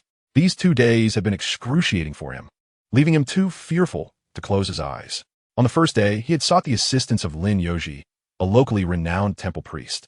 Although Lin Yoji was merely a priest, he was indeed a true practitioner of the Tao, skilled in geomancy and formations, with several experiences in exorcising spirits. Zhang Gao had expended a significant sum to secure his aid. Alas, it was regrettable. Zhang Gao was rendered speechless, overwhelmed with sorrow and indignation. Ultimately, he had no choice but to endure another night of torment, and as dawn broke, he hurriedly left the city. This time, he sought the aid of a Taoist priest from the Qingchuan Taoist temple, the most promising place he could turn to for assistance. In desperation, he nearly drained his savings and finally managed to invite Taoist Wudong, the disciple of the temple's abbot. Taoist Wudong, do you have confidence in this? Zhang Gao cautiously inquired, glancing at the middle-aged priest before him. The priest, clad in a pristine robe, slender in form, stood tall like a pine tree, his sparse beard lending him an air of ethereal wisdom, which somewhat alleviated Zhang Gao's apprehension. Yet, the unease in his heart remained unspoken, and he dared not relax his guard. Do not worry, Taoist Wudong reassured him with a gentle smile. Zhang Gao nodded, but suddenly his expression shifted, and with a voice tinged with desperation, he exclaimed, "It's coming, it's coming. It's here again, it's drawing energy from me." Almost simultaneously, Taoist Wudong sprang into action, his hands moving gracefully as he brushed over his eyes. A flash of golden light erupted. He murmured in surprise, quickly moving to stand beside Zhang Gao, pressing his hand against his neck. The force of the siphoning energy dissipated by half, yet a lingering remnant of vitality vanished into the air along an unknown trajectory. "Taoist, have you discovered anything?" Zhang Gao inquired anxiously. "No wonder no malevolent spirits have appeared.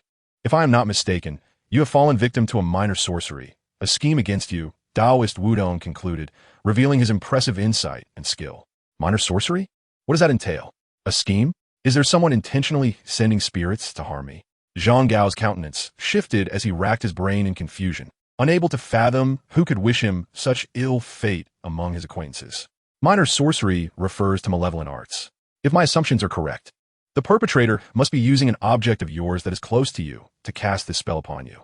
As for who is responsible, it could be the spirit itself or another malevolent entity, Taoist Wudong explained, his expression growing somewhat grave. If this is indeed a human instigation, it complicates matters. To rescue you, I must engage in a battle of wits with the adversary. If they possess considerable power, even I may find myself in peril. How could that be? You are a person of great enlightenment, skilled in the Tao, Zhang Gao exclaimed in alarm. Calm yourself. I merely speak of possibilities. If the one behind this truly belonged to a powerful faction of malevolence, would you still be standing here? Thus, I suspect that the opponent either possesses only rudimentary skills in spirit manipulation or that it is simply the spirits themselves causing havoc. You have merely drawn the short straw and found yourself targeted. Taoist Wudong waved his hand dismissively. Yet, he refrained from voicing a particular thought. Were the situation truly dire, he would not risk his life for the sake of a mere pawnshop attendant, and retreat would be the wisest course of action. Chapter 43. The need for additional fund cultivation is not merely a relentless endeavor. Vanquishing demons and upholding justice does not guarantee immortality. To be truly enlightened, one must remain alive.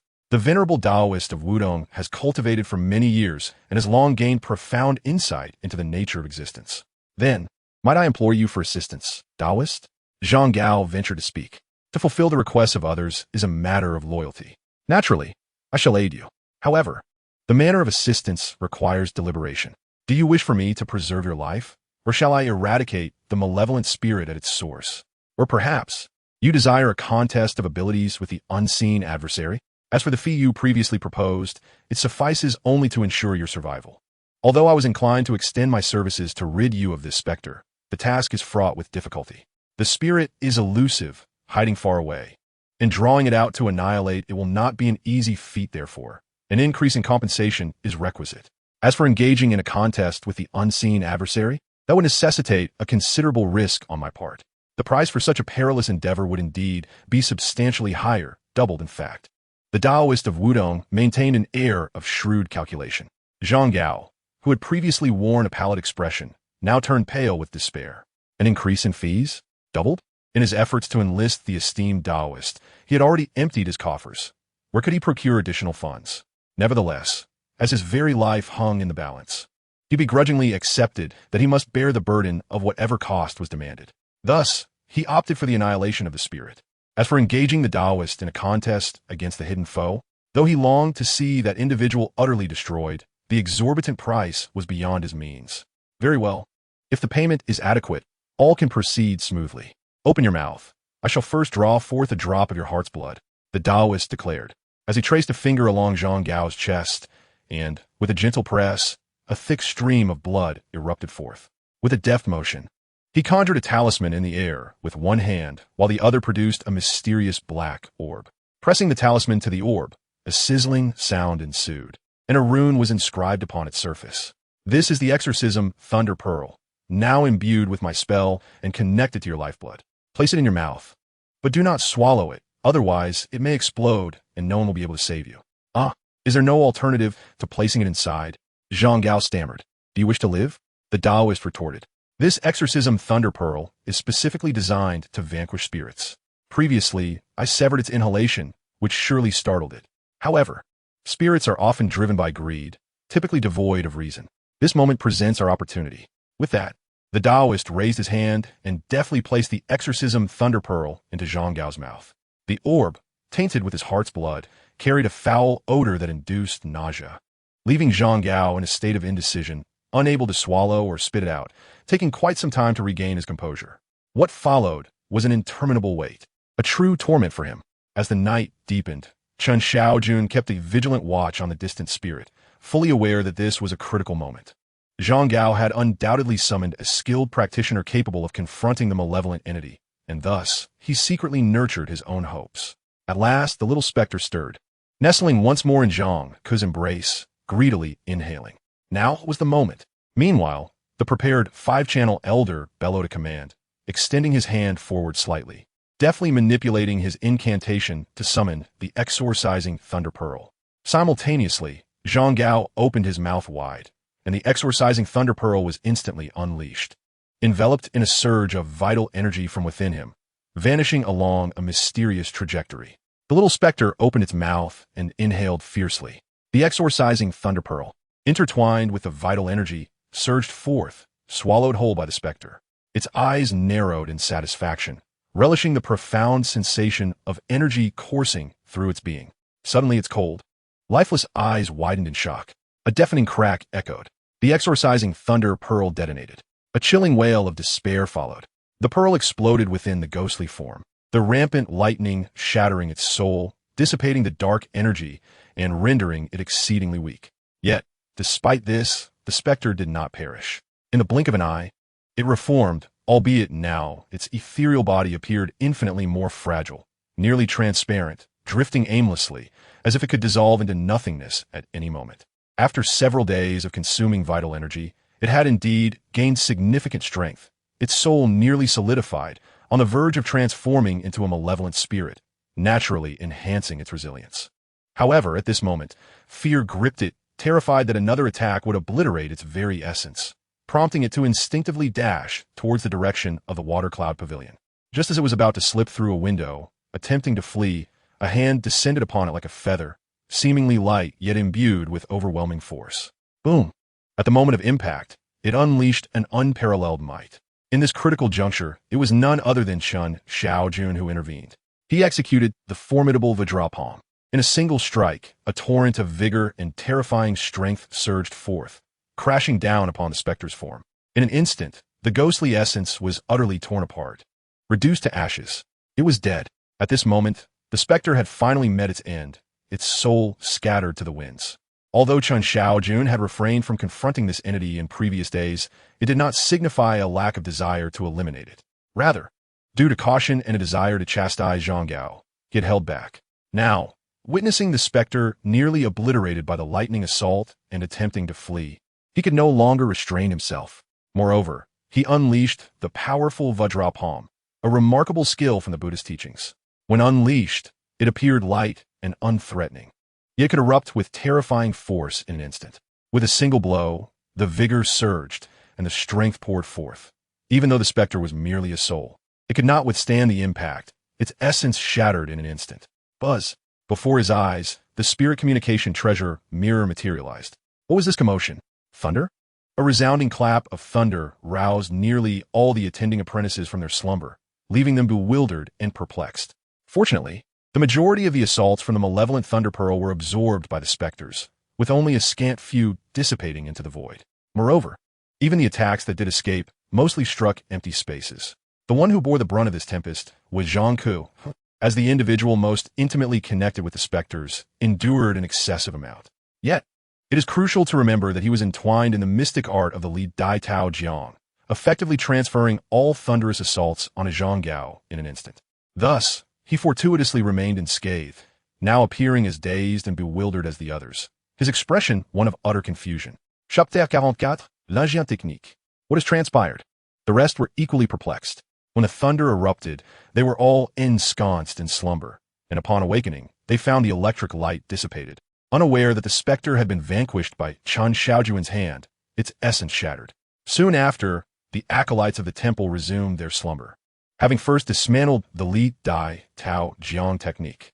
This technique had been employed as a precaution and to impart a lesson to Zhang Gao, the third temple's disciple. Now, with the specter obliterated, it was highly probable that Zhang Gao was in the company of a Taoist adept, and thus, Chen Shaojun felt it prudent to eliminate any traces, lest he be mistaken for a malevolent practitioner. Once all traces of the incantation were erased, Chen Shaojun exhaled a quiet sigh of relief and turned his thoughts to the suddenly manifested Tongling Baojian. At that moment, as he vanquished the specter, the Tongling Baojian materialized in his mind, quickly revealing the image of a black standard. The flag unfurled amidst a sea of corpses, the air thick with the miasma of blood, which incessantly tainted the banner.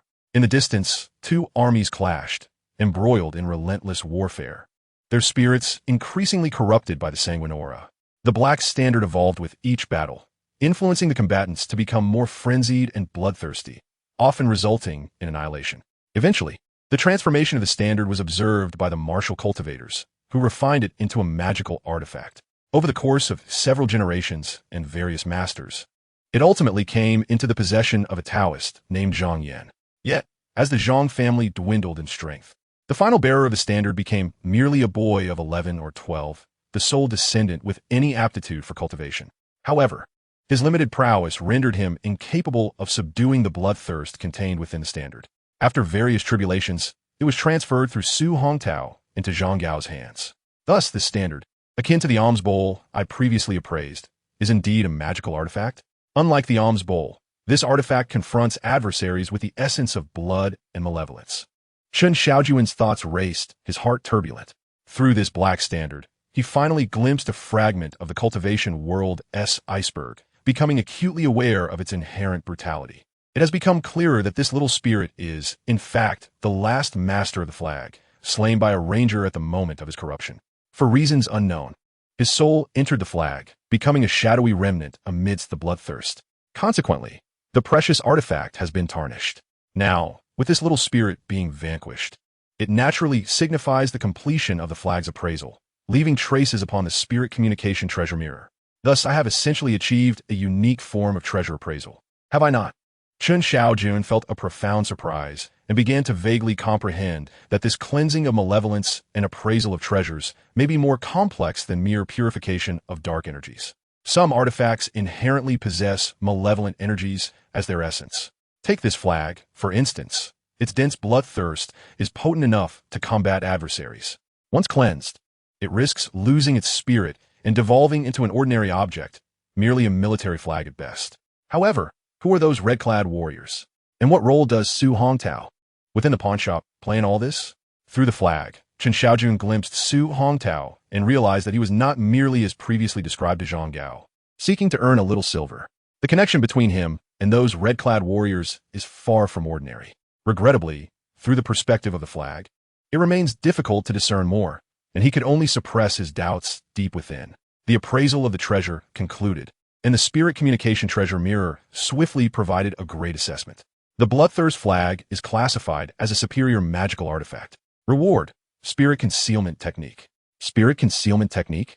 Chen Shaojun absorbed the information transmitted from the spirit communication treasure mirror, his face gradually illuminating with astonishment. As the name suggests, it is a secret art for concealing spirit and aura. Once enacted, his internal vitality and spiritual energy would be hidden away, making detection nearly impossible unless one possesses far superior cultivation or employs specialized methods of observation. The spirit concealment technique arrives at a most opportune moment for me. I have been concerned that my gradually strengthening vitality and essence would attract unwanted attention. Now, with the spirit concealment technique to cloak my aura, who could discern my difference unless a powerful observer deliberately sought to pry? Chen Shaojun was filled with joy. At present, setting aside the realm of Taoist arts, his martial cultivation had already reached the 8th level of body refinement, standing at its pinnacle, poised for a potential breakthrough into the 9th level of introspection. His vitality surged, nearly overflowing. Were it not for the lack of formidable figures within the pawnshop and his deliberate efforts to conceal himself, he would likely have been discovered long ago. The method of invoking the spirit concealment technique surfaced in his mind. Chen Shaojun subtly adjusted his internal magical energy. Fortunately, maintaining the spirit concealment technique requires minimal consumption, and with the strength of his magical energy, he could just about manage. The invocation of the spirit concealment technique was successful. In an instant, the vitality that was on the verge of radiating outward vanished without a trace. Even his internal magical energy transformed into nothingness at that moment. Yet in truth, Chen Shaojun could still feel the vibrant life force within him, the formidable vitality, and the magical energy residing in his dantian. However, at the moment the Lingyin technique was successfully executed, it seemed as though a peculiar membrane had formed within him, concealing everything. The night swiftly passed. Concerned about the potential appearance of a Taoist master, Chen Shaojun spent the night immersed in visualizing the Taishang Induction Sutra. Fortunately, he was brimming with energy, and this meditative practice was not without its restorative effects. Thus, upon rising in the morning, he felt no fatigue. Rather, the cultivation of his magical prowess through the night had yielded significant progress, leaving him invigorated. Furthermore, the fabled Taoist master did not make an appearance, which allowed Chen Shaojun, who had been somewhat anxious, to finally relax. Consequently, he returned to his routine of entering the treasury each day to collect treasures, appraise artifacts, cleanse malevolent energies, and receive rewards.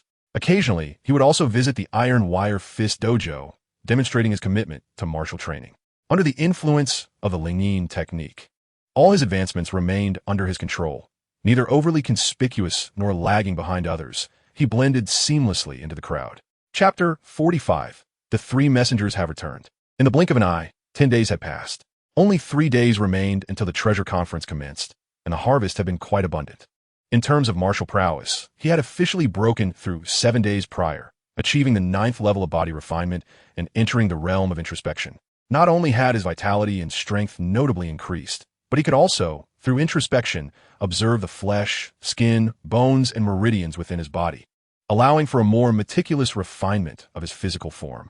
Even areas that had previously eluded enhancement through the Tiger Demon Body Refinement Fist could now be strengthened through introspection and controlled force. His progress in practicing the Taishang Induction Sutra was equally evident. His magical energy had expanded to over 300 strands, and with this abundant mana, he could execute various spells with ease. Even when employing the Divine Vision technique, he felt entirely at ease, confident that he would not face a shortage of magical power unless confronted with treasures exuding overwhelming malevolence. On the contrary, his findings from artifact appraisal left him somewhat disheartened. Over the past 10 days, he had appraised 3 to 5 artifacts daily, receiving rewards each time. However, the quality of the treasures was largely disappointing, as most were of low-grade, ordinary class, with only occasional mid-grade and high-grade artifacts, and merely 1 or 2 items of magical grade. Consequently, the rewards he received felt rather mundane, even though many would deem such rewards as highly coveted. Among them were a dozen blood chi pills, 5 or 6 spirit communication pills, 3 or 4 vitality pills, alongside a collection of seemingly impressive abilities such as falconry, horse training, fishing, and weaving, which held little value for him. The facade technique, in essence, serves as a form of sophisticated disguise, utilizing various materials to alter one's appearance and conceal one's identity. However, it surpasses typical makeup techniques by incorporating muscle control, enabling the practitioner to dramatically transform their visage through the manipulation of facial muscle shapes. Generally speaking, unless one is initially certain of the individual's identity, it becomes nearly impossible to recognize the true identity of the person employing the facade technique. Fortunately, during this period, I was rewarded with several martial arts techniques. One set, the Dragon Roar Iron Cloth shirt, is certainly superior to the iron cloth shirt found in the Iron Wire Fist School. It is a premier external forging technique. After mastering it, my skin's defensive capabilities have more than doubled compared to before. Then there is the one-word penetrating fist, a method that enhances my control over strength significantly. Additionally, I acquired a blood refining knife technique, a small Zhou Tian sword art, and a hand technique called 8 strikes of free hands. Alas, it consists of only one move, yet this technique seems to hold some potential. If all 8 moves were complete, its power should be considerable. After all, these martial arts can indeed be effective and perfectly complement my current lack of combat prowess. At the very least, in battles of equal standing, I would no longer be defenseless due to a lack of means to counter my opponents. Of course, the current Chen Shaojun has yet to truly engage with any martial artist, so I remain uncertain of my own level of prowess. It seems likely that I am rather weak. After all, within the realm of martial arts, the body refining stage is merely the lowest tier, above which lie the Qi Si stage and the innate stage. That day, as Chen Shaojun entered the pawn shop, a piece of news arrived. Subsequently, more information flooded into his ears. It was said that the San Chao Feng had encountered great misfortune. Not only did he face a ghost, but he was also struck by lightning. Struck by lightning? What sort of malevolence must he have committed? Who knows? Just moments ago, I saw San Chao Feng, who was once so spirited, now reduced to a mere shadow of himself, emaciated and with a considerable amount of white hair, appearing at least a decade older. This is only to be expected. Who wouldn't fall gravely ill after facing a ghost? San Chao Feng was drained of much of his vitality by the ghost. Merely surviving is a feat in itself. Not to mention, he also suffered from being struck by lightning, nearly costing him his life. What else remains? He is certainly in need of money. I have heard that San Chao Feng spent a substantial amount to exorcise the ghost. How much, you ask? At least this amount. The speaker extended 5 fingers. Instantly, everyone gasped. 5 fingers could not possibly signify 5 taels of silver or even merely 50 taels. It is highly likely to be 500 taels. For a pawnshop apprentice, who only earns a mere 1,001 or less than 1 tael of silver after a month of hard work, this is undoubtedly a fortune. Chen Shaojun could not help but marvel, realizing why so many turn to the path of evil cultivation. The money is simply too easy to earn.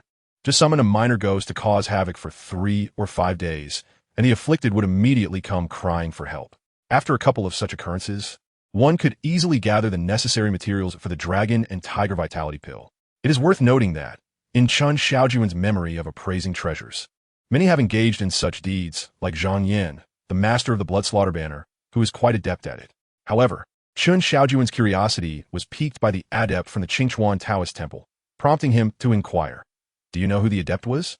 Qingchuan Taoist Temple, Taoist Wu Tong. After all, they inhabit entirely different worlds. Qingchuan Taoist Temple, Taoist Wu Tong? Chen Shaojun quietly noted this name, not out of a desire for vengeance, as there is fundamentally no enmity between them. His curiosity was simply piqued. He also silently reminded himself not to become too complacent merely because he had mastered a few magical techniques. The other party seemed to have forgotten to summon Chen Shaojun for assistance in appraising treasures. Even if they met, the matter was not broached. In contrast, Zhang Ku immediately approached San Chafing, his desire for connection all too apparent. In response, Chen Shaojun could only wish him well, hoping he might soon find liberation from his circumstances. Previously, he had encountered a ghost. Next time, who could say what it would be? Chapter 46, The Treasure Conference. The Treasure Conference was set to take place in Shengjing City, on a street known as Sanshui Avenue. Named after the great river Sanshui, which flows nearby. This avenue appeared ordinary, yet was notorious as a black market district within Shengjing City. Occupied by gangs, it was generally desolate, with even local residents seldom venturing there. However, every few days, as the black market opened, individuals from the martial world, various sects, and even those of nefarious repute would converge within its confines. Nonetheless, the Treasure Conference was spearheaded by the government in collaboration with several major merchant associations, thus temporarily halting the black market activities to accommodate this grand event. In a sense, the Treasure Conference could also be regarded as a substantial black market, with numerous clandestine transactions concealed within, remaining accessible to anyone who entered. Consequently, for many, this event was akin to a grand festivity. This was particularly true for various merchant associations, especially those involved in pawnshops, antiques, and jade industries. The Lin Pawnshop had prepared extensively for this grand occasion, not only retrieving numerous treasured items from their vaults, but also acquiring various artifacts from different locales, all in hopes of profiting significantly at the Treasure Conference. As the date approached, the Lin Pawnshop unusually closed its doors for a day. However, the apprentices within the shop did not receive a day off. Instead, under the guidance of the shopkeeper and with the assistance of guards dispatched by the Lin family, they transported a multitude of prepared treasures to Sanshui Avenue. There, the Lin Pawnshop established a temporary stall, engaging in the business of pawning goods. As for Chen Shaojun and the other apprentice officials, they did not remain at the stall. Instead, they were summoned by the government and various merchant associations to appraise treasures at the heart of the Treasure Conference. It could be said that any items traded at the conference could be brought to the center for official appraisal, providing reassurance to those unsure of their value. That afternoon, a middle-aged man resembling a steward arrived, accompanied by 2 officers. "Manager Qian, you have arrived." The shopkeeper greeted him eagerly, a look of deference on his face. "Manager Liu, are your official appraisers and apprentices present?" "They are here, indeed. We have 3 official appraisers and 26 apprentice officials. This gentleman is our esteemed Qin Chaofeng, while these 2 are Chaofeng Dai Ming and San Chaofeng Zhanggao, whom you may have encountered before. Additionally, we have the apprentices of our Lin family pawnshop. Particularly, this young man, a Yong, is not far from becoming a formal Chaofeng." The shopkeeper promptly nodded, introduced a few formal Chaofeng, and gestured towards a Yong, speaking up. "Oh, he does possess a certain composure. If he can endure until the conclusion of the Treasure Conference, he indeed has the potential to become a formal Chaofeng."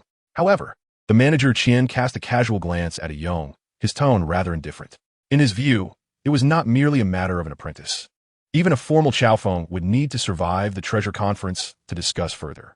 Over the years, numerous formal Chaofeng have perished during the conference due to mishaps, including several renowned masters. Standing nearby, Chen Shaojun had also employed the spirit concealment technique, rendering him unremarkable in appearance. Yet, he held a considerable curiosity towards Manager Qian, a master of the Qi realm, despite not using the spirit eye technique. His martial sensitivity allowed him to vaguely sense the vibrant life force and terrifying power emanating from Manager Qian. It was a force far beyond his own. Thus, he speculated that the man was undoubtedly a formidable warrior, having reached the 2nd realm of martial arts, the Qi realm. It was astonishing that a mere manager possessed such prowess. What might be the strength of Mo Zhuxiang, the president overseeing this treasure conference? Chen Shaojun had heard that although the government intervened in the conference, the true authority lay with Mo Dong's Chamber of Commerce. Ranked 3rd among the 8 major trading guilds in Shengjing, presided over by Mo Zhuxiang. Any chamber of commerce that could establish itself in Shengjing typically concealed terrifying power behind it, and the president would require not only intelligence, but also formidable martial strength. This was especially true for the 3rd-ranked Mo Dong Chamber of Commerce. Allegedly, Mo Zhuxiang had made a name for himself in the martial world 30 years ago, earning the title of the Ghostly Swordmaster. Although this title had seldom been mentioned in recent years, none would deny the immense strength he possessed. "Well, since all the Chaofeng from your pawnshop are present, let us proceed. I will arrange for your entry into the heart of the treasure conference, the appraisal hall." Manager Qian stated, foregoing pleasantries with the shopkeeper, nodding slightly as he beckoned. Thus, the numerous apprentices from the pawnshop followed in the wake of Manager Qian. The 3 formal Chaofeng were not particularly talkative and were not well acquainted with Manager Qian, leading to a silent journey. Chen Shaojun, akin to the other apprentices, observed everything around him. Sanshui Street consisted of a single storefront facing the street, while the opposite side revealed a vast expanse of open land. beyond which lay the rushing waters of the San Shui River. At that moment, various shops were setting up, with countless goods circulating. Although the majority comprised jade, gemstones, antiques, and other treasures, there were also herbal shops, rice stores, general goods shops, and even taverns and eateries opening temporarily. It is also worth mentioning that on their journey, Chen Shaojun encountered performers engaged in grand theatrical acts and street acrobats who had set up a small stage in an open area. Even before the commencement of the treasure fair, the atmosphere was already vibrant and bustling with a multitude of people. What a spectacle it will be tomorrow when the event officially begins, Zhao Hu remarked with a look of awe beside Chen Shaojun. The other apprentice attendants nearby were equally captivated. Having spent most of their time confined within the pawnshop, they seldom had the opportunity to venture out, rendering such lively scenes immensely alluring to them. A throng of people indeed, Chen Shaojun mused, although he had witnessed crowded gatherings during his travels in his past life. The uniqueness of this ancient fair, complete with street performances, artisanal vendors, and intricate sugar sculptures, truly broadened his horizons. Chapter 47. Room 57 of the B-grade division. The so-called Treasure Appraisal Hall was essentially a courtyard subdivided into numerous rooms. According to the steward's son, the hall had established a grading system for the appraisal skills of attendants, categorized into 4 levels: B, C, and D. Generally, formal attendants from pawnshops or major merchant associations were placed in A or B rooms, while C and D were designated for apprentice attendants. During this time, Chen Shaojun noted that the 3 main attendants of the Lin pawnshop were assigned to B-grade rooms. Qin, the first attendant, occupied room B20. Dai Ming, the second attendant, was in room B57, and Zhang Gao, the third attendant, was in room B108. Chen Shaojun and Ai Yong, having attained a proficient level in appraisal skills, were assigned to C-grade rooms, with Chen in room C57 and Ai Yong in room C61. The other apprentice attendants were all allocated to D-grade rooms. After receiving a warning against wandering freely, Chen Shaojun was handed an identity token and entered room C57, discovering that the space was rather modest, comprising only a small compartment of about 10 square meters, furnished with a bed and a small table for appraisal purposes. Chen Shaojun muttered to himself. He was indifferent to the living conditions. Not one to be spoiled, he was accustomed to sharing a large dormitory with 12 others in the pawnshop. So this single room was a notable improvement. The environment was unremarkable, prompting him to exit quickly. Coincidentally, he encountered Ai Yong emerging as well, accompanied by a robust figure, one of the few portly apprentice attendants, who bore a simple and honest expression. Brother Shaojun, this is Yin Dingchun, an apprentice from the Jutsai pawnshop. We met last year, and I never expected to run into him again today, Ai Yong said, his face lighting up with rare delight. Chen Shaojun, he acknowledged with a nod. Hello, I am Yin Dingchun. I have been an apprentice at Jutsai pawnshop for 2 years now, and this is my second time participating in the treasure fair. I just heard from Ai Yong that this is your first visit. Perfect. I can share some insights about this place with you. The entire treasure appraisal pavilion is divided into 1,000 chambers, categorized as A, B, C, and D. Among them, there are 36 rooms designated as A, 180 as B, and 260 as C, leaving the remainder as D.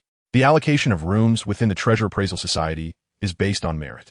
The A-designated chambers are occupied by renowned figures in our field, esteemed masters of appraisal who have perfected the art of divination. Among them, our prominent appraiser, Zhou Fong, ranks 3rd in the B category, indicating that his appraisal prowess places him among the top 3, surpassed only by the masters in category A.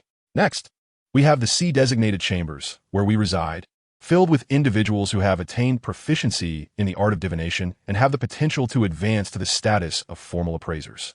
As for the D-designated rooms, it is no secret that many occupants lack skill and are merely present to fill numbers. By the conclusion of the treasure appraisal event, it is anticipated that no more than half will survive, if that. Last year, there were 743 apprentice appraisers in the D category, yet only 228 made it through.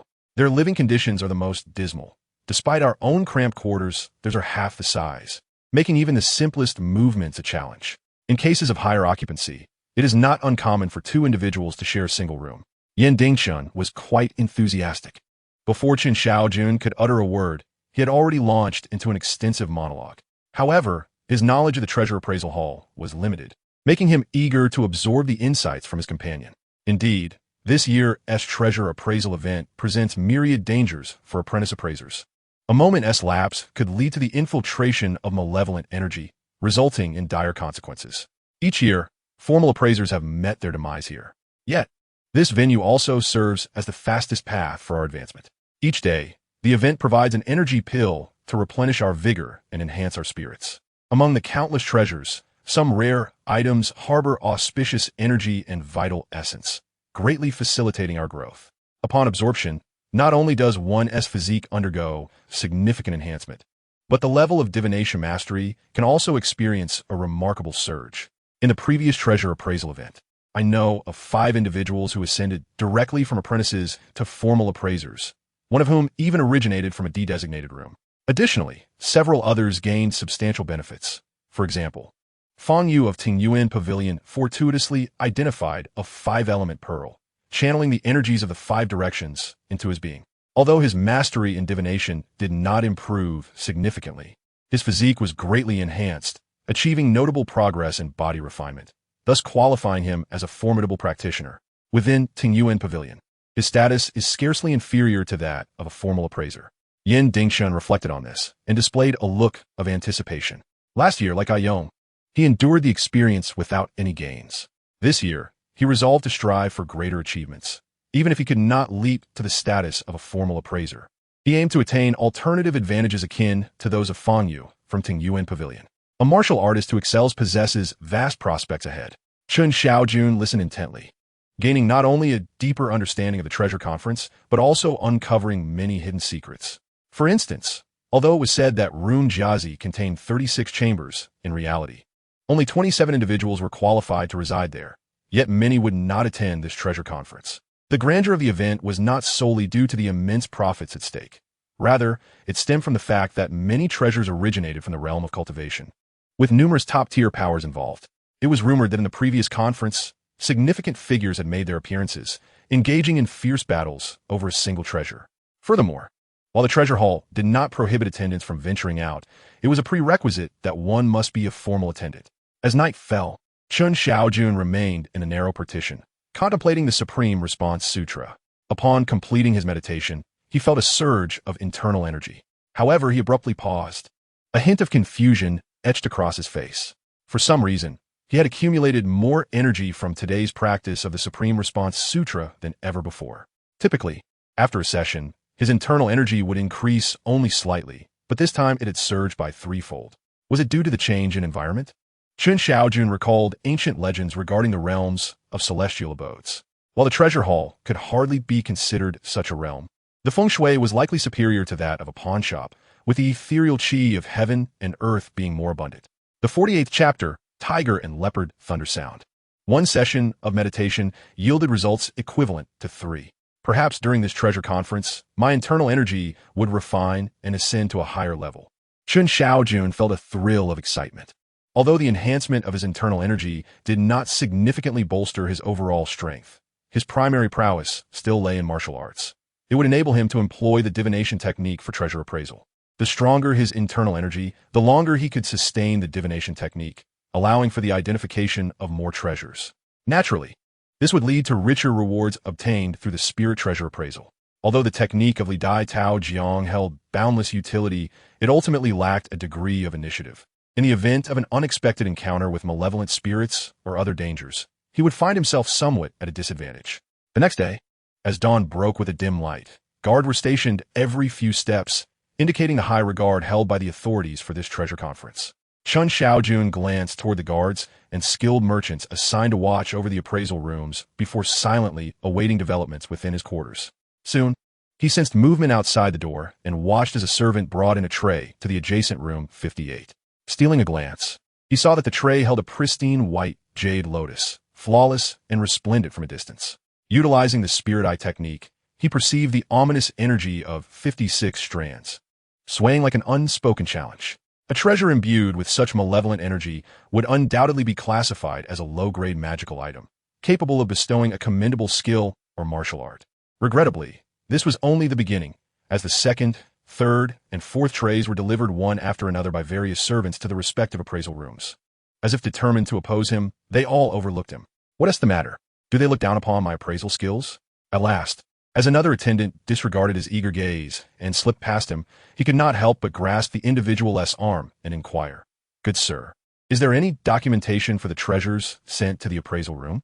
Or are they designated for a specific steward to evaluate? None whatsoever. The attendant shook his head. Yet, I've been waiting for quite some time, while others are on the verge of appraising their second item. Chen Shaojun organized his thoughts, pondering how to express his request in a tactful yet unequivocal manner. To his surprise, the attendant was more straightforward, promptly retorting, "You wish to appraise treasures? Then by all means, the items upon this tray are entrusted to you for evaluation." With that, he entered Chen Shaojun's room and placed the tray down. Is it truly this simple? Chen Shaojun was momentarily taken aback and quickly followed him inside. Just as he was about to engage in polite conversation, the attendant was already marking a number in a ledger, referencing the door number. Once the appraisal is complete, simply flip the sign at the entrance, and our staff will collect it uniformly. Furthermore, if you wish to continue appraising treasures, just turn the sign back over. After the attendant finished speaking, he did not linger, but swiftly departed. The sign at the entrance? Chen Shaojun stepped out of the room and turned a glance.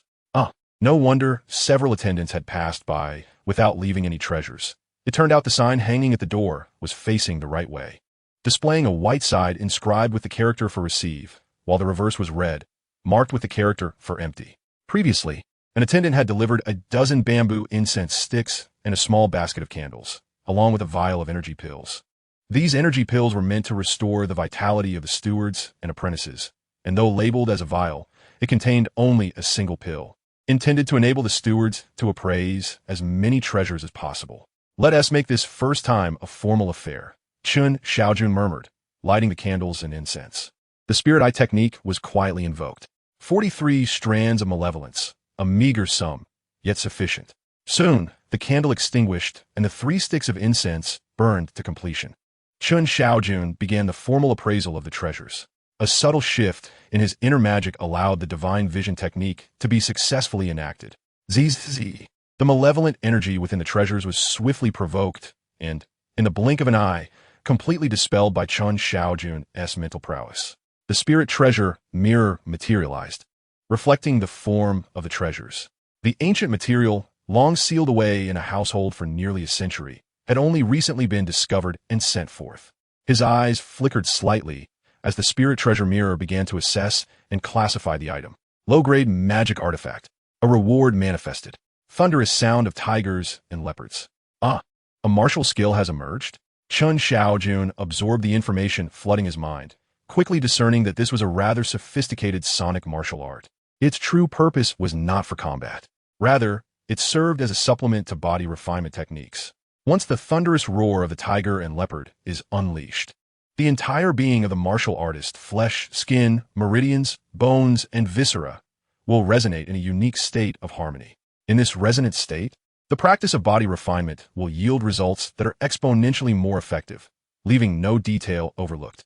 It is a true martial art capable of elevating the level of body refinement to perfection. Such a remarkable skill will undoubtedly accelerate my journey to achieving the pinnacle of body refinement. However, there lies a complication. This technique, unlike others, necessitates vocalization from the throat to induce vibrations throughout the body, resulting in considerable noise. Hence, it is not prudent to practice within the confines of the treasure appraisal hall. Chen Shaojun furrowed his brows slightly. The thunderous roar of the tiger and leopard is undeniably a premier secret technique for body refinement. But one cannot ignore the considerable noise it generates. The environment he currently occupies is certainly not conducive to martial training. Therefore, in order to cultivate this skill, I must first seek a suitable location. Nevertheless, the restrictions imposed by the treasure appraisal hall on us, the acolytes, are quite stringent, particularly for apprentice acolytes, who are not permitted to leave during the entire duration of the treasure conference unless they attain the status of a full acolyte. Chen Shaojun contemplated this matter silently, already considering when he should officially reveal his strength as a full acolyte. Is it somewhat ostentatious to break through on the very first day? Just as he was in the throes of indecision, a voice filled with uncontainable excitement suddenly erupted. I've broken through. I have become a full acolyte. The voice unmistakably emanated from the neighboring appraisal room, number 58. Chen Shaojun recognized it as belonging to a youth who appeared to be in his 20s, though he suspected the individual was actually younger than he looked. As acolytes engage in the taxing work of cleansing and appraising treasures daily, they often appear older. It is not unusual for a teenager to look well into their 20s. Within the treasure hall, Chen Shaojun had even encountered an apprentice with a head full of white hair and deep wrinkles on his forehead, who, upon inquiry, turned out to be merely 18. The youth next door was slender and unremarkable in appearance, save for his slightly larger than average eyes. Chen Shaojun had not anticipated that this individual would break through and elevate his mastery of the vision of the divine from proficient to minor success, thereby officially becoming a full acolyte, all while he had been contemplating whether to take a few days to gather his thoughts. Murmuring to himself, Chen Shaojun could not resist stepping outside, where he immediately spotted the jubilant youth celebrating his achievement, with curious apprentice acolytes gathering around to observe. This was Wen Jinchuan from Fengbao Residence. If memory serves, this was his fourth participation in the treasure conference. In fact, during his third attempt, he had already mastered the vision of the divine at its peak proficiency. It was unfortunate that he had been unable to break through for an entire year. To everyone's astonishment, he managed to achieve this breakthrough right at the commencement of the treasure conference, thus elevating his status to that of a full acolyte, a distinction that significantly altered his position and standing. It is likely that when we meet again, we shall address each other as Master One. Yan Dingchen remarked with a look of envy as he approached. This must be regarded as the fruition of extensive preparation, after a year of accumulation. And amidst the rare treasures of the annual gem convention, it is entirely normal to experience a breakthrough in such a tense and exhilarating atmosphere. However, I cannot help but wonder when I, too, shall attain this breakthrough and become a formal steward, Ah Yong added, his expression filled with nostalgia.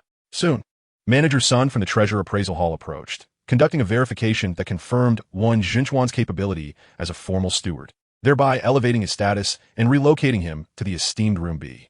The others were undeniably stimulated by this development, secretly rallying their spirits, eager to follow in Wen Jinchuan's footsteps and swiftly become formal stewards themselves.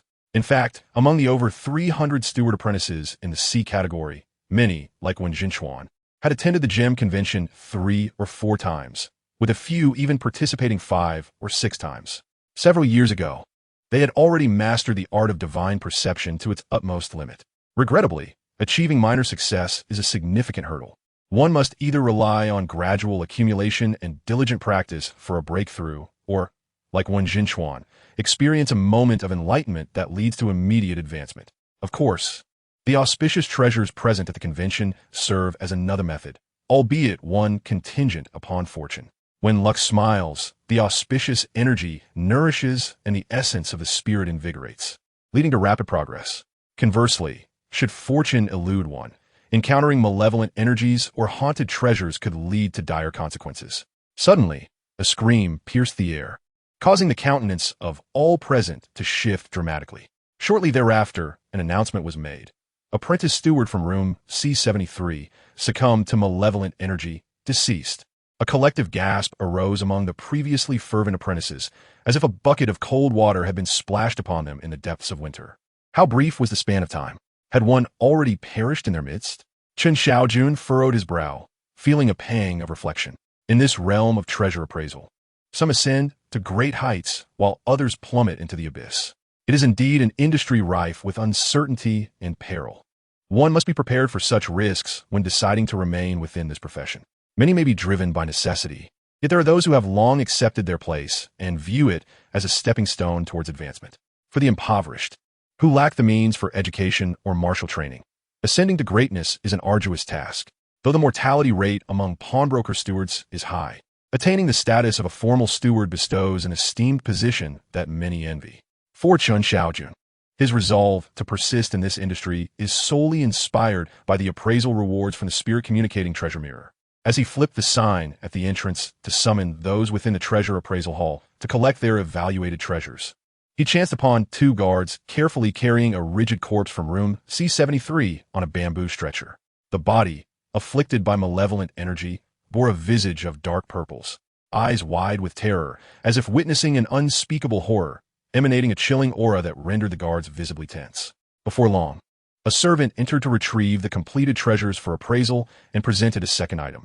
In the ensuing appraisal, Chen Shaojun resolved to forego the customary rituals of lighting candles and burning incense, opting instead to directly employ the spirit eye technique for his investigation. Although it would consume a certain amount of magical energy, it would undoubtedly save him precious time.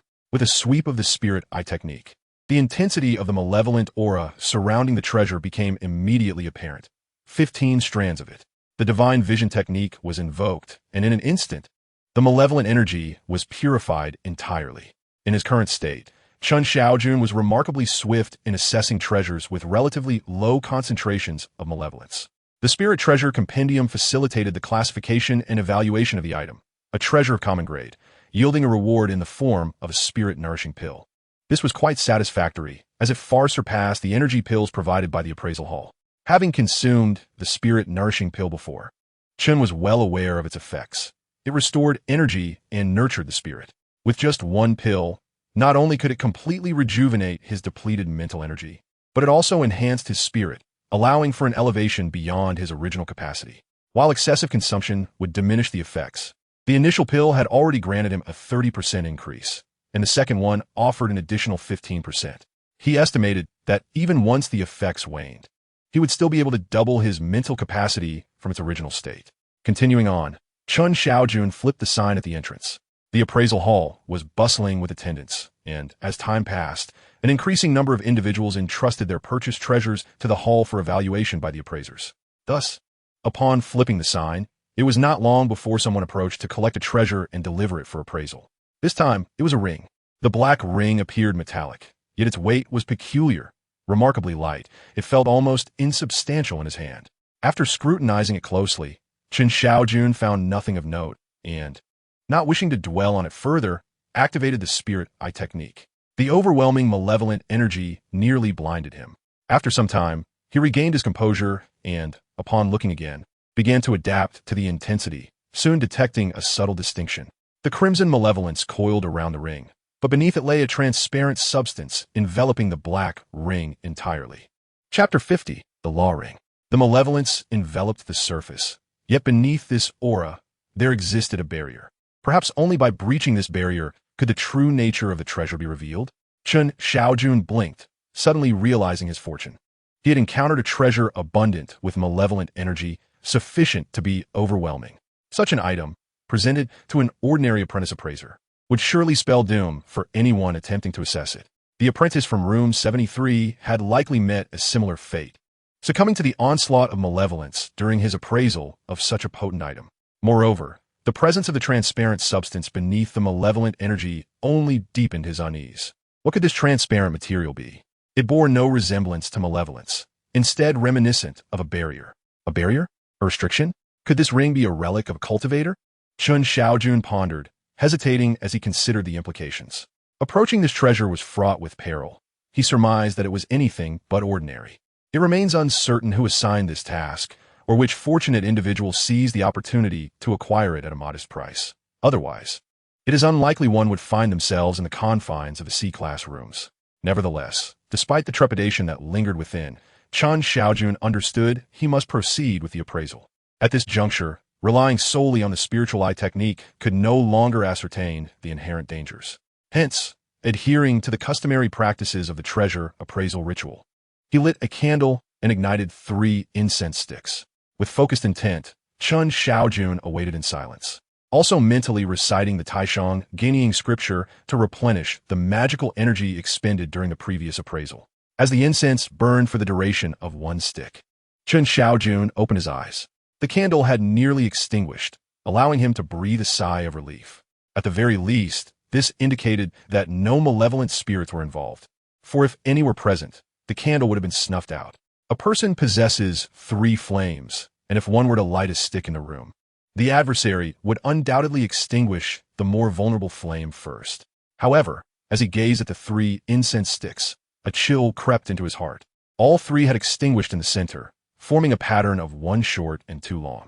According to traditional beliefs, this configuration, 1 short and 2 long, signifies ominous incense, indicating that misfortune is imminent. The implications of this were rather vague. What precisely did this portentous occurrence entail? With the ominous energy surpassing 100, like a cloud hovering ominously overhead, it certainly did not bode well. Alas, it appeared that one individual must bear the weight of it all. Chen Shaojun contemplated visiting a temple to inquire about the significance of an incomplete incense burning. Presumably, those who frequently engage with incense in temples and Taoist shrines would possess some understanding of these matters. As for the present moment, he would first undertake an exploration. This ominous incense was not akin to the soul-cutting or soul-locking kinds, nor the deathly incense. It should not pose a threat to his life. Moreover, he still possessed the soul-cleaving ruler. Touching the ruler at his waist, Chen Shaojun felt a sense of relief. Should the situation become dire, he could wield the ruler to interrupt the appraisal and ensure his safety. With calm focus, his internal magical energy surged rapidly, and he invoked the divine gaze technique. The minor mastery of this technique wielded considerable power. Chen Shaojun's magical energy transformed into mental force, surging like a mighty river into the black ring. Boom! The skyward crimson malevolence roared like an indignant general under siege, unleashing a furious bellow, with tendrils of malevolence darting towards him like a barrage of sharp blades. Sizzling sounds ensued as the malevolence clashed with his mental force. The two forces engaged in a relentless battle, neither yielding, neither dying. Chen Shaojun's magical energy steadily diminished, while the malevolence rapidly dissipated, gradually thinning. When he observed that only a trace of the malevolence remained, he swiftly positioned his hand at his waist and unleashed the soul-cleaving ruler. Snap! The malevolence was interrupted, and Chen Shaojun consequently halted the appraisal. The reason for ceasing the appraisal was not due to an insufficiency of magical energy within him. In truth, although his magical energy was limited, it sufficed to dispel all malevolent forces, and considering he could also rely on his mental strength, he estimated that even an additional 100 strands of malevolence would pose no challenge. However, the barrier that persisted left him feeling uneasy. Exercising caution, he decisively interrupted the appraisal, intending to replenish his spiritual power first. Glancing at the porcelain vial on the table, which contained the energy pills sent by the appraisal hall that morning, Chen Shaojun did not hesitate and instead retrieved the spirit-nourishing pill awarded for the appraisal. Such rewards were undoubtedly of superior quality, and the spirit-nourishing pill was infinitely better than the energy pills. He swallowed a whole. The pill dissolved instantly, and a torrent of medicinal energy surged through his body, continuously restoring his mental faculties and replenishing his magical power, nurturing his very soul. In the blink of an eye, he felt invigorated, his eyes sparkling with vitality, and his internal magical energy surged to fullness. With everything in place, he was ready to resume the appraisal. Chen Shaojun once again employed the divine vision technique.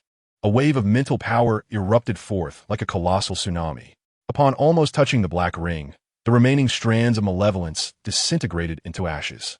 However, the moment his mental energy met the barrier, he experienced a jolt, akin to colliding with a formidable wall, leaving him momentarily dizzy. As he focused his gaze, he noticed the barrier trembling violently, emitting ripples in response. How remarkably solid! Chen Shaojun marveled, just as he was about to launch another assault. The spirit communication treasure suddenly materialized, and the image of the black ring was projected upon it. Had the appraisal concluded? Chen Shaojun was taken aback, soon immersing himself in the images within his mind. This black ring turned out to be a magical artifact known as the Law Command Ring, crafted by a renowned artificer named Kong Lin. The barrier was not a mere accumulation of malevolence, but rather a defensive barrier naturally formed by the engraved runic structure of the treasure itself, capable of resisting the magical attacks of Taoist practitioners to a certain extent. Chen Shaojun was slightly astonished, as it was his first encounter with a treasure that possessed an innate defensive barrier. The Law Command Ring had passed through the hands of 3 previous owners. One of them was a prodigious cultivator who, unable to utilize the artifact in time, had passed it on to a junior disciple. This younger individual, lacking in strength and somewhat arrogant due to the influence of their elder in a prominent sect, had once provoked a middle-aged cultivator during an outing. Before he could harness the ring's power, he was slain. Fearing trouble, the middle-aged cultivator subsequently put the artifact up for sale at a treasure fair, where it was finally purchased by a scholarly-looking individual and delivered to the appraisal hall. Chapter 51. The Art of Divine Strikes.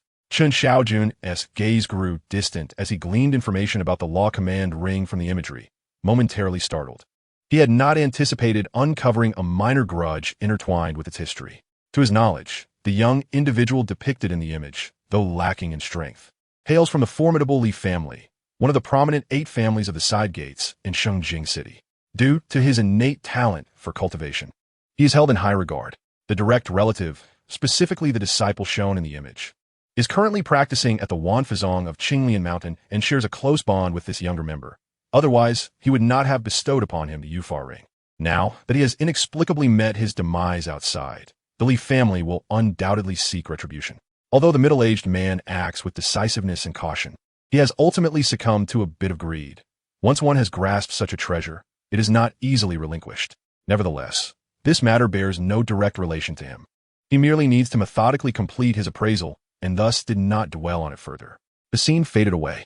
The appraisal of the treasure was complete. The Spirit Communication Treasure Appraisal revealed its grade and quality, superior grade in the law category. The reward soon manifested, the Divine Strike technique.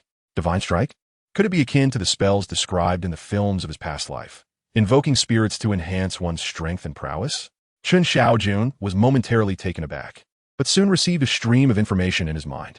Understanding dawned upon him. This Divine Strike technique, indeed, bore resemblance to what he had known in his previous life. However, upon closer examination, he discovered that this technique, while termed a spell, is essentially a method of conducting transactions with entities from the ethereal realm through specific incantations. The so-called divine is not genuinely a celestial being, but rather a spirit, or one might say a ghost. The practitioner, by offering their own mana, vitality, or certain spiritual objects, engages in trade with these ethereal entities. Once the transaction is concluded, the counterpart can consume a portion of the practitioner's mana, vitality, or spiritual objects, while the practitioner can harness the other's power to transcend their own limitations for a brief period. Indeed, this Divine Strike technique is also categorized among the lesser spells, and trading with spirits does not constitute true Taoist magic. Nonetheless, in critical moments when one's life hangs in the balance, it remains a valuable secret for survival. Chen Shaojun held no disdain for it. Although this Divine Strike technique, akin to the Li Dai Tao Jiang technique, is considered a lesser spell, it is still quite practical. Should he find himself in dire straits, he would undoubtedly wield it without hesitation. Subsequently, Chen Shaojun appraised several more treasures. However, most were of low grade, either inferior or medium quality in the mundane category, with only a few reaching superior quality. This is, in fact, the norm for the third-tier appraisers of the court. Treasures imbued with ominous energy seldom find their way into their possession. After appraising several items, Chen Shaojun acquired a few elixirs, 2 vitality pills, 2 spirit communication pills, and 1 qi nourishing pill. Currently, Chen Shaojun possesses a considerable number of elixirs, having accumulated around 10 vitality pills, while the spirit communication pills are fewer, totaling just 3. These spirit communication pills are invaluable to him, akin to experience elixirs, and he finds it challenging to retain them. The reason he still holds 3 is to potentially elevate his divine vision technique to its pinnacle at a crucial moment. As for the qi nourishing pill, it is a spiritual elixir utilized by martial artists who have reached the qi C realm. Previously, Chen Shaojun had only acquired 1, and this marked his second. Carefully stowing the elixirs away, Chen Shaojun exited the 57th appraisal room.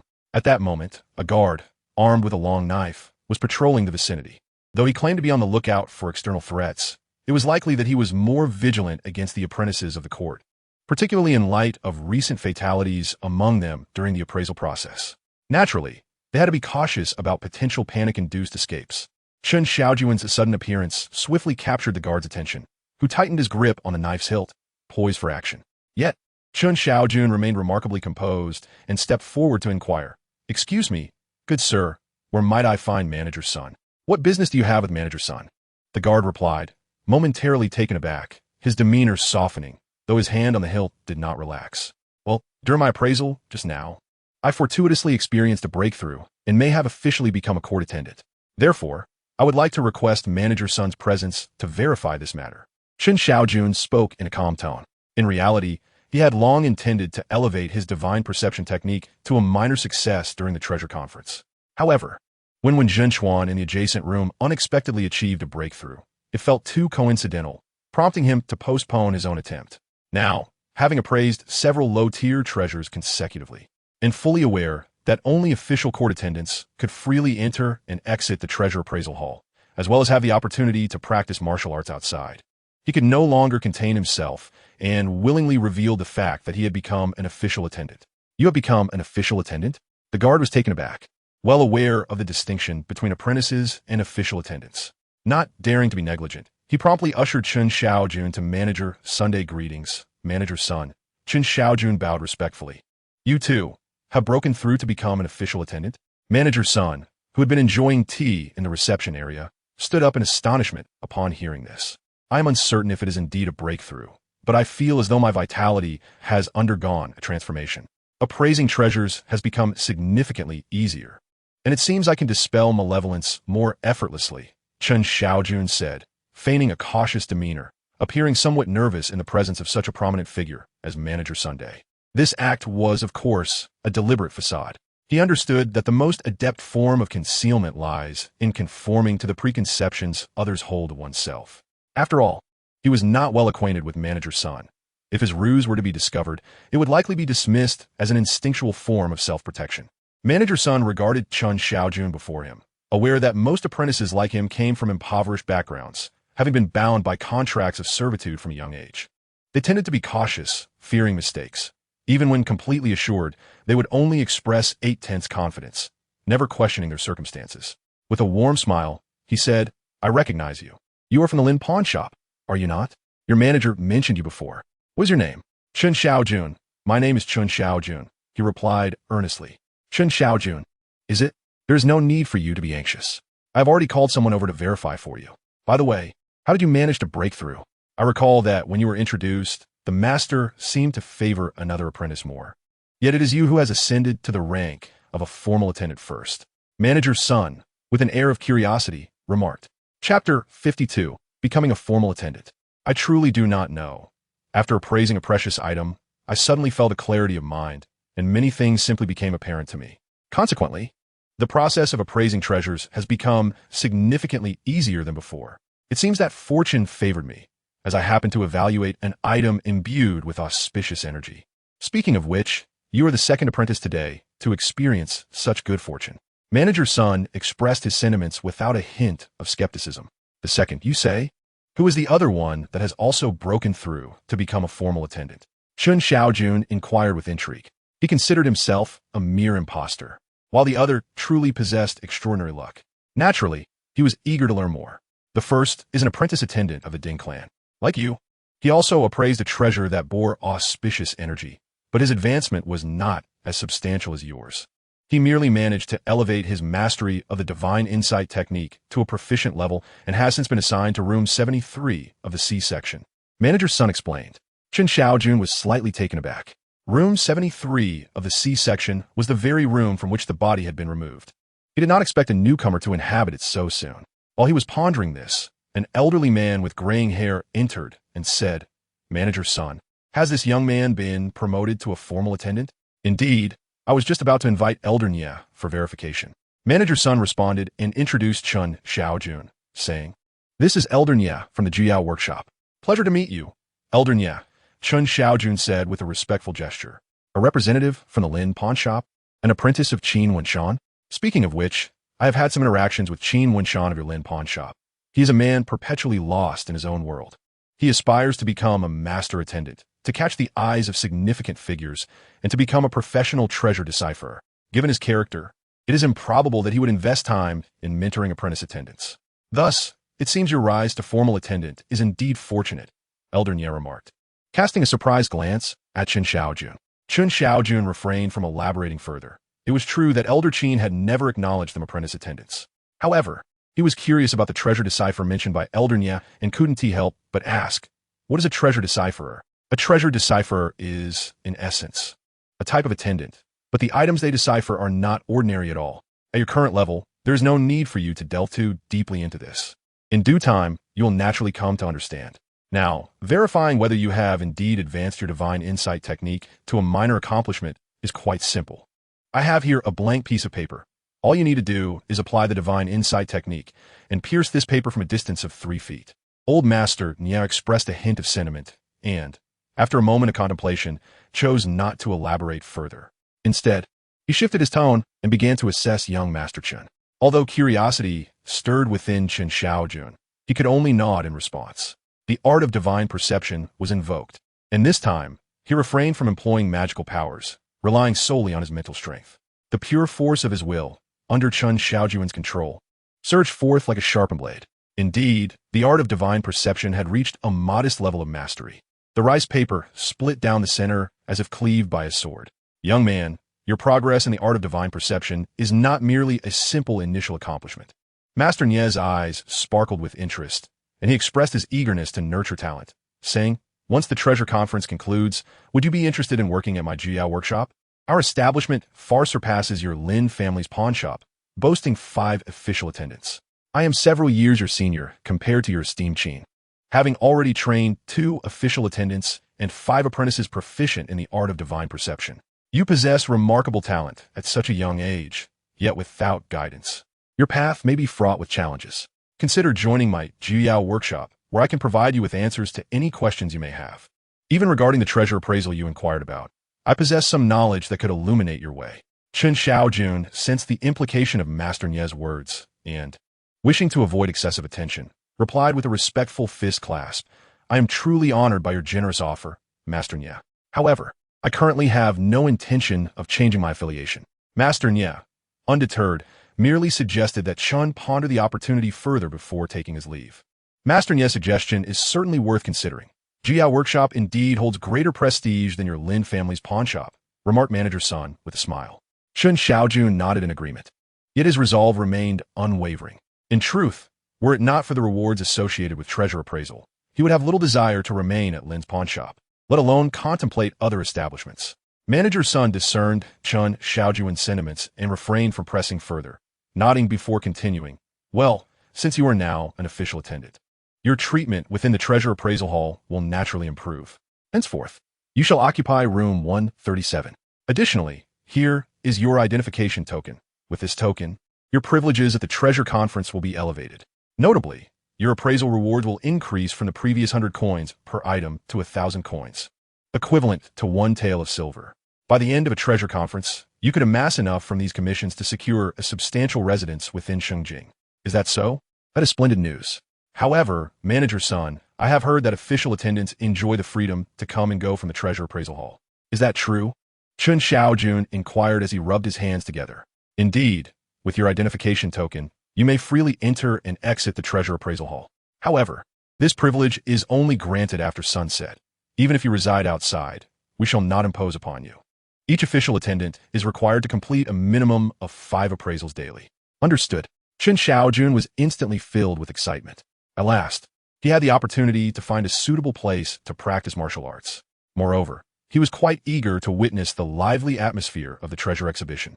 He could not remain confined within the treasure appraisal hall, serving merely as a tool for cleansing. Chapter 53. A program known only to one. Room 137, marked with the character B, was situated at the rear of the treasure appraisal hall, not only more spacious than Room C, but also furnished with a large bamboo bed, a reclining chair, and a table adorned with a complete tea set. A simple call would summon a servant to brew tea and pour water at any time. The room was also imbued with fragrant incense, known as calming incense, specifically designed to soothe the mind and restore vitality during the appraisal sessions. Each stick was as thick as a thumb and measured 7 inches in length, burning for an hour and valued at approximately half a tael of silver. In addition to the calming incense, a small 5-element flag array was arranged around the room, reputed to possess protective and exorcising qualities. This indeed highlighted the stark contrast in treatment between official appraisers and their apprentices. Chen Shaojun sighed in contemplation, his spirits lifted. Before long, after becoming an official appraiser, his first treasured item was delivered to him. It was a hairpin, unlike any ordinary one. It was entirely golden, seemingly forged from pure gold, with a few tiny crystals embedded at the tip.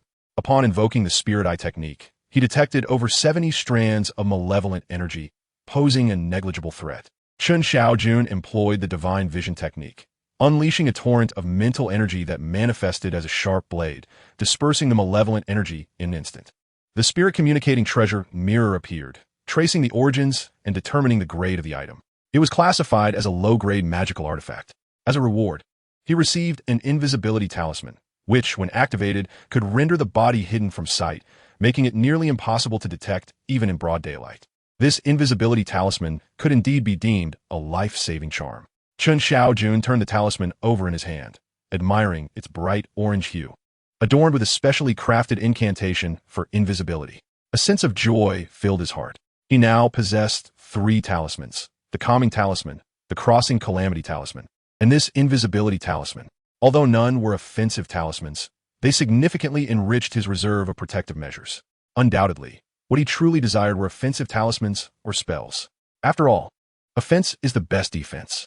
Despite having numerous life-saving charms, the lack of offensive capability left him feeling somewhat insecure. However, he was optimistic.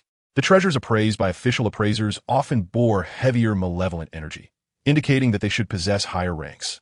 He believed that soon he would be able to uncover offensive spells or talismans from the spirit-communicating treasure mirror. With unwavering confidence, Chen Shaojun resolved to undertake a significant endeavor. Today, he aimed to appraise 10 treasures.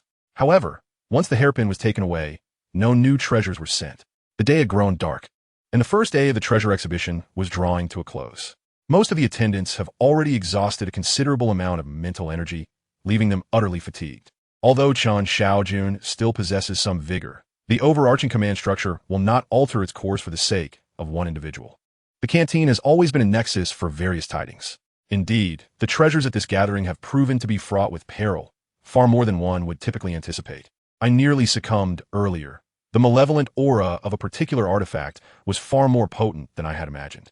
Fortunately, I placed all my mental strength into dispelling its negativity. Or else, have you heard? Today, 2 individuals have ascended from apprentice attendants to full-fledged attendants. It is said that 2 others, fortunate enough to be infused with vital energy, have significantly enhanced their vitality and have garnered attention from above. If they successfully endure the duration of the treasure conference, they may receive recognition and be permitted to practice martial arts. Throughout the day, 35 apprentice attendants have been afflicted by malevolent energy, with over 20 collapsing on the spot. The remaining 10 or so are unlikely to last much longer. Additionally, I heard that a full attendant nearly succumbed as well. When he was carried out, his face was as pale as death. Do you know why this treasure conference has yielded fewer artifacts for appraisal than in previous years? I have just received word that several merchant guilds were plundered en route. It is rumored that the assailants were a group of martial artists clad in red.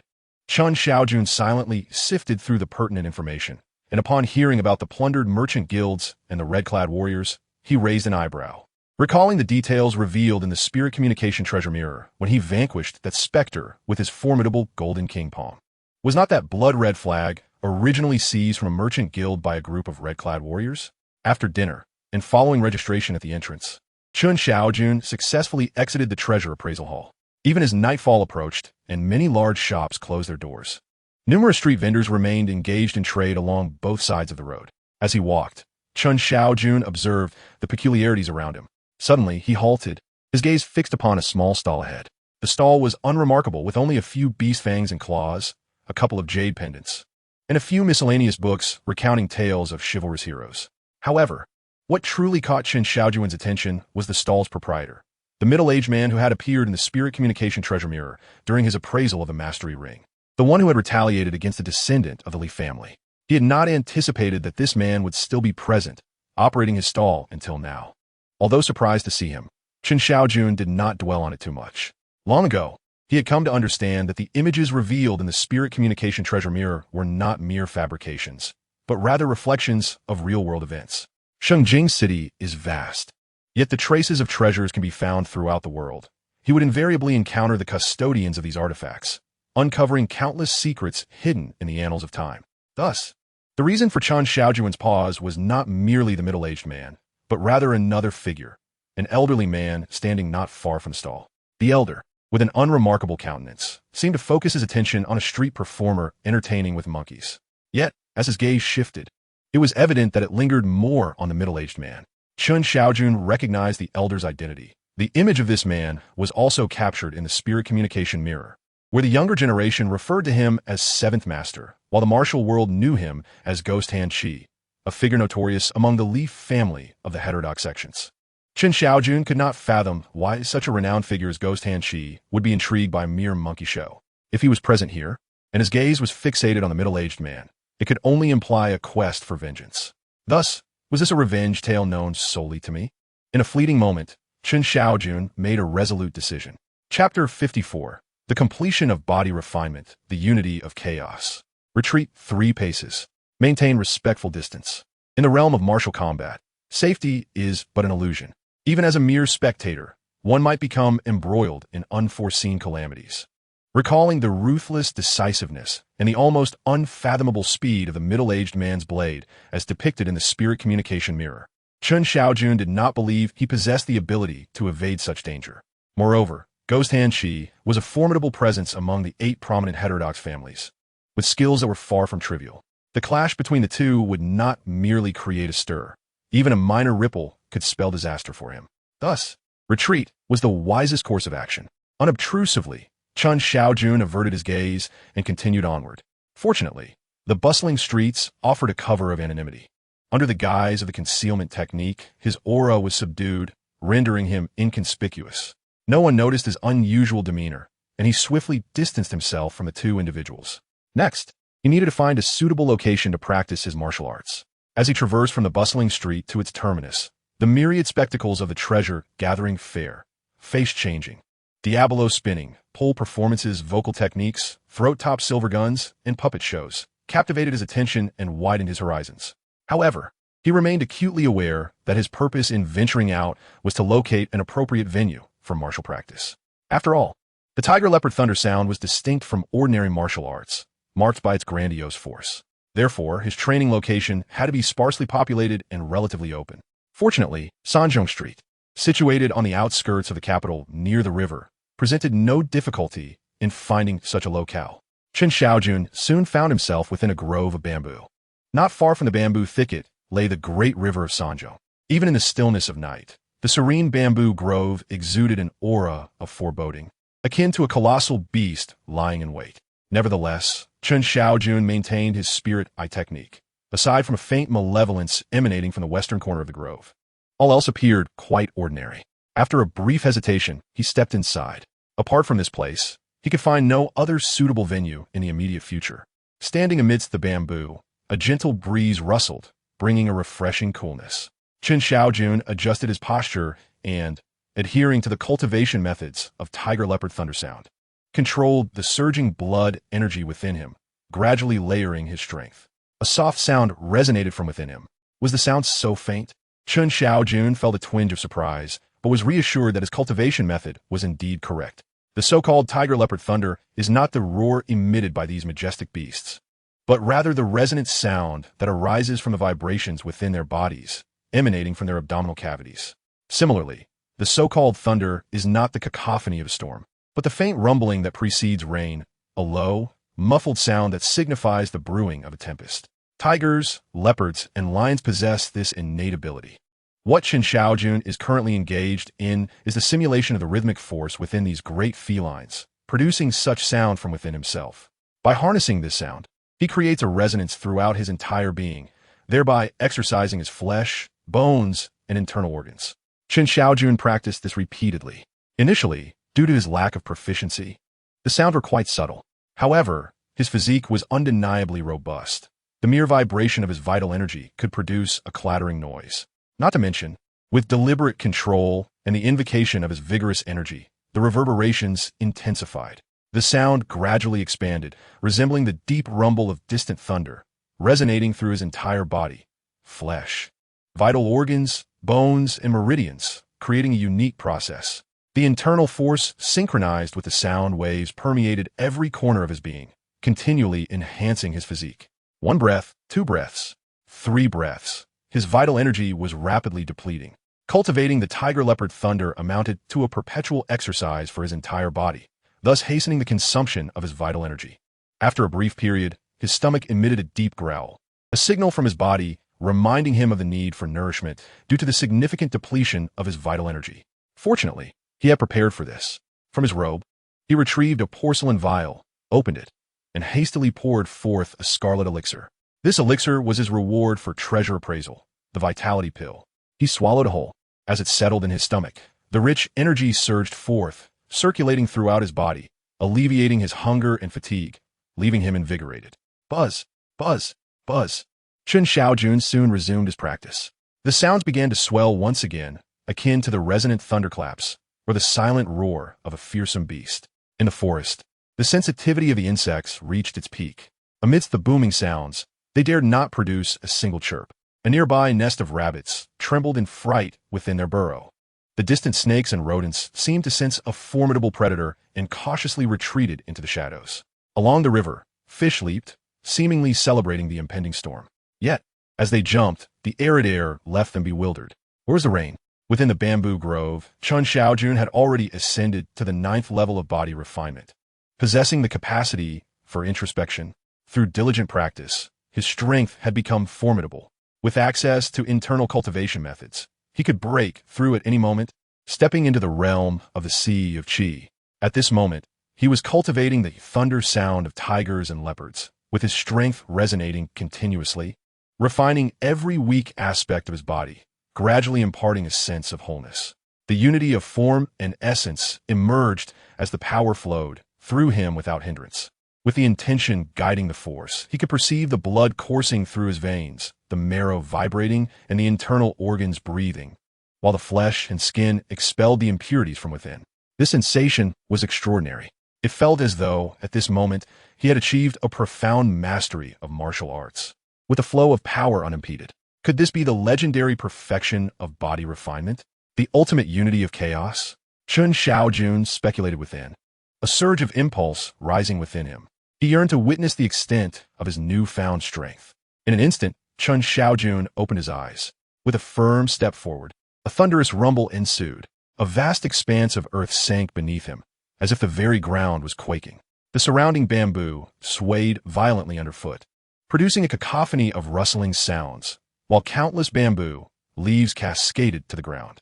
With a punch unleashed, a terrifying force coalesced like a solid rod, pouring forth in an unstoppable torrent. Boom! Crack! The bamboo a full yard away was forcefully crushed and shattered, collapsing slowly to the ground.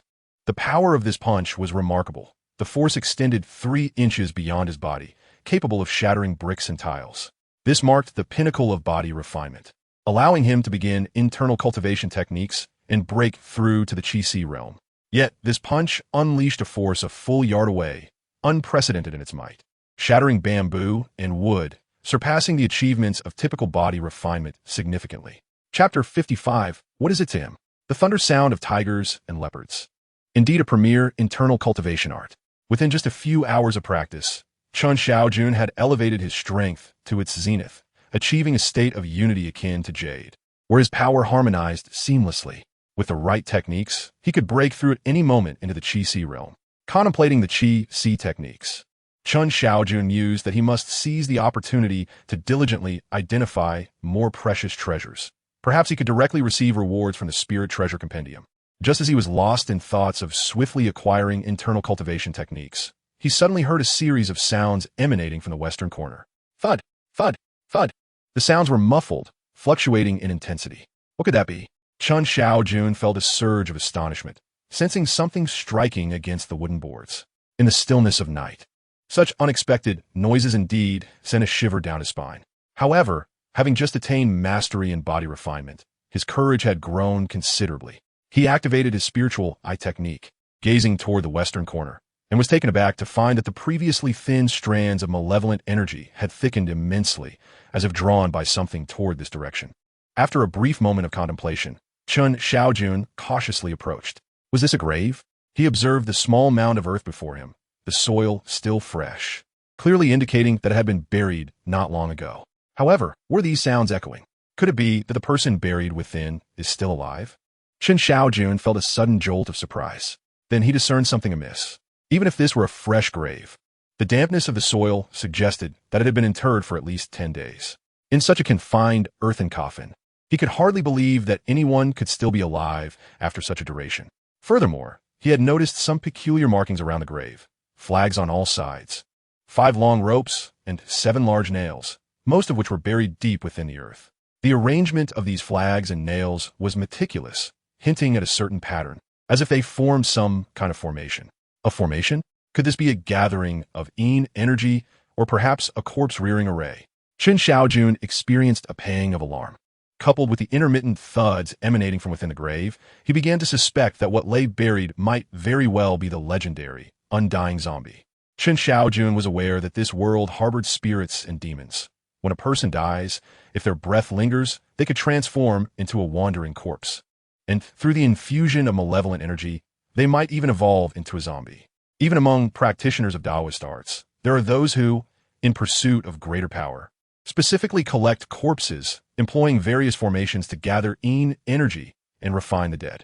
It was evident that he had stumbled upon a place where malevolent practitioners cultivated and refined corpses. What a stroke of misfortune! Chen Shaojun felt a chill creep down his spine. He had never anticipated that in his casual quest for a training ground, he would inadvertently uncover a lair of an evil practitioner engaged in such dark arts. Time to leave. Encountering that malevolent being would surely spell trouble. Without a moment's hesitation, Chen Shaojun turned to depart. In his view, avoiding trouble and steering clear of disputes was the key to survival. Even though he was acutely aware that the individual in question was undoubtedly a nefarious character, and that this zombie might one day wreak havoc, he pondered, what concern is it of mine? In this extraordinary world, everyone is vying for their own path, seeking answers. Surviving is paramount, for only then can one contemplate other matters. Nothing in this vast universe holds greater significance than one's own life. Chen Shaojun turned to leave, but this night was destined to be one of sleeplessness. Fu Hong, you cannot escape. A low voice echoed out. Then, from a distance, two figures swiftly dashed into the bamboo grove, one following closely behind the other. As fate would have it, they came to a halt within the grove, refusing to move further. It was the middle-aged man and the seventh master of the Leaf family, the Ghost Hand 7. A strange expression appeared on Chen Shaojun's face. He had never imagined that in his previous attempts to avoid trouble by steering clear of these two, he would inadvertently wind up in the very place where they reappeared before him. Moreover, they were now formally confronted and about to engage in battle. Escape? I had no intention of fleeing. Let us see whose hand is swifter, yours or my blades. The middle-aged man, Fu Hong, stood amidst the trees, slightly raising his long knife. The knife was exceedingly unadorned, its blade dull and measuring 3 feet and 7 inches in length, appearing far from sharp. Yet, at the moment he lifted it, it seemed as if an endless sharpness coalesced within.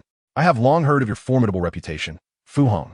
Initially, I had intended to forge a connection with you.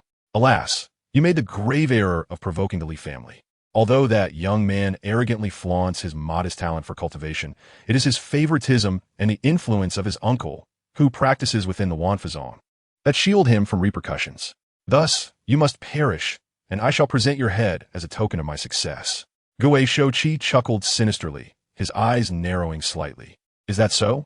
We shall see if you possess the skill to accomplish such a feat with that. Fu Hong swung his long blade fiercely, unleashing a strike that was as swift as a shooting star. Before the first blade's light had even descended, a second, third, and fourth strike surged forth like flowing light. With each strike, a faint blade aura emerged, one after another, cascading into a terrifying display of power. Gue Shouqi let out a soft laugh, his feet seemingly igniting smoke as he vanished from sight in an instant. In the next moment, he reappeared right before Fu Hong, a pitch-black dagger materializing in his hand. Clang!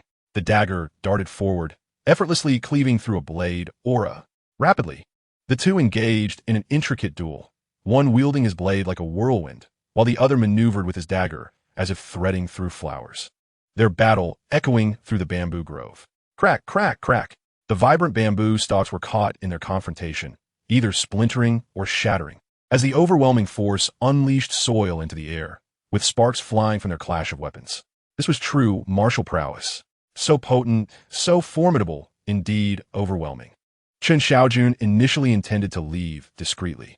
However, as the two combatants clashed, their terrifying power erupted, and the ferocity of their duel captivated him entirely. To him, this battle was infinitely more complex and captivating than any martial arts spectacle he had witnessed in his past life. The lethal precision of their strikes and the palpable killing intent held one breathless. Life and death seemed to hang in the balance. Chapter 56. The zombie emerges from a coffin. If I am not mistaken, both of these individuals appear to be formidable practitioners above the body refining stage. At the level of the Qi Si, their movements are exquisite, each strike executed with fierce lethality. They likely do not rank among the weak at this level, or they would not have attained such renown. Yet, curiously, I cannot shake the feeling that their strength is not as overwhelming as I had anticipated. Observing them closely, a flicker of doubt arose within Chen Shaojun. Their martial abilities, while undeniably powerful, did not exude an aura of invincibility. It felt as though, should I engage them, I too could hold my own. Chen Shaojun speculated that this sensation might stem from his recent breakthrough and the surge of power coursing through him, giving rise to this illusion. Nonetheless, a burgeoning desire to test his mettle against these two warriors began to take root within him. Could they serve as a benchmark for evaluating his own strength? In the midst of contemplation, it suddenly became apparent that while the two combatants fought fiercely, they had adopted a more reserved approach, unconsciously drawing closer to his position. Alarmingly, they had noticed his presence. In that fleeting moment, Chen Shaojun comprehended that he had been discovered. Both adversaries were masters, possessing keen senses. Within a few zhang, any subtle movement would not escape their notice. Even though Chen Shaojun had employed his concealment technique, rendering his aura nearly imperceptible, his physical form remained, and his gaze could easily be detected by the two. Thus, while engaged in their struggle, they had reached an unspoken understanding and converged towards him with the intent to strike. Indeed, the tumult of battle was not without its perils, and one misstep could lead to collateral damage. Sighing inwardly, Chen Shaojun resolved to retreat without hesitation. There was no other option. Although he speculated that his strength was not significantly inferior to theirs, he felt the urgency to escape. With his internal energies surging, Chen Shaojun swiftly executed the 8 steps to chase the cicada, a technique renowned for its swiftness and agility. Designed to close the distance with a rapidly fleeing cicada within 8 steps. The greater the force within him, the further he could leap. Having mastered his physical form, his energies flowed as one, formidable in nature. Each step he took resonated like the thunderous stomp of a divine elephant. In an instant he sprang forth, akin to a soaring swallow. One step covered 4 zhang, and after 8 steps, he found himself 100 meters away. However, he remained oblivious to the fact that his foot had landed precisely at the edge of a grave. As the earth trembled, large clumps of soil erupted, and 7 nails that had been driven into the edge of the grave shot forth violently with his step. Simultaneously, a robust figure lying within the coffin abruptly opened its blood-red eyes and reached forward. With a resounding tear, the thick wooden planks of the coffin were ripped asunder. Thinking to flee? Imagining yourself a fisherman? You ought to assess your own capabilities. Both adversaries spoke in unison, their eyes glinting with murderous intent. While remaining vigilant of one another, they swiftly pursued Chen Shaojun. Their speed was astonishing. Sensing the encroaching presence behind him, Chen Shaojun's heart raced. His velocity was already considerable. Although the 8 steps to chase the cicada was not the pinnacle of evasive maneuvers, propelled by his immense strength, he moved with the ferocity of a tiger breaking free. Yet, the two pursuers outstripped him slightly, their chi enhancing their otherwise unremarkable techniques into formidable assets, not to mention their own intricate methods of movement. As they traversed the forest with ease, it felt as if they were walking on level ground. Realizing that he would inevitably be overtaken if this continued, Chen Shaojun's mind raced as he sought a strategy. Suddenly, an unexpected turn of events unfolded. Boom! The earth within the grave ruptured, and a towering figure surged forth. What manner of creature was this? At that moment, Fu Hong and Ghost Hand 7 had just arrived at the grave's edge. The sudden turn of events astonished both individuals, prompting an instinctive reaction from each. One brandished a sword, while the other swiftly sliced a dagger across the opponent's throat. The unexpected sensation of resistance startled them both. Just then, a roar reminiscent of a feral beast erupted from the imposing figure before them. In an instant, the being swung its arm, forcefully deflecting the hilt of Fu Heng's sword, and leaped forward, exuding a nauseating stench of decay, lunging towards him. Alarmed, they realized it was a zombie. How could such a creature exist here? Their expressions shifted dramatically in that fleeting moment. Zombies, while unsettling, were not unfamiliar to these seasoned warriors. What truly instilled fear was the entity controlling the zombie. However, the zombie, devoid of intellect, sensed the vitality radiating from the two, perceiving them as prime prey, its eyes gleaming with malevolence. Cursed be it! As Fu Hong witnessed the zombie advancing, he swiftly slashed forward with his long blade. Bang! A deep gash marred the zombie's flesh, yet it remained impervious to pain, momentarily halted before continuing its relentless charge. This creature possessed formidable strength in life, at least the pinnacle of body refinement. Fu Hong felt a surge of trepidation.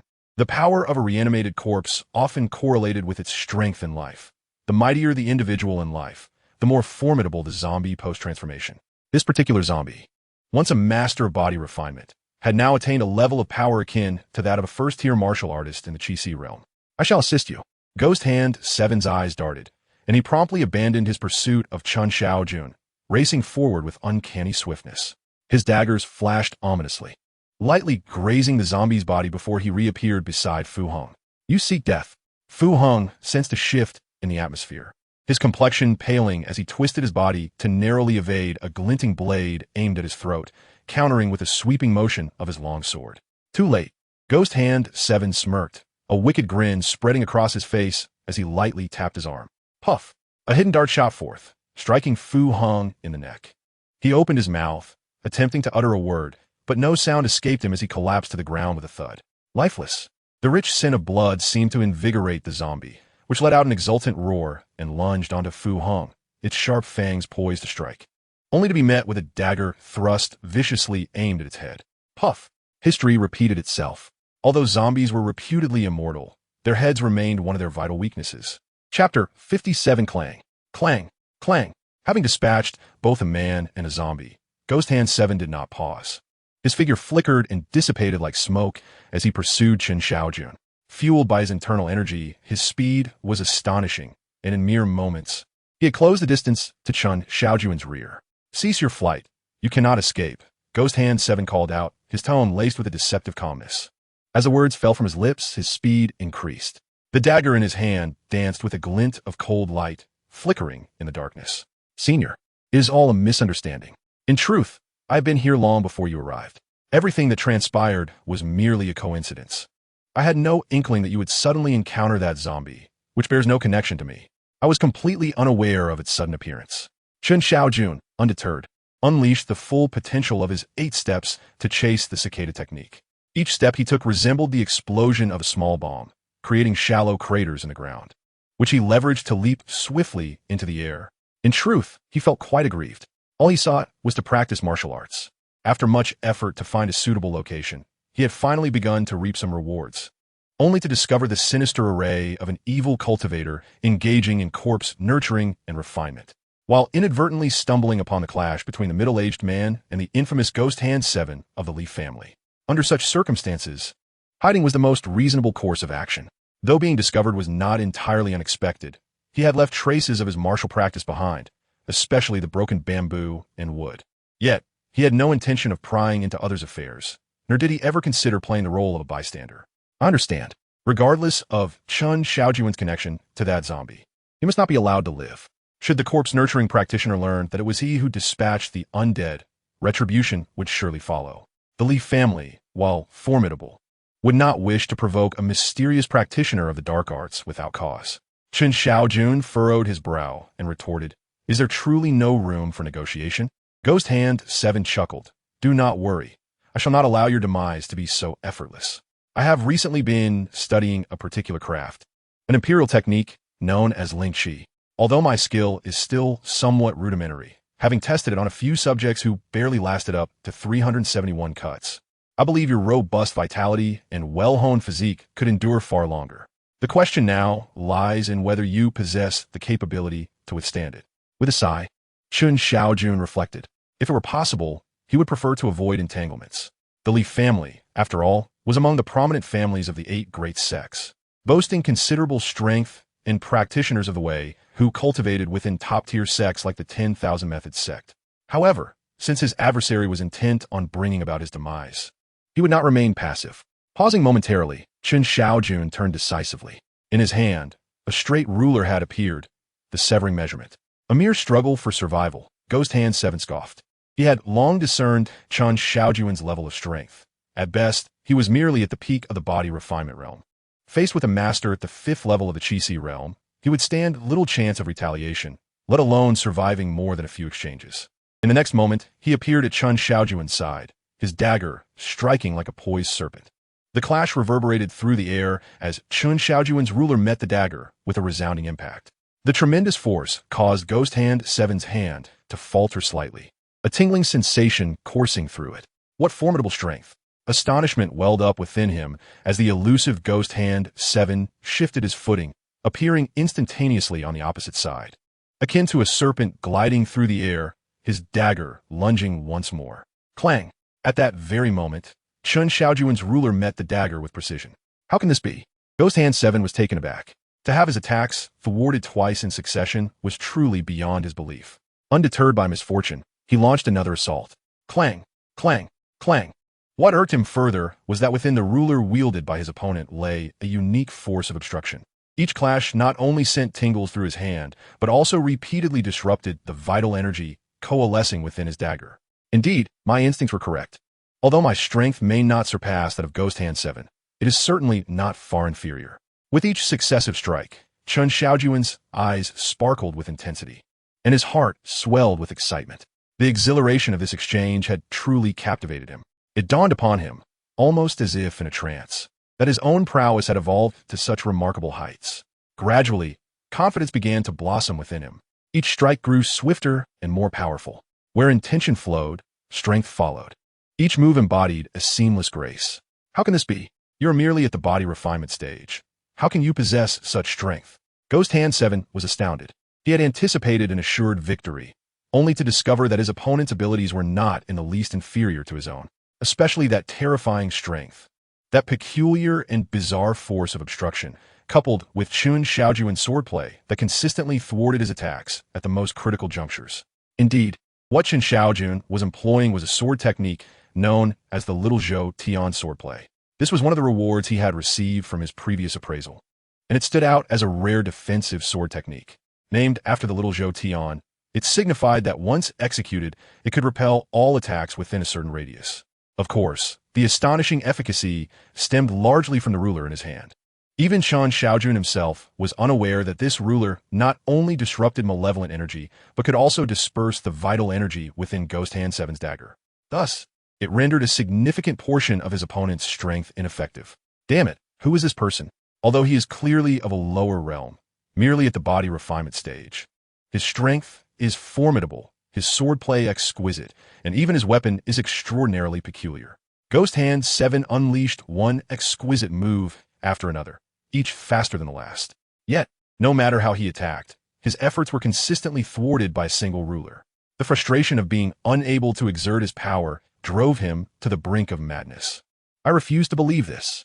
Ghost Hand 7 growled lowly, launching yet another strike, his form darting like lightning, with his dagger concealed in the shadows. As he drew near to Chen Shaojun, the dagger lunged forth. Simultaneously, his other hand quivered slightly, releasing a hidden dart that shot forth with deadly precision. Chapter 58, A Bounty of Harvests. Clang, clang. I had anticipated this maneuver. A glimmer of brilliance flickered in Chen Shaojun's eyes as he swiftly transformed his ruler. Striking twice in the blink of an eye, forcefully colliding with the dagger and the hidden arrow, successfully parrying his opponent's assault yet again. In the realm of combat, reciprocity is essential. It is time for my counterattack. The moment Chen Shaojun interrupted his adversary's onslaught, he altered his stance, and a dense, fierce aura suddenly surged from within him. With a deft flick of his ruler, it morphed into a long blade, cleaving downward. At that moment, Chen Shaojun unveiled the blood refinement blade technique. With a single stroke, he unleashed a ferocious momentum, his power raging with an indomitable spirit, embodying a relentless zeal akin to success or perish. Clang! Great Zhou Dynasty raised his dagger to parry, but the overwhelming force of the collision sent tremors through his fingers, rendering him slightly unsteady. Most alarmingly, he noticed a faint crack appearing on his dagger. A crack? He recoiled in shock. It is worth noting that his personal dagger was crafted by a master swordsmith, forged from exquisite iron, renowned for its resilience.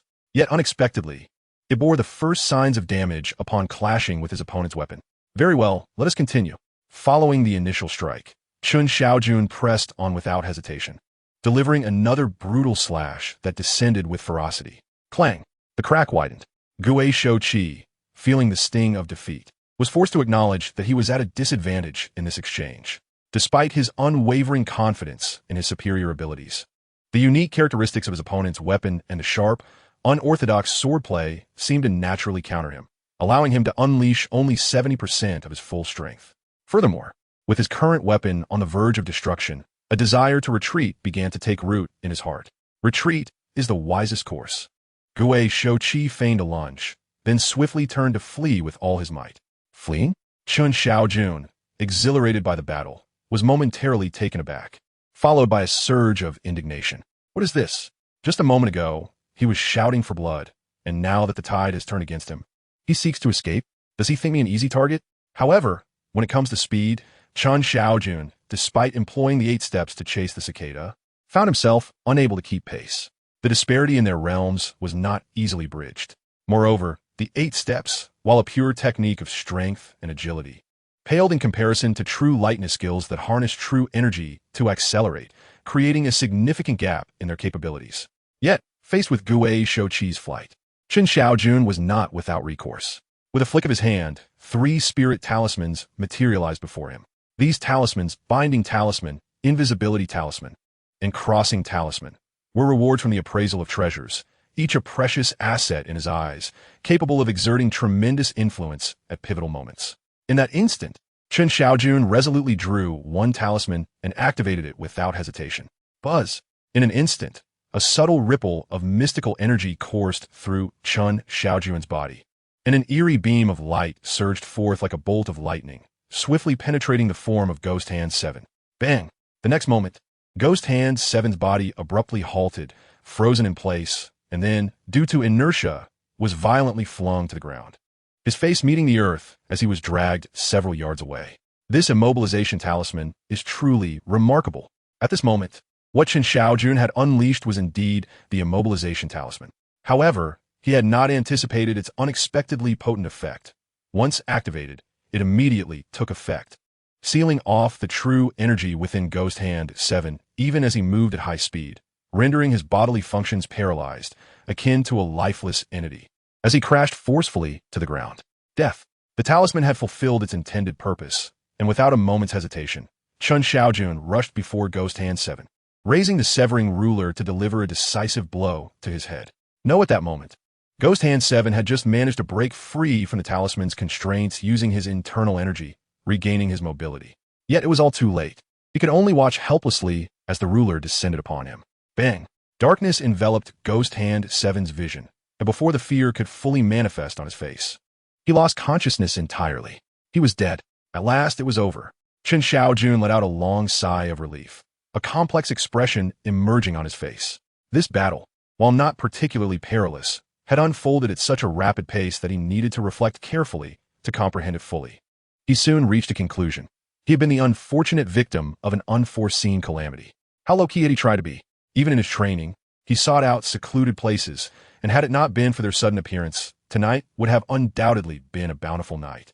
Despite a minor unpleasantness stemming from the discovery of someone raising and refining corpses, which had not dampened his spirits. But now, another life taken. Chen Shaojun felt a headache coming on. Yet, such is the nature of the martial world. Often, confrontations arise without reason. Impulsive words like, "What are you looking at?" or "How about you?" can spark conflict. He counted himself fortunate, as he at least had a somewhat justifiable reason. After all, if he had been engaged in a life-and-death struggle and noticed someone watching, it would not have been a pleasant experience. What to do next?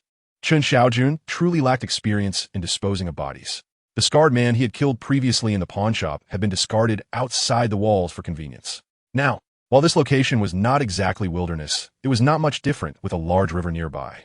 After some contemplation, Chen Shaojun quickly made his decision. Disposing of a body after murder is a choice most would make. With considerable effort, he cast the 3 corpses into the river. The turbulent waters of the Sanshui River, teeming with countless shrimp and fish, and possibly even demons, would likely ensure that the remains would vanish without a trace in no time. Thus, the scene was left with only a few remnants. The belongings consist of 2 individuals' possessions: a dagger, a sleeve arrow, a fish-shaped jade pendant symbolizing status, a small pouch containing 57 taels of silver, and 3 silver notes, each representing 100 taels, redeemable at several major banks in Shengjing. These items belong to the infamous Ghost Hand 7. Additionally, there's a long sword in a cloth bag containing several beast fangs and claws, 2 pieces of jade, a few miscellaneous books narrating tales of chivalry, and 2 small booklets bound in yellow covers, clearly belonging to the middle-aged man, Fu Hong. It appears he had set up a stall, but sold nothing. Of course, he possessed silver as well. Accustomed to solitude, he carried everything on his person. Thus, Chen Shaojun's thorough search revealed a total of 1,500 taels in silver notes, along with 3 promissory notes and a handful of loose silver coins. Lastly, there were 7 large nails, previously driven into a grave, which Chen Shaojun attributed to the corpse. A bountiful harvest indeed. Chapter 59. the art of Ling Qi. However, despite the abundance of spoils, careful selection is imperative. Items bearing distinct identity markers that could arouse suspicion or lead to pursuit must be discarded. For instance, the dagger, sleeve arrow, longsword, and jade pendant. Nevertheless, this does not imply these items are devoid of utility. Contemplating this, Chen Shaojun wasted no time and swiftly departed. After all, the examination of treasures requires an appropriate setting. This desolate wilderness is certainly not conducive, especially given the recent fierce battle, as the malevolent practitioner of corpse rearing might return at any moment. Wank Inn, situated on Sanshui Street, was a pre-existing establishment. Its business thrived immensely due to the treasure conference, reaching full capacity. However, with Chen Shaojun's monetary influence, a room was made available. Prior to entering the inn, he also took precautions, employing the art of facade transformation, altering his appearance into that of a weathered, solitary swordsman in his 30s. Such a guise is commonplace in the martial world and would raise no suspicion. Upon entering the room, Chen Shaojun made minor adjustments before retrieving the various items from his possession. The dagger, longsword, sleeve arrow, fish jade pendant, 2 square pieces of jade, 2 beast fangs, 1 beast claw, several miscellaneous books, 2 small booklets wrapped in yellow covers, 7 large nails, and 1,800 taels of silver. Let's begin with the dagger. Judging by its material, it appears to be a commendable weapon. One wonders what grade it would receive in the tunneling treasure appraisal. Chen Shaojun mused, activating his spiritual gaze. An overwhelming aura of malevolence instantly enveloped the room. To this, Chen Shaojun's expression remained indifferent. He was not surprised. Weapons are inherently instruments of killing, naturally imbued with a sense of malice. The greater the malevolence, the more formidable the weapon. This dagger, crafted from resilient material and wielded by Ghost Hand 7, must have claimed countless lives, resulting in its intense aura of menace.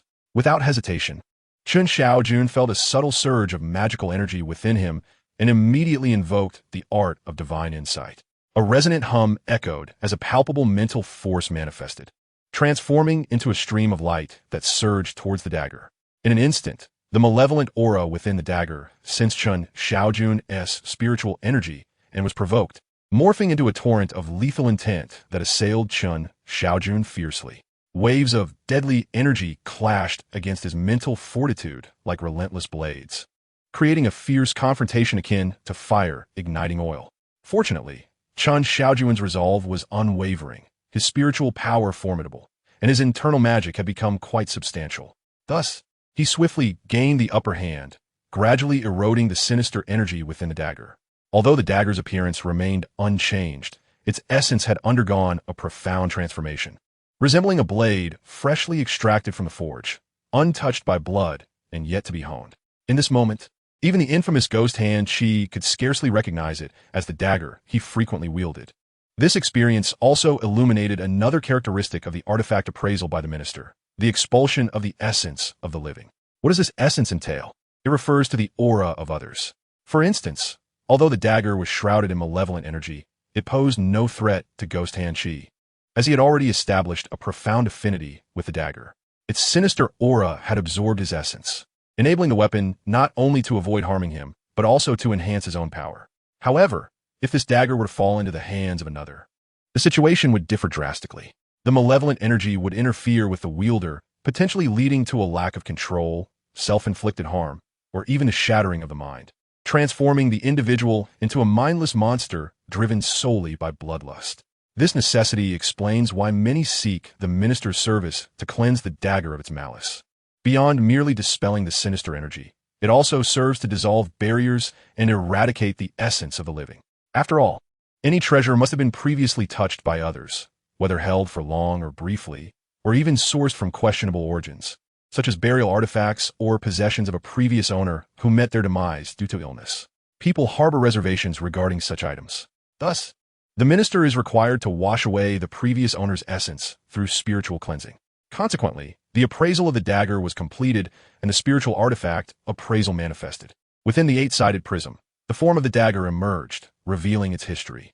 One by one, images materialized, tracing the dagger's journey from the forge to its possession by Ghost Hand Qi, encapsulating scenes of his life intertwined with the dagger's use in murder, a testament to a life steeped in sin. Among these revelations, some depicted horrific abuses endured by the victims, who met their demise under Ghost Hand Chi's ruthless practice of the blade, suffering excruciating pain until their blood flowed freely. The spiritual artifact Appraisal adjudicated the dagger's grade, deeming it a high-tier magical item, and awarding the technique of Ling Qi, death by 1,000 cuts. Chen Shaojun felt a wave of confusion wash over him, rendered speechless. Was this reward serious? Did he truly seem like the type capable of inflicting such a gruesome punishment? Despite his inner musings, a reward remained a reward. It was, after all, a form of ability. The more skills one possessed, the better. Having one more skill added to his repertoire was not detrimental. His mind quickly absorbed the techniques of Ling Qi. In the blink of an eye, Chen Shaojun grasped the essence of this method. If someone were to appear before him, claiming they would perish only after enduring 1,000 cuts, they would undeniably survive until the 999th cut. Ling Qi truly lived up to its notorious reputation as the most infamous form of torture, exhibiting unparalleled brutality. In this era, few could execute Ling Qi in its entirety, delivering the final cut, the 3,557th slice. Chen Shaojun sighed, recognizing the formidable nature of this technique. It required not only an extraordinary mastery of blade techniques, but also an intricate understanding of a human anatomy, down to the minutiae of muscle fibers. It could be said that anyone capable of performing Ling Qi in its complete form within the court would undoubtedly possess exceptional strength. Although this method was beyond his reach and unlikely to be employed by him, the enhancement it provided to his own blade skills was undeniably remarkable. Chen Shaojun felt a surge of unexpected delight. Chapter 60. The Three Corpses Taoist. The demands of Ling Qi on the practitioner were exceedingly high. Now that he had acquired this capability, it naturally elevated his blade skills significantly. In his view, this would save him at least a decade of arduous training. Encouraged, Chen Shaojun retrieved the sleeve arrow. This was a mechanical device, significantly less lethal in nature. Utilizing the divine insight technique, he swiftly purified the malevolence from it. The Spirit Link Treasure Mirror confirmed its classification as a superior common grade item. The reward, the art of scent appreciation. Scent appreciation? Chen Shaojun was momentarily taken aback, but soon realized that this art was a form of olfactory ability, enabling one to discern the origin, locality, and quality of a fragrance from the faintest hint, as well as differentiate among countless scent components. This was indeed quite commendable. A superior common grade treasure granting him the art of scent appreciation, which would greatly enhance his olfactory abilities, was already satisfactory to him. Next came the long knife. This long knife was forged by Fu Hong. Its murderous aura was as potent as that of the dagger, yet due to its larger size and superior material, the appraisal proved more challenging. However, for the current Chen Shaojun, these obstacles posed no issue. Employing the divine insight technique, with a mind as sharp as a blade and will as steadfast as rock, he swiftly eradicated the malevolence surrounding the long knife. Thus, the appraisal was successful. The Spirit Link Treasure Mirror revealed its tracing and source. It turned out that Fu Hong was also a pitiable figure. Through the long knife, Chen Shaojun uncovered many facets of Fu Heng's life experiences. Fu Hong originally hailed from a lineage of wanderers. During his passage through Tongzhou County, he encountered a wife of remarkable beauty. Unaware that she had already caught the eye of the local magistrate's son, on one fateful outing, the magistrate's son seized the opportunity to intrude upon their home. The ensuing chaos resulted in the slaughter of officials and the annihilation of entire families, each act qualifying as a grievous crime. The government issued a bounty, offering a reward of 150 taels for his capture. His entanglement with the Li family arose from his discovery of scion of theirs who had dared to harass a young maiden, a girl strikingly similar to his wife, prompting his decisive intervention. Shaking his head with a sigh, Chen Shaojun refrained from passing excessive judgment. As for the bounty, he conceded that he felt a flicker of temptation. After all, the target was deceased, and 150 taels was no trifling sum. Regrettably, the body had been cast into the river, and its current condition remained uncertain, compelling him to dismiss those thoughts. The Spirit Communication Treasure Mirror had classified the items, determining their grades and qualities. The 100 Refinements long blade was deemed a high-quality weapon, forged from 100 times tempered steel, renowned for its razor-sharp edge capable of slicing through jade and stone. The reward was the Gale Blade technique, a martial art that Chen Shaojun found particularly exhilarating. This technique, famously wielded by Fu Hong, unleashed a tempestuous fury upon execution. Relentless and formidable. Most crucially, it demanded the application of true Qi, a skill reserved for martial artists of the Sea of Qi realm, to fully manifest its potential. Alas, as he was merely at the body refinement stage, without true qi, he could not unleash the technique's full might. He pondered when he might acquire inner strength cultivation methods and transcend his current limitations to become a true martial artist of the Sea of Qi. With a slight sigh, Chen Shaojun did not feel undue urgency. He had only recently attained mastery in body refinement, and his progress had been swift, necessitating a period of consolidation. Moreover, he understood that most treasures he currently assessed were of modest quality. Thus, even if he were rewarded with a martial art, it was unlikely to be exceptional.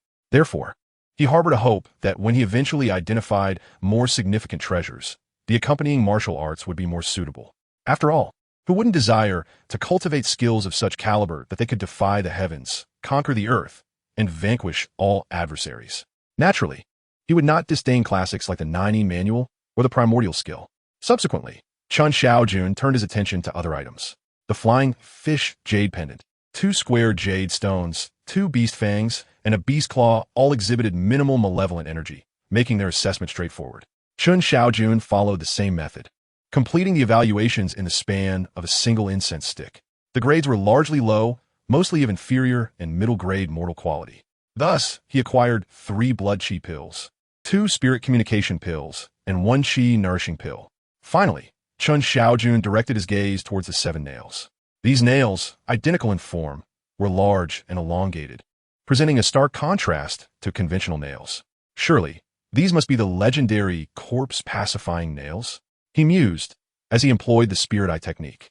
The 7 nails were tainted with deathly energy, though fortunately, not in excess.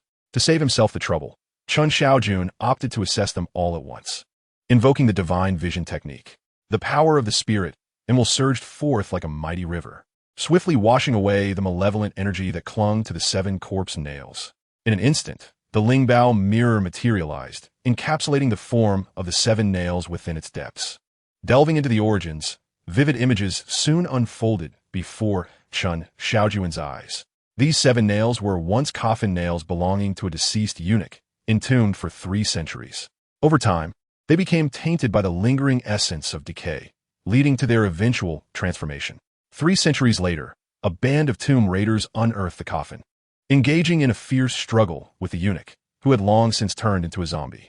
After suffering the loss of 2 of their own, they ultimately subdued the undead. The raiders then claimed the accompanying burial items, including these 7 formidable nails.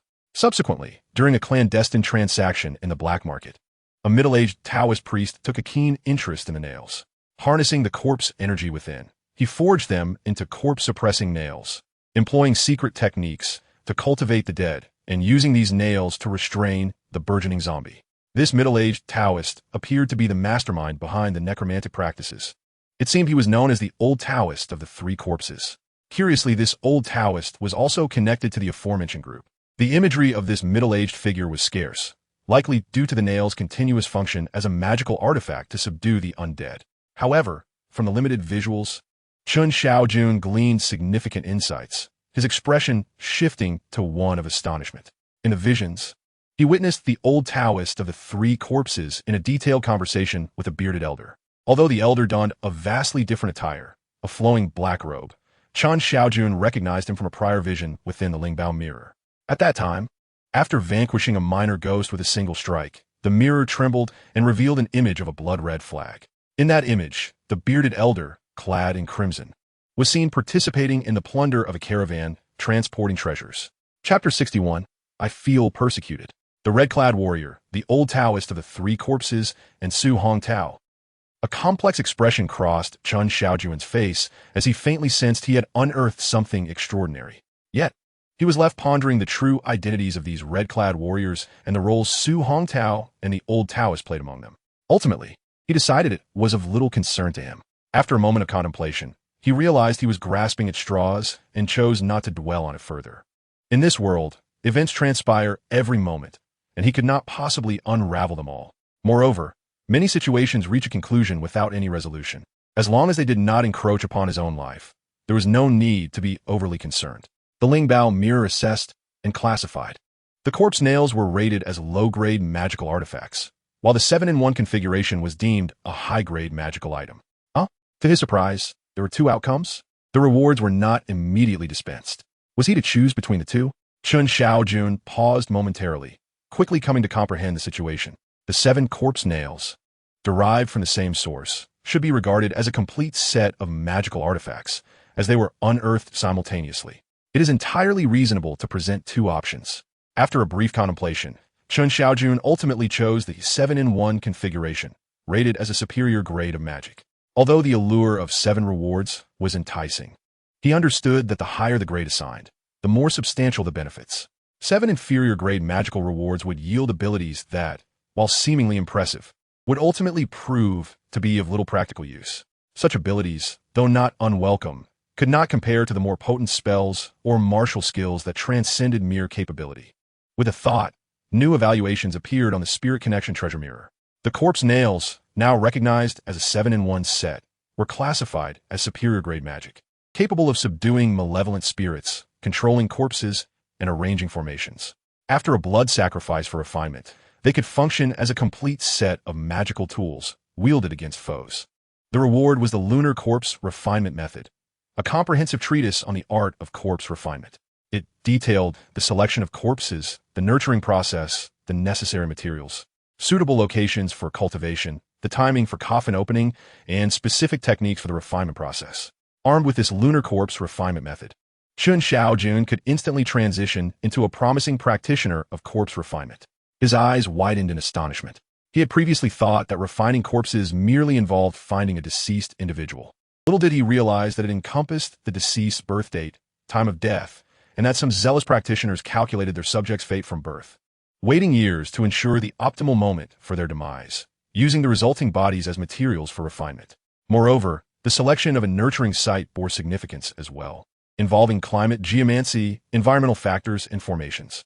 A well-chosen location for corpse cultivation was so critical that some would invest years in its search. The Lunar Corpse Refinement Method was indeed remarkable, verging on a scholarly discipline. However, Chen Shaojun pondered why the rewards bestowed upon him were predominantly of such a dubious nature. What he desired was a legitimate path, a spell that could be wielded with honor and transparency. Even if it were not the ability to fly with a sword, summon winds and rains, or move mountains, he wished for none of these crooked practices. Feeling persecuted, Chen Shaojun wondered why he was being steered towards the path of the sinister. If he were to become a malevolent practitioner, hunted by the authorities and reviled by all, the Spirit Connection treasure mirror would undoubtedly be implicated. Subsequently, he perused several miscellaneous volumes, which recounted the biographies of certain formidable figures within the martial world, such as the great eagle hero Guizhen, the one-armed swordsman Liu Buzhen, and the ghost-hunting Taoist Su Chongshen. While some embellishments were inevitable, these accounts provided Chen Shaojun with valuable insights into the affairs and characters of this realm. Finally, he opened the 2 small booklets wrapped in yellow covers, 3 Harmonies Qigong and Golden Needle Acupuncture Technique. What is this? Internal cultivation methods? Chen Shaojun's heart surged with excitement, and his eyes widened in astonishment. Little did he expect that among these 2 booklets, one of them was precisely the inner cultivation technique. Chen Shaojun hurriedly opened the Sana Qigong, but soon closed it with a look of embarrassment. He realized that although he recognized the characters, the meaning they conveyed when strung together was somewhat elusive. Particularly, some of the specialized terminology was profoundly arcane, leaving him with a sense of confusion akin to peering through a fog. Moreover, there were methods concerning the circulation of meridians illustrated in a rather rudimentary manner. The diagrams were coarse, and the pathways of circulation were fuzzy and simplistic. He estimated that it would require numerous trials and errors, perhaps dozens, before one could hope to succeed. It was no wonder that many aspects of these practices emphasized the importance of mentorship, without a teacher's guidance. How could one hope to cultivate successfully? To rashly embark on trial and error could lead to dire consequences, perhaps with no knowledge of how one met their end. In contrast, the rewards from the spiritual treasure mirror provided clear instructions on cultivation methods, the initiation process, and essential precautions, leaving no room for mistakes. Chen Shaojun decided to deliberate carefully. Although this was indeed a form of inner cultivation technique, he would not engage in its practice until he thoroughly understood its intricacies. After all, time was on his side. He felt no urgency. If, during this period, the spiritual treasure mirror were to reward him with another technique, it would be even more delightful. Instinctively, he found himself placing greater trust in the rewards of the spiritual treasure mirror. The other booklet, detailing the Golden Needle Acupuncture Method, was much easier for him to comprehend.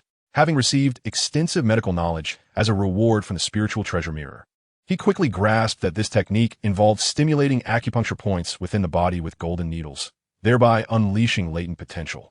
Upon successful application, it could enable a martial artist to exhibit strength far beyond their inherent capabilities.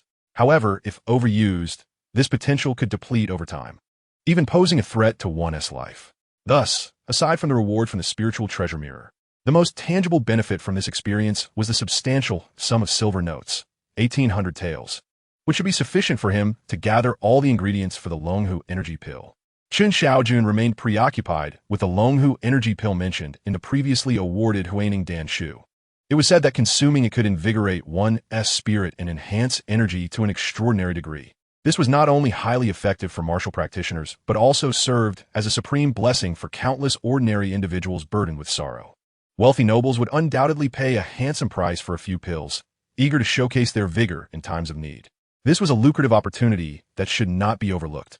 In the following days, he planned to visit various apothecaries, hoping to quickly gather the materials listed in the prescription. With these thoughts in mind, he tidied up and then lay down on his bed. Chapter 62. Innocence Yet to be Slain. That night, he naturally spent his time practicing the Taishang Gaining Qian.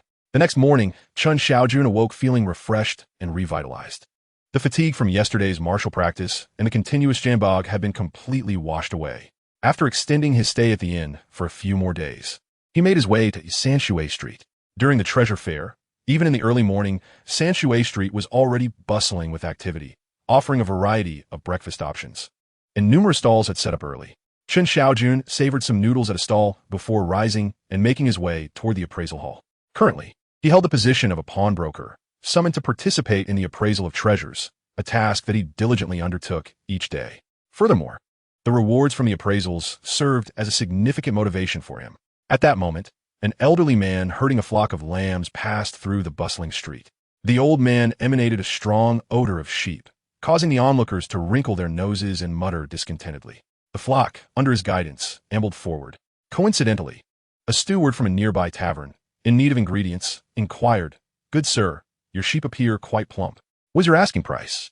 To this, the herder, displaying a rather irritable temperament, huffed and replied, "Move aside, I am not selling my sheep." "How peculiar. If you have brought them here, what purpose do they serve if not for sale? Are you keeping them for breeding?" The tavern steward, equally stubborn, recognized the bustling business during the treasure appreciation fair and the demand for lamb and beef to entertain guests. The herder, blocked in his path, grew increasingly impatient and cursed, raising his whip to drive the flock past the steward.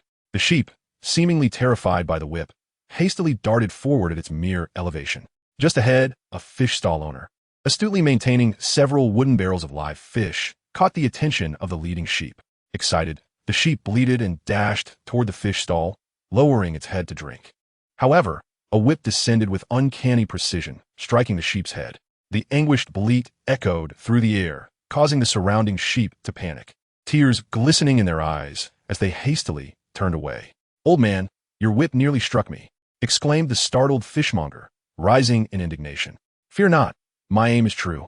I strike where I intend, and your head is safe from my whip. But mind your stall, should my sheep get wet, I will not be courteous," retorted the herder, now visibly angered, pointing a warning finger.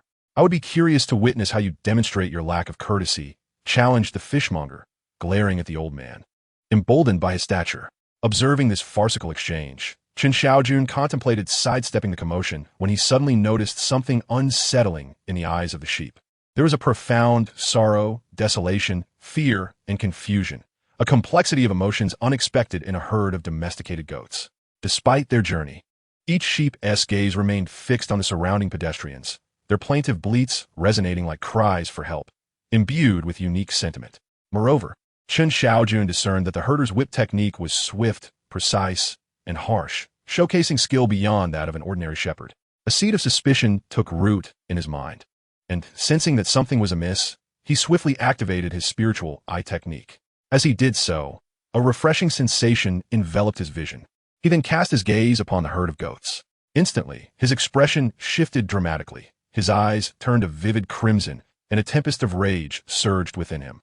In that moment, what appeared before him was no longer a mere flock of goats, but rather a group of naked individuals on all fours. 4 men and 4 women gazed around the crowd with faces etched in sorrow and despair, their mouths moving incessantly as if pleading for someone to recognize their plight and rescue them. This was the nefarious art of animal transformation. Chen Shaojun was well acquainted with this dark sorcery, a knowledge that traced back to the memories of his previous life. In his youth, before being sold to the Lin family, he had a close companion who vanished after a shepherd passed by. It was only later, when officials arrived, that he learned from the adults that this shepherd was a disciple of the sinister art of transformation, roaming the villages and abducting children and women through malevolent means, only to sell them elsewhere. Some of the more ruthless among them would even send victims to taverns, slaughtered like livestock, and, after a cleansing process, they would emerge as pristine individuals. In their eyes, human life was as cheap as that of animals. Although Chen Shaojun was aware that the gathering of various sects and factions at the treasure exchange would be rife with such malevolence, he never anticipated encountering someone using the transformation art to convert humans into goats right in the street. The arts of transformation from the kidnappers and the cruel practices of the beggars sect were undeniably among the most malevolent, utterly contrary to humanity. The authorities had long since decreed that anyone found wielding such dark sorcery would face no mercy. They would be swiftly executed in the public square. While Chen Shaojun did not consider himself a paragon of virtue, he held firm to his moral boundaries, and his greatest contempt was reserved for the practitioners of kidnapping. These individuals, steeped in sin, had caused untold suffering and ruin to countless families. In his eyes, any kidnapper, regardless of innocence, deserved death. Now that Chen Shaojun had uncovered the truth, he felt compelled to act, not only to rescue the 8 abducted souls, but also to expose the true nature of the old man, ensuring he faced the justice he deserved. Fortunately, with his spiritual sight, he discerned that the old man's strength was not formidable, though he wielded the dark art of transformation. His vitality paled in comparison to that of a novice martial artist. It must be said that in this world, some spells did not demand high levels of skill from their practitioners. For instance, the arts of divination and the transformation technique consumed primarily mental energy. Neither party seemed inclined to provoke trouble, and with the tavern manager's attempts at mediation, both sides appeared to desire a peaceful resolution. However, the surrounding crowd, disappointed by the lack of spectacle, began to disperse. Chen Shaojun felt a sense of urgency. While he wished to reveal the old man's true nature, he was reluctant to expose himself directly, as that would undoubtedly bring him immense trouble. The practitioners of kidnapping rarely operated alone.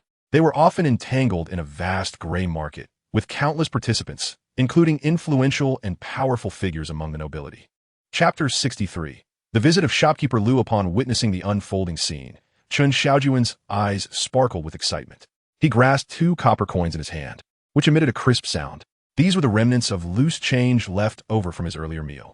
With a sudden surge of energy, he propelled the coins from his grasp. With a sharp crack, the wooden bucket held by the fishmonger burst open, sending water splashing everywhere. Alarmed, the elderly shepherd, who was tending to his flock, changed his expression in an instant, attempting to intervene, only to realize that the water had splashed too high to contain. Instantly, 2 sheep were drenched, and, as the water touched them, the magic that had concealed their true forms evaporated, revealing them as humans. Gasps erupted among the onlookers in the bustling treasure exchange, where a previous altercation between the stall owner and the shepherd had already drawn attention. The sight of 2 goats transforming into people incited a wave of astonishment. Human traffickers! They are traffickers! Quickly, alert the authorities. Soon, a startled voice rang out, and others began to douse the remaining goats with water from the bucket, accompanied by a shout of "My fish!" The remaining goats also revealed their true identities. Were the traffickers.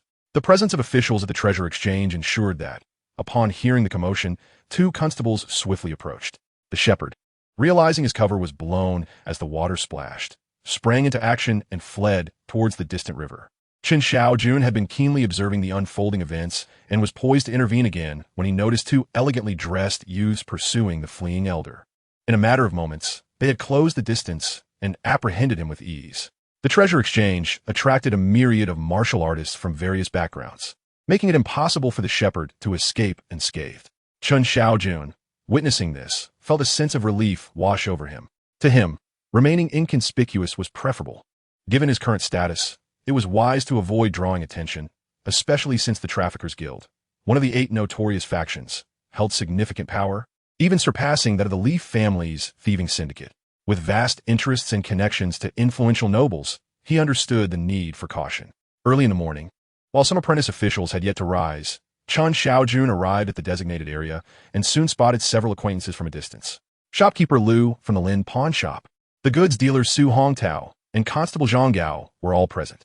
Upon seeing Chen Shaojun, Zhang Gao furrowed his brow and inquired, "Where have you been?"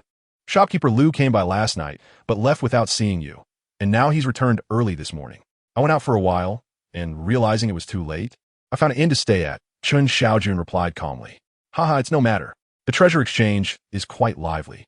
It's only natural to venture out and witness the happenings," Zhang Gao remarked. "However, as a member of the Lin pawn shop, if you feel it is late, you are more than welcome to rest at our establishment. I shall ensure your comfort." Lu, the shopkeeper, waved his hand in feigned anger as he spoke. "I was merely concerned about disturbing your rest, though in my heart, I had already begun to speculate. I heard you have officially become a court attendant. How did you manage to achieve that?" Lu inquired eagerly. Zhang Gao, standing nearby, wore a complex expression. His own rise to becoming a court attendant had not been nearly so swift. It was during an appraisal that I suddenly felt my mind clear, and many things came to me naturally. I then realized that I had cultivated the art of divine insight to a minor success. After discussing it with Manager Qian, he had someone verify my abilities, which led to the acknowledgement of my status and my promotion to room 137. Chen Shaojun recounted the explanation he had prepared earlier. After all, his status as an official attendant was now a settled matter, and none would delve deeper into it. "Ah, how wonderful! I never expected you to have such an opportunity," Lu exclaimed joyfully. "With this, our Lin pawn shop now boasts 4 official attendants, which, once publicized, will undoubtedly win us the trust of many customers and elevate our standing within the industry, greatly benefiting our endeavors. Additionally, within the Lin family, I could anticipate a commendation. Congratulations. From now on, we should address you as Master Chun or Court Attendant Chun," Su Hongtao remarked with a smile directed at Chen Shaojun. "You are too kind." "Uncle Su," Chen Shaojun humbly replied, shaking his head. Considering the connection between Su and the martial artist in red, he maintained a respectful distance and refrained from further chit-chat. He then turned to Lu, inquiring, "I have heard that upon becoming an official attendant, the Lin family bestows a commendation that allows me to shed my status as a servant and regain my freedom." This was one of the compelling reasons for his desire to attain the position of official attendant. Bearing the identity of a servant is hardly gratifying for anyone, especially now that he had acquired some skills and was unwilling to remain subordinate indefinitely. However, the matter of shedding my servitude is not within my purview. It must be addressed by someone in authority within the Lin family to procure the actual reward. That is why I did not mention it earlier. Upon my return, I will discuss this with the higher-ups. Acquiring your release from servitude should not pose a challenge. Of course, even after shedding your servitude, you will still be a part of our Lin pawn shop and cannot freely change your allegiance. Otherwise, the Lin family's displeasure is not something an ordinary person can withstand. Lu cautioned. "I understand," Chen Shaojun nodded. He had no intention of changing his allegiance. His true purpose in becoming an official attendant was solely to access the rewards from the appraisal of spiritual treasures, rather than mere monetary compensation. Consequently, he had not been swayed by the overtures of Elder Nya from the Jiao workshop, for he recognized that the Lin pawn shop, backed by the Lin family, would never lack for opportunities to appraise treasures, particularly those of high caliber. In contrast, the Jiao workshop boasts 5 official appraisers and numerous apprentice appraisers. Whether he joins or not makes little difference in the grand scheme of things. When it comes to his treasures, one cannot expect them to hold significant value. Chapter 64. The true auspicious sign has appeared. Upon seeing Chen Shaojun nod, Manager Lu ceased to elaborate further. After offering a few parting words of advice, he took his leave, followed closely by Su Hongtao. However, after a few steps, Su suddenly turned back, casting a mysterious glance at Chen Shaojun, hesitating momentarily before ultimately departing alongside Manager Lu. Chen Shaojun, bewildered, felt a chill run down his spine, wondering if he had somehow drawn Su's attention. "Congratulations, Chen Laudi," Zhang Gao, one of the 3 appraisers, interjected with a friendly tone. "You have ascended from an apprentice to an official appraiser in just half a year. Such a feat is rare in our profession. If I have caused you any offense in the past, I hope you can forgive me." Chen Shaojun was taken aback, realizing that Zhang Gao was addressing him as Chen Laudi, acknowledging his new status as an official appraiser, which placed him on a more equal footing. It was evident that Zhang sought to curry favor now that Chen's position had improved considerably. It is worth noting that, prior to this, Zhang had scarcely acknowledged him. 3 appraisers, you flatter me, Chen replied courteously. I have only just become an official appraiser. There are many issues I will need to consult you on in the future. Yerbo no grujes. He was adept at engaging in pleasantries, though he vividly recalled the earlier incident where Zhang had coerced him into a perilous situation. Had Zhang not been willing to invest in hiring the 5 adept masters from Qingchuan Temple, Chen would likely have succumbed to the grasp of that malevolent spirit. It must be said that the art of substitution, of using one to save another, proves invaluable at times. That is splendid to hear. Now that we are both official appraisers, there will be ample opportunities for collaboration. There are lucrative ventures to be had, and if you're interested, I can certainly provide you with some introductions, Zhang Gao continued, oblivious to Chen Shaojun's inner thoughts and speaking in a tone laced with temptation. Oh, Chen's eyelids flickered as he recalled the dealings between Zhang and Su Hongtao. Surely you do not believe that merely appraising treasures in the pawn shop could yield enough profit for me to purchase real estate outside? Zhang offered a mysterious smile, refraining from elaboration, and proceeded directly to his appraisal room. Upon returning to room 137, Chen Shaojun furrowed his brow, still pondering Su Hongtao's enigmatic gaze. He sensed that it portended ill. Furthermore, Zhang Gao's final comments were laden with meaning. But what of it? Let challenges come. I shall meet them head-on. I am no longer the person I once was. The battle of the previous night instilled in me a newfound confidence. At the very least, I now possess a modicum of assurance, no longer treading as cautiously as before. Today, the transactions at the treasure exchange were noticeably more frequent than those of yesterday. This can be discerned from the brisk movements of the attendants in the various treasure appraisal chambers. Each of them exhibited a swift gait. Meanwhile, young Master Chen swiftly discovered his own treasure, a small golden pagoda. It resembled a model, yet the craftsmanship within was exquisitely intricate. Through the windows, one could glimpse not only a few simple ornaments, but also intricately carved Buddhist statues. The 6-tiered pagoda housed 6 distinct Buddha figures, each with a unique appearance. The artistry was truly a pinnacle of skill. Young Master Chen sighed in admiration. As he activated his spiritual eye technique, he perceived a dense malevolent aura swirling above, a testament to the rarity of the object. Indeed, the more precious the item, the greater the accumulation of such sinister energy. Fortunately, there were no other peculiarities. With a subtle movement of his internal power, young Master Chen invoked the divine vision technique. The malevolent energy swirled like mist, constantly resisting his mental will. However, his internal power was no longer feeble. Combined with his substantial mental strength, he exerted a tremendous force that swiftly crushed the oppressive aura, dissipating it entirely. In an instant, the golden pagoda radiated a newfound brilliance, and a faint glow of Buddhist light enveloped the scene. Young Master Chen felt a shiver run through him, and his mind was cleared. Unbeknownst to him, his spirit felt rejuvenated, as if his soul had undergone purification, imparting a sense of clarity and harmony. A look of bewilderment crossed his face. What had just transpired?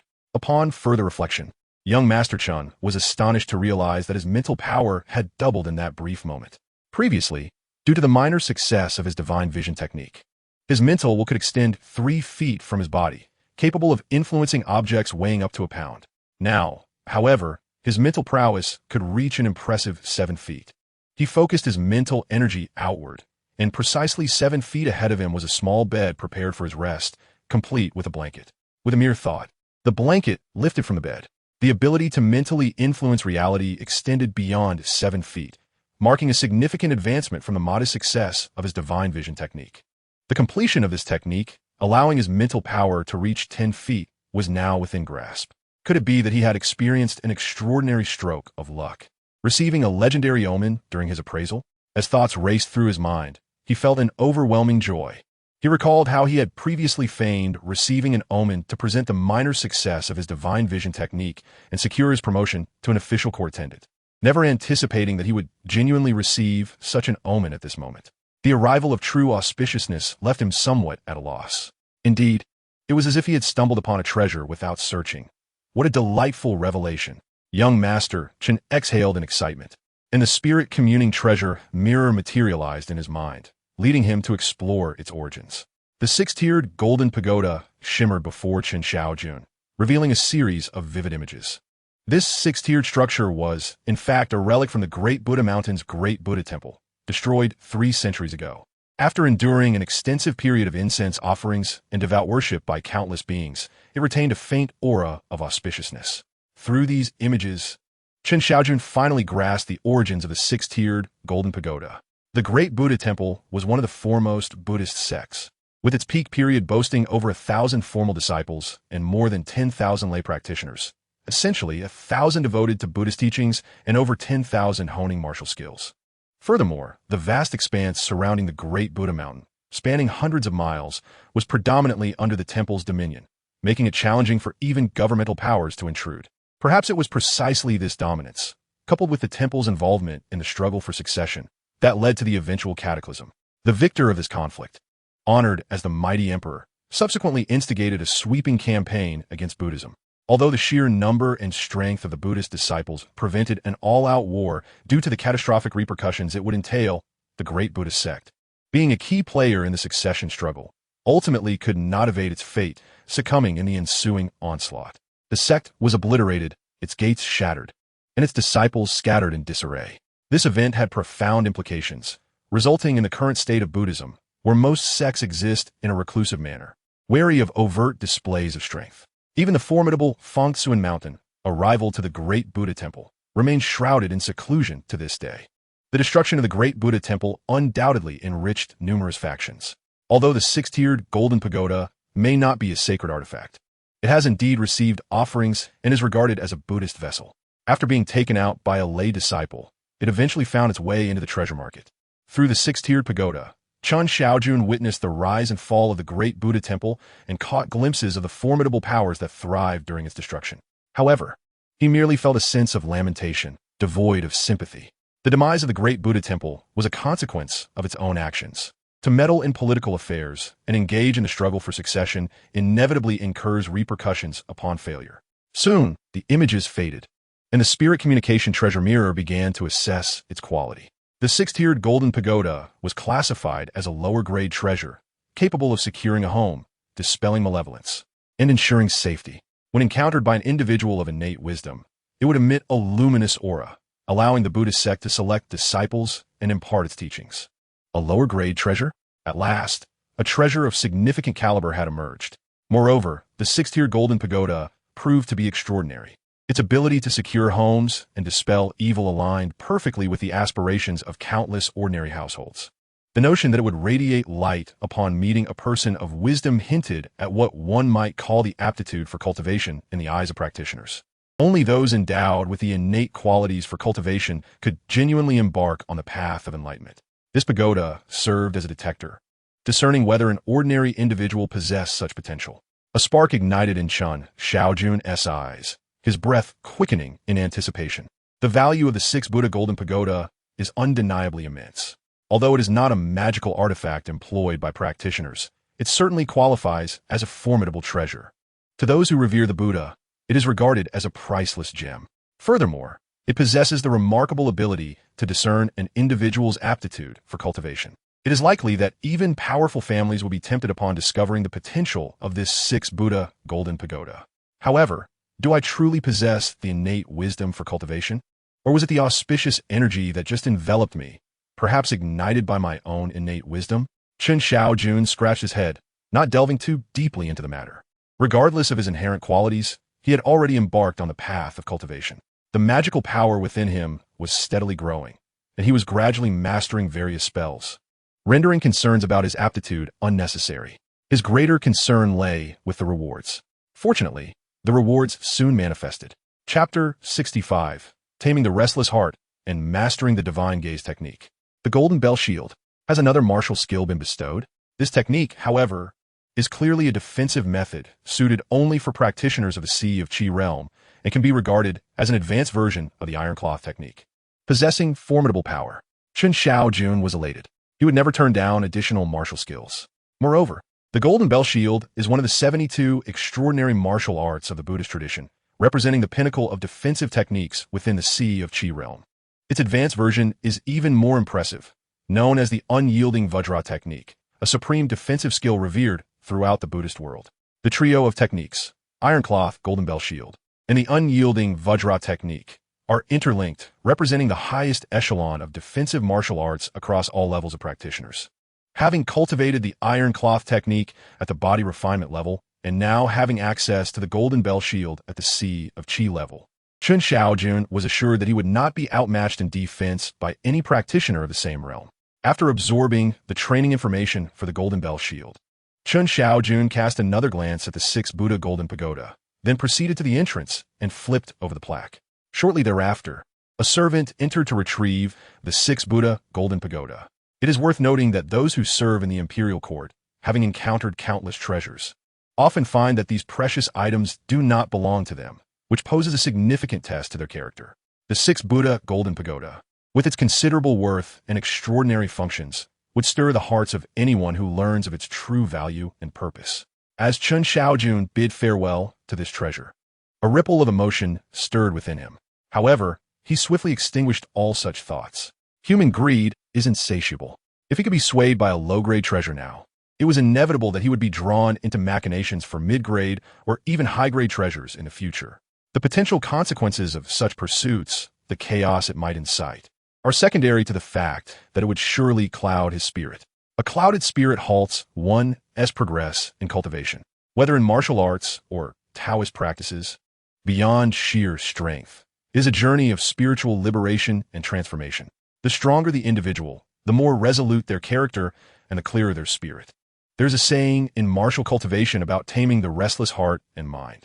What does it mean to have a heart like a restless monkey and a mind like a galloping horse? In the midst of my surroundings and my current state, I find myself beset by restlessness and a mind that flutters chaotically. At this moment, I am indeed enveloped in such a state. I must suppress my desires and bind the scattered fragments of my spirit in order to break free and allow my soul to behold a broader horizon. As Chen Shaojun's thoughts flickered like lightning, he gradually gained clarity regarding his present condition. Subsequently, he resolved to pursue the noble aspiration of martial arts cultivation and spiritual practice, determined to eradicate the greed that resided within him. This was a struggle against his own spirit, a process of severing delusions. Soon, Chen Shaojun's heart returned to tranquility. As he comprehended the essence of his role as a court attendant, he was merely a custodian. Others' possessions would forever remain theirs, regardless of their value. Moreover, he could continually receive rewards through the spirit-communicating treasure, which elucidated why many court attendants and apprentices struggled to progress and attain the status of a formal attendant. Many of them, even after a lifetime, could only reach a modest proficiency in the art of spiritual insight, never mastering it to become a grand master. This was due to their inability to tame their restless minds, allowing greed to dictate their spirits. It is essential to understand that the art of spiritual insight places great emphasis on mental will. If one's spirit is clouded, how can one advance? At this moment, Chen Shaojun had subdued his restless mind, feeling his spirit undergo yet another transformation. As it expanded outward, his consciousness began to influence reality, extending to 9 feet beyond him. With a modest mastery of the art, one could project their spirit 3 feet ahead, while a grand mastery would allow it to reach 10 feet. Now, with my spirit extending to 9 feet, I am merely 1 foot shy of the grand master threshold. Chen Shaojun was filled with exhilaration. He had not anticipated such significant progress following the taming of his mind. In a sense, it felt akin to enlightenment. Perhaps I am now poised to challenge the grand mastery of the art, extend my spirit a full 10 feet. Chen Shaojun's thoughts turned to the spirit-communicating elixir. This elixir was akin to an experience pill, guiding him into a state of special insight that would continually enhance his mastery of the art. Presently, he possessed 4 such elixirs, providing him with a solid foundation for striving towards grand mastery. Upon this realization, after the servant delivered the second treasure into the room, he did not immediately examine it, but instead took out a spirit-communicating elixir and swallowed it whole. In an instant, a refreshing sensation surged within his mind. He soon felt his cognitive senses entering a remarkably unique state, one he was already quite familiar with. Without any hesitation, he directed his focus towards the art of spiritual insight. Instantly, the myriad of profound transformations, questions encountered during his practice, speculations, and directions all emerged in the blink of an eye, only to be answered in the same fleeting moment. After some time, the refreshing sensation faded, marking the limits of his modest mastery. Chen Shaojun's thoughts stirred once more, and he swallowed another spirit-communicating elixir. Having resolved to achieve mastery in the art of divine perception, he would not be deterred by even the slightest of advancements. Suddenly, A wave of spiritual resonance overcame Chen Shaojun, leaving him with an exhilarating sense of clarity. As he opened his eyes, a look of astonishment blossomed upon his countenance. He had indeed attained mastery in the art of divine perception, and, consequently, had ascended to the rank of Master Appraiser. The Master Appraiser stands as the pinnacle of this profession, a rare existence within the entirety of Shengjing City. In fact, there is scarcely a handful of such individuals. Within the Treasure Appraisal Hall of the Treasure Society, there are 36 designated rooms, yet throughout Shengjing City, only 27 individuals are deemed worthy of occupancy. Thus, it can be stated that there exist merely 27 Master Appraisers in Shengjing, and he now adds one more to this esteemed list.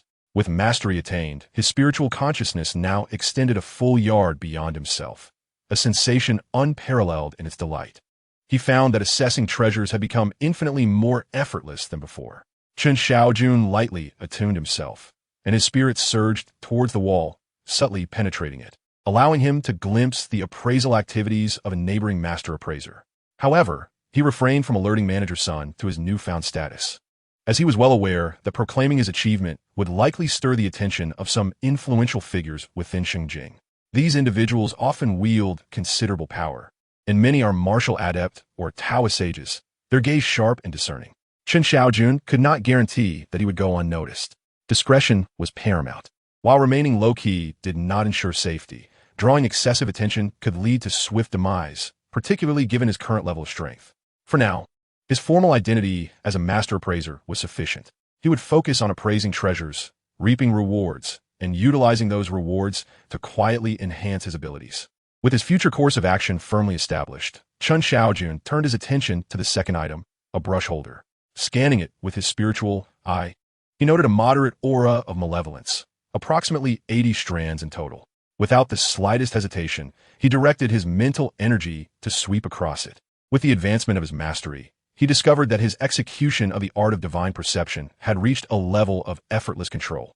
In an instant, he unleashed a torrent of spiritual force, sweeping forth with great vigor.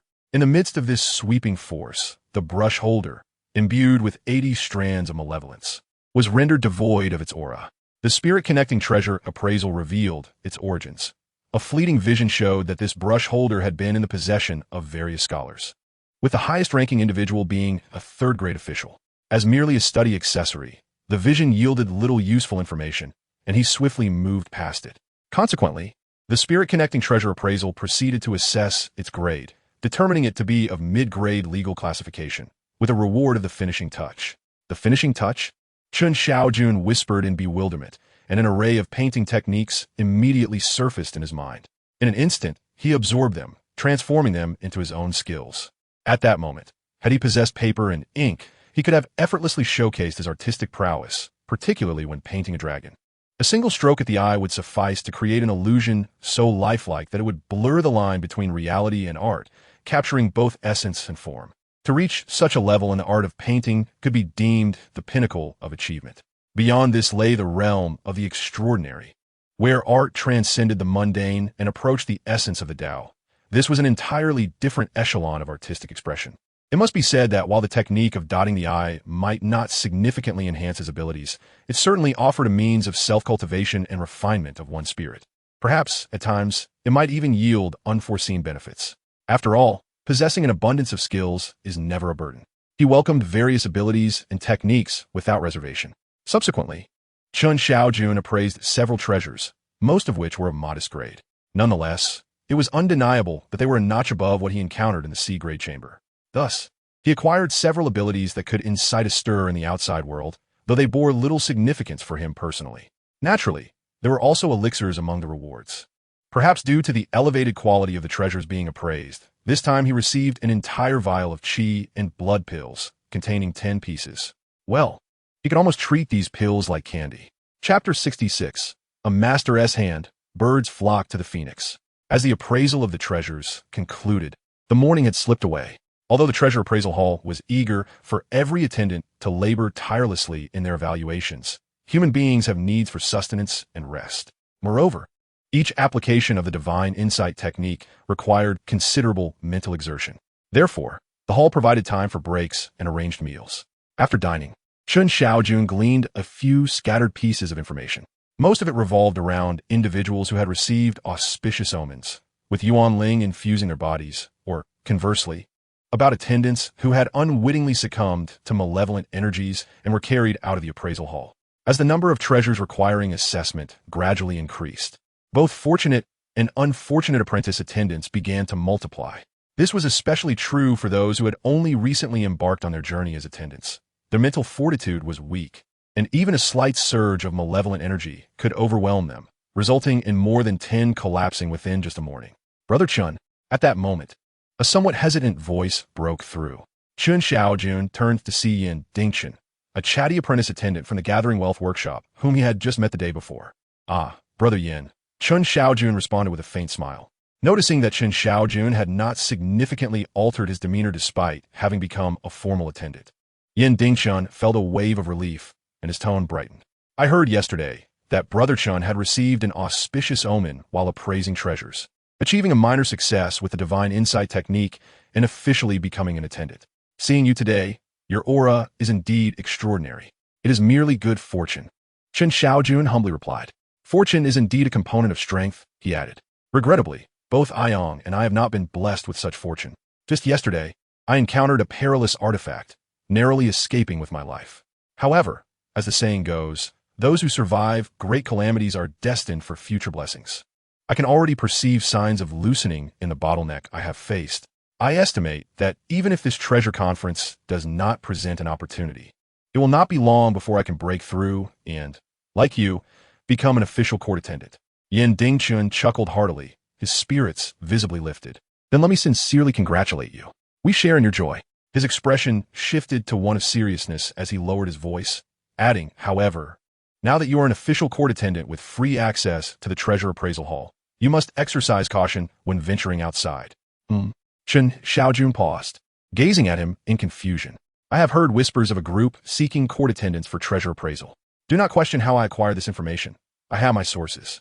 Regardless, you must be wary when you step out. Red-clad warriors? Chen Shaojun blurted out. You have heard this news as well? It must be about this group. They have shown a degree of civility towards us court attendants. Before the treasure conference commenced, some individuals from our guild were invited by them for appraisal, and I was fortunate enough to participate. They were quite generous. However, we must remember they are still brigands, ruthless in their actions. Those who defy there will often meet a grim fate. You must have heard of the official court attendant from Tianlan Pavilion who was murdered, right? No? Well, it matters not. Just know he fell victim to their hands. It is said he was approached but refused to appraise treasures for them.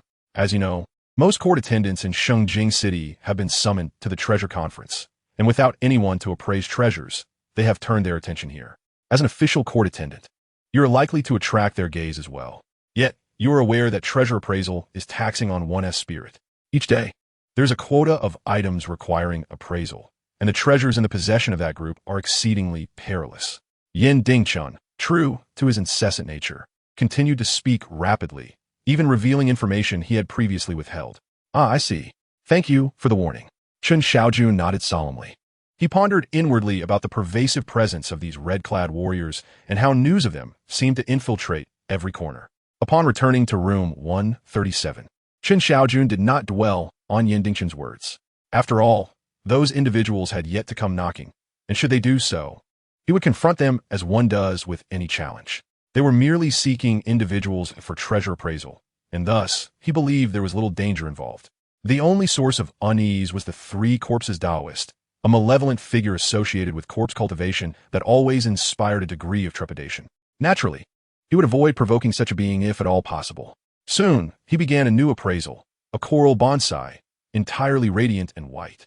After thorough examination, the celestial treasure appraisal revealed its classification. It was deemed of common grade, superior quality. Clearly, this coral bonsai is deemed to hold little value according to the judgments of the spirit treasure mirror, although it is highly sought after, with many willing to pay exorbitant prices for it. Its worth is merely a reflection of its rarity. In truth, it is abundant in the vast ocean. The art of reward is indeed elusive. Elusive? Asifes technique? Chen Shaojun blinked, retracting his hand.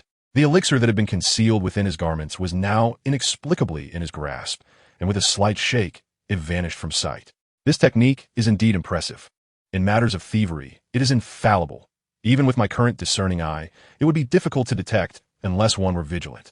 However, it is ultimately a dubious skill, and once discovered, it could lead to significant trouble. He does not rely on such talents for his livelihood, and given its somewhat unscrupulous nature, he naturally refrains from employing it. Subsequently, he appraised several treasures, most of which were of modest rank. He acquired the techniques of 3 immortals returning to the cave, 100 birds paying homage to the phoenix, and balancing bowls on a pole.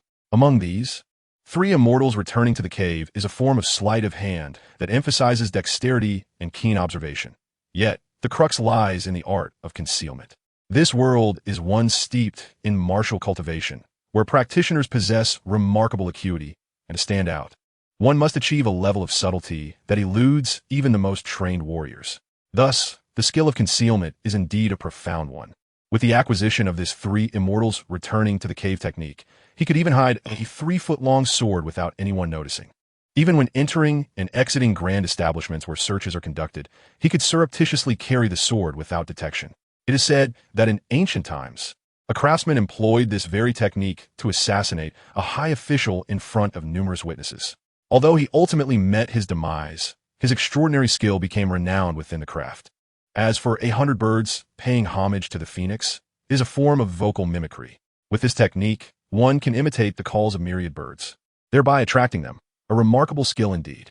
Previously, he observed a performer on the streets of the treasure conference who could only mimic a few simple sounds.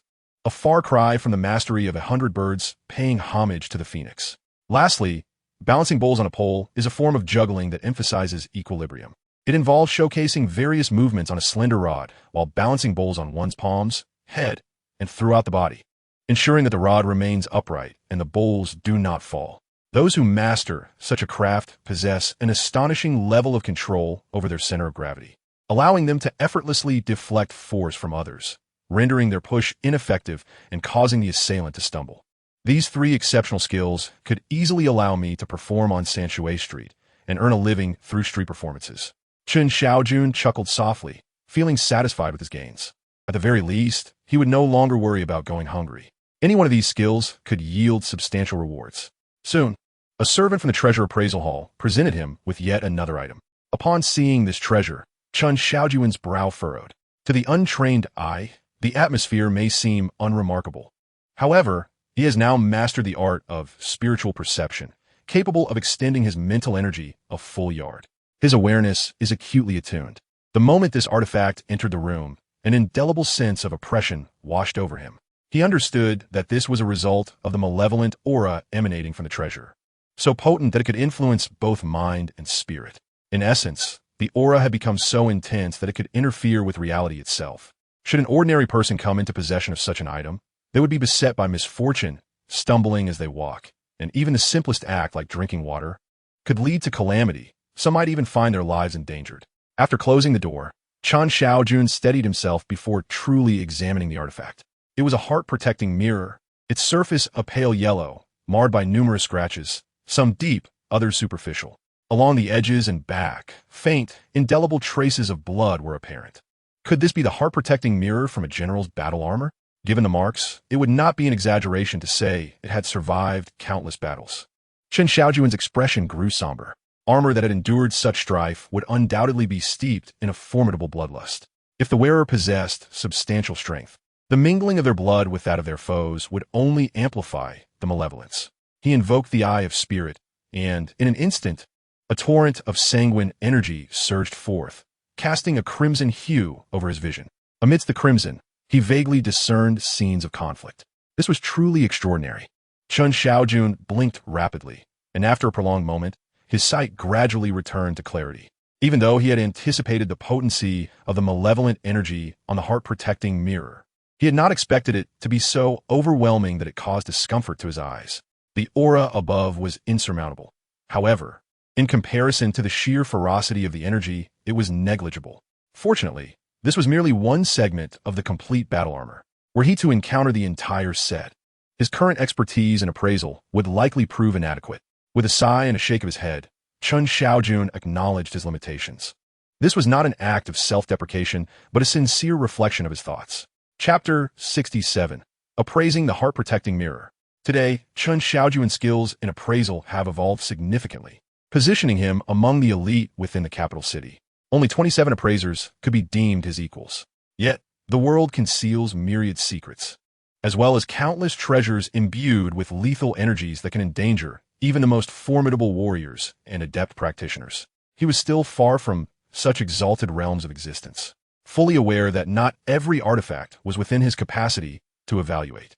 For instance, the complete battle armor paired with this heart-protecting mirror would represent an inseparable entity. Its malevolent energy, so profound that only a top-tier martial artist could hope to subdue it with their formidable vitality and martial prowess. Fortunately, what lay before him now was merely a fragment, a heart-protecting mirror. Though the aura was daunting, it remained within the bounds of his control. He lit a candle and burned incense. If it were merely the identification of an ordinary treasure, he could ascertain its inherent dangers merely by employing his spiritual vision. However, the heart-guarding mirror was evidently an anomaly. To err on the side of caution, he resolved to follow the standard procedures for its appraisal. In the corner, a candle flickered, its flame wavering inexplicably in the still air. As it reached the 30th breath, it extinguished with a sudden hiss.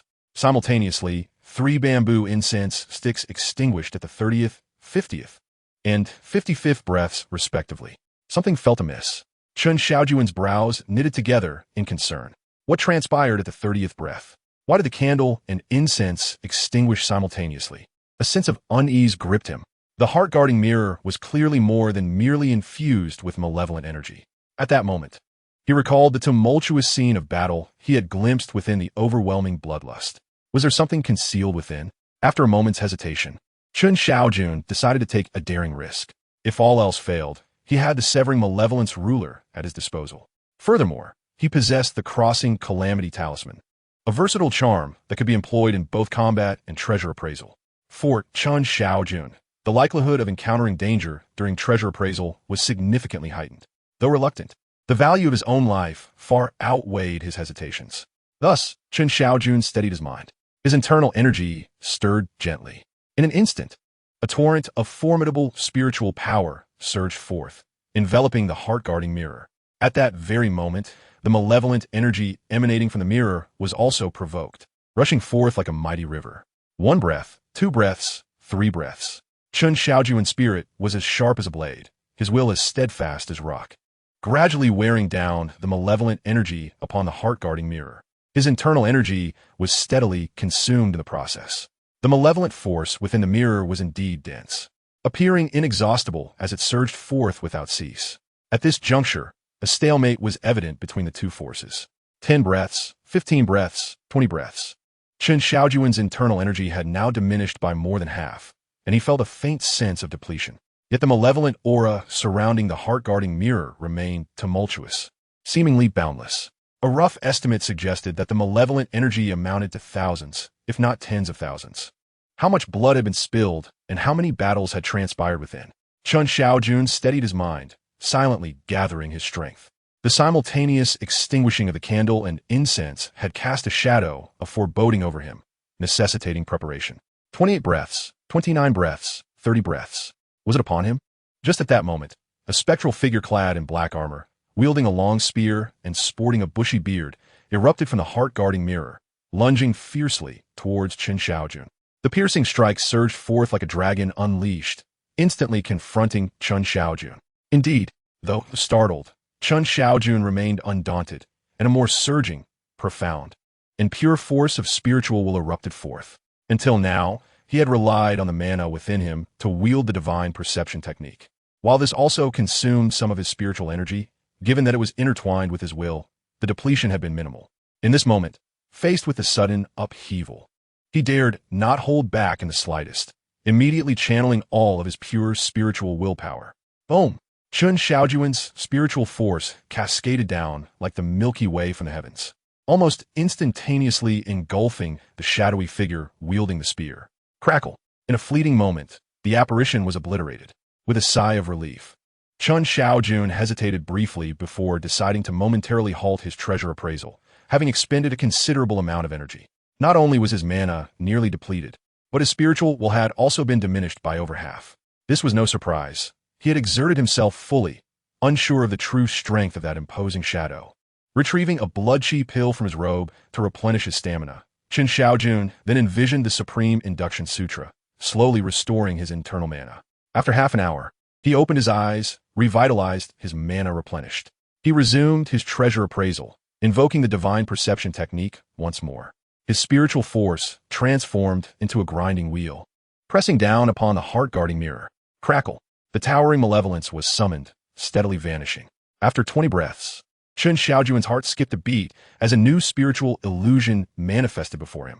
This time, it was a young warrior clad in white armor, brandishing a long blade, who suddenly slashed toward Chen Shaojun with a powerful strike. Though the motion appeared deceptively simple, it seemed to harbor boundless profundities. The blade's light sliced through the air, creating ripples. What a formidable strike! Chen Shaojun marveled as his mana surged within him, the grinding wheel of spiritual force expanding tenfold. Bang! After 35 seconds, an arrow burst forth from the heart-guarding mirror, gleaming with a chilling light and moving at breakneck speed. Thud! Chen Shaojun had already enveloped himself in a thick layer of spiritual will, and though the arrow penetrated halfway, it faltered against his formidable spiritual force, dissipating into nothingness. At last, the malevolent energy had been thoroughly eradicated. Chen Shaojun felt a wave of relief wash over him. The bloodthirsty power that had once obstructed him had been completely consumed. This had undoubtedly been the most arduous appraisal he had ever undertaken. 3 illusions had manifested as 3 distinct attacks. Were it not for his own strength, any other attendant would likely have succumbed under the onslaught of these spectral assaults. With a long exhale, Chen Shaojun felt a swell of emotion. He had ascended to the rank of Master Attendant, establishing his appraisal prowess at the pinnacle of the elite in Shengjing City. Even he struggled immensely, pausing deliberately once to regain his composure before he could authentically complete the appraisal of this treasure. One can only imagine the plight of others during their assessments. It is likely that without the demise of 2 or 3 official court attendants, the truth would remain undiscovered. With the appraisal concluded, the spirit-communicating treasure mirror soon manifested, reflecting the visage of the heart-guarding mirror upon its surface. As he delved deeper, scenes began to unfold before Chen Shaojun's eyes. Within a vast fiery cavern, a piece of red-hot mysterious iron was extracted, while 3 immensely strong men wielded heavy hammers, tirelessly forging and polishing the iron, incorporating numerous precious materials along the way. After 3 days of relentless toil, they gradually succeeded in crafting a circular, somewhat glossy mirror surface, which was then affixed to a pale blue armor. This marked the original form of the armor. Before long, the armor found its way into the hands of a robust general, who donned it as he traversed the battlefield. After numerous skirmishes, countless bloodshed stained the battle gear. Among his adversaries were formidable martial artists, ferocious alien beings, sudden incursions of beasts, and enigmatic sorcerers. As time passed, the general aged, and the armor was subsequently inherited by his son, who too faced life-and-death challenges. The armor was passed down through generations. After 4 generations, it bore the scars of countless battles, ultimately becoming battered and fragmented. The heart-guarding mirror bore its own array of scratches, the most profound of which were 3 in number. The assailants behind these marks were undeniably powerful foes. One was a general of the enemy clad in black armor, whose spear thrust erupted like a starburst, creating a shallow dent in the heart-guarding mirror. Another was a young general in white armor, whose blade descended like the arrival of 10 hells, etching a profound scar into the mirror. Finally, an arrow shot forth from a fierce alien warrior, embedding itself at the edge of the heart-guarding mirror and leaving yet another deep gash. Indeed, this heart-guarding mirror belonged to a formidable warrior of the battlefield. Each adversary capable of leaving a mark on the mirror possessed terrifying strength, their every action infused with a powerful martial will. This allowed their attacks to embed themselves in the mirror, leaving behind traces of their spiritual intent. The fact that I can withstand their martial will attacks does not stem from the strength of my own spiritual power, but rather from the fact that the willpower they left upon the heart-guarding mirror has already diminished significantly. A flicker of enlightenment crossed Chen Shaojun's gaze as he pondered the strength of these martial warriors. At the very least, they must be of the innate realm, for only those of such caliber can manifest their martial will and leave it upon the heart-guarding mirror. Innate realm warriors? Chen Shaojun murmured, feeling an inexplicable surge of motivation within. Subsequently, the spirit-communicating treasure mirror began its assessment, determining the grade and quality. Chapter 68, Breakthrough, C of Qi Realm. Superior Treasure Grade. The spirit-communicating treasure mirror has determined the grade and quality. The purple-blue heart protector mirror, a treasure of superior quality, possesses certain attributes of the purple-blue battle armor, capable of withstanding formidable attacks and channeling true energy. When combined with other components, it can augment a warrior's combat prowess by 70%.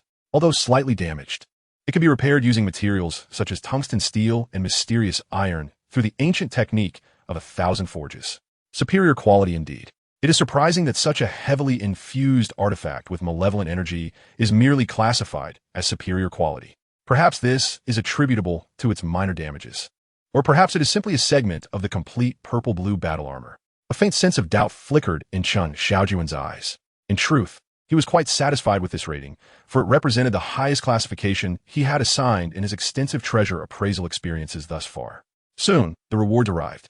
The Creation Heart Sutra, a technique, an internal martial arts method. Chen Shaojun trembled with astonishment, his expression radiating immense joy. The arduous process of treasure appraisal and the elevated rank of the discovered artifact certainly heightened his anticipation for this reward. Deep within, he had contemplated the possibility of receiving an internal martial arts method to facilitate his swift breakthrough into the sea of Qi realm. Now, with his wish fulfilled, his elation was palpable. After a moment, he regained his composure and promptly sought information regarding the technique. The Creation Heart Sutra appeared to possess formidable capabilities. Chen Shaojun was uncertain about the specific rank of this method or its standing within the martial world, but he could distinctly sense its intricacies. It was undoubtedly far superior to the 3-harmony Qigong he had previously obtained from Fu Hong. The Creation Heart Sutra, reliant on the principle of creation, allows absorption of diverse energies, integrating them into the body and transforming them into a unique form of true energy. This implies that his future achievements and the rank of his true energy would be dictated by the quality of the energies he absorbed. Should he draw upon high-level energies, his true energy rank would be robust. Conversely, if he absorbed lower-tier energies, his true energy would naturally weaken, perhaps even falling short of ordinary techniques. This Creation Heart Sutra is indeed enigmatic, embodying a methodology that can be either potent or feeble. It seems that in my future training, I must also be mindful of gathering various foreign energies. For a warrior to grow stronger, the path is undeniably challenging. Regrettably, it appears that this technique only encompasses the Sea of Qi section, with subsequent training methods shrouded in mystery, difficult to discern. Might this technique have been fragmented for the purpose of reward? Or is it simply due to my current realm being insufficient for further revelation? Chen Shaojun furrowed his brow in contemplation, somewhat perplexed. Yet, the Supreme Induction Sutra he had previously practiced did not seem to be of such nature. That celestial map, vast and boundless, appeared to imprint countless stars from the entire galaxy, though he could only envision the star nearest to him, while the others remained shrouded in obscurity. Logically, such a high-tier technique should not be a reward attainable from a mere inferior quality treasure. Or is it that the Supreme Induction Sutra is particularly exceptional, unable to be divided, and seemingly endless in cultivation? Or perhaps the process of mastering this technique is relatively slow. In truth, is its grade rather low? Chen Shaojun felt a twinge of confusion, yet he did not delve deeper. After all, the rewards had already been obtained, and he had commenced his training. Even if his progress was slow, with only a few strands of magical power increasing each day, he had nonetheless reaped the benefits. As a magical power he cultivated could be employed to execute various spells, he was content. In a certain sense, he had already achieved a dual mastery of both Tao and martial arts. Given that he now possessed the internal cultivation method, it was time for him to prepare for a breakthrough. Chen Shaojun reflected upon his circumstances. His physical body had reached its zenith, with spirit and energy in perfect harmony, truly having attained the limits of physical refinement. Previously, he had been hindered solely due to the absence of a suitable internal cultivation method. With the arrival of the Creation Heart Sutra, he certainly would not hesitate. To ensure safety, Chen Shaojun first retrieved a vitality pill. This pill, while lacking the efficacy to break through realms, would fortify his blood vitality and energy, causing the power within him to surge even more vehemently. Typical martial artists at the physical refinement stage could scarcely endure the potency of such a potion. However, Chen Shaojun, whose physical prowess surpassed that of ordinary practitioners at the same level, faced no such dilemma. He swallowed whole. Boom! A force far more ferocious and potent than that of the vitality pill erupted within him. The surging aura flowed through him like a dragon emerging from a sea. Chen Shaojun dared not slacken his efforts. He He swiftly controlled the internal energy, compressing and managing this overwhelming force. Following the methods described in the Creation Heart Sutra, he directed the energy within him into the numerous meridians of his body. The human body houses countless meridians, beyond the 12 primary meridians and the 8 extraordinary vessels. Most remain unobstructed. At this moment, as Chen Shaojun guided the energy into the meridians, he needed to utilize these unobstructed pathways to create routes akin to runways, allowing all the energy to charge towards his lower dantian, also known as the Qi. It is noteworthy that the human body typically contains 3 dantians, the upper, middle, and lower dantians. The upper dantian stores the magical power cultivated from the Supreme Induction chapter, which is as delicate as floating willow catkins, easily grasped. The middle and lower dantians, however, remain in a sealed state. At this moment, Chen Shaojun aimed to open the lower dantian, the source of the Qi, marking the second realm of martial arts. This process tests the martial artist's ability to control their energy. A misstep could potentially harm the meridians and impede cultivation. Fortunately, Chen Shaojun, having practiced the one character penetration fist, coupled with the baptism of the tiger, leopard, and thunder sound, found his entire being transparent and unified in energy. The energy within him was almost effortlessly subdued, quickly surging into the meridians, continuously washing and nourishing them, ultimately converging into a single force that charged toward his dantian's Qi. Boom! Like the resounding toll of a great bell. Chen Shaojun's dantian suddenly contracted, followed by a release. It had broken through. A subtle expression of surprise emerged on Chen Shaojun's face. The ease with which he had surmounted the obstacles of the dantian was indeed unexpected.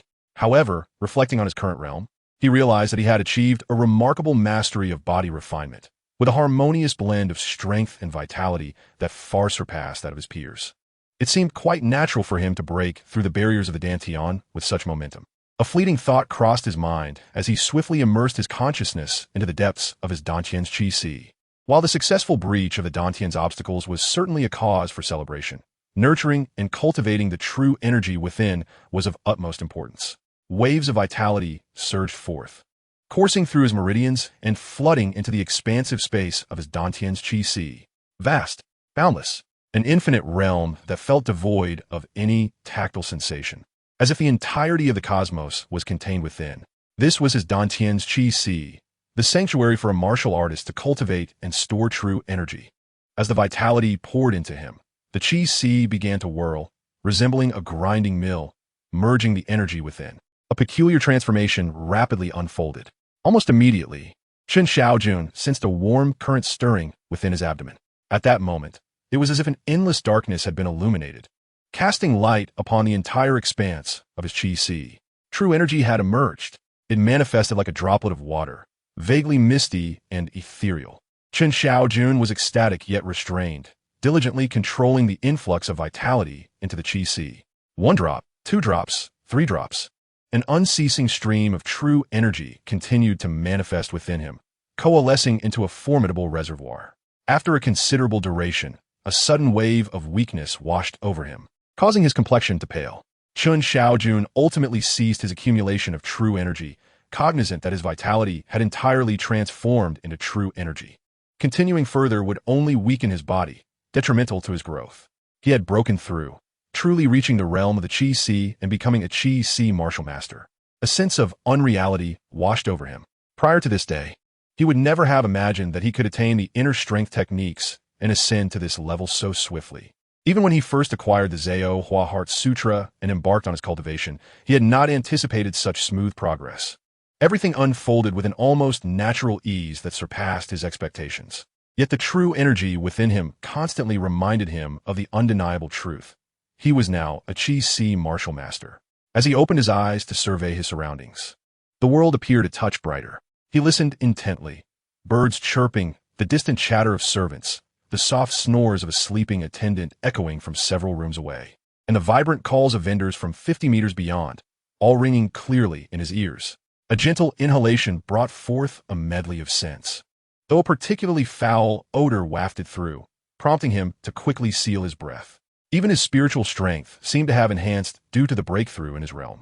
With the elevation of his state, his 5 senses had notably expanded. This was the essence of the Qi realm, a testament to the advantages of martial training. It not only resulted in tangible growth and power, but also elevated his mental and physical state, the very essence of life itself. Chen Shaojun was filled with emotion, brimming with excitement. This was merely the level of the Qi-Si realm. Beyond it lay the innate realm, a true domain capable of breaking the limits of the human body and the shackles of life, significantly extending one's lifespan. A martial artist in the Qi-Si realm, even upon reaching its pinnacle, could only live to 100 years. Once that time elapsed, they would succumb to old age. In contrast, those in the innate realm could live up to 150 years. The disparity was immense. Chapter 69. Persuasion heard 800 times. The Qi-Si realm is recognized externally as a master, serving as the backbone of the martial world. Those who traverse the rivers and lakes with renown are predominantly individuals of this caliber, such as the ghost hand Li Xiong and the swift blade Fu Hong. As for Shan Jinglei, wielding the deep-sea thunderblade, he was a peak master of the Qi-Si realm, his reputation resounding even louder. Even within the military, once one's prowess at the Qi-Si level is confirmed, they can swiftly ascend to the rank of centurion or even a 1,000-man commander, with the strongest rising directly to the post of school lieutenant. At the school lieutenant level, one is already deemed an official, and with that title comes a significantly elevated status. Now, Chen Shaojun was also a martial artist of the Qi-Si realm. Although he had only just stepped into this domain, he could already be considered a master. Once he made his move and achieved a few victories, he would quickly earn a reputation that would circulate through the martial world. However, for Chen Shaojun, these accolades were of little consequence. He remained indifferent to such ephemeral fame. What truly exhilarated him was the growth of his strength. The surging power he now felt in every move was something he had never experienced during his time in the body refinement realm. Moreover, having reached the Qi-Si realm, he could finally begin training in the several martial arts he had previously set aside. Techniques like the Golden Bell Shield and the Gale Blade technique would likely elevate his prowess by 1 or 2 levels in a short span of time. Soon night fell. Following this, Chen Shaojun did not engage in treasure appraisal. Instead, he opted to consolidate his realm under the pretense of rest. The results were remarkable. A small sphere of true Qi had formed within him, operating smoothly under his guidance. When he executed martial techniques, what would typically seem like a mundane move, when infused with true Qi, exhibited exponentially increased power. Naturally, within the confines of the treasure appraisal hall, he refrained from making excessive noise, conducting only simple tests to ascertain his significant enhancement before ceasing. At that moment, the chime of the hall's bell rang out. Chen Shaojun promptly exited the appraisal room. With newfound wealth, he felt an irresistible urge to spend. 1,800 taels of silver was indeed a considerable sum for him. Thus, he planned to visit several apothecaries to procure the dragon and tiger energy pills. There were certainly many who would appreciate such items. As for the curious gazes of others, he was unperturbed. Earning money was not an act of meagerness, even if he had yet to decide how to market his finds. As he approached the entrance of the treasure appraisal hall, he suddenly halted. In the distance, he spotted Zhang Gao, a third-ranking official, alongside Su Hongtao, the dealer from the pawn shop, both awaiting someone. Who could they be waiting for? Chen Shaojun pondered, and he surmised with considerable certainty that it could only be him. It likely pertained to the extra earnings Zhang Gao had previously mentioned. However, he was already aware of their affiliations with the red-robed warriors and had no desire to court trouble, hence he opted to avoid them. Fortunately, the treasure appraisal hall boasted multiple exits. Adjacent to the dining hall was a side door, typically used by farmers delivering firewood and vegetables. Naturally, guards were stationed there as well, for the hall housed numerous treasures, and one could not be too cautious against potential thieves. Nevertheless, Chen Shaojun possessed the identity token of an official, and despite the guards' perplexity at his choice to avoid the main path, they conducted a brief search, and, finding nothing amiss, allowed him to pass. The bustling Sanshui street in the evening exuded even more liveliness than during the day. Various stalls drew crowds of onlookers. Those intrigued by spectacle gathered around the street performers, while aficionados of poetry and calligraphy gravitated towards stalls selling artworks and riddles. Among the throngs, Chen Shaojun noticed several well-bred young ladies, elegantly wrapped and escorted by attendants, meandering about. A few of them possessed a certain beauty, contributing to the vibrant atmosphere. It was indeed a lively scene, though it would have been preferable had there been fewer thieves lurking about. Throughout, the two men remained entirely undetected, a testament to their exceptional stealth. Their dexterity surpassed that of the thieves by countless degrees. Although he assisted 1 or 2 individuals, he could not extend his help to many. Still, Shouts of stolen purses echoed through the crowd. Yet, in such a vast sea of people, how could one possibly locate a lost item? Chen Shaojun merely observed with detached interest for a while, not feeling compelled to intervene. He was not a constable, after all, and could not oversee every incident. If he happened upon an opportunity to assist, he would do so, but if not, the unfortunate victim would simply have to resign themselves to their misfortune. It must be noted that during the treasure fair, nearly all merchants were exerting themselves to reap substantial profits, causing the prices of medicinal herbs to soar, generally by 10 to 20%.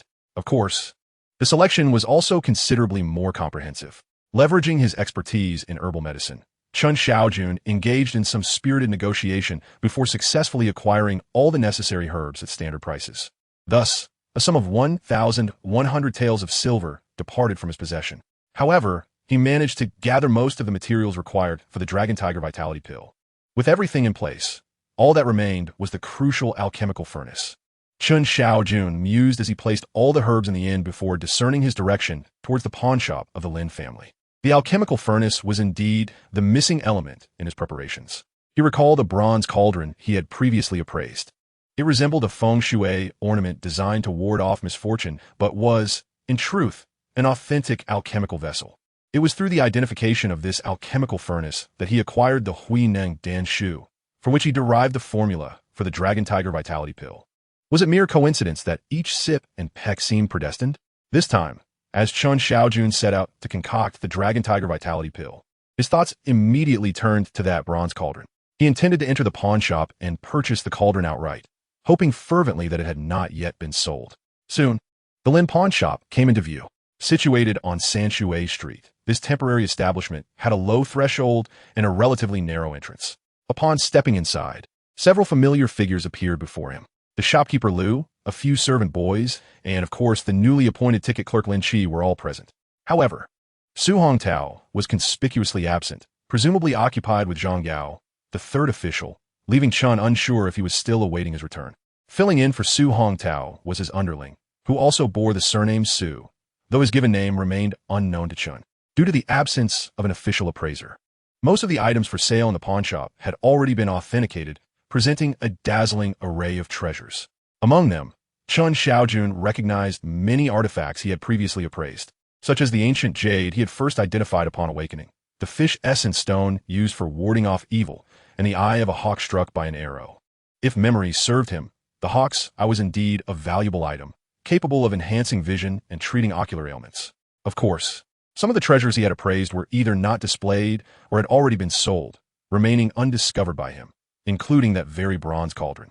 Furrowing his brow, Chen contemplated that while the absence of the alchemical furnace did not necessarily preclude the creation of the Dragon Tiger Vitality Pill. After all, this pill was not akin to a true spiritual elixir and could be successfully concocted with careful adherence to the process. Having the furnace would undoubtedly facilitate matters. He envisioned that if the Dragon Tiger Vitality Pill sold well, he might expand his operations beyond just this single batch. With these thoughts in mind, Chen Shaojun adopted a tentative tone and inquired, "Shopkeeper, may I ask if you have any cauldrons available?" "Cauldrons? Indeed, we have them," Liu replied, a smile spreading across his face as he eagerly began his introduction. It must be noted that Chen Shaojun's appearance was quite deceptive. Dressed in elaborate garments with a jade pendant at his waist and his hair bound with fine cord, his bright eyes radiated a certain aura. One could easily discern that he was either a wealthy young master or a martial arts enthusiast, both regarded as esteemed patrons, ripe for a profitable transaction. With a stiff smile, Chen Shaojun listened to Liu's sales pitch, quickly realizing he was being perceived as a prime target for exploitation. What was this Fish River Temple? In truth, it was merely a dilapidated shrine at the entrance of Liu's hometown village.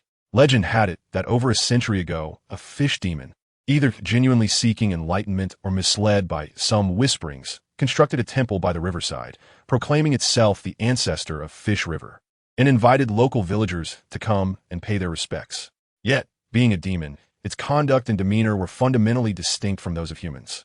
Although it does not consume humans, it delights in imitating the ancient demons, demanding offerings of young boys and girls for its rituals, and even insists on taking a wife, compelling people to organize a wedding for it. Naturally, those chosen are reluctant. Who would desire to marry a demon? Consequently, reports were made to the imperial court, prompting the inspectorate to dispatch officials to subdue the demon. Was the inspectorate, you may ask? It is a place dedicated to overseeing corrupt officials and purging the realm of malevolent entities. Alas, centuries of cultivation were rendered futile in a single encounter. The temple subsequently fell into disrepair. After a century, remarkably, it remained standing, becoming a topic of conversation among the elders in Lu's village. Lu, having been steeped in these tales over the years, occasionally felt inspired to share them with the apprentices at his pawnshop. Sometimes, when customers came to make purchases, he would launch into stories about the treasures of the Yuhua Temple. Others, unaware of what the Yuhua Temple truly was, would be captivated by his eloquence, instinctively believing it to be the abode of enlightened beings, thus falling under his spell. Hence, upon hearing Lu's tales, Chen Shaojun recognized that the shopkeeper had begun his narrative once more. However, this time, the target of his embellishments was none other than himself. Yet, he followed Lu's pointing finger to a corner. Indeed, there lay several cauldrons. Upon closer inspection, he was thrilled to find the copper cauldron prominently among them, albeit concealed within a slightly larger black cauldron. Chapter 70. The Forbidden Spirit Stone. Although he had discovered the copper cauldron, Chen Shaojun maintained his composure and instead curiously inquired about the two cauldrons Lu had mentioned, asking, "Oh? And what might be the price of these two cauldrons?" The two cauldrons were indeed a pair, entirely crafted from a verdant blue material, seemingly forged from bronze and some refined substance, standing 3 feet and 3 inches tall, adorned with intricate carvings depicting dragons and phoenixes in flight, as well as the images of a divine turtle and a roaring white tiger. The base featured a sturdy 3-legged design, imparting a sense of stability and solidity. In terms of appearance, they were undoubtedly exceptional cauldrons. Placed within a room, they could serve to ward off evil spirits and stabilize the feng shui, and they could even function as altars for ancestral worship, a staple for affluent households. Indeed, these artifacts have been enshrined in the Yuhua Temple for over a century. While they may not be the treasure of our pawnshop, they are certainly significant relics. If you are genuinely interested, I would reluctantly part with one for a price. As Lu spoke, a pained expression crossed his face, and he slowly extended 5 fingers. 50 taels? How could that be? 500 taels? Lu shook his head repeatedly. 2 cauldrons? Does that not amount to 1,000 taels? Chen Shaojun glanced at Lu, realizing the latter's cunning nature. He had a certain recollection of these 2 incense burners. They had been brought in by a once prosperous family who had fallen on hard times, and Lu had acquired them for 70 taels. Now, Lu sought to sell them at a markup of over 10 times. If they had indeed been infused with the essence of incense in the temple, protected by Taoist masters, 500 taels each would not be unreasonable. Chen Shaojun displayed an expression of excitement, and then remarked with careful consideration, "However, if I do decide to purchase it, you must provide me with a little extra incentive. Otherwise, I might feel a bit shortchanged." He pointed to the black cauldron, indicating the bronze furnace inside, which he had previously appraised. Manager Lu's face twitched slightly. What sort of household could use such a cauldron as a fire pit? Yet he responded, "This cauldron is not inexpensive, you see. The material is certainly on par with those 2 incense burners. It is adorned with carvings, which, while not as exquisite as the other 2, still possesses a certain elegance. Placed in the center of a residence, it could serve to ward off evil and stabilize the feng shui." He added, "Of course, if you're genuinely interested, I can make an exception and offer this cauldron as a complimentary gift." "Oh, generally speaking, what is the price of this cauldron?" Chen Shaojun inquired with a hint of curiosity. "It must be valued at least 150 taels, at the very least 100 taels. Manager Lu initially quoted a high price. Then, observing the cauldron's craftsmanship, which indeed paled in comparison to the other 2, quickly adjusted his stance. 200 taels. I will sell you this bronze cauldron." At this moment, Chen Shaojun decisively stated, "I shall take it for 200 taels." His interest lay not in the craftsmanship. In terms of skill, many ordinary artisans surpass numerous weaponsmiths. What he truly valued was the essence of the alchemical furnace itself. In that regard, it surpassed countless finely crafted cauldrons. "Huh?" Manager Lu's mouth fell open in surprise. Chen Shaojun smiled slightly, saying, "To the west of Shengjing City, 130 li away, lies Wolf Village, where there is a temple at the entrance called Yuhei Temple. However, I recall that this temple has been abandoned for over a century. Even if the incense-burning cauldron still exists, it likely does not compare to these 2. Manager Lu was left speechless. "Will you sell this bronze cauldron for 200 taels? If not, I shall take my leave." Chen Shaojun concluded firmly. "Sold." Manager Lu gritted his teeth and exclaimed. He finally understood that Chen Shaojun's initial aim was indeed this bronze cauldron. Their prior conversation had merely served as a pretext, although he was uncertain why the other party was willing to pay a premium. Selling an item originally acquired for merely 20 to 30 taels at 200 taels was undeniably a lucrative deal, and he had no reason to decline. Chen Shaojun was quite pleased. He knew that this bronze cauldron was an alchemical furnace used in the cultivation world. While its grade was not particularly high, its integrity was intact, and by channeling magical energy, one could activate its runic array, thereby increasing the chances of successfully concocting elixirs or pills to a certain extent. For him, at this moment, it was certainly sufficient. Soon, the transaction was completed seamlessly. The clerk, Lin Shi, registered the details and wrote the receipt. Suddenly, he paused, scrutinizing the bronze cauldron more closely, a flicker of unusual interest passing through his eyes. Nevertheless, he said nothing, and the transaction proceeded smoothly. The bronze cauldron, measuring 1 foot and 7 inches in height, while slightly heavy, was easily manageable for Chen Shaojun, who possessed considerable strength. Certainly, in order to avoid drawing attention, he concealed it within a cloth bag. As he exited the pawn shop, the evening had grown quite late. The streets were beginning to empty, and many vendors were gradually closing their stalls. The time had come to commence the preparation of the Dragon Tiger Vitality Pill. Chen Shaojun surveyed his recent acquisitions. Apart from the crucial green copper alchemy cauldron, he had procured various medicinal herbs, including tiger whip, red snake gall, and 50-year-old ginseng, totaling an expense of 1,100 taels of silver. Adding the 200 taels for the cauldron, the total expenditure amounted to 1,300 taels. Such a considerable sum weighed heavily on him.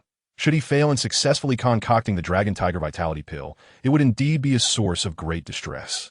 Though money may come easily, it does not withstand such lavish spending.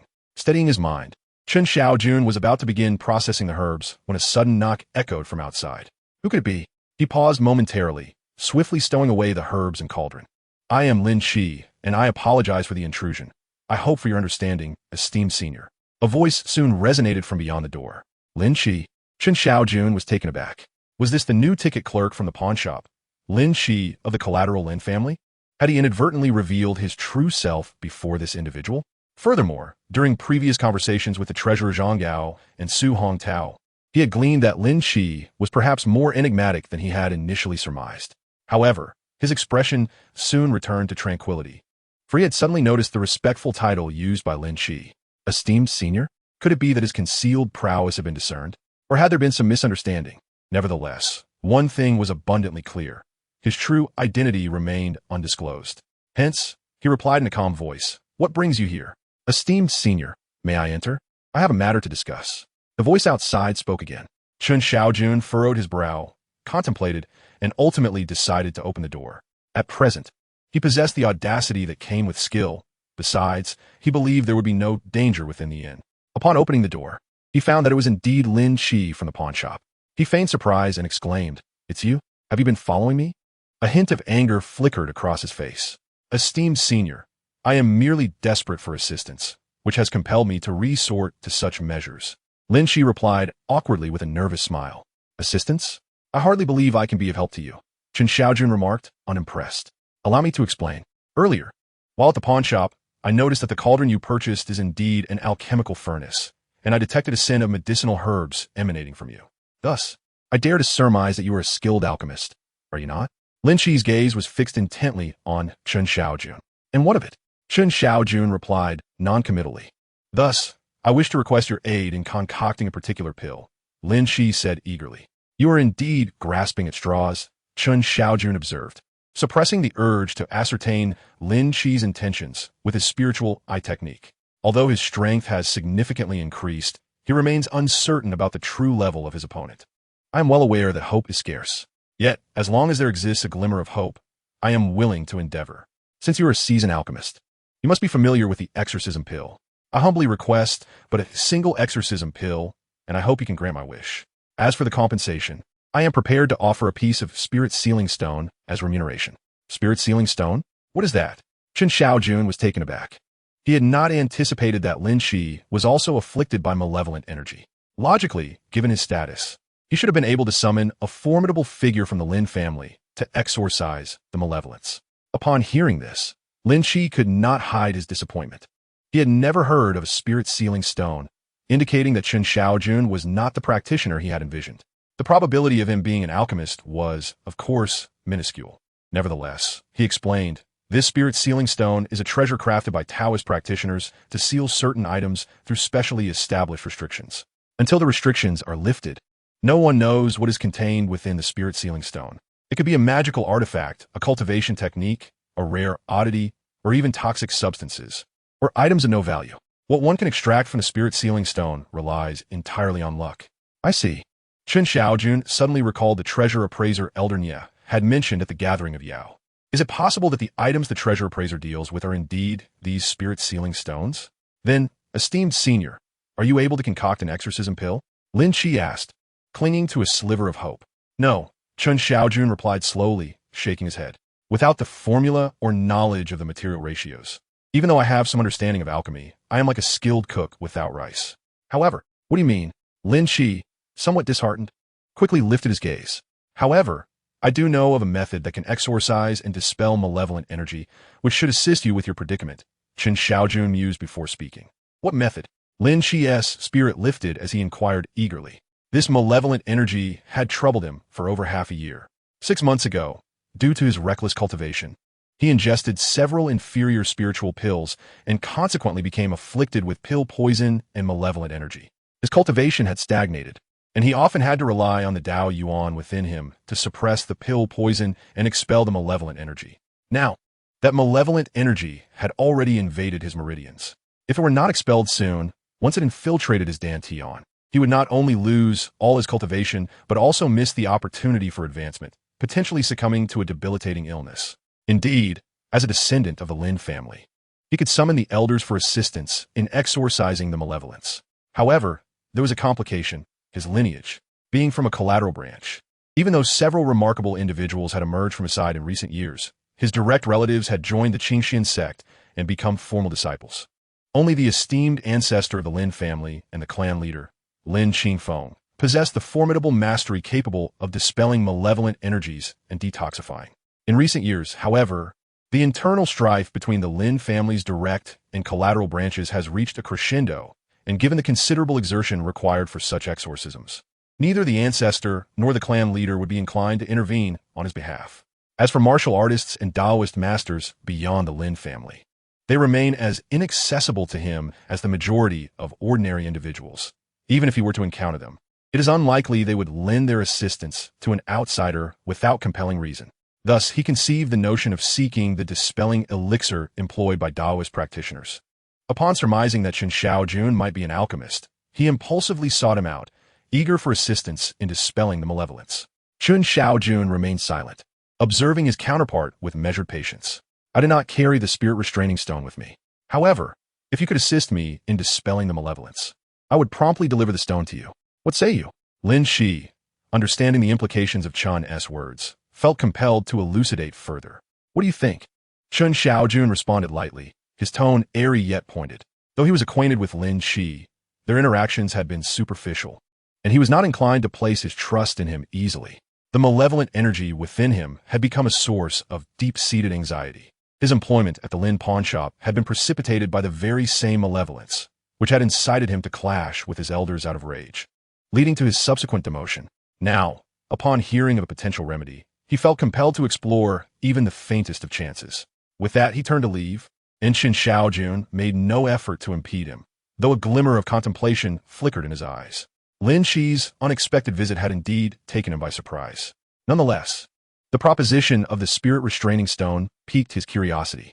It bore a resemblance to the gambling stones of his previous life, yet was fundamentally different. This stone carried inherent dangers. Treasures wielded by practitioners of the Tao are often laden with peculiar risks, and one could never ascertain what might emerge from it. Might it be an artifact that amplifies one's power or a harbinger of doom? Furthermore, the task of unraveling the restrictions seemed far from trivial.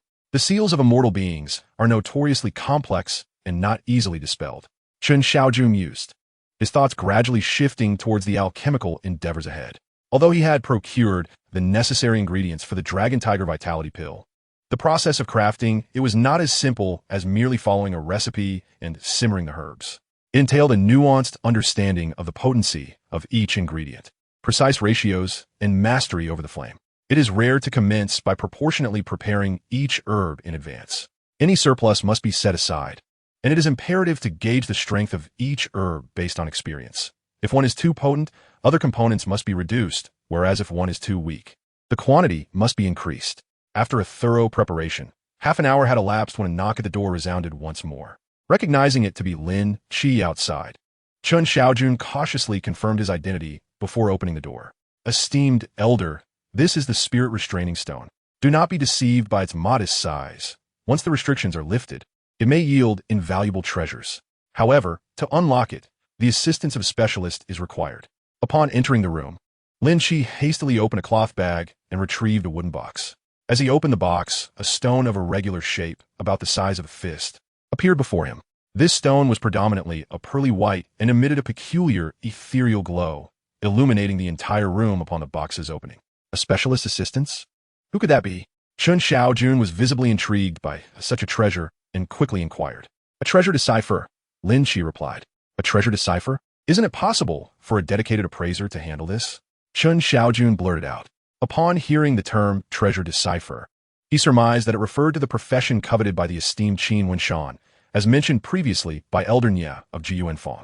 This marked the second time he had encountered this profession. That could work. However, Lin Qi continued with a serious tone, despite its unassuming exterior. This spirit-restraining stone is actually imbued with a restrictive charm set by a Taoist master. This charm interacts with the natural energies of the universe and is surrounded by malevolent forces. A typical appraiser would not only struggle to unravel it, but could also fall victim to its backlash, allowing the malevolent energy to invade their body. Perhaps only a master appraiser could manage to decipher a few of the weaker restrictions, while remaining cautious of potential dangers. As for the stronger restrictions, only a true treasure decipherer possesses the capability to unravel them. After a moment's contemplation, Lin Qi elaborated further. I see. Chen Shaojun nodded slowly, a look of solemnity crossing his face. Senior, I have now acquired the spirit restraining stone. May I inquire about the method you mentioned for dispelling the malevolent forces? At this moment, Lin Qi, preoccupied with the malevolent energy within him, promptly asked. Typically, a fish demon possesses not only a naturally formed demon core, but also a unique stone known as the fish essence stone, which coagulates in the throat area. When ground and mixed with water, it can dispel malevolence, Chen Shaojun replied candidly. This was knowledge he had gleaned from the Spirit Treasure Compendium while appraising an item adorned with a fish essence stone. Although he had not personally tested it, he firmly believed in the efficacy of the methods within the compendium. Is that truly the case? Lin Qi was taken aback, incredulity washing over him. Who would have thought that a problem that had plagued him for over half a year could be resolved so easily?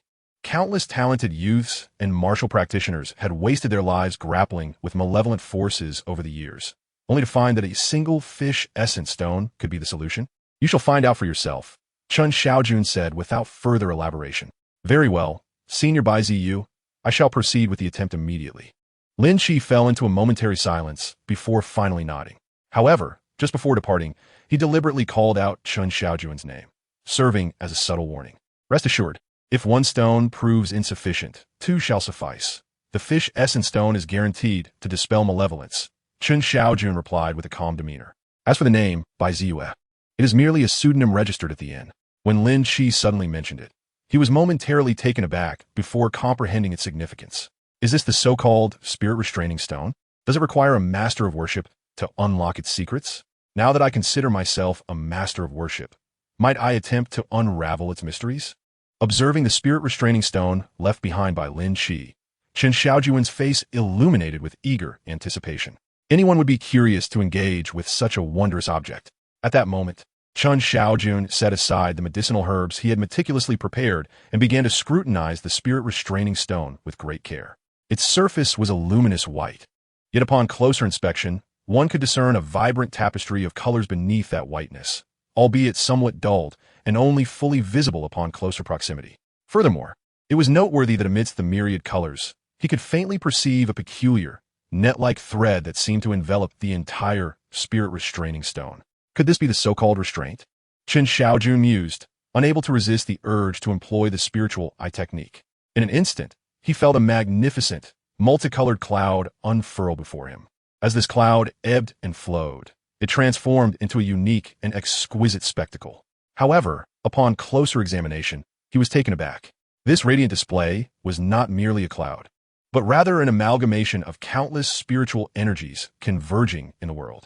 Among them, there were entangled malevolent energies, bloodthirsty auras, ominous forces, toxic miasmas, and various spiritual lights, as well as the energies of primordial spirits, auspiciousness, the essence of the nine suns, and the ethereal glow of moonlight, albeit each was exceedingly subtle, perhaps just a wisp. For instance, the essence of the nine suns was represented by an almost imperceptible strand, while the primordial spirit energy consisted of merely 3 strands. Yet, the sheer multitude of spiritual energies in the world was overwhelming, coalescing without distinction, thus manifesting the vibrant spectacle before Chen Shaojun. Just as he was engrossed in counting the myriad shifting energies, he suddenly perceived a darkness before him as a massive black net emerged, threatening to engulf him. He quickly retreated, shifting his gaze aside, thus managing to extricate himself from its grasp. Indeed, the spirit restraining stone was far from ordinary. A solemn expression crossed Chen Shaojun's face. He had initially contemplated attempting a treasure appraisal, yet that black net loomed over him like a shadowy haze, leaving him unsettled. Not to mention the multicolored cloud. If one were to quantify the malevolent energies, how immense would it be? With his current magical prowess and mental acuity, employing the divine gaze technique to dispel, it would undoubtedly require considerable time and effort. Chapter 72. The Stone Tiger. This spirit-restraining stone is exceedingly peculiar. The surface is beset with countless energies, while the deepest layer conceals the restraints left by the practitioners of the way. If the energies are not fully dispelled, the colossal net of restraint shall not manifest. Yet, to attempt to eradicate those myriad energies would render one utterly incapable of confronting the restraint net. Even though I have attained the status of a master of the morning worship, I find myself powerless in the face of that ominous black web. Chen Shaojun is acutely aware of this. The energies are somewhat manageable, likely akin to malevolent forces, and with the technique of divine perception, he can eventually dissipate them. However, due to insufficient mental fortitude, he can only rely on the severing malevolence ruler to gradually extinguish them in several attempts. He hesitates to act recklessly. Perhaps it would be wise to seek counsel from someone more knowledgeable? After a moment of contemplation, Chen Shaojun thought of Elder Nya, who seems to possess a certain understanding of the treasure appraisers. Yet, soon after, the image of the esteemed appraiser Chen Shaojun from the pawnshop emerged in his mind.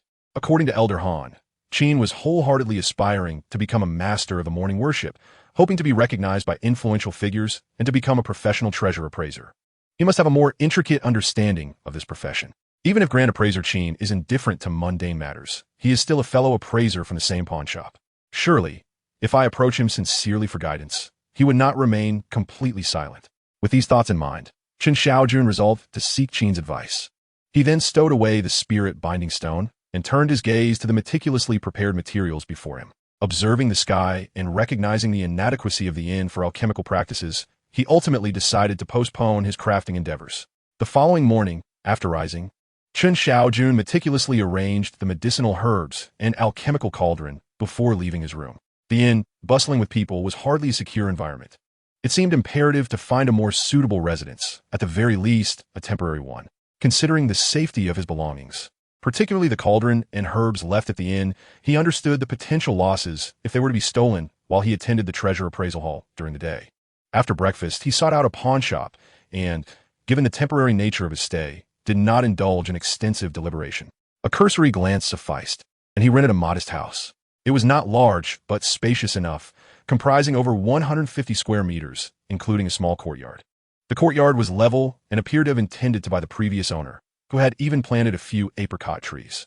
Chen Shaojun appreciated the ample space, which would accommodate his martial training. However, the rent was somewhat steep, amounting to 60 taels for a 6-month lease, roughly equivalent to a monthly rent of 10,000. It is worth noting that this area was already on the outskirts of Shengjing City, akin to the 9th ring of his previous life. This indicates that property prices, regardless of location, are unlikely to be modest. He found himself troubled by the cost of housing, still too impoverished. With a sigh, Chen Shaojun finalized the contract with the pawnshop and proceeded directly to the inn. The new residence was not far from Sanshui Street, merely a few minutes' walk from the inn, allowing him to transport the alchemical cauldron and herbs without delay. With little time to clean, he hurried off to the treasure appraisal hall, choosing to keep the invaluable spirit binding stone close at hand. Fortunately, he possessed the 3 immortals returning to the cave technique. which ensured that even within the heavily guarded treasure appraisal hall, no one could discern the concealed items upon his person. Upon arriving at the hall, the sound of appraisal began to resonate like a clarion call. Before long, a young servant knocked at the door, announcing the arrival of the treasures meant for his evaluation. Is it truly such a formidable artifact? Chen Shaojun mused, his expression betraying a hint of astonishment as he beheld the item presented by the servant. It was a stone pedestal, carried by two young attendants. The pedestal comprised two tiers. The lower level was a sturdy base, while the upper tier was intricately carved with the image of a tiger descending from a mountain. Strangely, the eyes of the stone tiger were deliberately obscured by a piece of red cloth. Just as Chen Shaojun was about to inquire, the cloth unexpectedly slipped away, revealing a pair of extraordinary tiger eyes. They were large and spirited, exuding an almost lifelike essence, and the mere act of locking gazes with them instilled a palpable sense of dread. Such ferocity! Perhaps this was why it had been brought here, to ward off malevolent spirits? Chen Shaojun pondered, quickly detaining the departing servant. Pray tell, where has this stone pedestal been sourced from? Is it not customary for such items to be placed at the entrances of officials' residences to intimidate malevolent entities? Wouldn't a more fearsome appearance be preferable for exorcising spirits?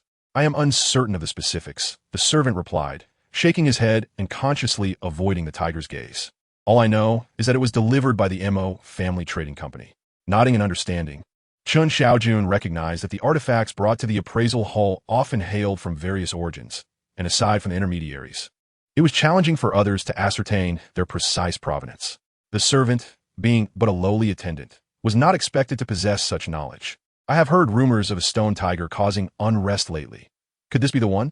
At that moment, another young servant lowered his voice to interject. Causing unrest? What do you mean? Chen Shaojun was taken aback. Old Wang, you mustn't speak so lightly of such matters, the other servant cautioned, clearly aware of the taboos associated with the appraisal of treasures, which often involved dealings with various malevolent energies, making the presence of ghostly entities particularly perilous.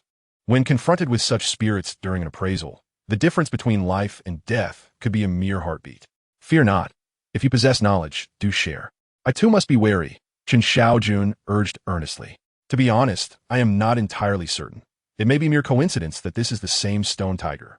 However, I have indeed heard that at the gate of the vice minister's residence, there stand a pair of stone tigers. One of them has reportedly changed in some manner, causing horses passing by to become startled and even uncontrollable.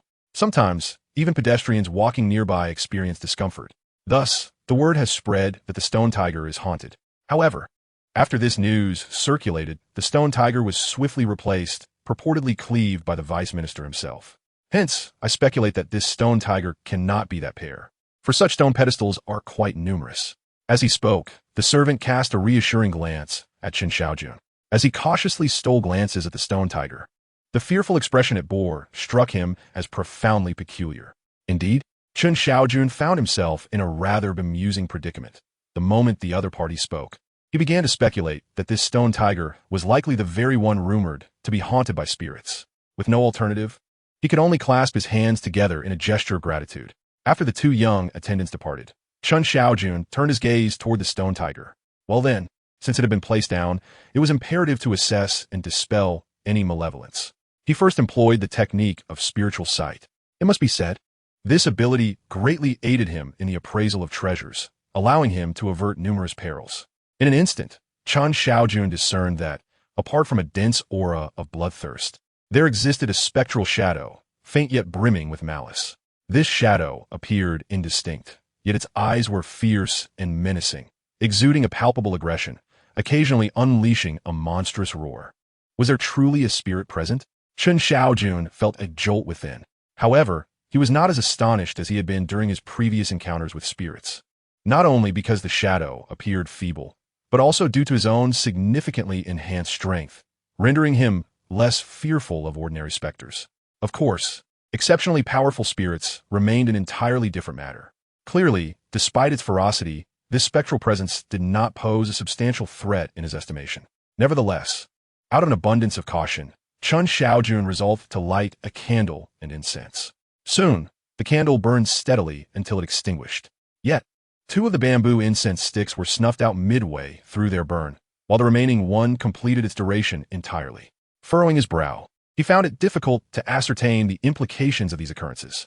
Ultimately, it was unlikely to herald anything favorable. After all, what good could come from a spirit entwined with malevolence?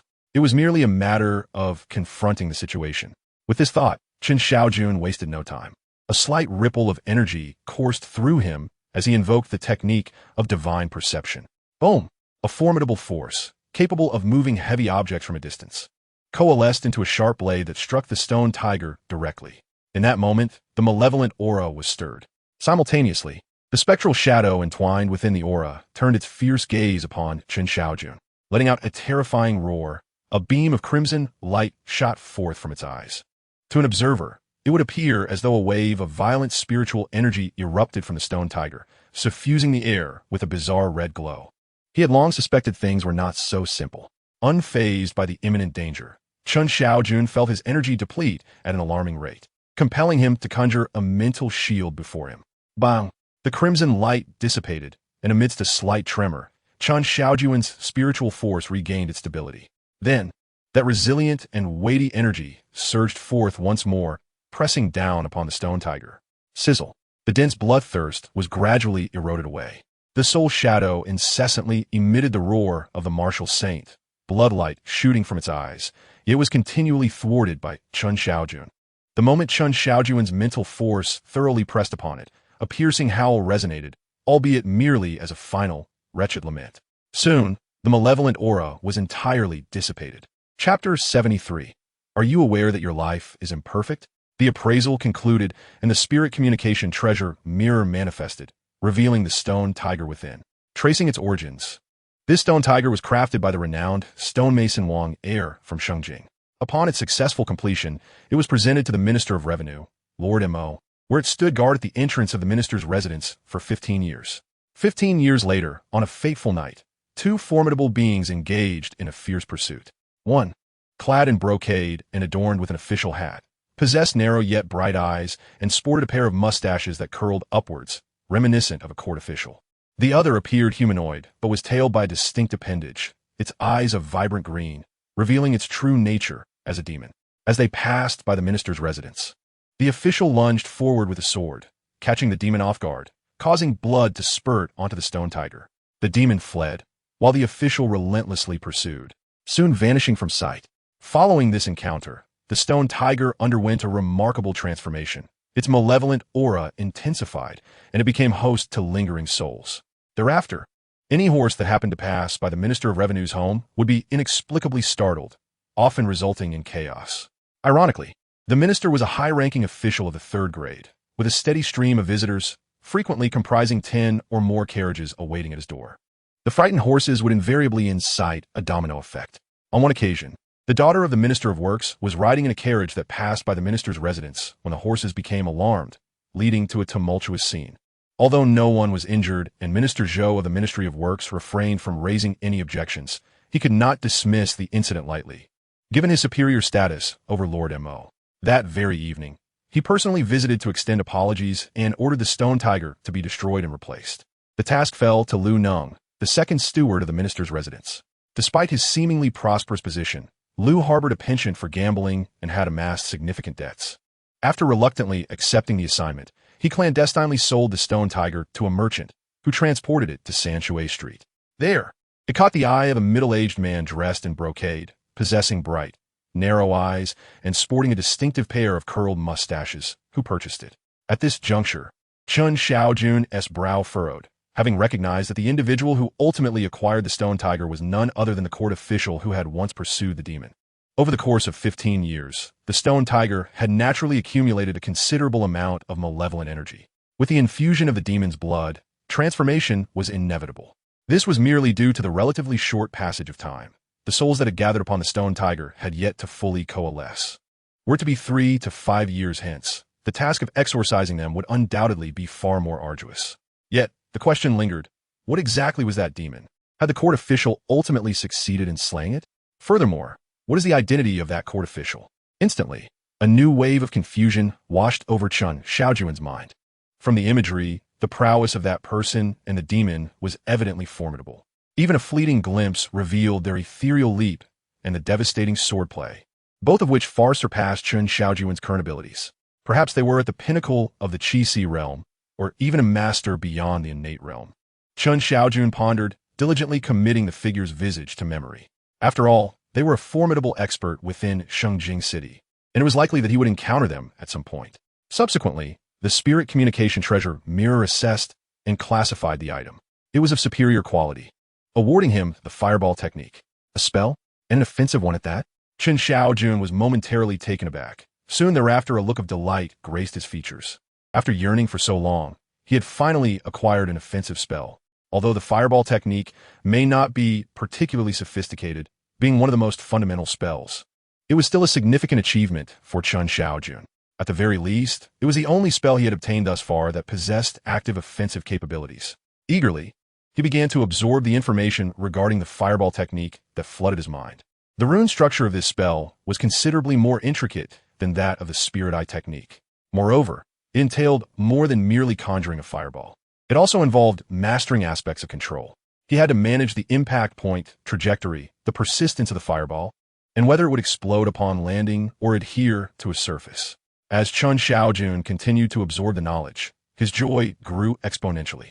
In his estimation, the fireball technique was not only remarkable, but also seemed to possess considerable power. Glancing around, he could not resist the urge to immediately demonstrate it. Channeling his mental energy, he began to sketch the rune structure of the fireball technique. 1, 2, 3, until every rune was drawn. Buzz! The magical energy within Chen Shaojun surged, coalescing into the rune structure. With focused intent, he shaped it into form within his palm. Hiss! A fireball, roughly the size of a fist, materialized atop his hand, rising and falling as the surrounding temperature increased slightly, yet it did not harm him in the slightest. This was the fireball technique, though it appeared as a mere flicker. The internal temperature was extraordinarily high. A piece of wood would likely ignite into charcoal in an instant, and it could easily create a small crater upon impact. As Chen Shaojun reveled in the intricacies of the spell, he discerned its potential. However, after some contemplation, he ultimately resisted the urge to hurl the fireball. After all, this was the treasure appraisal hall, bustling with people and guarded by sentinels. Causing a commotion would not bode well. Thus, he gradually withdrew his magical energy, causing the fireball to shrink until, with a soft hiss, it extinguished completely. The expenditure of mana is indeed considerable. Merely casting the fireball spell drains a third of my magical energy. This implies that in my prime, I could manage to unleash at most 3 fireballs before my mana is entirely depleted. Chen Shaojun, feeling the toll it takes, remains remarkably composed. How long has he been cultivating? His mana is not particularly profound, and being able to cast 3 fireballs is commendable. He is confident that once his mana becomes more robust, the fireball spell will be effortlessly conjured at will. After a brief respite, Chen Shaojun rose and flipped the sign at the door. Soon, 2 attendants entered to carry away the stone tiger. Shortly thereafter, the second treasure was presented to him. Methodically, Chen Shaojun began the appraisal process. Then came the third and fourth items. By the time the 5th treasure was evaluated, midday had arrived, and his collection had grown to include several rewards: a chi-nourishing pill, an ability called parkour, a water-avoiding pearl, and a lightness skill known as Golden Goose Technique. In Chen Shaojun's eyes, aside from the parkour ability, these rewards were quite satisfactory. The chi-nourishing pill perfectly aligned with his current cultivation in the Qi realm, capable of saving him 10 days of arduous training. The water-avoiding pearl is an extraordinary artifact, allowing one to breathe freely underwater, a significant advantage. As for the Golden Goose Technique, it is a genuine lightness skill. If memory serves, it originates from the illustrious Qianjin sect, although it is categorized as a basic lightness technique. How could the renowned martial arts of the foremost sect in the realm be anything less than exceptional? This technique comprises 4 levels of mastery. The first level involves the synchronization of movement with intention, a process of harmonizing internal energy with physical control. The second level encompasses the ability to traverse rooftops and walls with ease, firmly within the realm of lightness skills. The third level is impressive, permitting one to traverse the air for 37 steps. In Chen Shaojun's estimation, this nearly matches the level of officials capable of tracking supernatural beings. Though he is uncertain of their exact prowess, at the very least, they are at the pinnacle of the Qi realm, possibly even formidable masters beyond the innate realm. This illustrates the potency of the Golden Goose Technique. The 4th level, known as ascending with the winds, allows one to soar into the air, effortlessly rising several feet high. With such a lightness skill, one could certainly dominate at the Qi level. It is a technique worthy of diligent practice, especially since lightness skills have always been a missing element in his repertoire. The 8 steps to chase the cicada can only be deemed a stepping technique and does not truly qualify as a lightness skill. Afterward, he joined the throng heading to the mess hall. During the meal, he encountered several acquaintances, apprentices from the Lin pawn shop. From their conversations, Chen Shaojun could hardly glean any uplifting news. Most spoke of apprentices who had perished, today's toll being particularly grim, or of those fortunate enough to receive auspicious omens, only to meet their demise while appraising a treasure in the identification room. The only piece of news that stirred his emotions was the death of Zhang Ke. Indeed, Zhang Ke had truly endured a series of misfortunes. Chen Shaojun could not help but reflect on this. The other party had previously volunteered to enter the water cloud chamber of the third master Zhang Gao, where he was used as a tool to divert calamity and meet a tragic end, not to mention provoking a minor spirit.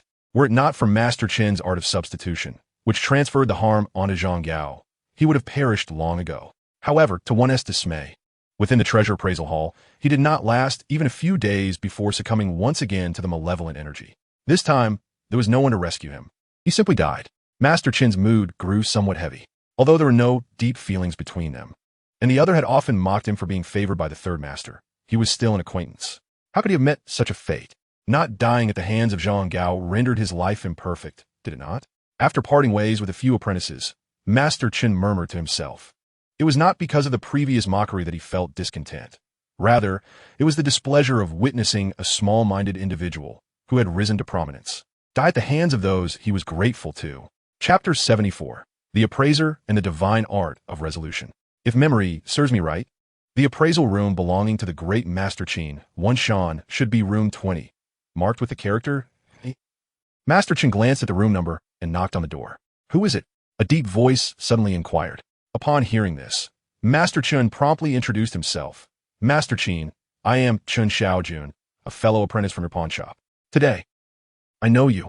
You are the newly appointed official apprentice at our pawn shop. How could I not recognize you? Come in, Chen Shan interjected, opening the door. Master Chen stepped into the appraisal room of the esteemed master, which was quite similar to his own room 137, save for the presence of unique decorations. He discerned that these items were likely treasures designed to stabilize energy, dispel shadows, and eliminate malevolence to assist in the appraisal process. The arrangement of these items seemed to follow certain principles, perhaps even forming a formation that could enhance the efficacy of exorcising evil spirits. I remember you joined the pawn shop 6 months ago. I never expected that among so many apprentices, you would be the one to excel and become an official apprentice. Chen Shan remarked with a hint of admiration. It was merely luck, coincidentally. Master Chen began to reiterate his previous excuse. Luck, you say? Not necessarily. I recall you were among the first of that group of apprentices to master the art of divine insight, were you not? Without such appraisal skills, one could hardly claim to be fortunate, Chen Shan countered, shaking his head earnestly. Master Chen fell silent, reluctant to argue with the esteemed great master. Well then, let's not dwell on that. Have you come to me for a specific matter, or do you have questions regarding the appraisal? As a fellow from the pawn shop, I will be pleased to assist you. Chen Shan shifted the conversation. Indeed, there were some inquiries. Master Chen felt a surge of excitement.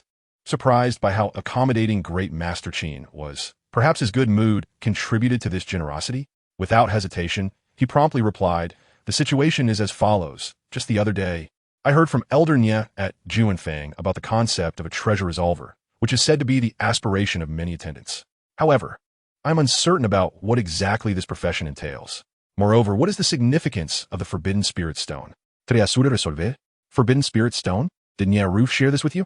Chen Shan inquired, his body trembling in disbelief. It was merely a mention. He stated that if I were willing to accompany him to Juanfang, he would elucidate these matters for me. He also suggested that if I possessed true aptitude, he might even introduce me to influential figures, enabling me to become a genuine treasure resolver. Chen Shaojun felt a twinge of guilt, knowing his words were somewhat half-truths. Yet, in his quest to uncover information about the treasure resolver and the Forbidden Spirit Stone, he dismissed his reservations. After all, he did not consider it deceitful, as there was no detriment to Chen Shan. How absurd! What significant figures could Nye Roof possibly know? Lu Dongsheng, the Taoist of divine mysteries? He may know him, but the latter would not even recognize him. Xie Feng, the wanderer of the five elements? He wouldn't even deign to meet with the emperor, let alone entertain you. Moreover, only by becoming a master attendant can one hope to become a treasure resolver. Even he himself lacks the qualifications to recommend you. I suspect he merely sought to entice you to Ji Yunfang with such words. Rest assured, the guru at our Lin family's pawn shop will undoubtedly rival, if not surpass, that of Ji Yunfang. Qin Wenshan exclaimed with indignation, seeing Chen Shaojun cower with a dazed expression. He then softened his tone, stating, in truth, the treasure resolver is a profession not dissimilar to that of an attendant. In many ways, it represents an advanced career within our field. However, unlike attendants, treasure resolvers specialize in appraising treasures utilized by martial artists and practitioners of the Tao. For instance, a particular item may possess remarkable materials and formidable power. Thus, at its essence, a treasure resolver is also an attendant. Chen Shaojun was taken aback and quickly inquired further, mentally noting the names of Lu Dongsheng and Xie Feng. This understanding is not without merit. The fundamental skill of a treasure resolver is known as divine resolution, and only those with the mental fortitude of a master attendant are qualified to learn it. Otherwise, one risks a backlash of the psyche. It is worth noting that this psychic backlash is far more severe than the commonly mentioned influx of malevolent energy. The latter can be alleviated by a martial expert or a high-ranking practitioner, but a psychic backlash directly harms one's mental will and thought processes. Once damaged, it can cause irrevocable harm. Even if the spirit recovers, the brain sustains wear. At best, one may experience a decline in intelligence, and at worst, complete mental collapse. Qin Wenshan spoke with grave seriousness. Chen Shaojun's expression stiffened as he comprehended the implications. A psychic backlash could result in anything from idiocy to brain death. A truly terrifying prospect. Then, how does one learn this divine resolution? Chen Shaojun pressed eagerly. Learning? The art of divine understanding is indeed regarded as one of the true practices of Taoism, reserved solely for those sects within the Taoist tradition. You may have heard that our Shengjing city boasts over 20 esteemed masters of the court, yet in reality, the number of individuals who have the opportunity to learn the art of divine understanding and become treasure decipherers is exceedingly rare. This scarcity is due to the difficulty in obtaining such profound techniques. One must be willing to relinquish their identity and join the corresponding Taoist sect. However, how many pawnshops or commercial enterprises can cultivate a master of the court? It is naturally improbable that they would easily part with such talent. Moreover, many masters of the court are reluctant to endure the hardships of mountain life, preferring to cling to the worldly riches and honors they possess. Qin Wenshan spoke with a sense of lamentation and resignation. Of course, if fortune smiles upon you, and you encounter a wandering adept or a powerful individual who acts freely, the situation would be entirely different. The art of divine understanding is, for us court masters, a supreme secret technique, but for those true masters of Taoism, it is of little significance. Perhaps, if they're in a good mood, they might impart a lesson or two. Qin Wenshan shook his head and continued. Are you referring to the Taoist Lu Dongsheng of the Divine Night and the Five Elements Wanderer Xie Feng? Chen Shaojun inquired eagerly. Indeed, it is true that some have learned the art of divine understanding from these two formidable figures. However, they are both top-tier Taoist masters, as elusive as a dragon's tail, making it a distant dream to become acquainted with them, let alone being chosen to receive the teachings of divine understanding. Qin Wenshan sighed, his heart heavy with longing. His desire to become a treasure decipherer was intense, but he had only glimpsed the Divine Night Taoist on one occasion. Yet, as he mentioned earlier, while he recognized the individual did not recognize him. And what of the Forbidden Spirit Stone? What is its significance? I have heard that masters of the court also possess the ability to unlock the Forbidden Spirit Stone.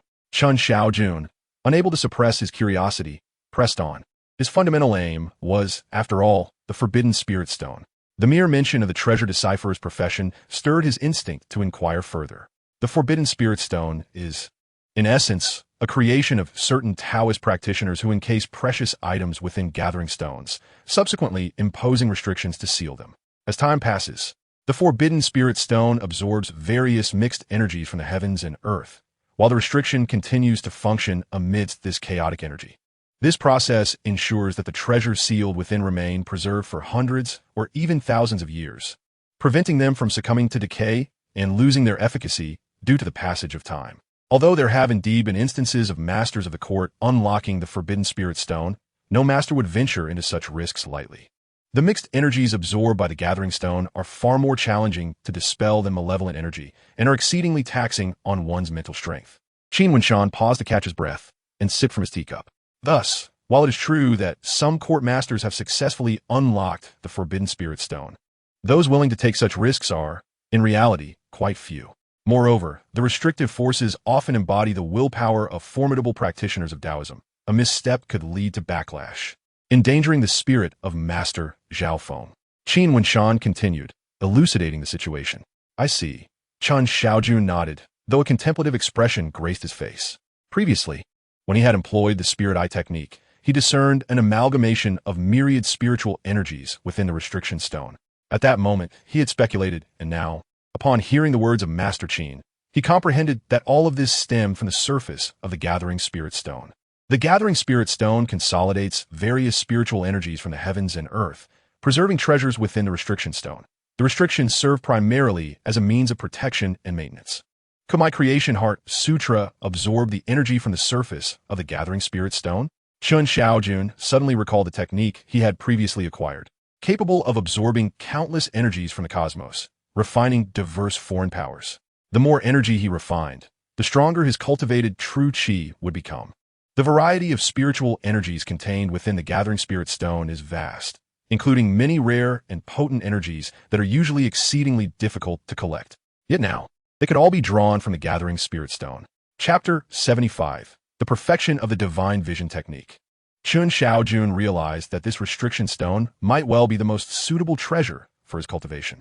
As long as he possessed a sufficient quantity of restriction stones, he could continually absorb the foreign energies contained within, be it various malevolent energies, spiritual energies, primordial energies, auspicious energies, the energies of the 9 suns, the auspicious purple aura of the morning sun, or the moonlight energies. All could be absorbed by him.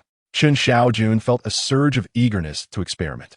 The only concern that plagued him was the restrictive force itself.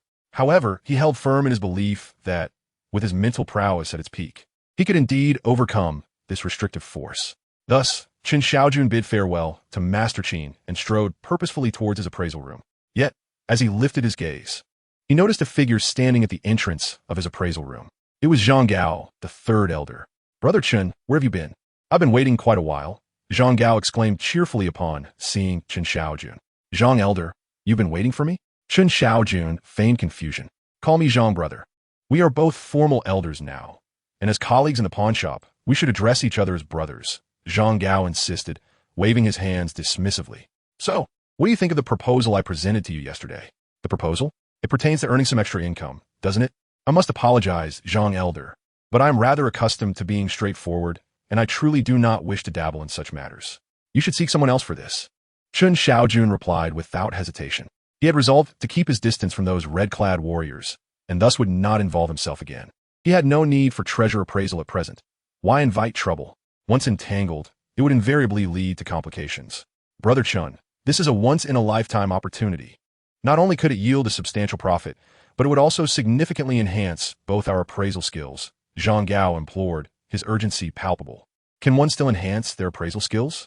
Chen Shaojun furrowed his brow. Indeed. Do you know who is presiding over the appraisal this time? It is none other than Master Wang Xinyuan, the renowned appraiser who became famous in Shengjing 15 years ago. And he has since ascended to the esteemed status of a professional treasure decipherer. Are you aware of what a treasure decipherer is? It is a vocation even more revered than that of an appraiser. A treasure decipherer frequents the courts of formidable martial artists and interacts with the most distinguished individuals. It is a profession that any appraiser would yearn for. Zhang Gao quickly lowered his voice and remarked, as long as we earn the favor of the other party during the appraisal, even a casual remark or two could significantly enhance our appraisal abilities. A flicker of interest finally appeared on Chen Shaojun's face. He had just learned about the profession of treasure decipherer from Master Qin, and now he was hearing about such a figure from a 3rd appraiser. Brother Chen, every night, regardless of how many treasures you appraise, you can earn 30 taels of silver, which is far superior to what you would receive here at the appraisal hall. Zhang Gao seized the moment and continued to entice him. When and where? Chen Shaojun found himself intrigued. It was not merely for the silver. He was not in dire need of wealth at the moment. Rather, His curiosity about the decipher Wang Xinyan was piqued. After all, he had attained the prowess of an appraiser, with a mental force capable of extending a yard, thus possessing the potential to learn the art of divine deciphering and become a treasure decipherer himself. Naturally, he hoped to glean knowledge of the divine deciphering techniques from Wang Xinyan. Moreover, it was merely a matter of appraising some treasures. There should be no peril involved. He had grown quite audacious with his skills. Upon entering room 137, Chen Shaojun's mind returned to a state of tranquility. Just as he was about to take out the Jingshi for further study, the familiar sound of appraisal echoed once more. Soon, treasures began to be presented. 1, 2, 3. Chen Shaojun methodically commenced his appraisal and purification process. One reward after another appeared before him. For ordinary grade mid-tier items, he received embroidery. For ordinary grade high-tier items, he received brewing skills. For ordinary grade high-tier items, he received culinary expertise. And for low-grade low-tier items, he received martial arts, the deadly 3 blades of the immortal. This martial art was quite remarkable. Although it consisted of merely 3 moves, it formed a continuous sequence, with each sword strike following the last. Once one was trapped within the confines of its techniques, the 3rd strike would transform into a lethal blow, unavoidable and deadly. Chen Shaojun felt a stir of excitement. The acquisition of yet another martial art filled him with joy. The deadly 3 blades made him realize that he could not only become a swordsman, but also a master of the blade. Perhaps I could become a versatile warrior? Ultimately, it all depends on what martial skills I can earn through the spirit treasure appraisal. Chen Shaojun mused, feeling quite content. Each appraisal felt akin to opening a mystery box. No one could predict the tier of the treasures before the appraisal was complete, nor could they foresee the rewards that would emerge once the process concluded. With each occasion, he harbored a sense of anticipation. During the 5th appraisal, Chen Shaojun was tasked with evaluating a silver bowl. The bowl itself was rather unremarkable, yet the individual who utilized it was anything but ordinary. Its rank was modest, classified as a low-grade artifact. The reward offered was 10 spirit pills. Upon seeing this reward, Chen Shaojun was momentarily taken aback, only to be enveloped by a surge of elation. He held the spirit pills in high regard, perceiving them as a unique variant of experience-enhancing elixirs that could facilitate the continuous elevation of a skill level. Although the effect of a single pill might not be particularly significant, 10 of them, combined with the 2 he had remaining, should suffice to elevate his divine insight technique to its utmost pinnacle, achieving a state of perfection. What transformations might a perfected divine insight technique bring? Could it propel his appraisal prowess to unprecedented heights? Chen Shaojun found himself increasingly exhilarated. A perfected divine insight technique represented a rare echelon within the profession of appraisers. It was likely that no master appraiser in the entirety of Shengjing City had ever attained such a realm. It was time to test it. Coincidentally, he had decided to attempt unlocking the Forbidden Spirit Stone right after completing the appraisal of the 5th treasure. Now, with 10 spirit pills in hand, his excitement was palpable. Without hesitation, he promptly consumed one of the spirit pills. In an instant, a refreshing sensation surged within his mind. Immediately thereafter, he perceived that his cognitive faculties and all sensory perceptions were in a remarkably unique state. Without delay, he directed his thoughts towards the divine insight technique. Instantly, a plethora of information regarding the technique, its transformations, intricacies, methods of execution, and optimization paths manifested clearly in his mind, swiftly grasped and comprehended. After a while, the refreshing sensation dissipated. However, having attained considerable mastery in the divine insight technique, the effect of a single spirit pill, while beneficial, did not yield a qualitative change. The enhancement was minimal. He realized that he was still far from achieving perfection in the divine insight technique. Without a moment's pause, he resumed his consumption of the spirit pills. This time, he did not limit himself to just one. Instead, he swallowed 3 spirit pills in one go. In an instant, the sensation intensified. 1 breath, 2 breaths, 3 breaths. After some time, he reopened his eyes. It was still insufficient. If measured in percentages, he estimated himself to be at about 45 of full mastery, still more than halfway from perfection. Chen Shaojun, comparing his progress, made his assessment. Thus, he began to consume the spirit pills once again. This time, he directly ingested 5. Ultimately, he swallowed all 3 remaining spirit pills as well. In the moment when the last 3 spirit pills were consumed, Chen Shaojun's body shuddered and his mind trembled. Concurrently, he felt a refreshing coolness envelop his head as his mental prowess surged dramatically, seemingly without end.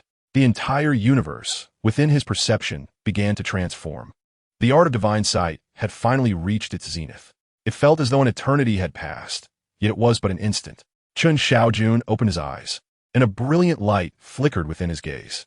At this moment, he had successfully elevated the art of divine sight to its perfected state. His mental state had undergone a qualitative transformation compared to before, with an aura of purity emanating from his every movement. He felt robust and complete, as if illuminated by divine radiance. Now his mental strength surpassed what it had once been, perhaps more than doubled. Chen Shaojun extended his mental energy outward. There was no need for deliberate exertion of the art of divine sight. Merely by thought, his mental force surged forth. It possessed an overwhelming presence, stretching 3 yards into the distance before becoming somewhat indistinct. Within that 3-yard radius, even with his eyes closed, everything around him seemed to lie within his awareness. Every detail vividly perceived. 3 yards, equivalent to 10 meters. In this state, his power would undergo a metamorphosis. Any movement from other martial artists, lacking a mental force as formidable as his, would struggle to evade his perceptive grasp. Chen Shaojun murmured, reveling in the potency of a state where everything lay under his control, a sensation so exhilarating it bordered on addiction. He reflected that had his mental power been this formidable in the bamboo grove, facing the Ghost Hand 7 would have been trivial. Even with Fu Hong and that zombie combined, they would have been no match for him. Ultimately, he would not have wasted a single immobilizing talisman. With the art of divine sight perfected and his mental power transformed, not only was he stronger, but he could also extend his reach to 3 yards. Now, he was finally ready to begin unlocking the spirit sealing stone. In this moment, Chen Shaojun felt an immense confidence swell within him, eager to discover the mysteries concealed within the spirit sealing stone. Could the energy within truly be absorbed for cultivation? What treasures lay sealed within? Were they celestial artifacts, true teachings of the Tao, or extraordinary wonders of the world, perhaps even powerful talismans? In Chapter 76, he would operate the Transformation Sutra to absorb the mixed spiritual energies. Chen Shaojun waved his hand, and a long, narrow wooden box appeared in his grasp. The 3 immortals returning to the cave was indeed a technique for concealing and storing items, allowing objects to be hidden on one's person without detection by outsiders. Unfortunately, it could only conceal smaller items, as larger objects were beyond its capacity. Chen Shaojun sighed. Upon opening the wooden box, a fist-sized, translucent white stone appeared before him, the spirit sealing stone. Under the scrutiny of the spirit eye technique, he observed the colorful, mixed spiritual energies swirling around the stone and the vast black net that enveloped them. A flicker of determination shone in his eyes. He was uncertain how a treasure unlocker would begin to unravel the spirit sealing stone. One must adhere strictly to the rituals of the morning offering, lighting candles and incense in a methodical manner. The spirit, abundant and fulfilling, remains ever observant of the flickering candle and the burning bamboo incense. Soon, the candle extinguishes, followed by the incense, yet the atmosphere remains tranquil and unchanged. Chen Shaojun, filled with perplexity, can only suppress his thoughts deep within. Gradually, his mental energy begins to stir, extending gently towards the forbidden spirit stone. Simultaneously, he immerses himself in concentration, allowing the true energy within his body to commence its flow. At this moment, he channels the cultivation technique he had previously acquired, the Transformative Heart Sutra. As the sutra operates, the true energy in his dantian begins to circulate along its unique meridian path. 1 breath, 2 breaths, 3 breaths. At last, Chen Shaojun's mental force makes contact with the forbidden spirit stone. A hum resonates. Within the stone, the myriad of malevolent and spiritual energies seem to find an outlet, surging forth towards Chen Shaojun's mental energy. His current mental strength is vastly superior to what it once was, both in quality and quantity. With a shift in thought, his mind acts like a formidable wall, repelling the chaotic spiritual energies, before creating a narrow mental passage to guide a minuscule fragment of this chaotic energy into his body. In an instant, he seals the passage. As the chaotic energy enters him, Chen Shaojun is immediately struck by a searing sensation. This fragment wreaks havoc within his body. Without hesitation, he diligently operates the Transformative Heart Sutra, causing the true energy within him to flow rapidly like a stream. Under an inexplicable compulsion, the chaotic energy becomes enveloped by his true energy, flowing along the meridians into his dantian. With a sizzling sound, it is swiftly absorbed and refined. Indeed, it is feasible. Chen Shaojun's eyes brighten, a flicker of excitement igniting within him. At this moment, he is taking a considerable risk. Even a mere fragment could wreak havoc on his body. Thus, he remains vigilant, gripping the severing measuring tool tightly. Should he sense any anomaly, he would immediately sever his connection with the forbidden spirit stone. Thankfully, everything proceeds smoothly. The chaotic energy is successfully absorbed and refined, resulting in a subtle transformation of his true energy, as if it has grown stronger and more resilient. However, given its minute quantity, the change is not distinctly perceptible. Yet, this success validates his earlier hypotheses. Thus, Chen Shaojun's courage begins to swell. Without hesitation, he resumes guiding the strands of chaotic energy into his being. Concurrently, the transformative Heart Sutra operates frantically, drawing the chaotic energies into his body, which are gradually refined and absorbed, ultimately transforming into his unique, controllable, transformative true energy. 1 breath, 2 breaths, 3 breaths. Chen Shaojun's spirit stood resolute like a rock, unwavering even in the face of the chaotic and tempestuous energies that surged like towering waves. Yet, he remained impervious, allowing only a modicum of this turbulent energy to be drawn into his being under his deft control. In that moment, he felt immense gratitude for having perfected the art of divine perception before unlocking the spirit-restraining stone. Were it not for the full mastery of this art, which had transformed and significantly amplified his mental prowess, he would have found it impossible to so effortlessly repel the onslaught of wild energies, let alone guide and absorb a portion for cultivation. Gradually, Chen Shaojun released his constraints, inviting more of the chaotic energies to converge upon him like moths to a flame, subsequently absorbing and refining them into his own power. His once expansive and barren energy reservoir, the Dantian, began to swell with vitality, instilling within him a sense of burgeoning strength. Was it possible that he was on the verge of a breakthrough in his vital energy? The rapidity of his cultivation astonished him.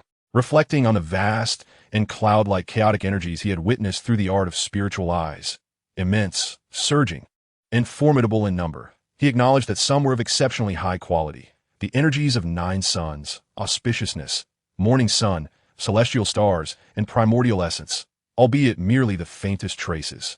Once refined, they invigorated him as if he had consumed a miraculous elixir, filling him with boundless energy. The quality of his vital energy surged, transforming from a pale hue to a pure, silvery brilliance, flowing with sharpness and grandeur akin to liquid mercury, rich in essence. With his vital energy now perfected, he resolved to initiate his breakthrough. Notably, a martial artist's ascension to the Qi realm and the cultivation of vital energy merely marks the beginning.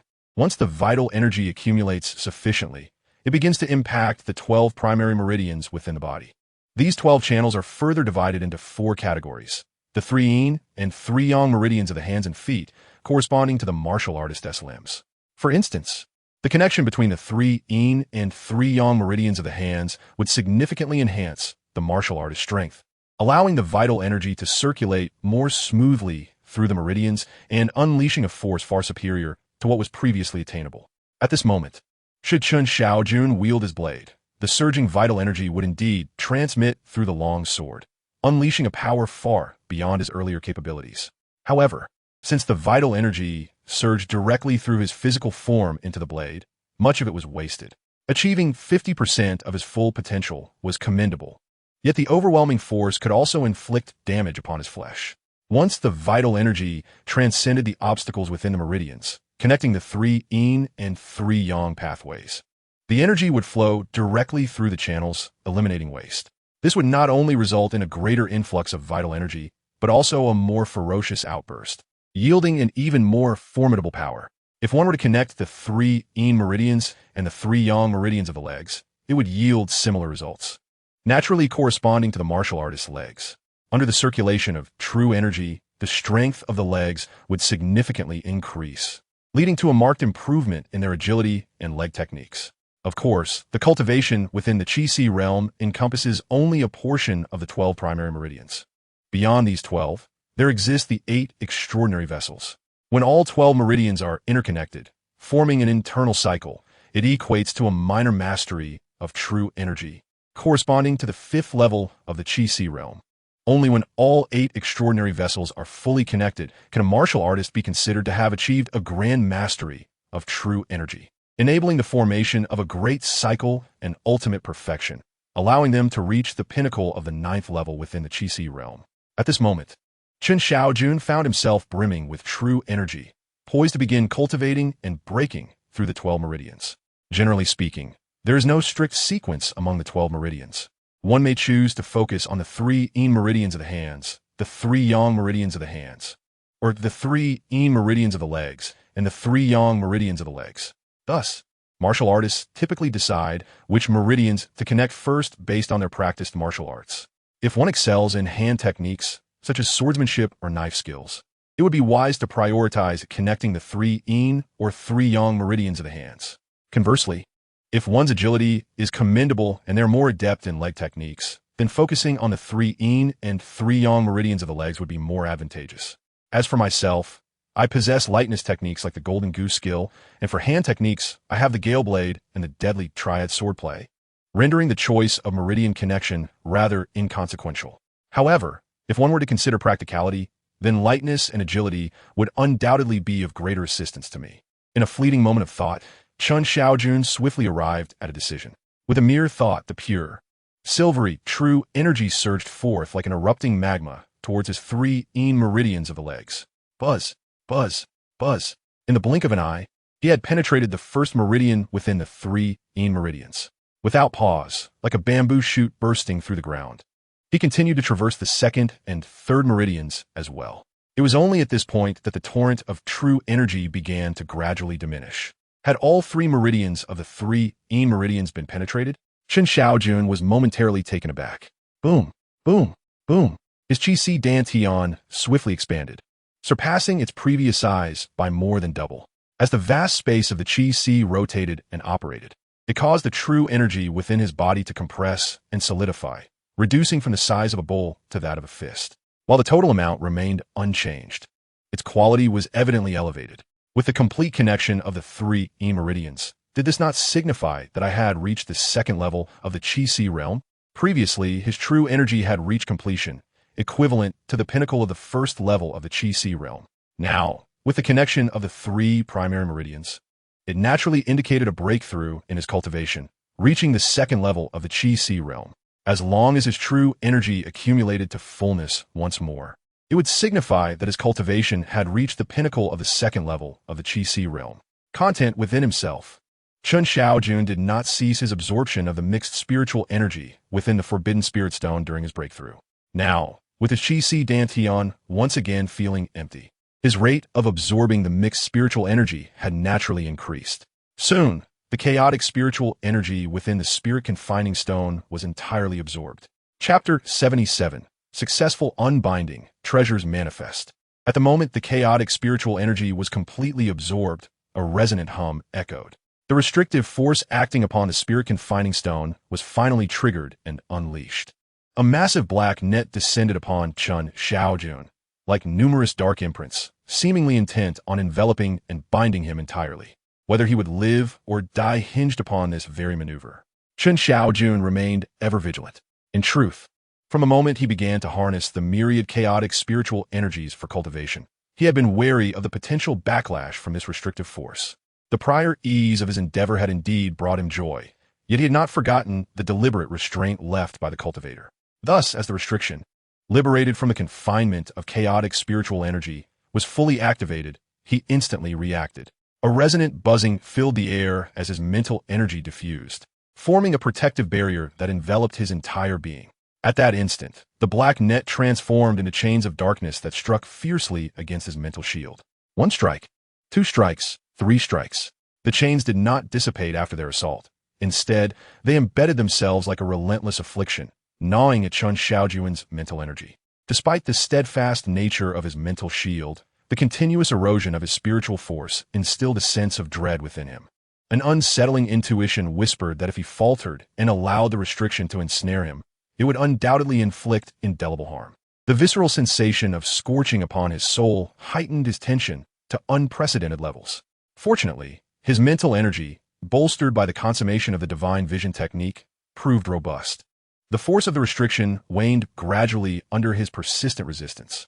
Time seemed to stretch infinitely, yet it felt like mere moments had passed before he sensed a release of pressure. The chains forged from the restriction dissipated into nothingness, utterly vanishing.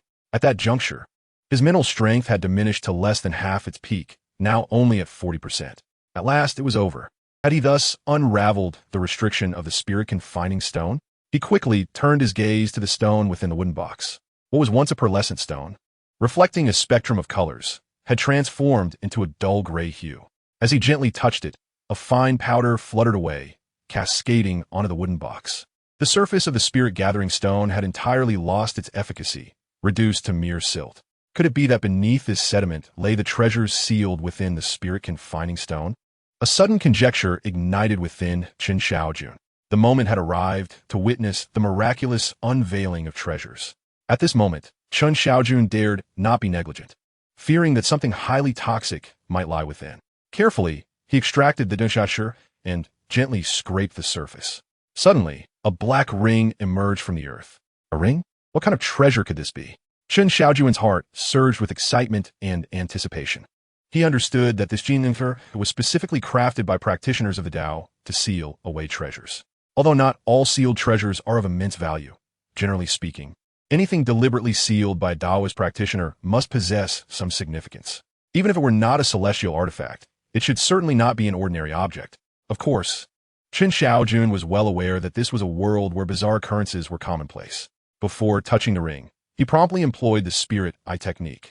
Instantly, the aura surrounding the ring materialized before him. The energy was abundant, devoid of any malevolent essence, and vaguely, he perceived a unique space subtly floating within. What could it be? Instinctively, he sensed that this item was far from ordinary. When in doubt, one must consult the divine, but for uncertainties regarding objects, he could only seek the wisdom of his celestial treasure appraisal. Thus, he needed to utilize his adept skills to discern the purpose of this treasure. Chen Shaojun instinctively thought of the appraisal power of the celestial treasure appraisal and quickly calmed his mind, gradually restoring his spiritual energy. Without the spirit recovery pill, he could only rely on this method to recuperate from his previous exhaustion. Lighting a candle and burning incense, he understood that caution was paramount when dealing with celestial artifacts. Soon, a stick of incense had burned down. Everything appeared normal. Although Chen Shaojun hesitated for a moment, upon reflection, the absence of malevolent energy around the ring under the spirit eye technique indicated that it should pose no danger. He resolutely employed the spirit insight technique, projecting his mental energy outward. A sensation of clarity and fluidity swiftly blossomed within his heart. No malevolent energy? No ripples of disturbance? The appraisal was complete. The celestial treasure appraisal dispelled the mists, rapidly revealing the ring's form before his eyes. Subsequently, he traced its origins. Instantly, vivid images concerning the ring flooded Chen Shaojun's mind. From materials to the various processes it underwent, it ultimately materialized at a small auction, where it was acquired by a practitioner clad in a blue Taoist robe. This robed practitioner first employed the blood droplet method to establish ownership of the ring, then continuously deposited various items into it. Could it be that this ring was the legendary storage ring? At this realization, Chen Shaojun finally reacted, exclaiming in astonishment. A celestial artifact, a storage ring? He had never anticipated that he would unearth such a remarkable item from the Jinling Shi. The subsequent images corroborated his conjecture. The practitioner continually utilized the ring, retrieving or depositing items, each treasure more dazzling than the last, causing Chen Shaojun to feel a whirlwind of envy. Many of the items were clearly of extraordinary value, yet he could only watch. If this treasure is indeed a storage ring, might it also contain certain celestial artifacts within? Chen Shaojun suddenly felt a surge of anticipation. However, his hopes were quickly dashed. As the scene shifted, it revealed a scene in which the green-clad cultivator, during a fierce confrontation, sustained grave injuries. Reluctant to see the lineage end and the treasures wasted, he promptly extracted all the artifacts from the ring and sealed them one by one into spirit-gathering stones using a method of restriction. In total, the green-clad cultivator preserved 7 treasures, including this very ring. Years passed, and eventually, someone discovered the cultivator's secluded dwelling, at which point these treasures re-emerged before the world in the form of spirit-gathering stones. Notably, the footage also illustrated how Lin Qi acquired one of these spirit-gathering stones, a tale originating from a small-scale cultivator exchange meeting. The cultivator who found the dwelling had also participated in this exchange. At that time, Lin Shi possessed a special material known as black nether iron and sought to trade it for an exorcism pill during the meeting. Unfortunately, the exorcism pill was notoriously difficult to concoct, categorized as a second-tier spirit pill, and given the nature of the gathering, no wandering cultivators had it in their possession. However, the cultivator who obtained the spirit gathering stone happened to require black nether iron. After privately contacting Lin Shi and persuading him, he claimed that the spirit gathering stone might possess the method for exorcism, which led to the exchange. In hindsight, Lin Shi deeply regretted this transaction. This cultivator exchange meeting seemed intriguing, occurring once every month. Perhaps I too could partake in it? Chen Shaojun contemplated this possibility carefully. He yearned for interaction, especially in the realms of martial arts and, more importantly, Taoist practices. Presently, he remained only partially enlightened regarding the intricacies of Taoist cultivation. Although he had glimpsed the pasts of some practitioners through the spirit communication treasure mirror, he could not clearly discern their levels, nor could he grasp the nuances of their classifications. Thus, he was eager to participate in the cultivator exchange meeting to uncover more secrets of cultivation. No rush, though. He would at least wait until the treasure conference concluded. As Chen Shaojun pondered, he felt no overwhelming urgency. The scene faded, and the entire history of this ring, along with its journey and the individuals who had handled it, vividly surfaced in his mind. Simultaneously, the spirit communication treasure mirror provided an appraisal of the ring S grade. Storage ring, superior grade treasure, containing a space of 3 cubic feet, capable of storing and retrieving items. By using the blood imprint method, one could perceive the ring's internal space, and with the aid of spiritual power, one could utilize it to retrieve or store items. Superior grade treasure? Ultimately, it had not surpassed the grade limit to reach the spiritual grade level. Nonetheless, the utility of this storage ring was indeed remarkable. With the blood imprint method, one could sense the internal space, 3 cubic feet equating to approximately 1 cubic meter, which was quite substantial. All that was required was to harness spiritual or magical energy for its normal operation. Truly, it was an essential artifact for home and travel. Upon seeing the grading assessment, Chen Shaojun felt a twinge of disappointment. Yet upon contemplating the worth of this treasure, he felt that all else became inconsequential. With the storage ring in his possession, what more could one desire? Even if the spirit communication treasure mirror were to reward him with some items, he could effortlessly retrieve and store them without the risk of detection. This singular treasure far surpassed his technique of the 3 immortals returning to the cave. One was merely a skill, while the other was an authentic artifact, a celestial possession. Then came the rewards from the treasure appraisal, which surprised Chen Shaojun. Such an effortless appraisal yielded rewards. Chapter 78. The Bright Moonflower Boat. Reward. The Art of Water Walking. The Art of Water Walking? Merely glancing at the name left Chen Shaojun somewhat perplexed. However, upon receiving the information regarding the spell, he swiftly comprehended its significance. This was, in fact, a remarkably sophisticated spell. Water walking referred to treading upon water. Once the spell was cast, he could traverse the surface of water freely, crossing rivers and streams without fear of sinking or soaking his garments, as long as his spiritual energy was sufficient. The art of water walking seemed to be one of the 72 earthly fiend spells, and its intricacies were more complex than the Spirit Eye technique or Fireball technique. Chen Shaojun was immensely pleased with this spell. It is worth noting that martial artists practicing lightness skills at the Qi-Si level could only leap 5 or 6 zhang at most. Beyond that, they would need to exert additional force. Crossing water with ease, like a reed gliding across a river, was achievable only by top-tier martial artists above the innate realm. And even then, it was challenging to change direction. Now, possessing this spell, Chen Shaojun had, to some extent, acquired the ability to escape with his life from those stronger than him within the innate realm, albeit limited to waterways. However, on land, such an advantage would not apply. Nevertheless, this was indeed a commendable skill, and when paired with the water avoidance pearl he had previously obtained, they complemented each other splendidly. Unfortunately, the environment within the treasure appraisal hall was not suitable for experimentation. Otherwise, he would have eagerly tested the profundities of the art of water walking. Shengjing City, the capital of the Great Zhou Dynasty, during the day, radiated with joyous songs and dances, bustling with prosperity, a scene of flourishing magnificence.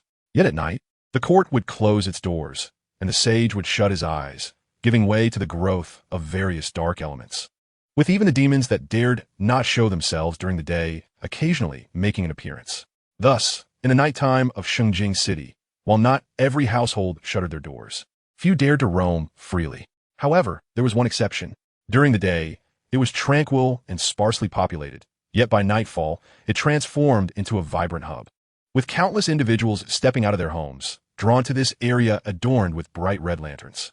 At that very moment, Chen Shaojun found himself being led by the official Zhang Gao to this lively locale, illuminated by the vibrant lanterns that cast a crimson glow across the river's surface. There, at the riverside, were several enormous boats docked, each lavishly decorated. These were flower boats. Chen Shaojun gazed at the vessels, where countless young gentlemen and affluent patrons gathered, leisurely stepping aboard one after another. Upon the vessel, the presence of various courtesans and elder madams was palpable as they awaited at the entrances, calling out sweetly to the young masters and lords with playful laughter. One could vaguely glimpse several enchanting women, their beauty partially concealed, peering curiously at the passing throng. Some bold souls even dared to greet, exclaiming, "Young Master Su, Brother Shun, Lord Zhang, you have finally arrived." The atmosphere was indeed vibrant. "Zhang Xiaofeng, were we not to appraise treasures? Why have you brought me to such a place?" Chen Shaojun exclaimed, utterly astonished. Yet deep within, he harbored a profound curiosity about these flower boats. In the vigor of youth, especially as one adept in martial arts, his vitality surged. Each morning, his young servant would be brimming with energy, which would take a considerable time to dissipate. "Indeed, this is the place. The Mingwei flower boat is our intended destination," Zhang Gao remarked with a slight smile. "As we're tasked with the secret appraisal of treasures, it is prudent that we maintain a low profile. The lively atmosphere aboard this flower boat will allow us to find tranquility amidst the clamor. Furthermore, it has been said that upon completing our routine appraisal tasks, we may ascend to the second floor to enjoy music, moonlight, and merriment. All expenses will naturally be covered by others. It is also noteworthy that when the moon graces the horizon, the flower boat will glide upon the river, offering a delightful experience of picturesque scenery and captivating company." Chen Shaojun, momentarily taken aback, found himself stirred by these prospects. Yet, he quickly regained his composure. The verses of the Diamond Sutra, which had been bestowed upon him as a reward, flowed through his mind, restoring his tranquility. It must be acknowledged that, despite its seemingly mundane nature, the sutra effectively dispelled his distractions and calmed his spirit. Each morning, he recited it, and any feelings of restlessness would swiftly subside. It is no wonder that monks, through their recitations, can remain detached from the allure of women throughout their lives. Following Zhang Gao aboard the flower boat, one of the courtesans, seemingly acquainted with him, promptly ushered them inside. As they proceeded, an array of fragrant perfumes enveloped them, interspersed with the laughter of maidens and the distant melodies of pipa and organ, accompanied by the dulcet singing of songstresses, all of which were irresistibly enchanting. Immersed in such an atmosphere, it was indeed challenging for an ordinary individual to maintain their composure. Zhang Gao, beside him, was constantly scanning the surroundings, his gaze lingering on a few courtesans or the graceful maidens who passed by, his eyes almost yearning to linger upon them. However, Chen Shaojun found something amiss with the fragrance that pervaded the air. As the group of maidens passed, he could not help but furrow his brow. Earlier, through the auspicious Lingbao mirror, he had acquired a skill known as fragrance appreciation, which heightened his sense of smell, allowing him to discern even the faintest of scents and pinpoint their origins. At that moment, amidst the alluring perfume, he detected a peculiar undertone that sparked a flicker of doubt within him. Yet, before he could ponder further, the maidens vanished into a room, while he and Zhang Gao were led by the courtesan into the lower quarters of the flower boat, entering a spacious cabin. At this very moment, a dozen individuals had already gathered here. Among them, Chen Shaojun recognized several familiar faces, all of whom were official attendants he had encountered at the Antique Appreciation Hall. Zhang Gao, brimming with enthusiasm, greeted a few of them warmly and, when the mood struck, passionately discussed their experiences from the previous night aboard the flower boat, sharing tales of the remarkable skills of certain young ladies, which caused Chen Shaojun to cast a sideways glance in surprise. Gradually, a few more attendants arrived. Some were well acquainted with the surroundings, while others, like Chen Shaojun, were drawn in by acquaintances and observed their surroundings discreetly. Upon a brief count, Chen Shaojun noted that the total number of individuals had swelled to over 20. Finally, when the cabin door opened, two figures entered. One was an elderly man with a full head of silver hair, elegantly tied up with a jade hairpin, sporting a goatee and a rosy complexion, adorned in a well-fitted white robe, emanating an air of ethereal grace. The other was a beardless elder, tall and stout, his black robe appearing somewhat inadequate for his ample frame, giving him a somewhat corpulent appearance. As they recognized Master Wang, the previously casual attendants promptly rose, some gazing respectfully at the two men. Particularly, when they looked at the elder with the goatee, there was a mixture of reverence and admiration, their eyes gleaming with eagerness. Could it be? This somewhat corpulent, beardless elder was none other than the red-clad warrior who had repeatedly graced the scenes of his antique appraisals. Despite being aware that this appraisal would inevitably involve those red-clad warriors, the direct encounter still stirred a flutter within him. In the illustrations, this beardless elder had demonstrated formidable prowess. As for Master Wang, the excited expressions of the attendants made it evident that he was indeed Wang Xinyuan, the master attendant who had achieved his status 15 years prior and had now transformed into a treasure appraiser serving the martial elite. There's no need for excessive formalities, Wang Xinyuan said with a smile. Once the appraisal is complete, you may ascend to find a young lady for some enjoyment, with a reward of 30 taels of silver afterward. Should you be unable to appraise, you will receive only 10 taels as a token of your effort. The cabin contained relatively quiet rooms, albeit somewhat rudimentary, yet they should sufficiently meet your appraisal needs. As for the items requiring appraisal, they would all be assigned by Master Wang. Given his discerning eye, one could trust that the items allocated to you would be within your capacity to evaluate, minimizing any risk of peril. After Manager Zhang concluded, Wang Xinyuan nodded slightly, adding during this period, should you have any queries, feel free to approach me, and I shall endeavor to provide clarifications. This was indeed advantageous, with a former master attendant now serving as an appraiser to answer their questions. It was no surprise that so many official attendants, even aware of the incongruity of their identities, could hardly contain their excitement and had rushed over. Among the crowd, Chen Shaojun spotted several official attendants ranked among the top 30 in the B category of the Antique Appreciation Hall. At this moment, he humbly descended, and one can only imagine the immense allure that Master Wang held for them. Even he, having perfected the divine perception technique and earned the title of the most formidable master of offerings, found himself eagerly drawn to the presence of the other party. A treasure appraiser. The willingness of this individual to elucidate their doubts indeed bestowed upon them a sense of purpose for their visit. Chen Shaojun murmured to himself, feeling a surge of anticipation. As for the divine appraisal technique, he was well aware that it would not be so effortlessly acquired. Chapter 79. Seeds of Spirit Tea. The Art of Summoning Souls. Soon, one by one, the offering attendants followed Wang Xinyuan into a peculiar chamber. Within this room lay a multitude of instruments and treasures.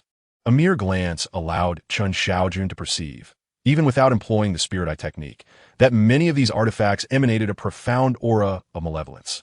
Wang Xinyuan then commenced the allocation of these treasures. Among the 20 official offering attendants, some had only recently attained their status, while others had been in the field for many years, standing on the cusp of mastering the divine perception technique. Yet, before Wang Xinyuan, they all exhibited utmost reverence. The treasures distributed were aptly chosen, their levels of malevolence aligning closely with the capabilities of the attendants.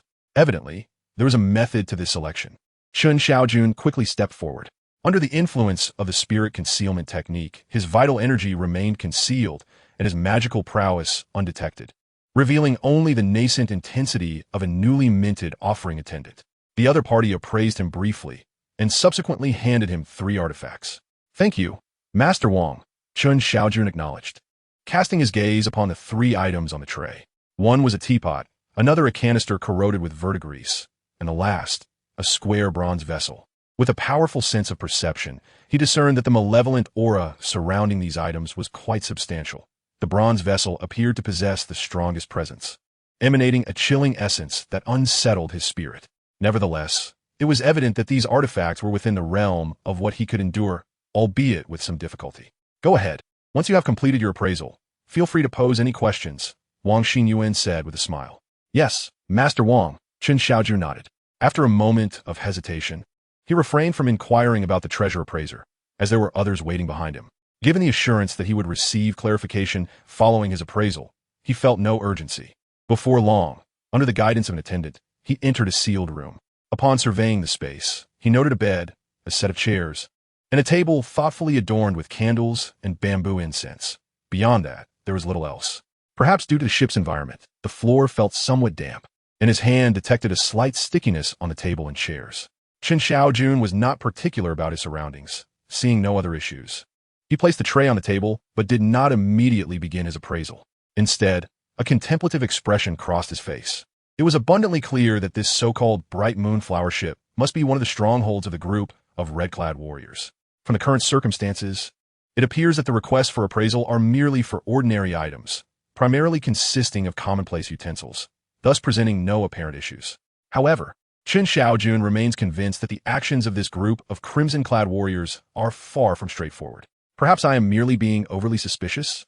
Chen Shaojun furrowed his brow, his gaze finally settling upon the three treasures before him: a teapot, a canister encrusted with verdigris, and a bronze guet. As he employed his spiritual eye technique, an overwhelming aura of malevolence surged forth. A crimson haze enveloped the atmosphere, stirring tempestuous winds.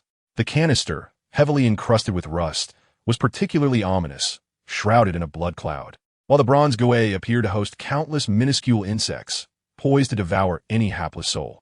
The teapot, the simplest of the three, though heavy with malevolent energy, were only 100 threads of it, barely managing to manifest a semblance of dominance. The other two, one cloaked in a blood cloud and the other teeming with swarming insects, were evidently not ordinary items, thus requiring more meticulous examination. Chen Shaojun swiftly reached a conclusion. Were it not for his perfected spiritual perception and abundant mental vigor, confronting these two treasures would indeed prove quite challenging. At the very least, he would need to deliberate extensively before daring to act. The subsequent process was straightforward. He commenced with the most unassuming teapot. There was no need for candles or incense. With his keen spiritual eye, he discerned the absence of danger in this teapot.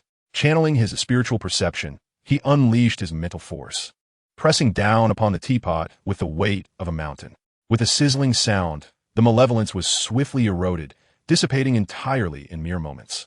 His current mental prowess was so formidable that appraising such an ordinary item was akin to a dimensional suppression.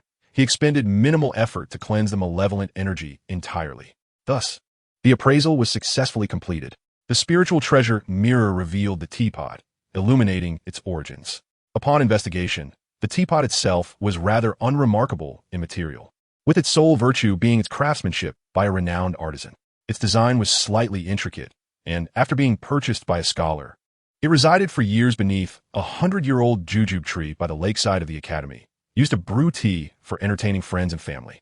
This ancient jujube tree possessed a certain spiritual essence, and the tea brewed from its dew over time imbued the pot with a distinctive jujube fragrance. After more than a decade, the scholar, restless yet contemplative, decided to pursue an official position, only to encounter bandits en route to his new post, resulting in the pot being lost.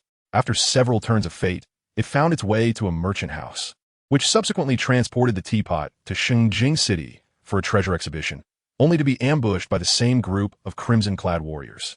Chen Shaojun was momentarily taken aback, realizing this group was not the same as the one he had previously encountered. However, this time, the group he observed in the imagery, though similarly clad in crimson attire and numbering approximately 30 individuals, bore faces that were entirely unfamiliar to him.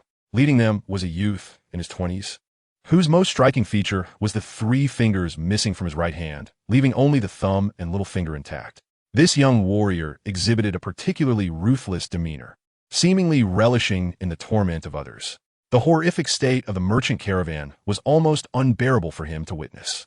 Clearly, the number of these crimson-clad warriors was substantial, and their actions appeared to be well-organized and premeditated. Their strength was evidently formidable. It was reasonable to assume that their intentions were far from trivial. As Chen Shaojun analyzed the various pieces of information, he increasingly felt that their identities were shrouded in mystery. Their motives likely extended beyond mere treasures and wealth. However, in tracing the origins of the situation, he could only discern connections to the corresponding treasures, making it challenging for him to uncover the specific identities and schemes of this group of red-clad warriors. Soon, the imagery faded away. The spirit communication treasure mirror had assessed and classified the item, determining it to be of superior quality. The reward was a seed of spiritual tea. He then felt a small paper packet in his hand. Upon opening it, a diminutive seed appeared before him. Just a single spiritual tea seed? How long would it take for this tiny seed to grow into tea leaves? Chen Shaojun couldn't help but smile wryly. He was well aware that this spiritual tea seed was no ordinary item, given it was a reward for identifying a superior grade treasure. Yet, he estimated that it would take several years before he could harvest any tea leaves from it. It was better than nothing, at least. His rented room had a spacious yard, ample enough to plant the seed. As for whether the environment was suitable or if the seed would survive, he chose not to dwell on it. He casually placed it into his storage ring. This storage ring was no ordinary object. He dared not keep it in his hand directly, but instead secured it with a fine cord around his neck. The method of concealment offered by the three immortals' return to the cave technique was quite effective, making it nearly impossible for anyone to detect the storage ring on him. Moreover, accessing and storing items through the ring was exceedingly convenient. Without further contemplation, Chen Shaojun swiftly commenced his second treasure appraisal. This time, he selected a canister heavily encrusted with copper rust. He invoked the divine insight technique, unleashing a formidable mental force that swiftly overwhelmed the canister. The malevolent energy emanating from it was rapidly diminished, and the swirling blood clouds within seemed to react, rising in a desperate attempt to resist. Yet they were effortlessly consumed and dissipated into smoke. In an instant, the canister, once obscured by rust, revealed its true nature, a container used by the authorities for holding execution orders. The rust had concealed a character inscribed upon it, which, now exposed, or the symbol for decapitation. Could it be a container specifically for holding execution orders and offender tokens? Chen Shaojun speculated as images began to materialize before him, a series of scenes flashing by, confirming his suspicions. The canister, as he surmised, served as the signing tube for the executioner. It inevitably bore the blood of numerous criminals, some of whom were formidable martial artists, their vitality robust, thus imbuing the tube with a palpable aura of malevolence. The presence of this ominous object in the hands of the red-clad warriors was rather straightforward. The executioner, sensing the malevolence within, instructed one of his loyal attendants to dispose of it. This attendant was fortuitously connected to the group of red-clad warriors, or perhaps was even one of them, and consequently handed the signing tube, along with various items belonging to the executioner, to a leader among the red-clad warriors, who then brought them aboard the minuet flower boat. My discoveries seemed to multiply. The identity of that leader remains shrouded in mystery, yet I have etched his visage into my memory. Moreover, the owner of the minuet flower boat, a mere woman, commanded such reverence from that leader. Could she possess an even higher status or greater martial prowess? Chen Shaojun's gaze shifted slightly, finding this entirely plausible. In this world, it is exceedingly difficult for ordinary individuals to amass wealth. The minuet flower boat is renowned in the vicinity as a veritable den of iniquity, raking in gold by the day, and thus its owner could not possibly be an ordinary person. Possessing martial skills and a lofty status is, indeed, quite reasonable. Thus, the evaluation of the canister concluded. The spirit communication treasure appraisal determined its grade and quality, a low-grade treasure. The reward bestowed upon me was the art of soul summoning. Summoning souls? Typically, when encountering spirits, one would wish to flee, yet I am now tasked with summoning them? Chen Shaojun felt a sense of vexation. This spell, upon reflection, sent a chill through his heart. Who would willingly invite such ghostly entities? Although he now harbored no fear of common spirits, the very essence of such beings was undeniably tainted, and instinctively, he felt a strong aversion. Of course, he would never admit to feeling fear. Chapter 80. A single stroke of the soul, the 5 Poisons Heart Sutra. Regardless, this ability is rather commendable. It may prove useful. Embracing the philosophy that an abundance of skills is advantageous, Chen Shaojun gladly accepted this newfound capability. Finally, his gaze settled upon the bronze guet, an artifact seldom utilized by contemporary individuals, yet he understood it to be an ancient vessel for serving food. Crafted of bronze, it was likely once used by nobility and affluent households, now relegated to the status of an antique. However, based on the density of malevolence and the myriad peculiar, minuscule insects contained within, this bronze guet was evidently distinct from mere antiquities. With a thought, the appraisal commenced anew. His consciousness surged forth like the Milky Way, cascading down to collide with the bronze guet. The malevolence residing within the guet was instantly stirred, responding to the encounter. Yet, it merely held for a moment before being overwhelmed by Chen Shaojun's formidable mental presence, which crushed it effortlessly, dissipating the darkness. Within the malevolence, the countless tiny insects seemed to sense impending doom, emitting faint psychic cries, desperately gnawing at Chen Shaojun's mental force. Chen Shaojun sensed a tingling sensation within his mind, the rate of consumption rapidly increasing. Suddenly, he felt a chill in his heart upon discovering the multitude of tiny insects thriving amidst the malevolent energy, seemingly capable of devouring everything, even exhibiting a certain resistance to his mental prowess. He promptly intensified the output of his spiritual energy, dividing it into two streams, which morphed into a grinding mill, constantly rotating to pulverize all the malevolent energy and those minuscule insects into oblivion. This application of mental power was a skill he had only mastered after achieving the pinnacle of his divine vision, significantly augmenting his spiritual strength. Although the method was somewhat rudimentary and consumed mental energy at an accelerated pace, the results were undeniably remarkable. Neither the malevolent energy nor the insects could withstand the relentless mental grinding from above and below, being swiftly reduced to nothingness. The appraisal was complete. The spirit-communicating treasure mirror surged forth. As the bronze guet materialized, countless visions flashed before his eyes. This bronze guet could be traced back over 3,000 years to a noble household, originally used for serving soups. Following the death of the noble lord, it was interred as a burial item within a tomb. After 3 millennia of storms and erosion, the tomb was exposed again due to landslides and river diversions, leading to the gradual retrieval of many burial items by passers-by. However, this bronze guet, due to its suitable shape and sturdy material, fell into the hands of an elderly woman. She was an ordinary villager who, having come into possession of a toxicology book, frequently collected various poisonous substances, using the bronze guet to concoct poisons. Occasionally, she even captured venomous insects to place within the guet, utilizing poison to create more poison.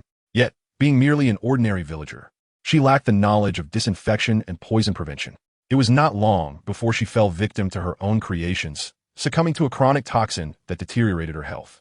Realizing her days were numbered, she decided to take drastic measures, pouring the lethal concoction she had developed over the years into the village's stone well, resulting in the deaths of numerous villagers. The situation escalated quickly, prompting the authorities to apprehend her. The underlying grievances soon came to light, revealing that everything stemmed from trivial domestic disputes, whether it was someone diverting her water source, damaging her vegetable garden, or children tearing down her fence. Despite the villagers' shared poverty, countless petty schemes and animosities thrived. Over time, even minor grievances could ignite significant vendettas. The old woman, inherently vindictive and believing that no one in the village was virtuous, often resorted to poisoning the livestock of her neighbors. With her impending demise, she sought to drag the entire village down with her. Given the severity of her actions, manufacturing and administering poison that claimed over 100 lives, the authorities were compelled to act decisively. Even though she was afflicted with a deadly toxin, she was sentenced to execution, and the tainted bronze guet was confiscated, entering the hands of the government. Subsequently, the executioner handed him over to the guards, who disposed of him along with a canister into the moonlit flower boat. The green bamboo snake and the yellow wasp's stinger both possess no venom. Yet the most venomous of all is the heart of a woman. Encountering such a ruthless individual, how could one find peace? Chen Shaojun was deeply moved. The old crone's cruelty was not what was truly terrifying. It was her knowledge of poisons and her remarkable execution capabilities that instilled fear.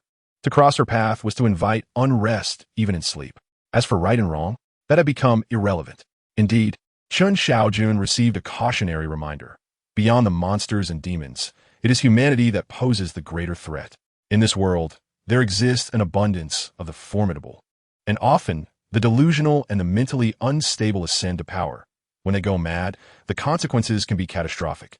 This old woman was clearly a paranoid, delusional, a fanatic who, when driven to madness, would not hesitate to drag an entire village of over 100 souls into her demise. Fortunately, her lack of strength limited her capacity for harm. The spirit communication treasure, a tool for appraisal and classification. The poison-making vessel, of inferior treasure grade, enhances the success rate of poison creation by 10% while increasing toxicity by 3 points, inherently possessing a mild toxin. This inferior treasure grade was, after all, quite commendable. Its inherent toxicity was concerning. Had he not exercised caution throughout, he could have easily fallen victim to its effects. Chen Shaojun was reasonably satisfied with the appraisal of the item. Regarding the vessel's inherent poison, he had his suspicions. Fortunately, as attendants tasked with treasure appraisal, They maintained a high level of vigilance towards various items, often refraining from direct contact unless absolutely certain of safety. After all, certain objects imbued with malevolent energy can induce an icy chill upon mere sight, and in severe cases can invade one's spirit, leading to untimely demise. As a reward, he received the Heart Sutra of the Five Poisons. This renowned text is famous within the martial community. It details numerous poisons, many of which are insidiously lethal, causing dread among martial practitioners. Chen Shaojun's mind raced with the information contained within the Heart Sutra of the Five Poisons, revealing methods for concocting various toxins. 108 ordinary poisons, 72 unusual poisons, 36 deadly poisons, and 9 unresolvable peculiar toxins, along with 3 king poisons, each with their corresponding materials, ratios, and preparation methods were meticulously documented. Naturally, antidotes were also included. This discovery brought Chen Shaojun immense joy, even if he chose not to wield these poisons against others.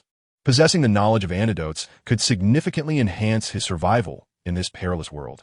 What surprised him further was that the Heart Sutra of the Five Poisons was accompanied by a unique internal cultivation method. Unlike typical internal arts, this one was entirely focused on the mastery of toxic substances.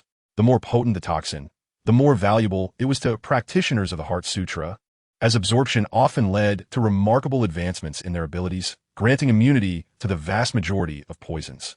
According to the description of the cultivation method, if one were to refine and absorb the 108 ordinary poisons, 72 unusual poisons, 36 deadly toxins, 9 extremely poisonous substances, and the 3 supreme poisons recorded in the Five Poisons Heart Sutra, the practitioner would become impervious to all poisons in the world and cultivate an unparalleled strength.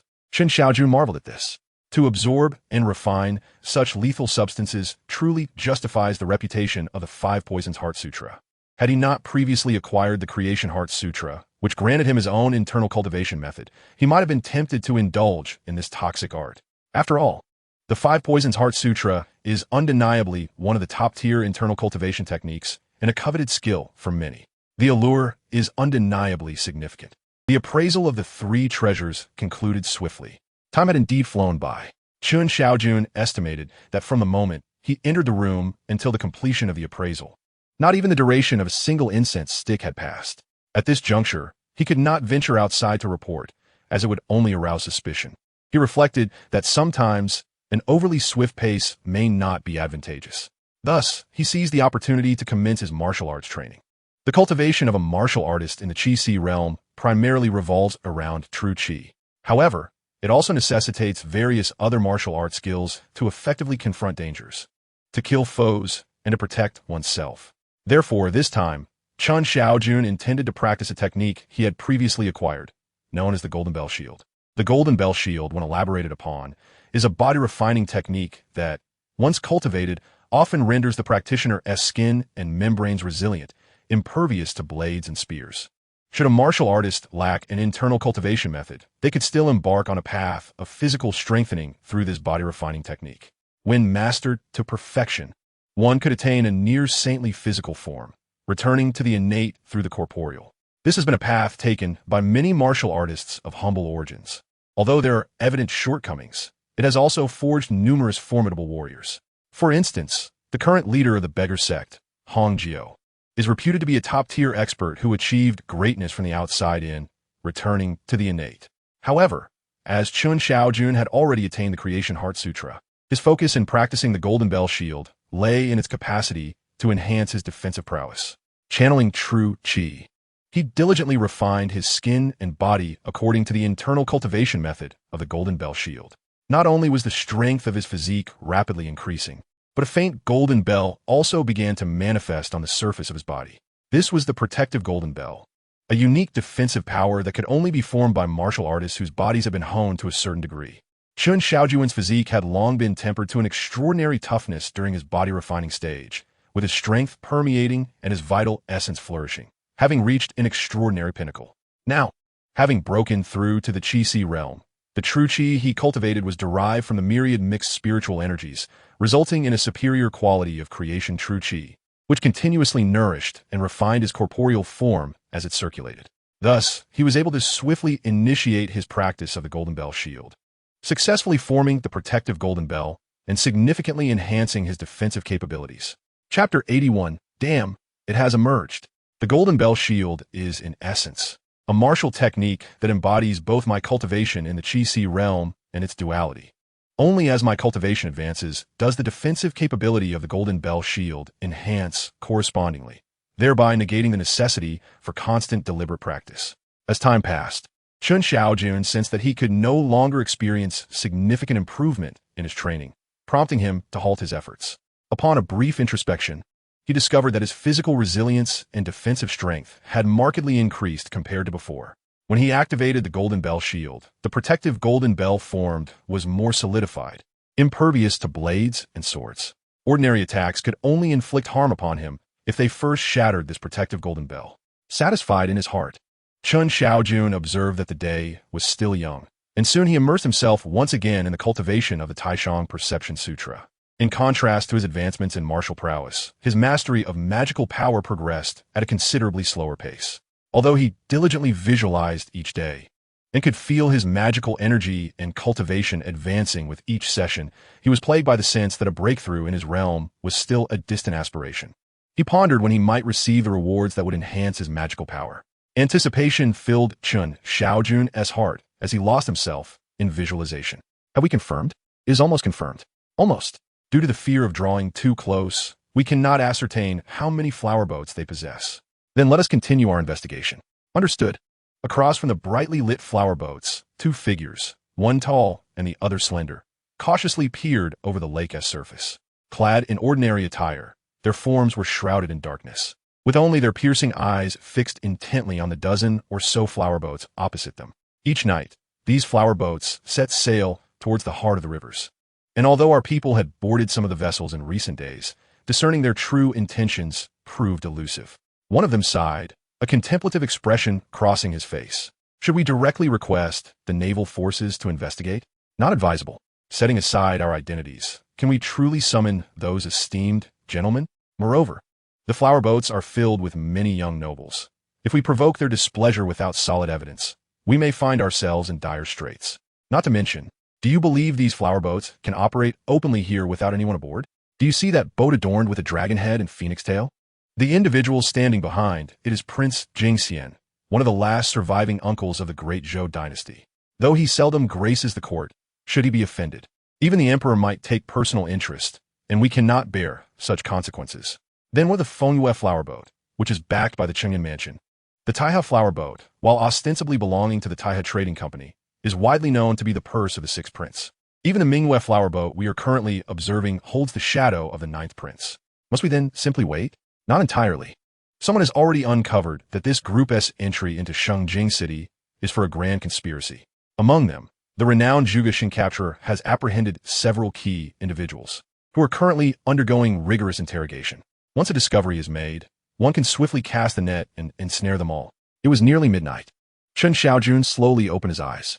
After a moment of contemplation, he felt a renewed surge of energy within him, dispelling the fatigue from his earlier appraisal. Sensing the gentle sway of the flower boat, he realized that it was indeed late at night, and the vessel would gradually make its way to the center of the Sanshui River. At this juncture, it was most appropriate to present the appraised treasures, as enough time had elapsed. Thus, he grasped the tray and stepped out of the appraisal room. At that moment, the adjacent rooms were deserted, clearly indicating that the appraisals had concluded and the patrons had eagerly ascended to the second floor of the flower boat to indulge in merriment. The boat glided gracefully, its hull slightly rocking, and Chen Shaojun could distinctly hear the sound of the waves parting before the vessel. Soon, he arrived at the chamber of Wang Xinyuan, where the door stood ajar. Wang Xinyuan was intently examining a conical object, his expression grave. Indeed, these are the three items I had appraised. Chen Shaojun approached, placing the tray upon the table, and proceeded to share his findings. Wang Xinyuan nodded in acknowledgement and then smiled, inquiring, "Did you encounter any challenges along the way? Any uncertainties?" He understood that many of the attendants were drawn to the boat, primarily due to his esteemed reputation. There were indeed some questions. Chen Shaojun nodded, selecting a few inquiries to pose. The responses came swiftly, and although he was already familiar with the solutions, the perspectives offered by Wang Xinyuan were enlightening, sparking new insights within him. Particularly, the techniques of mental application that Wang Xinyuan demonstrated were evidently superior, surpassing the capabilities of the divine observation technique. It could only stem from the unique abilities of a treasure decipherer, rooted in the divine decoding art. This revelation invigorated Chen Shaojun, prompting him to speak up. Master Wang, I have heard that you are a treasure decipherer, possessing the legendary divine decoding art. Might I inquire about the mysteries of this art? How can ordinary attendants like us aspire to learn it? Upon finishing, he gazed at Wang Xinyuan with eager anticipation. The divine decoding art is, in truth, a method of mental application that surpasses even the divine observation technique. Even I, though I have merely grasped this ability, cannot claim to be exceptionally proficient in it. Therefore, elucidating the secrets of the divine decoding art is a challenge for me as well. As for how one might learn it, Wang Xinyuan paused, then continued. The mental fortitude of an ordinary attendant cannot sustain the cultivation of the divine decoding art. Hence, I advise you not to aim too high. However, should you ascend to the rank of master attendant, I would be willing to recommend you to a prominent figure who could impart the divine decoding art to you. Of course, there is a prerequisite. What is the prerequisite? Chen Shaojun inquired eagerly. The prerequisite is joining us, Wang Xinyuan replied with a smile, his voice low and measured. Among the 20 newly initiated servants aboard today, the one who left the most profound impression was none other than Chen Shaojun. Firstly, his youth was striking. Such a young official servant undoubtedly harbors immense potential. It is likely that he will soon rise to greatness, effortlessly becoming a master of his craft. Secondly, the sharpness of his intellect was remarkable. He had ascended to the rank of master servant 15 years ago and had since mastered the art of divine discernment, transforming into a treasure identifier. His mental acuity and perceptiveness had reached astonishing heights, with a level of subtle observation that few could rival. Thus, even though Chen Shaojun employed the art of spiritual concealment to shroud his abilities, traces of his exceptional sensitivity did not escape the keen eye of the observer.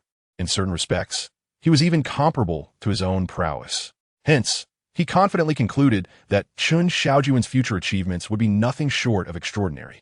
If he could be persuaded to join their sect, he would undoubtedly play a significant role. This was why he tempted him with promises of rewards, directly proposing an alliance. Join you? Chen Shaojun exclaimed in surprise, quickly regaining his composure. Who are you? You need not concern yourself with our identity, the man replied earnestly.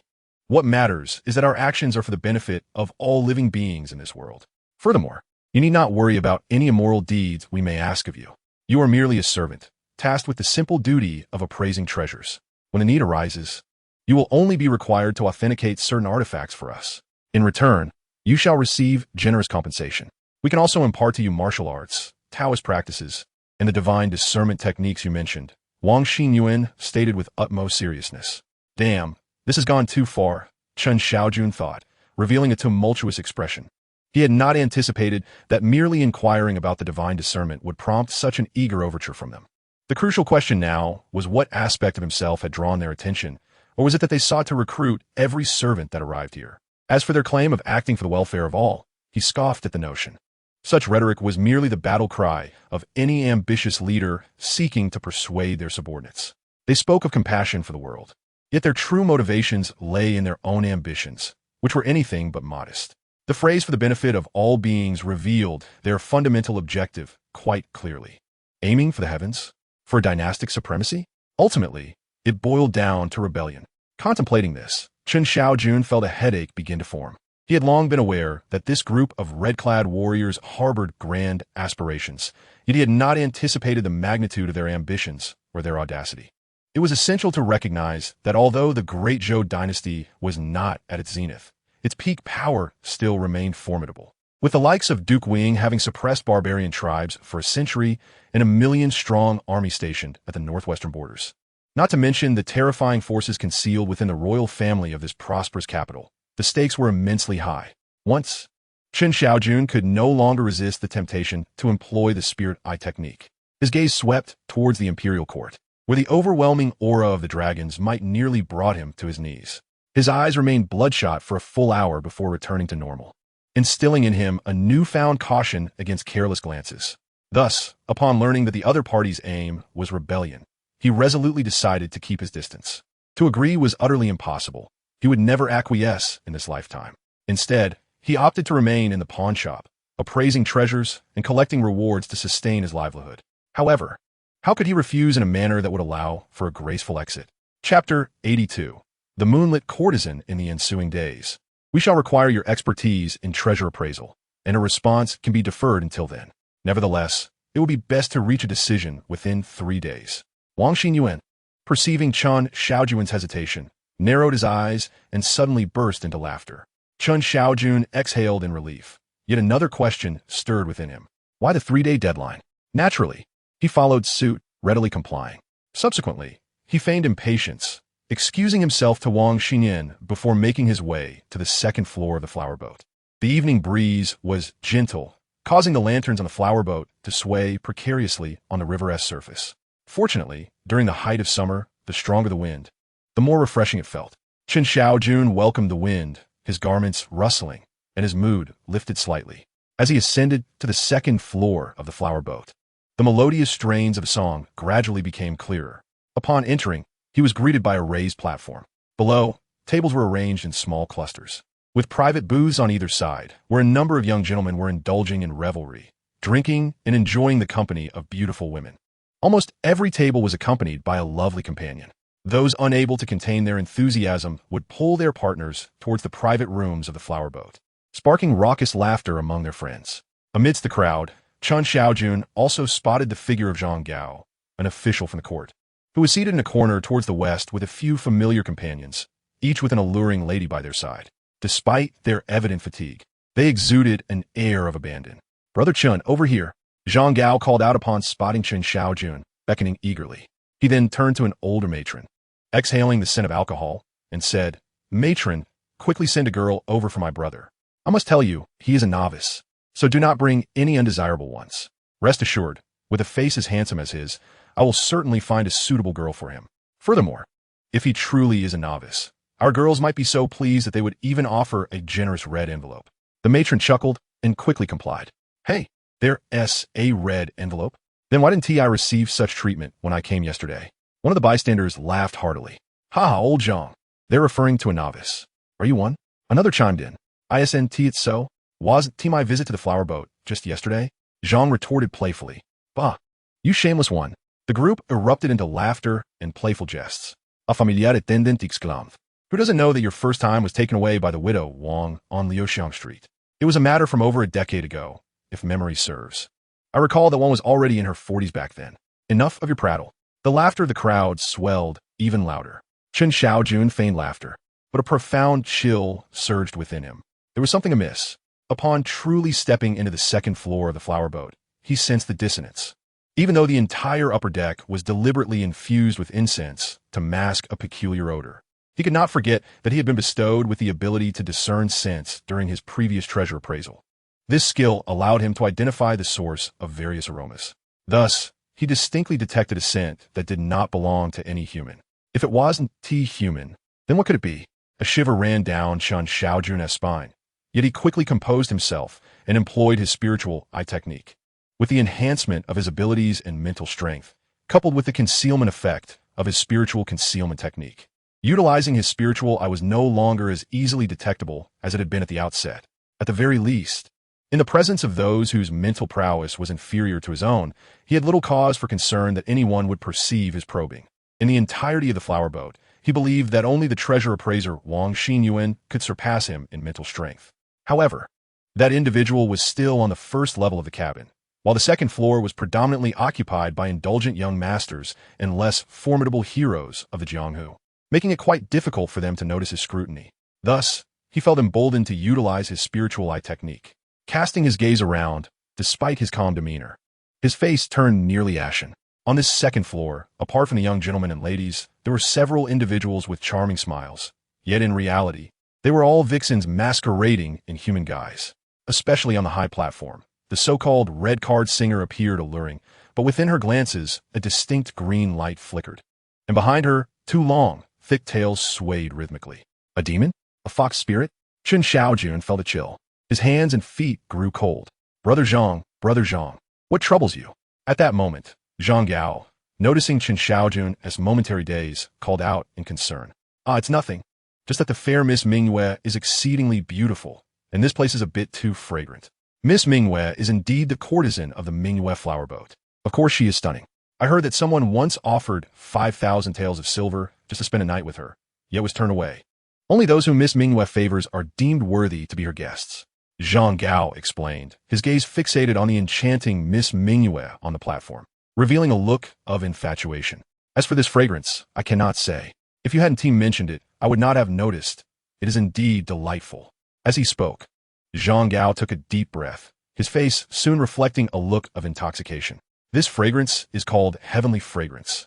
In truth, it is a particular aromatic incense that one must indulge in aboard the flower boat, although it carries a hint of seduction.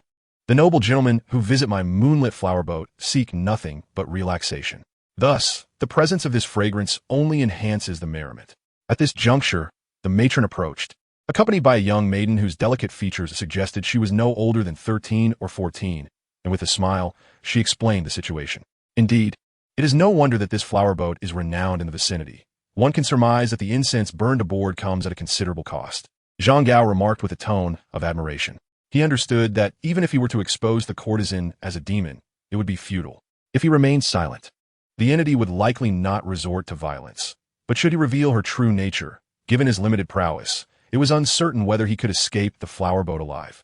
He was but a humble servant, training in martial arts solely for self-preservation, ill-equipped to confront such malevolent beings. Perhaps he would leave and report to the authorities at a later time. As Chen Shaojun pondered, his expression returned to one of nonchalance. Esteemed guest, this is a newly trained maiden, yet to entertain many patrons. Might I inquire if you find her satisfactory? The matron asked, directing her gaze at Chen Shaojun with a welcoming smile. Chen Shaojun cast a glance at the maiden, and an overwhelming sense of guilt surged within him. He could not bring himself to consent. In a past life, she would have been in the bloom of youth. Yet here, she was compelled to seek survival in the realm of indulgence. Are you displeased with Xiaocui, my lord? The maiden asked, her eyes glistening with unshed tears. Ha ha ha, let her be. My brother is merely shy, as this is his first time. Zhang Gao interjected with a hearty laugh, gesturing for the maiden to sit beside Chen Shaojun. The maiden, displaying remarkable wit, picked up a nearby wine jug and carefully poured a cup for Chen Shaojun. If you do not mind, I shall attend to you this evening, she offered gently. Chen Shaojun, rendered speechless by the amused expressions of those around him, hesitated briefly before acquiescing. After all, it was merely a matter of sharing drinks, and his guilt felt somewhat alleviated. A round of light-hearted chatter and copious drinking ensued. Once the courtesan on the elevated platform concluded her song, she departed, prompting several attendants to eagerly seize the maidens beside them and retreat to their chambers. Chen Shaojun, caught in a moment of indecision, was also ushered by Xiaocui into a room. My lord, would you like Xiaocui to assist you with a change of attire? She inquired cautiously. No need. I have questions for you, Chen Shaojun replied, which was also the reason he had followed her into the room. My lord, where do you hail from? Xiaocui hesitated slightly, for typically, patrons did not concern themselves with the origins of the courtesans. Those with impatient dispositions often discarded their garments without a second thought, eager to embrace them. Yet Chen Shaojun's demeanor was composed, his gaze clear and serene. Chujun? Chen Shaojun was taken aback, recalling that Guohai Wang and others from the pawnshop had come from Chujun. They had spoken of fleeing due to a demon and a catastrophic flood. It seemed Xiaocui's circumstances were akin to those of Guohai Wang. Perhaps they were even acquainted. In a small town by the shores of Zhu County Lake, a calamity had struck as the waters surged, flooding an area of 30 miles. Xiaocui's home was inundated, prompting her to escape with her elders to this place. How did she find herself aboard this flower boat? Was it a matter of choice? If it were not voluntary, what would be done? Xiaocui possessed a certain delicate beauty, allowing her to secure work here, while many who accompanied her perished from starvation. Chen Shaojun remained silent. Those born into poverty seldom have lofty aspirations. They're driven solely by the necessities of life. Originally, Xiaocui and Guohai Wang may have led decent lives, but a calamity brought about by malevolent spirits transformed them into refugees, forced to barter their own bodies for mere survival. How prevalent such souls are in this world. Lacking the power to shape their own destinies, they exist merely as playthings of reality. Even he himself could only struggle cautiously, praying that should he encounter a malevolent entity, it would not possess overwhelming strength. However, in this moment, his knowledge expanded once again. At least he had the spirit communication treasure mirror, which enabled him to continuously augment his strength.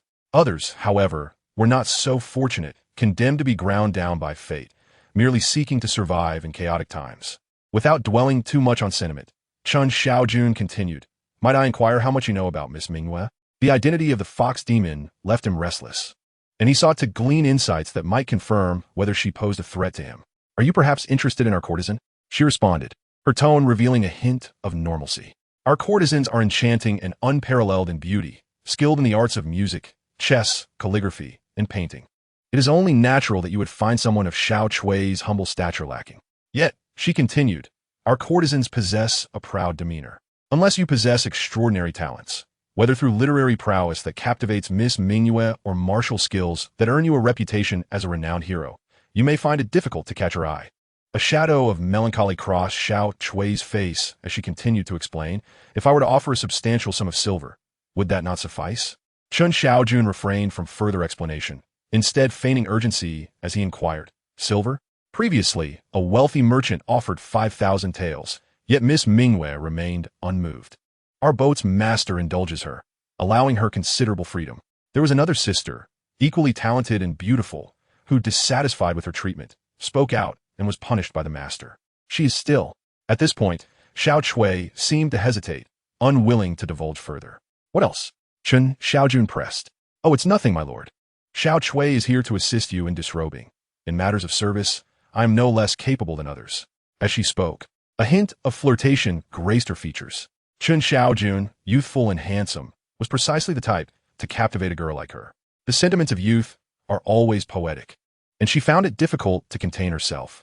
Ultimately, Chen Shaojun realized he could extract no more information. He gently pressed on Xiao Chui's neck, causing her to slip into slumber before laying her down upon the bed. From the words of the young woman, it is apparent that the boat owner is aware of the identity of the famed courtesan, who is, in fact, a fox demon. Yet, the nature of their relationship remains shrouded in mystery. Furthermore, what connection does this fox demon have with a group of red-clad warriors? As Chen Shaojun pondered, a flicker of doubt crossed his gaze. He sensed an invisible thread subtly linking the fox demon, the boat owner, and the red-clad warriors. Though its significance was not overtly apparent, his attention then shifted to the young woman, specifically to the ornaments adorning her head. While these accessories possessed a certain delicacy, they were not particularly valuable.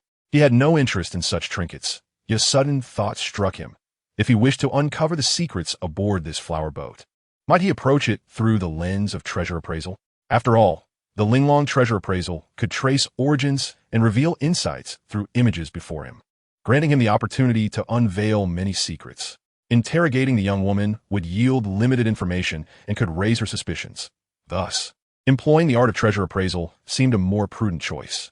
Consequently, he deftly utilized his skills to relieve her of several ornaments.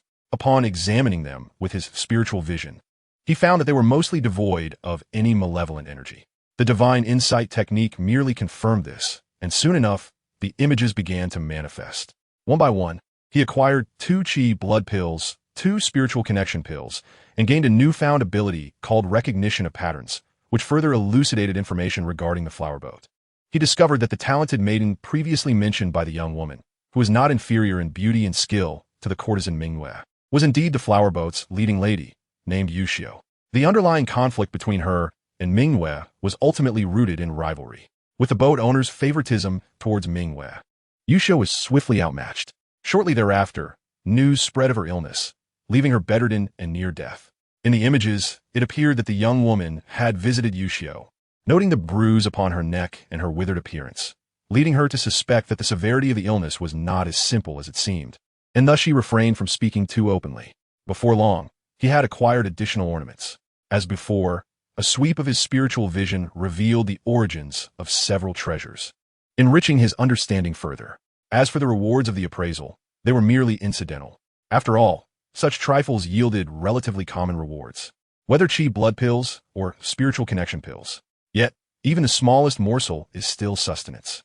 Regardless, both the chi blood pills and spiritual connection pills were indeed valuable, particularly the latter, which served as experience-boosting elixirs, proving immensely beneficial to him, and he would not dismiss them lightly. Thus, the cycle continued. Chen Shaojun ventured outside 3 times. Had the young woman been an ordinary person, it might have been inconsequential, but he was acutely aware that she was one of several fox demons. Fortunately, her discernment was not as astute as he had anticipated. Thus, he found himself in possession of over a dozen elixirs, primarily consisting of blood-boosting pills, spiritual awakening potions, and energy-nurturing elixirs, as well as several newfound abilities. One was a skill known as the art of understanding women, a peculiar and enigmatic knowledge added to his repertoire. Another was the art of embroidery, a skill deemed essential for ladies of refinement, which he had now mastered to an extraordinary degree. His embroidery skills were unparalleled in the entire city of Shengjing. The final ability was termed Quivering Hands. Upon absorbing this capability, Chen Shaojun found himself unable to regard it with composure. Subsequently, he turned his gaze to Xiaoze, who remained in a deep slumber, showing no signs of waking, which eased his concerns. At this juncture, Chen Shaojun began to reflect on his recent acquisitions, a contemplative expression gracing his features. This flower boat, despite its modest size, harbored numerous secrets.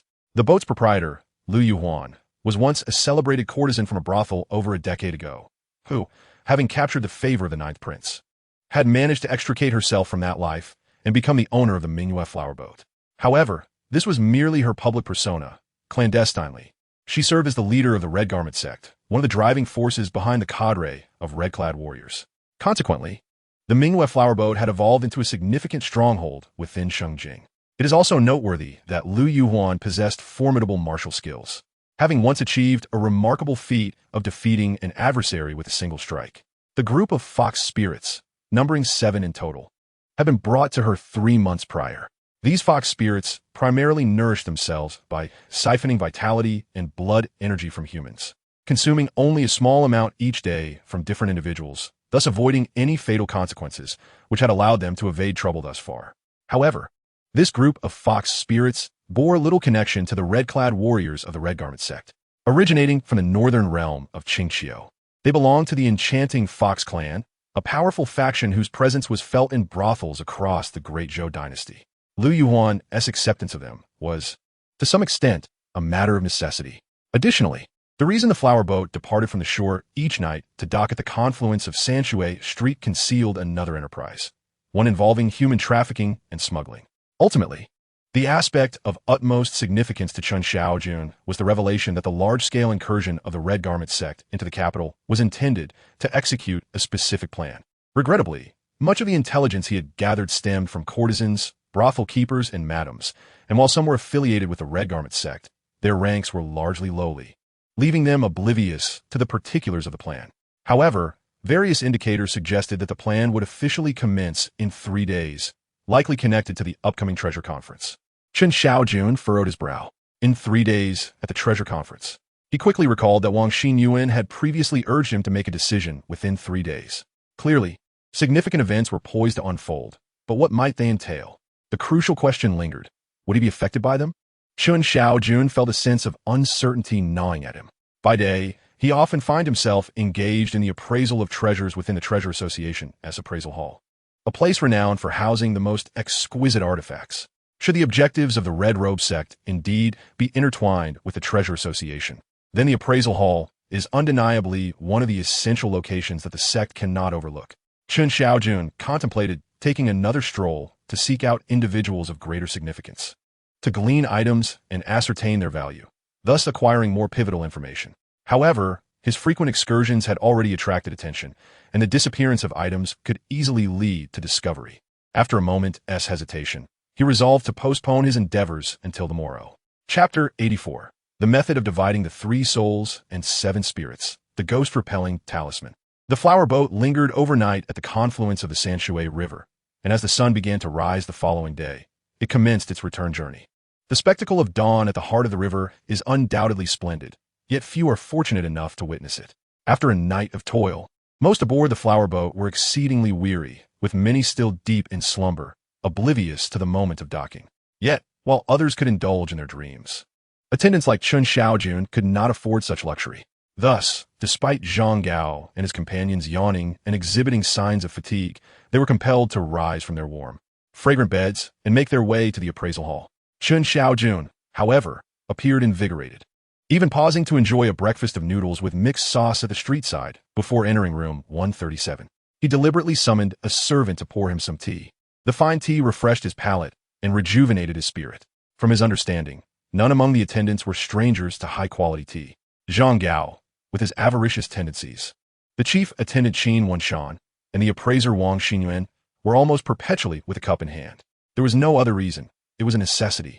Though he was brimming with vitality, the abundance of experiences had naturally piqued his interest, and upon tasting fine tea, he savored its lingering sweetness. While his previous life had been filled with a plethora of uniquely flavored beverages, this world lacked such variety. Drinking tea was a tradition, not merely due to the absence of alternatives, particularly since he had procured seeds of spiritual tea, which, though still resting in his storage ring and requiring several years to cultivate into actual leaves, he felt he could already cultivate the habit of enjoying tea. It must be noted that the appraisal hall was quite generous in this regard, offering tea that, while not excessively rare, was certainly of good quality. After a hearty sip, the slight fatigue from a sleepless night dissipated. Shortly thereafter, a servant knocked at the door, signaling the commencement of another day's work. At that moment, he found himself reminiscing about the grueling schedule of his past life. In recent days, he had endured more than just a demanding 9 to 6. He had been working tirelessly past midnight, with no respite in sight. However, upon glimpsing the rewards from the spirit treasure mirror, weariness faded away. Ah, how delightful it was! Sweet as honey. The first item for appraisal today was rather unremarkable, merely a hairpin. Yet, it was a phoenix hairpin, crafted from silver and adorned with a golden phoenix, exuding elegance and beauty. The sole imperfection, perhaps, lies in the blood-stained blemish upon the phoenix, which is indeed rather disconcerting. A sweep of the spiritual eye reveals that the malevolent energy upon the hairpin is minimal. However, the troublesome bloodstain remains a mystery. What manner of blood could it be? Under his examination with the spiritual eye, it appears congealed and remarkably steadfast, exuding a subtle sense of repulsion. It is likely not an ordinary bloodstain. A thought flickered through Chen Shaojun's mind as he employed his discerning technique. With his mental prowess enveloping the item, the malevolent energy dissipated in an instant, while the bloodstain proved more obstinate, exhibiting a faint resistance. Yet, under the relentless attrition of his mental force, it swiftly crumbled into ashes. Soon, the appraisal was complete, and the phoenix hairpin regained its original form. The spiritual treasure mirror extended its reach, revealing a vivid tableau of the hairpin's life before his eyes. Astonishingly, this hairpin was entangled in a murder case. Chen Shaojun raised an eyebrow in intrigue. Originally, the hairpin belonged to a woman, the wife of Kong Jingping, a ninth-rank official in the Astronomical Bureau of Shengjing City. As was customary, the laborious tasks fell upon the shoulders of the official. Among his superiors was one Zhou Hu, a higher-ranking official who, after a chance encounter with the woman's beauty and several unsuccessful advances, sought to force himself upon her during one of Kong Jingping's absences. However, despite Zhou Hu's higher rank, his position was merely a legacy from his family, devoid of any real skill, and his frail physique rendered him incapable of subduing Kong Jingping's wife, who had trained in martial arts. In the ensuing struggle, she seized the hairpin atop her head and plunged it into Zhou Hu's skull. A murder had occurred, and the wife, in a state of panic, found herself in a dire predicament. Though Kong Jingping was but a lowly ninth-rank official, he possessed a unique ability, a family heritage of geomantic arts, which proved crucial in this moment. He employed the technique of soul possession and the separation of the three souls, maneuvering Zhou Hu's corpse to walk out of his home and into a desolate, several miles away. By the time Zhou Hu's body was discovered, it had already begun to decompose, and all traces of the incident had been meticulously erased. Under the separation of the three souls, even the most adept spiritual practitioners could not summon his lingering spirit for inquiry, allowing the Kong family to evade disaster. Yet the phoenix hairpin, being a tool of murder, could not be retained. The Kong family, not particularly affluent, hesitated to discard such a valuable item, eventually selling it to a jewelry shop, from whence it found its way to the Treasure Association. The spiritual treasure mirror, tracing the origins, pursued the tale, the history. Every event that transpired could not escape its scrutiny. This time, the mirror unveiled the entire sequence of the murder case. Chen Shaojun was deeply moved. However, he harbored no intention of reporting the official. After all, Zhou Hu's demise was entirely of his own making. It was simply the difficulty in explaining his comprehensive understanding of the circumstances that deterred him from such a notion. Many stories lie buried in the annals of history, never to be revisited, and this sentiment holds more humanity than the mere exposure of the past or the restoration of truth. The spiritual treasure appraisal determined the classification and quality of the phoenix hairpin as a mid-tier magical item, bestowing the reward of the soul separation technique. How fortuitous! Humans possess souls, which are further divided into 3 primary souls and 7 corporeal spirits. The technique of separating these 3 souls from the 7 spirits is a mystical art that allows for the division of the human spirit. Kong Zhongping utilized this technique to sever Zhou Hu's 3 souls and 7 spirits, enabling his escape from pursuit. While this may not be deemed entirely righteous, it remains an astute maneuver. After all, those capable of summoning souls are not commonplace. Typically, only a couple of practitioners of the Tao are stationed within official circles, and their willingness to assist heavily depends on the identity of the deceased and the cost involved. Common merchants' offspring are rarely able to summon such help.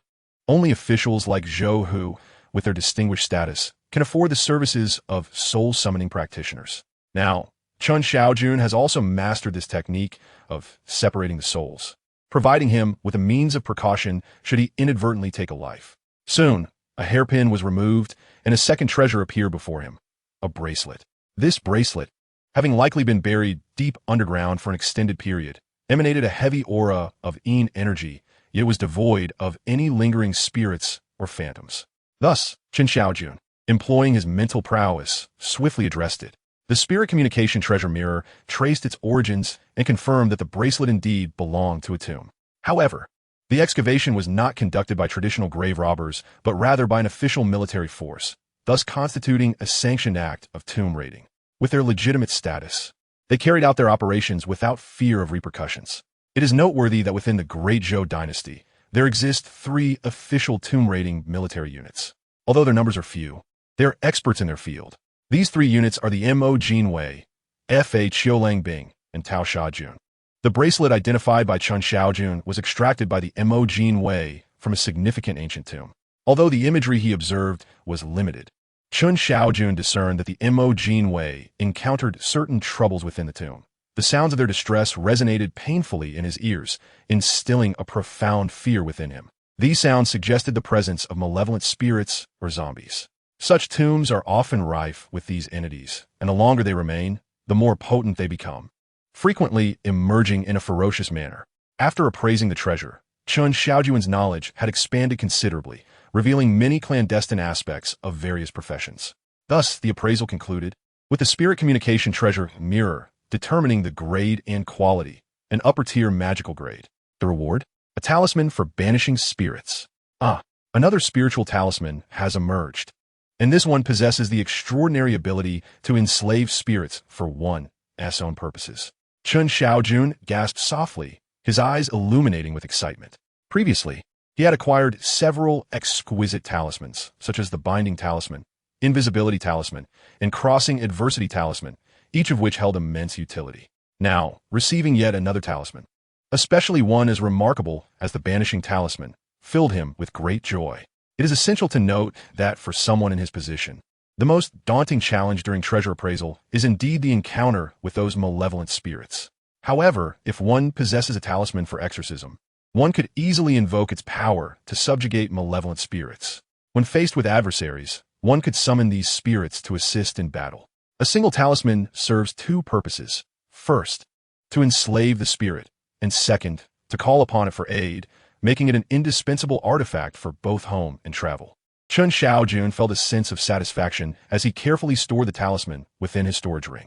Chapter 85. The Individual with the Third Antique Porcelain Bottle.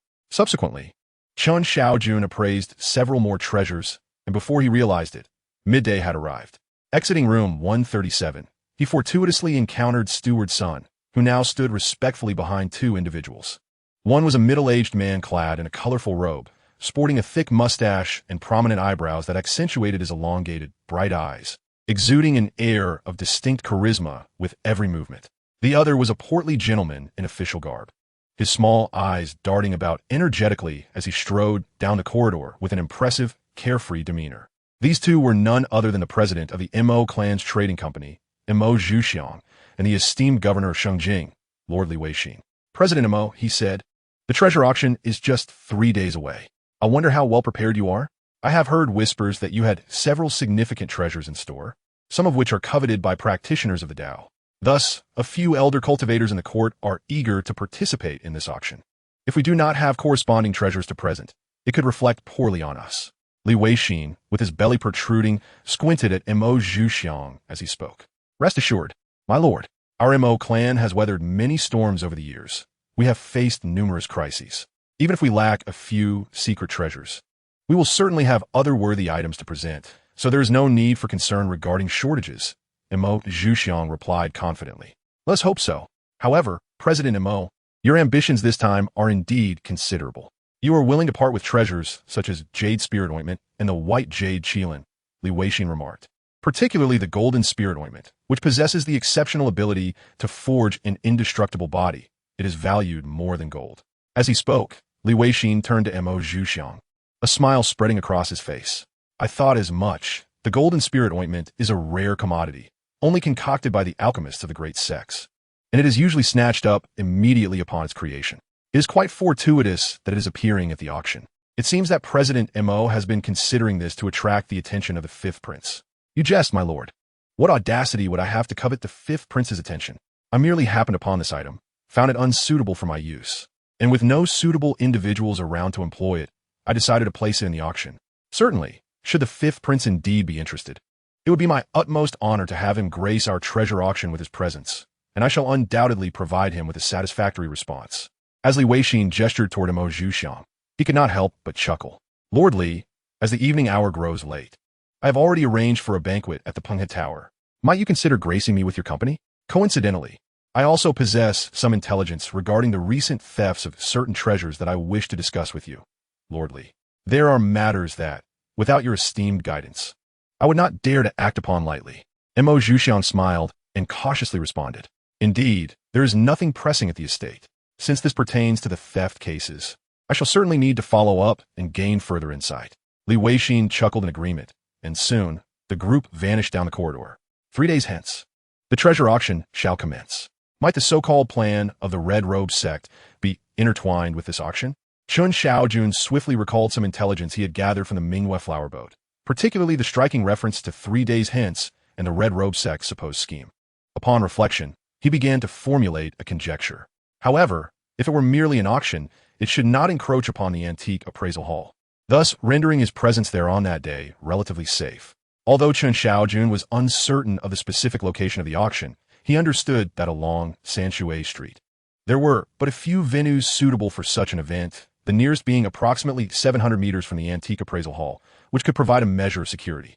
Upon entering the dining hall, Chen Shaojun collected his meal from the serving window and casually chose a seat. This time, however, as he surveyed his surroundings, he could distinctly perceive that the number of patrons had dwindled. Compared to the first day, there were at least half as many fewer diners. The sounds of conversation had also significantly diminished. When discussions did occur, they were hushed, imbued with an air of conspiracy. The topics of conversation seemed notably heavy and pessimistic. It was no surprise, given that as the treasure auction progressed, increasingly malevolent treasures had begun to circulate, occasionally falling into the hands of apprentices in the imperial court. These apprentices, possessing relatively low levels of spiritual perception and inadequate mental fortitude, could scarcely withstand the overwhelming aura of these cursed items. Mere contact could prove fatal, and even proximity could inflict grievous harm. The loss of personnel was starkly evident. Chen Shaojun scanned the room, noting many faces appeared ashen, devoid of vitality. Some individuals were conspiring to flee, with rumors suggesting that 2 had already acted on their intentions. Of course, their fates were not promising. At that moment, he witnessed 2 guards carrying a corpse from the adjacent table. He recognized the individual. He was the same person who had participated in the treasure appraisal aboard the flower boat with him the previous night, and they had shared drinks on the second floor, during which they had become acquainted, having learned that he was a formal attendant at the Jutsai workshop, associated with Yen Dingchun, whose name had fostered a sense of camaraderie between them. Unexpectedly, at this moment, I chanced upon the scene of the other party's demise within the appraisal room. Alas, old son, what a pity. At this juncture, Zhang Gao approached, exhaling a low sigh as he spoke. Perhaps this is the fate of our appraisers. One day, we shall meet our end amidst the treasures we evaluate. A voice echoed a lament, steeped in melancholy. Chen Shaojun stood by, silent, yet he did not entirely concur. Indeed, the life of an appraiser is fraught with peril. After all, a formal appraiser possesses far greater autonomy than an apprentice. Should one lack confidence in a treasure, it is indeed feasible to decline the appraisal. The organizers of the appraisal hall would not deliberately create difficulties over such trivial matters. Chen Shaojun speculated that Old Sun's downfall was likely due to an overwhelming mental strain. Ultimately, he had been too reckless, bringing about his own demise. Reflecting on it, Old Sun had spent consecutive days appraising treasures during the day and indulging in revelry at the Mingwe flower boat at night, engaging in both treasure appraisal and carnal pursuits, with music resounding until dawn. Indeed, even the sturdiest of bodies could not endure such a toll. Unlike Chen Shaojun, who had honed his martial skills and possessed innate power, Old Sun had been worn down over several days, his spirit utterly exhausted. When he encountered a particularly malevolent artifact, he was inevitably overwhelmed, succumbing to its dark energy, leading to his untimely demise. Returning to his own appraisal room, Chen Shaojun swiftly cast aside thoughts of Old Sun's death. They had only met a few times. Their true acquaintance had only blossomed the previous night, and they were not even considered casual friends, so he felt no significant concern. Before long, the afternoon's treasures were delivered. Quantity could compensate for quality, and surely one or two worthy items would emerge. This is what one might call preparing for a rainy day, when danger inevitably arrives. Possessing a trump card ensures one is not entirely defenseless. The item sent for his appraisal this time was a porcelain vase. The unadorned body was embellished with a hint of blue floral design, the hues perfectly balanced, with peonies, regarded as the king of flowers, blooming gracefully upon it. Each stroke of the vase's exterior was exquisitely crafted, resembling a work of art, utterly flawless. This must indeed be imperial blue porcelain. Such complete beauty, if I am not mistaken, should be the work of a master artisan, Chen Shaojun mused. However, he immediately discerned its extraordinary qualities and surmised that this vase would undoubtedly possess considerable value. As for the specifics, I cannot say. I was merely tasked with delivering this treasure to you for appraisal. Yet, it seems this porcelain vase holds some significance. Speaking of which, you are already the third person to assess this piece, remarked the young servant who had delivered the vase, almost instinctively, seemingly recognizing Chen Shaojun's favorable demeanor. He lowered his voice to provide a subtle warning. If he is the third, then who were the previous two? What fate befell them? His previously casual expression transformed into one of seriousness. Chapter 86, 3 Red Threadworms. As for who they were, I am uncertain. Initially, this porcelain vase was appraised by a novice attendant from the Ding category, but shortly thereafter, he was found deceased in the appraisal room. According to protocol, the item was then elevated in status and handed over to an apprentice from the Bing category. However, this morning, we discovered that the apprentice had also met with an unfortunate demise. Thus the vase was elevated once more, landing in your capable hands. The young servant gazed at the porcelain vase and remarked, "It seems this vase indeed possesses some significance." Chen Shaojun furrowed his brow slightly. He was aware that the process of appraising treasures at the Treasure Appraisal Hall followed a defined protocol. Initially, it is an experienced manager or a highly esteemed official attendant who assesses the items, categorizing them into 4 grades. B, C, and D. Treasures classified as D, regardless of their monetary value, typically harbor little malice and can usually be cleansed by novice apprentices. Should they fail in this endeavor, the item is elevated to the C grade, where it falls into the hands of apprentices from that category. These C-level apprentices are often well-versed in the art of appraisal, capable of evaluating items of a higher caliber. If they too fail in their assessment, the item's classification is raised once more to the B level, where it is entrusted to a formal attendant of that category. It is evident that this porcelain vase has traversed such a process to arrive in his possession. With a sense of gravity, Chen Shaojun spoke, "Thank you for your warning. I shall take over from here and ensure it is handled properly." It was not arrogance, but rather an acknowledgement that if he could not manage this porcelain vase, there would be no one in the Treasure Appraisal Hall capable of doing so. With mastery in the art of appraisal, he stood at the pinnacle of the attendant hierarchy. Perhaps only a treasure decipherer could surpass him in the realm of cleansing and appraisal. "Be cautious," the young servant nodded, offering one last piece of advice before exiting the room. "I am eager to discover what secrets this vase holds." Chen Shaojun thought to himself as he turned his attention to the porcelain vase, invoking his spiritual sight. What? No malice? Chen Shaojun was taken aback. He soon noticed that while there was no malevolent aura surrounding the vase, 3 crimson threads, resembling fine strands, were entwined around it.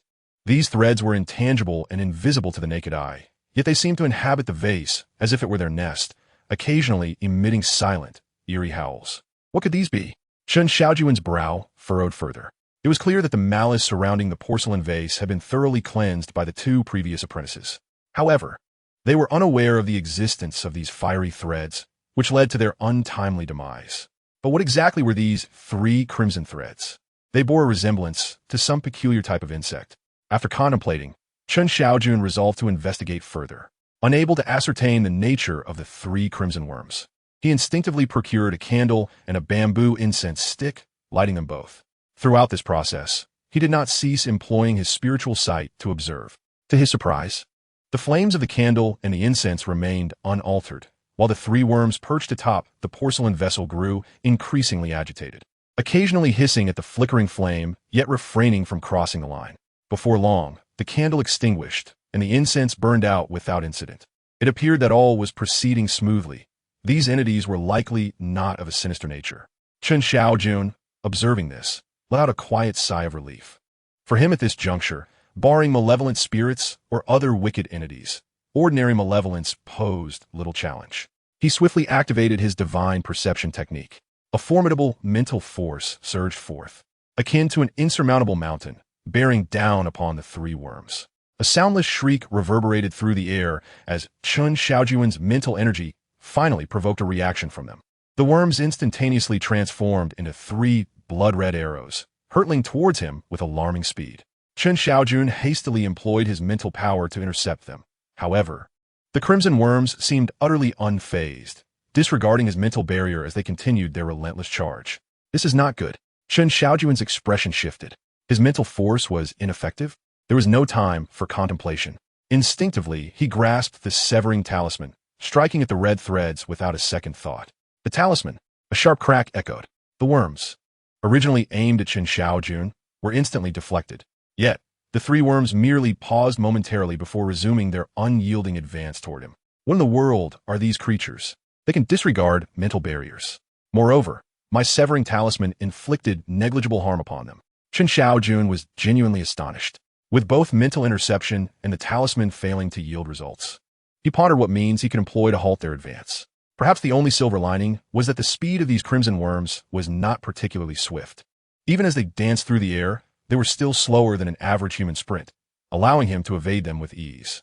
To flee, or suddenly, 3 spiritual talismans materialized silently in his hand. These talismans were rewards he received from treasure appraisal: an invisibility talisman, a calamity-warding talisman, and a ghost-repelling talisman. However, considering that most of these talismans were ill-suited for the current situation, he swiftly stowed them away. Thus, he began contemplating another viable option: escape. There was no alternative. These malevolent entities seemed intent on pursuing him relentlessly, recalling the grim fate of the 2 apprentices from earlier. He had no illusions that he could withstand their invasion of his mind. Wait. Suddenly, Chen Shaojun recalled how the worms had reacted with agitation when he lit the candle. With a spark of inspiration, he brandished the severing talisman to obstruct their approach while subtly channeling his internal energy.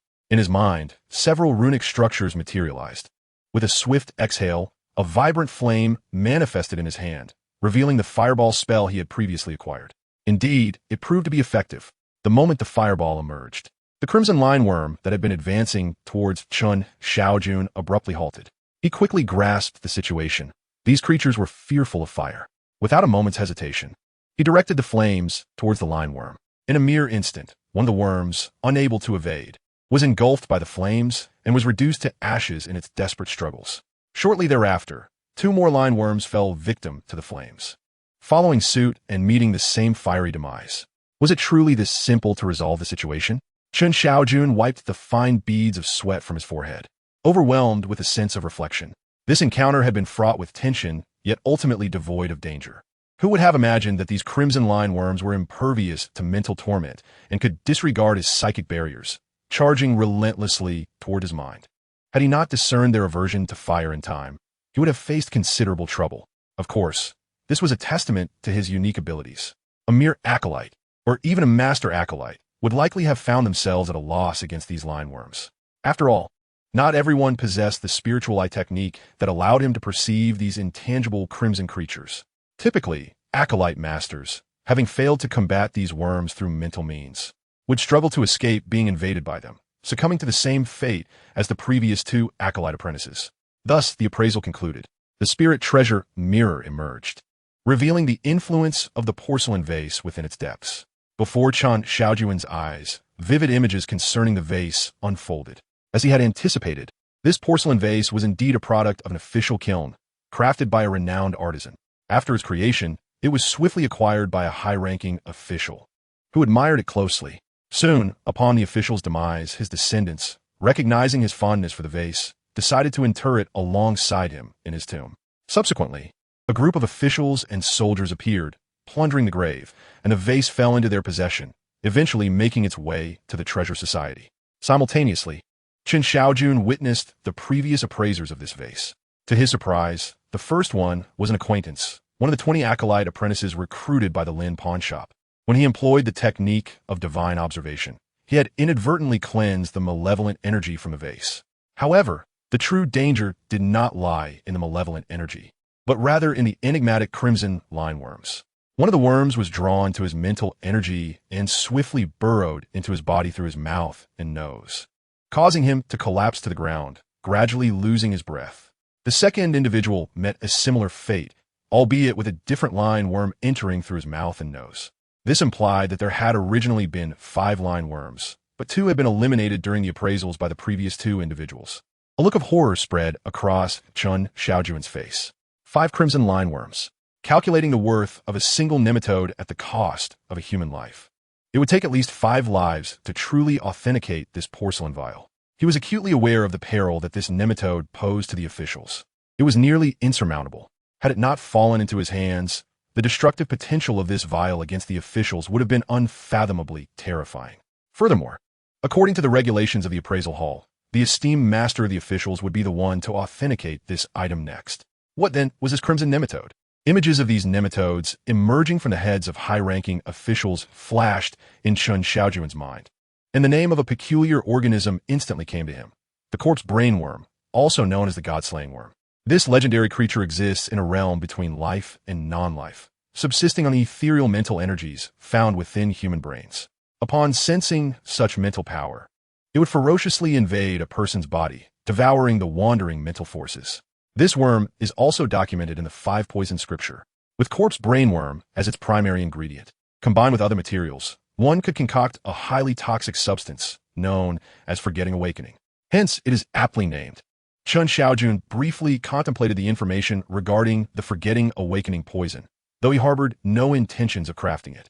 The process was excessively cumbersome, the materials exceedingly difficult to procure, and most crucially, he had no desire to harm others.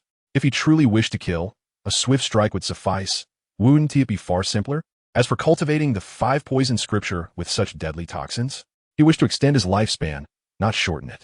Few practitioners of toxic arts lived long lives.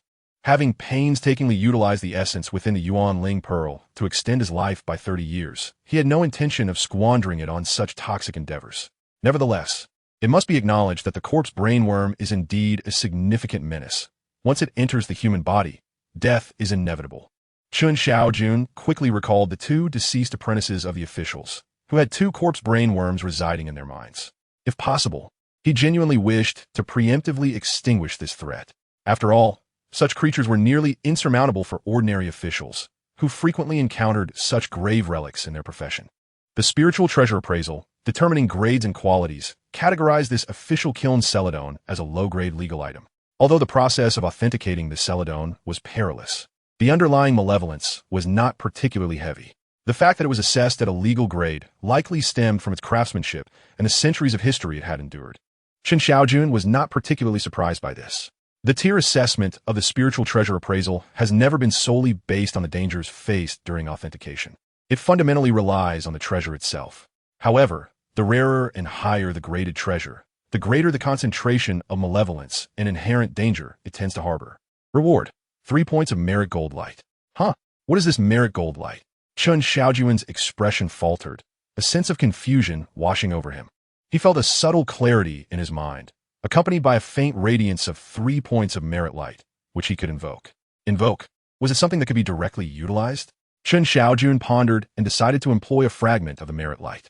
In an instant, he sensed a unique force enveloping him, causing the magical energy within him to surge with unprecedented vigor, rapidly escalating. One strand, two strands, three strands. Within a mere moment. It was as though he had undergone countless hours of cultivation. His magical energy had significantly amplified. This merit light could indeed enhance his magical prowess. One fragment of merit light was nearly equivalent to 10 days of arduous training. Chen Shaojun reflected deeply and quickly discerned the transformation within him. Having practiced the supreme sensation technique for nearly a month, he could readily appreciate the immense enhancement that a single fragment of merit light had bestowed upon him. Apart from augmenting his magical energy, could it serve other purposes? Chen Shaojun attempted to channel the merit light into his martial arts cultivation, for the enhancement of his martial skills would substantially bolster his overall strength. Yet, the merit light remained inert. Clearly, it was meant solely for the enhancement of magical energy. Thus, he did not dwell on it, and swiftly utilized the remaining 2 fragments of merit light. Instantly, his magical energy surged once more, escalating dramatically. Compared to the initial boost, it had more than doubled.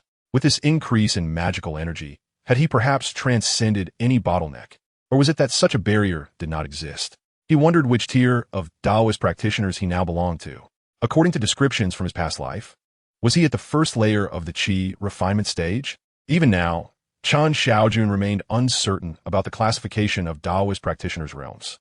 Yet, reflecting upon his mere 1 or 2 months of cultivation, in stark contrast to those ancient beings who had practiced for hundreds or even thousands of years, he felt exceedingly insignificant. A wave of disappointment washed over him as he realized the arduousness of the immortal path.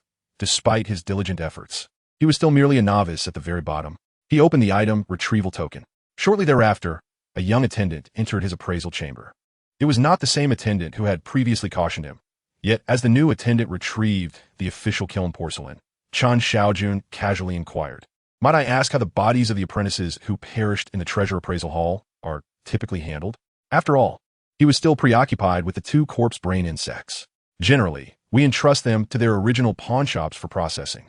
If they have living relatives, those relatives will come to collect the bodies. If not, and the pawnshop does not take responsibility, we will transport them to the mortuary, where designated personnel will handle the remains and ensure they are buried. Rest assured, they will be laid to rest in coffins. The treasure appraisal hall would never allow such individuals who have served us to be left to decay in the wilderness. Though the young servant appeared peculiar, he nonetheless spoke earnestly. "The corpse temple, you say?" Chen Shaojun expressed his gratitude for the explanation and resolved to visit that place after appraising the treasures. Soon, the second artifact of the afternoon was delivered. This time, it was an ancient painting depicting a swordsman in the midst of a dance with his sword. The figure was vividly portrayed, and the sword technique exuded an air of sharpness. Upon employing the spirit eye technique, it revealed that while the malevolence was not overwhelming, the painting subtly emanated wisps of sword energy.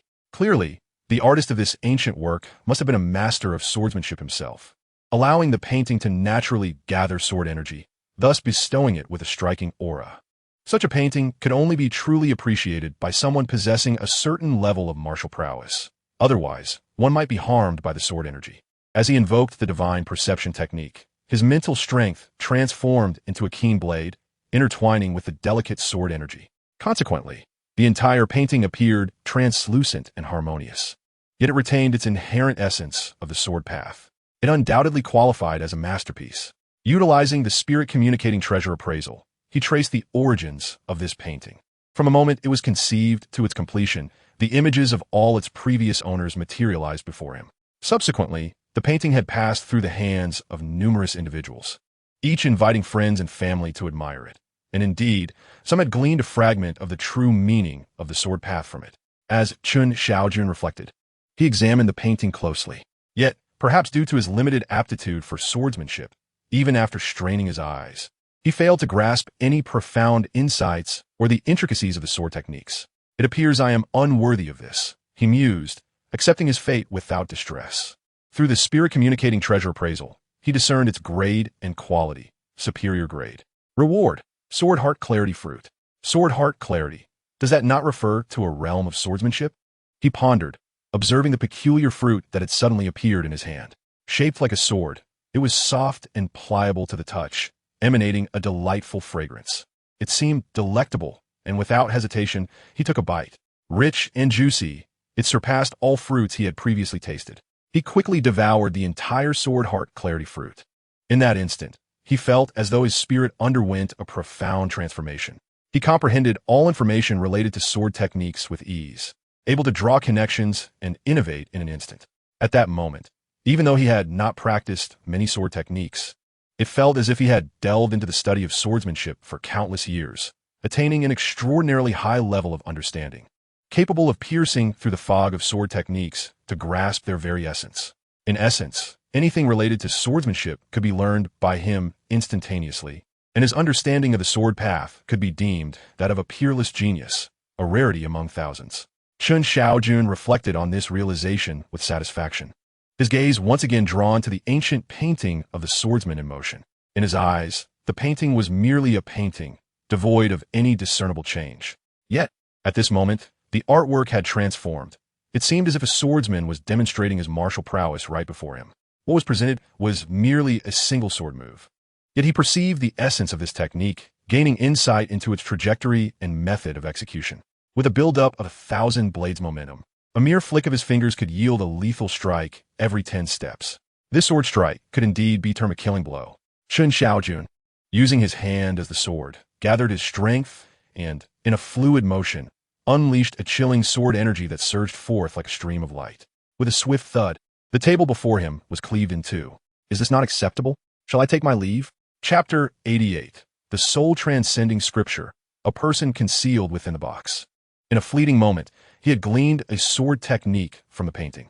This sword strike was not the original technique of the painter, but rather an interpretation that was both similar and divergent. Employing the profound clarity of his sword heart, Chen Shaojun captured its spirit while discarding its form, innovating and creating a novel sword move. This was the essence of sword heart clarity. In the realm of swordsmanship, his innate talent had reached the pinnacle attainable by mortals.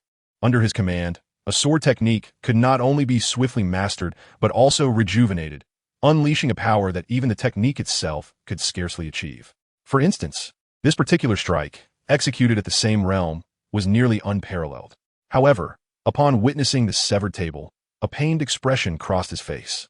Was it possible that his martial prowess could no longer be concealed? After a brief tidying up, he summoned the servant. The table had indeed been split by the sword's mark. My goodness, how terrifying! The servant exclaimed in astonishment. Indeed, Chen Shaojun nodded earnestly.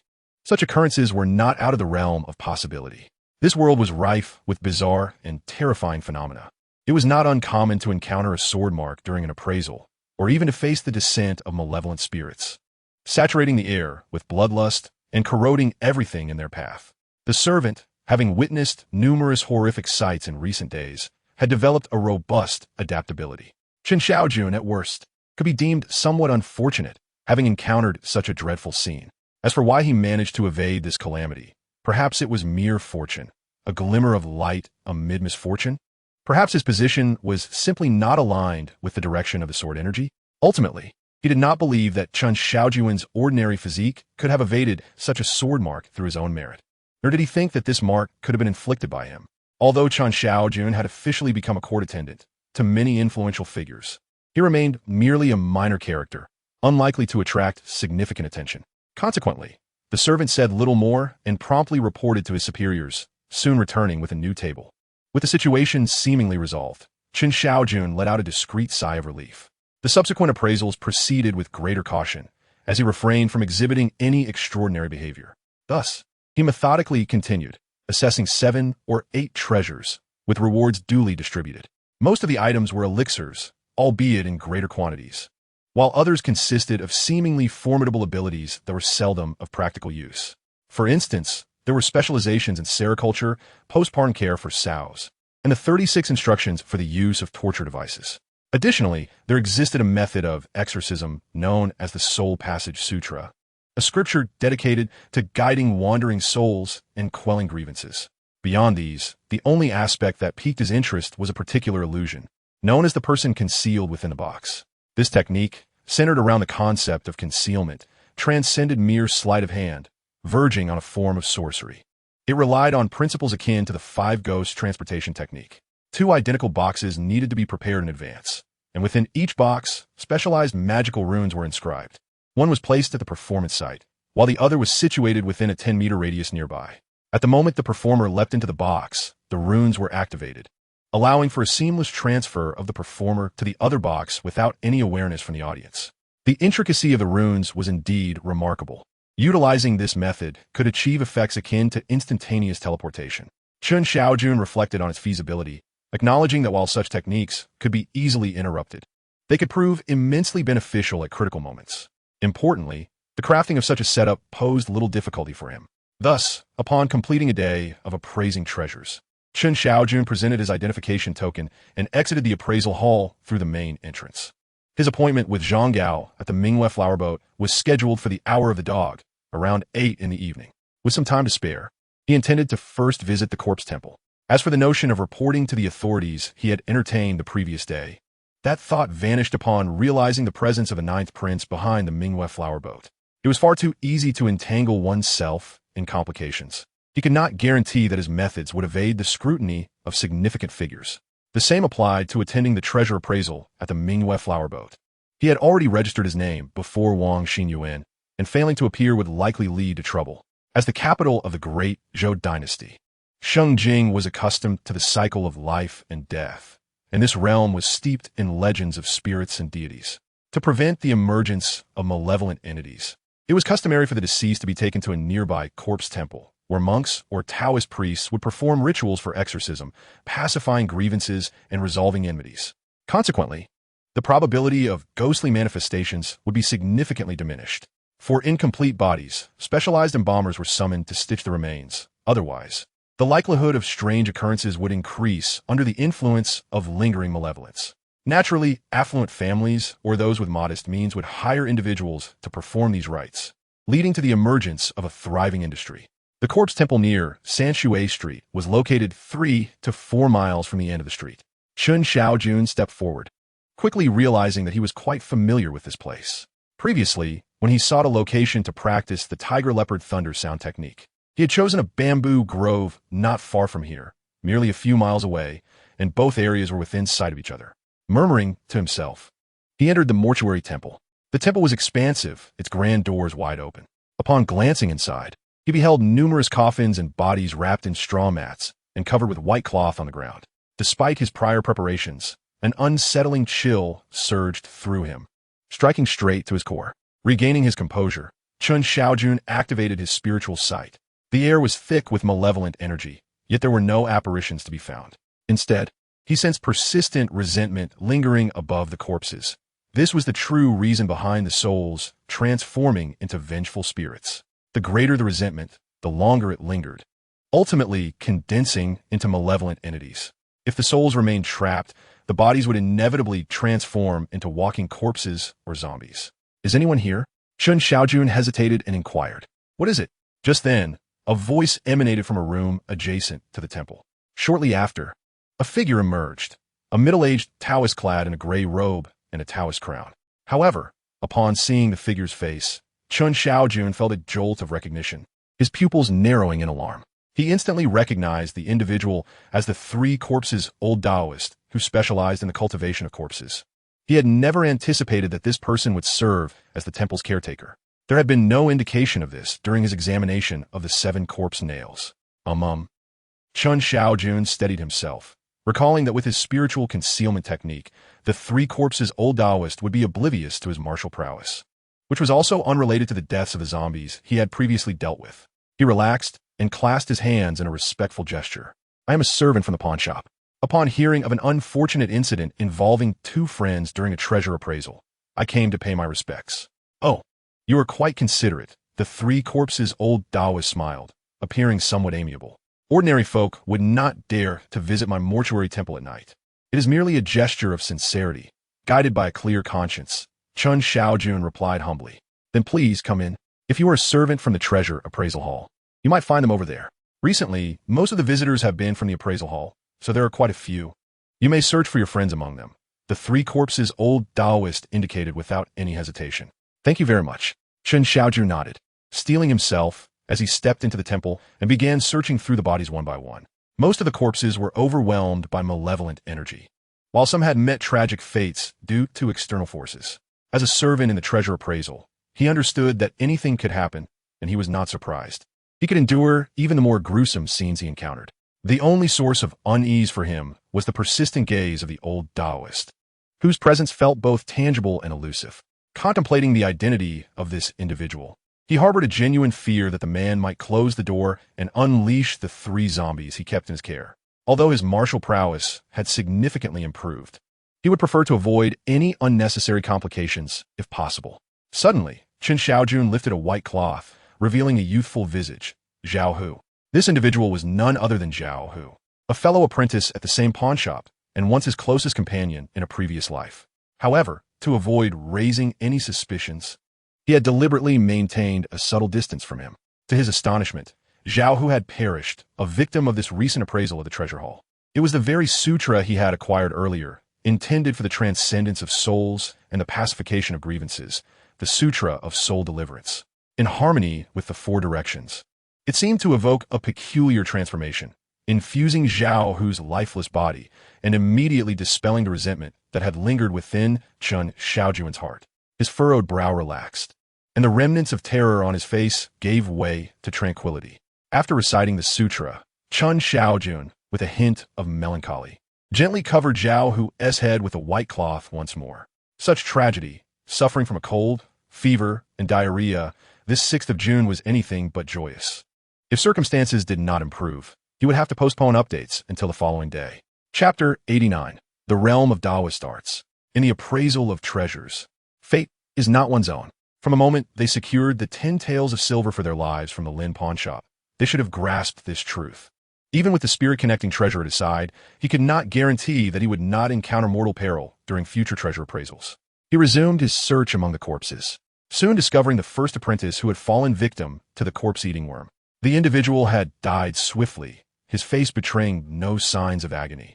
Yet his soul was being relentlessly gnawed upon by the worm, and the resentment emanating from him was far more potent than that of the surrounding corpses. If this resentment remained unexpressed over the years, although the apprentice's soul would eventually dissipate, his body would inevitably transform into a zombie, posing a threat to the living. Employing the spiritual eye technique, Chen Shaojun recited the Sutra of Soul Deliverance once more. As he completed the sutra, the resentment surrounding the apprentice dissipated rapidly, and the corpse-eating worm could not withstand the sutra's soothing effects, quickly burrowing out of the body and hastily approaching Chen Shaojun. Recognizing this creature as the corpse-eating worm documented in the 5 Poison Sutra, he was well aware of the method to capture it. With a subtle movement of his hand, a small canister made entirely of metal materialized, which he deftly lowered to ensnare the worm within.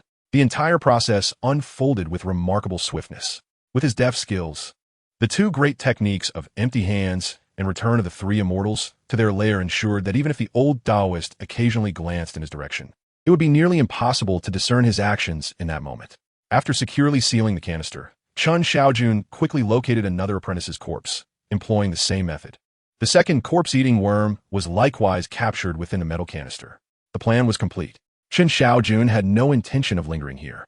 The cold, sinister gaze of the 3 corpse Taoists occasionally fell upon him, causing him considerable discomfort. However, as he rose to bid farewell, the 3 corpse Taoists approached him instead, inquiring, "Are you planning to depart, young friend?" "Indeed, I appreciate your guidance, esteemed elder," Chen replied. The 3 corpse Taoist chuckled heartily, adopting a friendly demeanor as he continued. "To be honest, I feel somewhat embarrassed myself."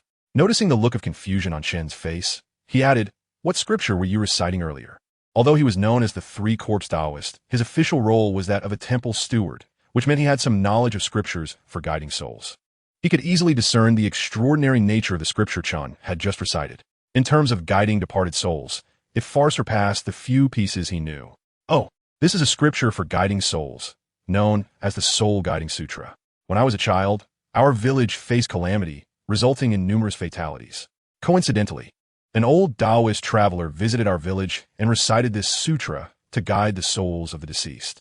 He later had to leave abruptly and entrusted the scripture to us. So whenever someone in the village passes away, an elder recites the Soul Guiding Sutra to guide the departed.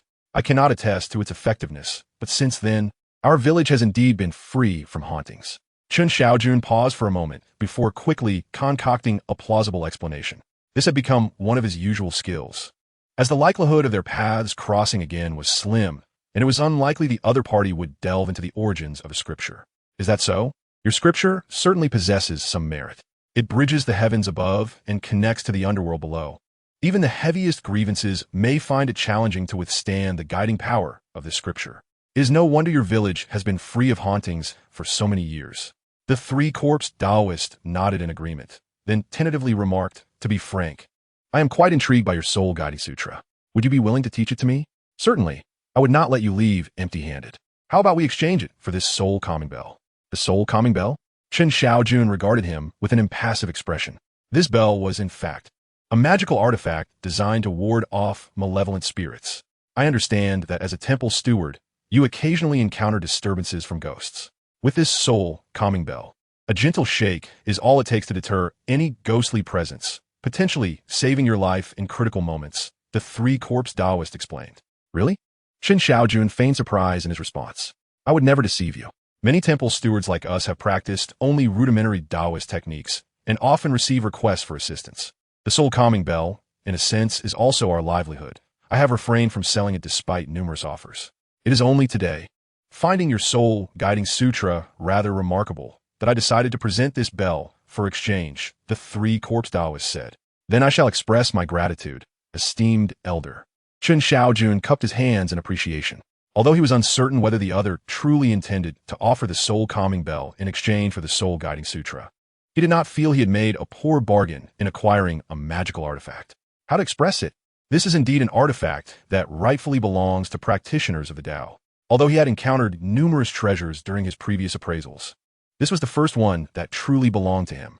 Thus, Chen Shaojun sought out the three corpses Taoist for paper and pen, swiftly transcribing the Soul Transcendent Sutra.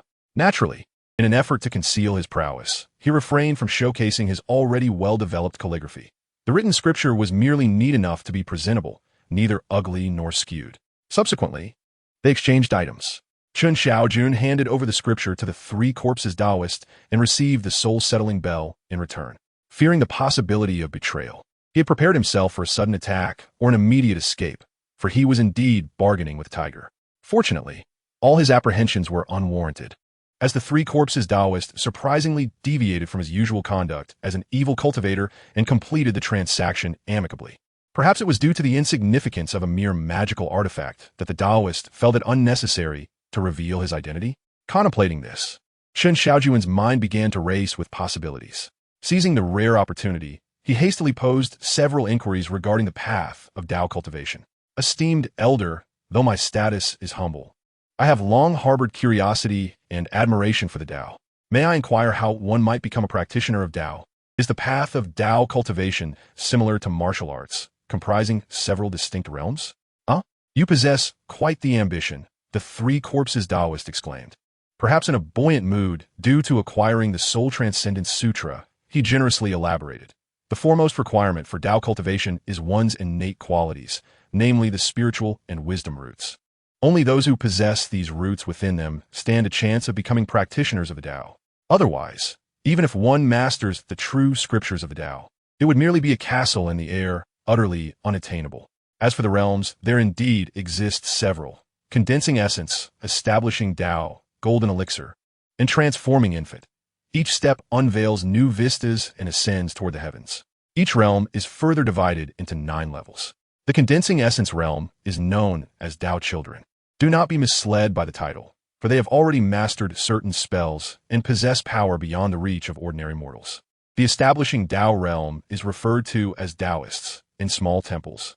The presence of a Taoist can ensure the prosperity of the surrounding region and the well-being of its citizens. The golden elixir realm is regarded as true persons, embodying the notion that with a golden elixir consumed, one's fate is self-determined, free from the whims of heaven. Such beings often live carefree, ignoring the court and dismissing imperial grace. Lastly, the transforming infant realm is what we commonly refer to as true monarchs. True monarchs, often elusive as dragons, are indeed among the pinnacle of existence in this world. However, I have heard that the path of Tao cultivation is boundless, with realms beyond transforming infant. Yet, as an old Taoist with limited knowledge, I am unaware of what lies beyond or what grandeur awaits. With that, the three corpses Taoist wore a contemplative expression, reflecting on the realms of condensing essence, establishing Tao, golden elixir, and transforming infant corresponding to Tao children, Taoists, true persons, and true monarchs. Chen Shaojun was momentarily taken aback, his eyes shimmering with a hint of yearning.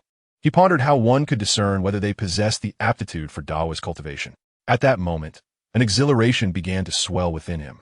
Although he had cultivated a measure of magical power through the Taishang Induction Sutra, he remained utterly ignorant of the nuances of Taoist practice. Now that the three-corpse-old Taoist was willing to elucidate the teachings, he felt compelled to seize this opportunity to learn more. As for the other's dubious identity as a practitioner of dark arts, if Yu Buchuan had played the role of a gentleman for long enough, he had become one in truth. The three-corpse-old Taoist's willingness to impart knowledge of cultivation made him the most esteemed teacher in Chen Shaojun's eyes. The method was, in fact, quite simple. All that was required was a spirit-exploring pearl. Fortuitously, he possessed one, which could be utilized to ascertain whether he had the capacity for cultivation. The three-corpse-old Taoist seemed to share a flicker of interest as he retrieved an oval, somewhat translucent pearl from a cloth bag. Holding the pearl, he engaged in a mental communion. Chen Shaojun promptly nodded, clasped the pearl, and cautiously extended his spiritual energy. 1 breath, 2 breaths, 3 breaths passed. The pearl exhibited no change whatsoever. Doubtful, Chen Shaojun intensified his spiritual effort. Yet, the pearl remained as still as a stagnant pool, showing no sign of response. What a pity you lack a spirit root and are thus unable to pursue Taoist practices, the three-corpse-old Taoist remarked, gazing at the spirit-exploring pearl with a tone of regret. How can this be? Chen Shaojun was taken aback, incredulity washing over his face. Was it truly the case that he lacked the qualifications for cultivation? Instinctively, he felt a twinge of disbelief, though he refrained from offering a vehement rebuttal. Both the Taishang Induction Sutra and his magical power were deep-seated secrets he would never disclose to anyone, let alone to a figure as enigmatic as the three-corpse-old Taoist. The spirit-exploring pearl could reveal whether a person possessed spiritual energy or a spirit root. Even the faintest trace would be detectable. You held the spirit-exploring pearl for a full 10 breaths and yet elicited no response, which is sufficient proof that you lack the aptitude for Taoist cultivation. The three-corpse-old Taoist shook his head and continued, however, do not lose heart. In this world, those endowed with spirit roots are few and far between. One might say that among 10,000 individuals, scarcely one possesses such a gift.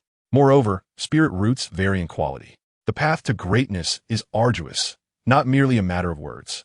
Ordinary individuals can also forge their path to strength through martial practice. Mr. Xie offered his consolation. The young man possesses a modicum of self-awareness. He merely finds it difficult to accept at this moment. Chen Shaojun clasped his hands together, displaying a visage of despondency. He then inquired about several additional questions concerning Taoist cultivation, but upon noticing the three-corpse-old Taoist's growing impatience, he took his leave and exited the mortuary temple. His head spinning, he resolved to seek rest. Chapter 90. It seemed, however, that all was not lost. How could this be? Surely, he should possess the qualifications for Taoist cultivation. Why then did the spirit-exploring pearl fail to reveal this? His cultivation of the Taishang Induction Sutra and the attainment of magical power were undeniably real. According to the teachings of the three corpses Taoist, practitioners of this path must possess both spiritual roots and wisdom roots in order to cultivate effectively. Without these essential qualities, one cannot perceive the ethereal energies, thus rendering the practice futile. Is it a deficiency in the spirit-searching pearl, or perhaps the Supreme Induction Sutra I am practicing is not a true Taoist method? Chen Shaojun pondered this thought, only to quickly shake his head. The magical power within him, when activated, allowed him to unleash all forms of spells, which fundamentally differed from martial arts energy. If it were not a genuine Taoist practice, what could it possibly be? Could it be that the Supreme Induction Sutra is, in fact, more exceptional than the average Taoist doctrine? A frown creased Chen Shaojun's forehead, but he soon dismissed these thoughts, preferring not to delve into such intricate matters that could cloud his mind with unnecessary worries. Upon returning to his rented abode, Chen Shaojun found himself in possession of various items. Some timber, several types of spiritual ink made from a unique blend of beast blood, bone powder, and gold juice grass, along with tools such as hoes, small knives, and wolf hair brushes. He intended to create 2 identical wooden boxes, reminiscent of the technique he remembered for concealing individuals within. However, before embarking on this endeavor, he first took a hoe and dug a shallow pit in a corner of the yard. Then, with a slight fluctuation of his spirit, A small paper pouch materialized in his hand, containing the spirit tea seeds rewarded by the spirit communicating treasure mirror. He resolved to plant these seeds right away. Although this location lacked any extraordinary spiritual resonance, he could not find a more suitable place in the immediate future, so he opted to sow them directly in the yard, planning to relocate them later if necessary. As he opened the pouch, a dark red seed, somewhat translucent in appearance, appeared before him. Even to the naked eye, its extraordinary nature was evident. The faint aroma it emitted, along with the vibrant life force contained within, was profoundly moving. Will be. Your fate will determine your survival, Chen Shaojun murmured, burying the seed in the earth and covering it with soil. After a moment's thought, he fetched some water from the nearby well and poured it over the freshly planted seed. With that, he turned his attention to the timber, extracting his knife and other tools to commence his work. Before long, two nearly identical boxes emerged before him. He then took out the wolf hairbrush, dipped it in the spiritual ink, and began to meticulously inscribe intricate patterns within the boxes. Compared to carpentry, his skills in calligraphy and painting were exceptional. With merely paper and brush, he could create works that captivated the scholarly elite. Thus, even though the internal calligraphic talisman structures of the boxes were complex and possessed an unpredictable essence, to him, they were merely slightly intricate artworks. The only challenge lay in maintaining a steady and sustained infusion of spirit during the painting process. Fortunately, Chen Shaojun had a superior alternative, his magical power. Thus, everything became remarkably simple. The steady influx of magical energy, coupled with his unparalleled skills in both painting and calligraphy, allowed him to create the spells inscribed upon the first wooden box without the slightest error. Next came the second box. After the passage of a fragrant incense stick, two specially crafted wooden boxes, transformed by his adept hands, materialized before him. The essence of the art of concealment lay within these two props, which were now complete. It was time for him to test their efficacy. With a flicker of his gaze, Chen Shaojun, naturally hesitant to subject himself to danger, chose to hide within one of the boxes for his trial. Despite having meticulously constructed these boxes from the depths of his memory, he could not guarantee the success of this experiment. As his thoughts wandered, he suddenly noticed several swallows nesting beneath the eaves of his abode. Apologies were in order. With a swift motion, Chen Shaojun leaped into action, reaching out to grasp the unsuspecting swallows. Startled, the birds chirped in distress, flapping their wings in an attempt to flee. Yet, with a mere sweep of his hand, his fingers danced in a rhythmic manner, capturing 3 swallows that fluttered helplessly above his palm, unable to take flight. In that moment, he exhibited an extraordinary control over his strength. "I must temporarily inconvenience you," he murmured, gently placing the swallows into one of the wooden boxes. The other box was positioned 10 meters away within one of his rooms. Then, he allowed his mental energy to diffuse slightly, soothing the agitated birds while invoking the spells within the box. A soft hum resonated through the air. In the next instant, he sensed that the box before him had been emptied. Upon opening it, he confirmed his suspicion. The 3 swallows had vanished without a trace. Hastily, he entered the room and opened the other box, revealing the 3 swallows, all intact and unharmed, albeit a bit lethargic. "It appears my experiment has succeeded." A smile graced Chen Shaojun's face. He released the 3 swallows one by one before carefully storing the 2 boxes in his storage ring. Fortunately, his storage was not overly burdened, or else it would have been quite a challenge to accommodate them. I almost forgot. As he placed the wooden boxes within, his eyes caught sight of a small metal canister nestled within his storage ring. Inside it lay 2 brain-eating insects. Upon opening the canister, a fireball, prepared in advance, surged forth in a wave of heat. Sizzle. The brain-eating insects were instantly reduced to ash. 1 breath, 2 breaths, 3 breaths. Chen Shaojun blinked in surprise. So, was my assumption incorrect? The reason I received 3 points of merit was not due to incinerating those 3 insects, but merely a reward for identifying treasures? He felt a pang of regret, almost brought to tears. Though the brain-eating insects were perilous, they were, after all, a rare breed of venomous creatures, excellent materials for nefarious deeds that he had so carelessly destroyed. Having engaged in an unprofitable venture, Chen Shaojun wore a somewhat displeased expression. Suddenly, his gaze shifted towards the iron canister. With the mindset of striking with uncertainty, he activated his spiritual sight, allowing his mental energy to subtly envelop the object. This canister possesses a certain intrigue. It has been utilized as a piggy bank for an extended period, predominantly filled with copper coins, enduring through 5 generations within a single household over a span of a century. Chen Shaojun raised his eyebrows in astonishment. Various scenes unfolded before his eyes, including a moment where he had utilized the iron canister to seal a cerebral insect. The vision dissipated. The divination artifact revealed its classification and grade. The piggy bank was deemed a common grade superior item, possessing a modest ability to attract wealth. The reward given was mastery of the abacus. During my academic years, my mathematical skills were never exceptional, yet I did attend university and study advanced mathematics. How will this ability serve me? Chen Shaojun felt a sense of resignation. As he absorbed the information, he realized he had underestimated this capability. In that moment, he found himself acutely sensitive to all data and numerical entities, able to gauge dimensions such as length, width, and height with the naked eye. Given an abacus, he could even calculate the height of the heavens, the thickness of the earth, and the size of birds soaring through the sky. It appeared to be quite useful. Chen Shaojun was uncertain whether he would be able to employ this ability in the future. However, with increased knowledge comes enhanced wisdom. He aspired to be a sage one day. After some contemplation, he retrieved another object, the soul-settling bell.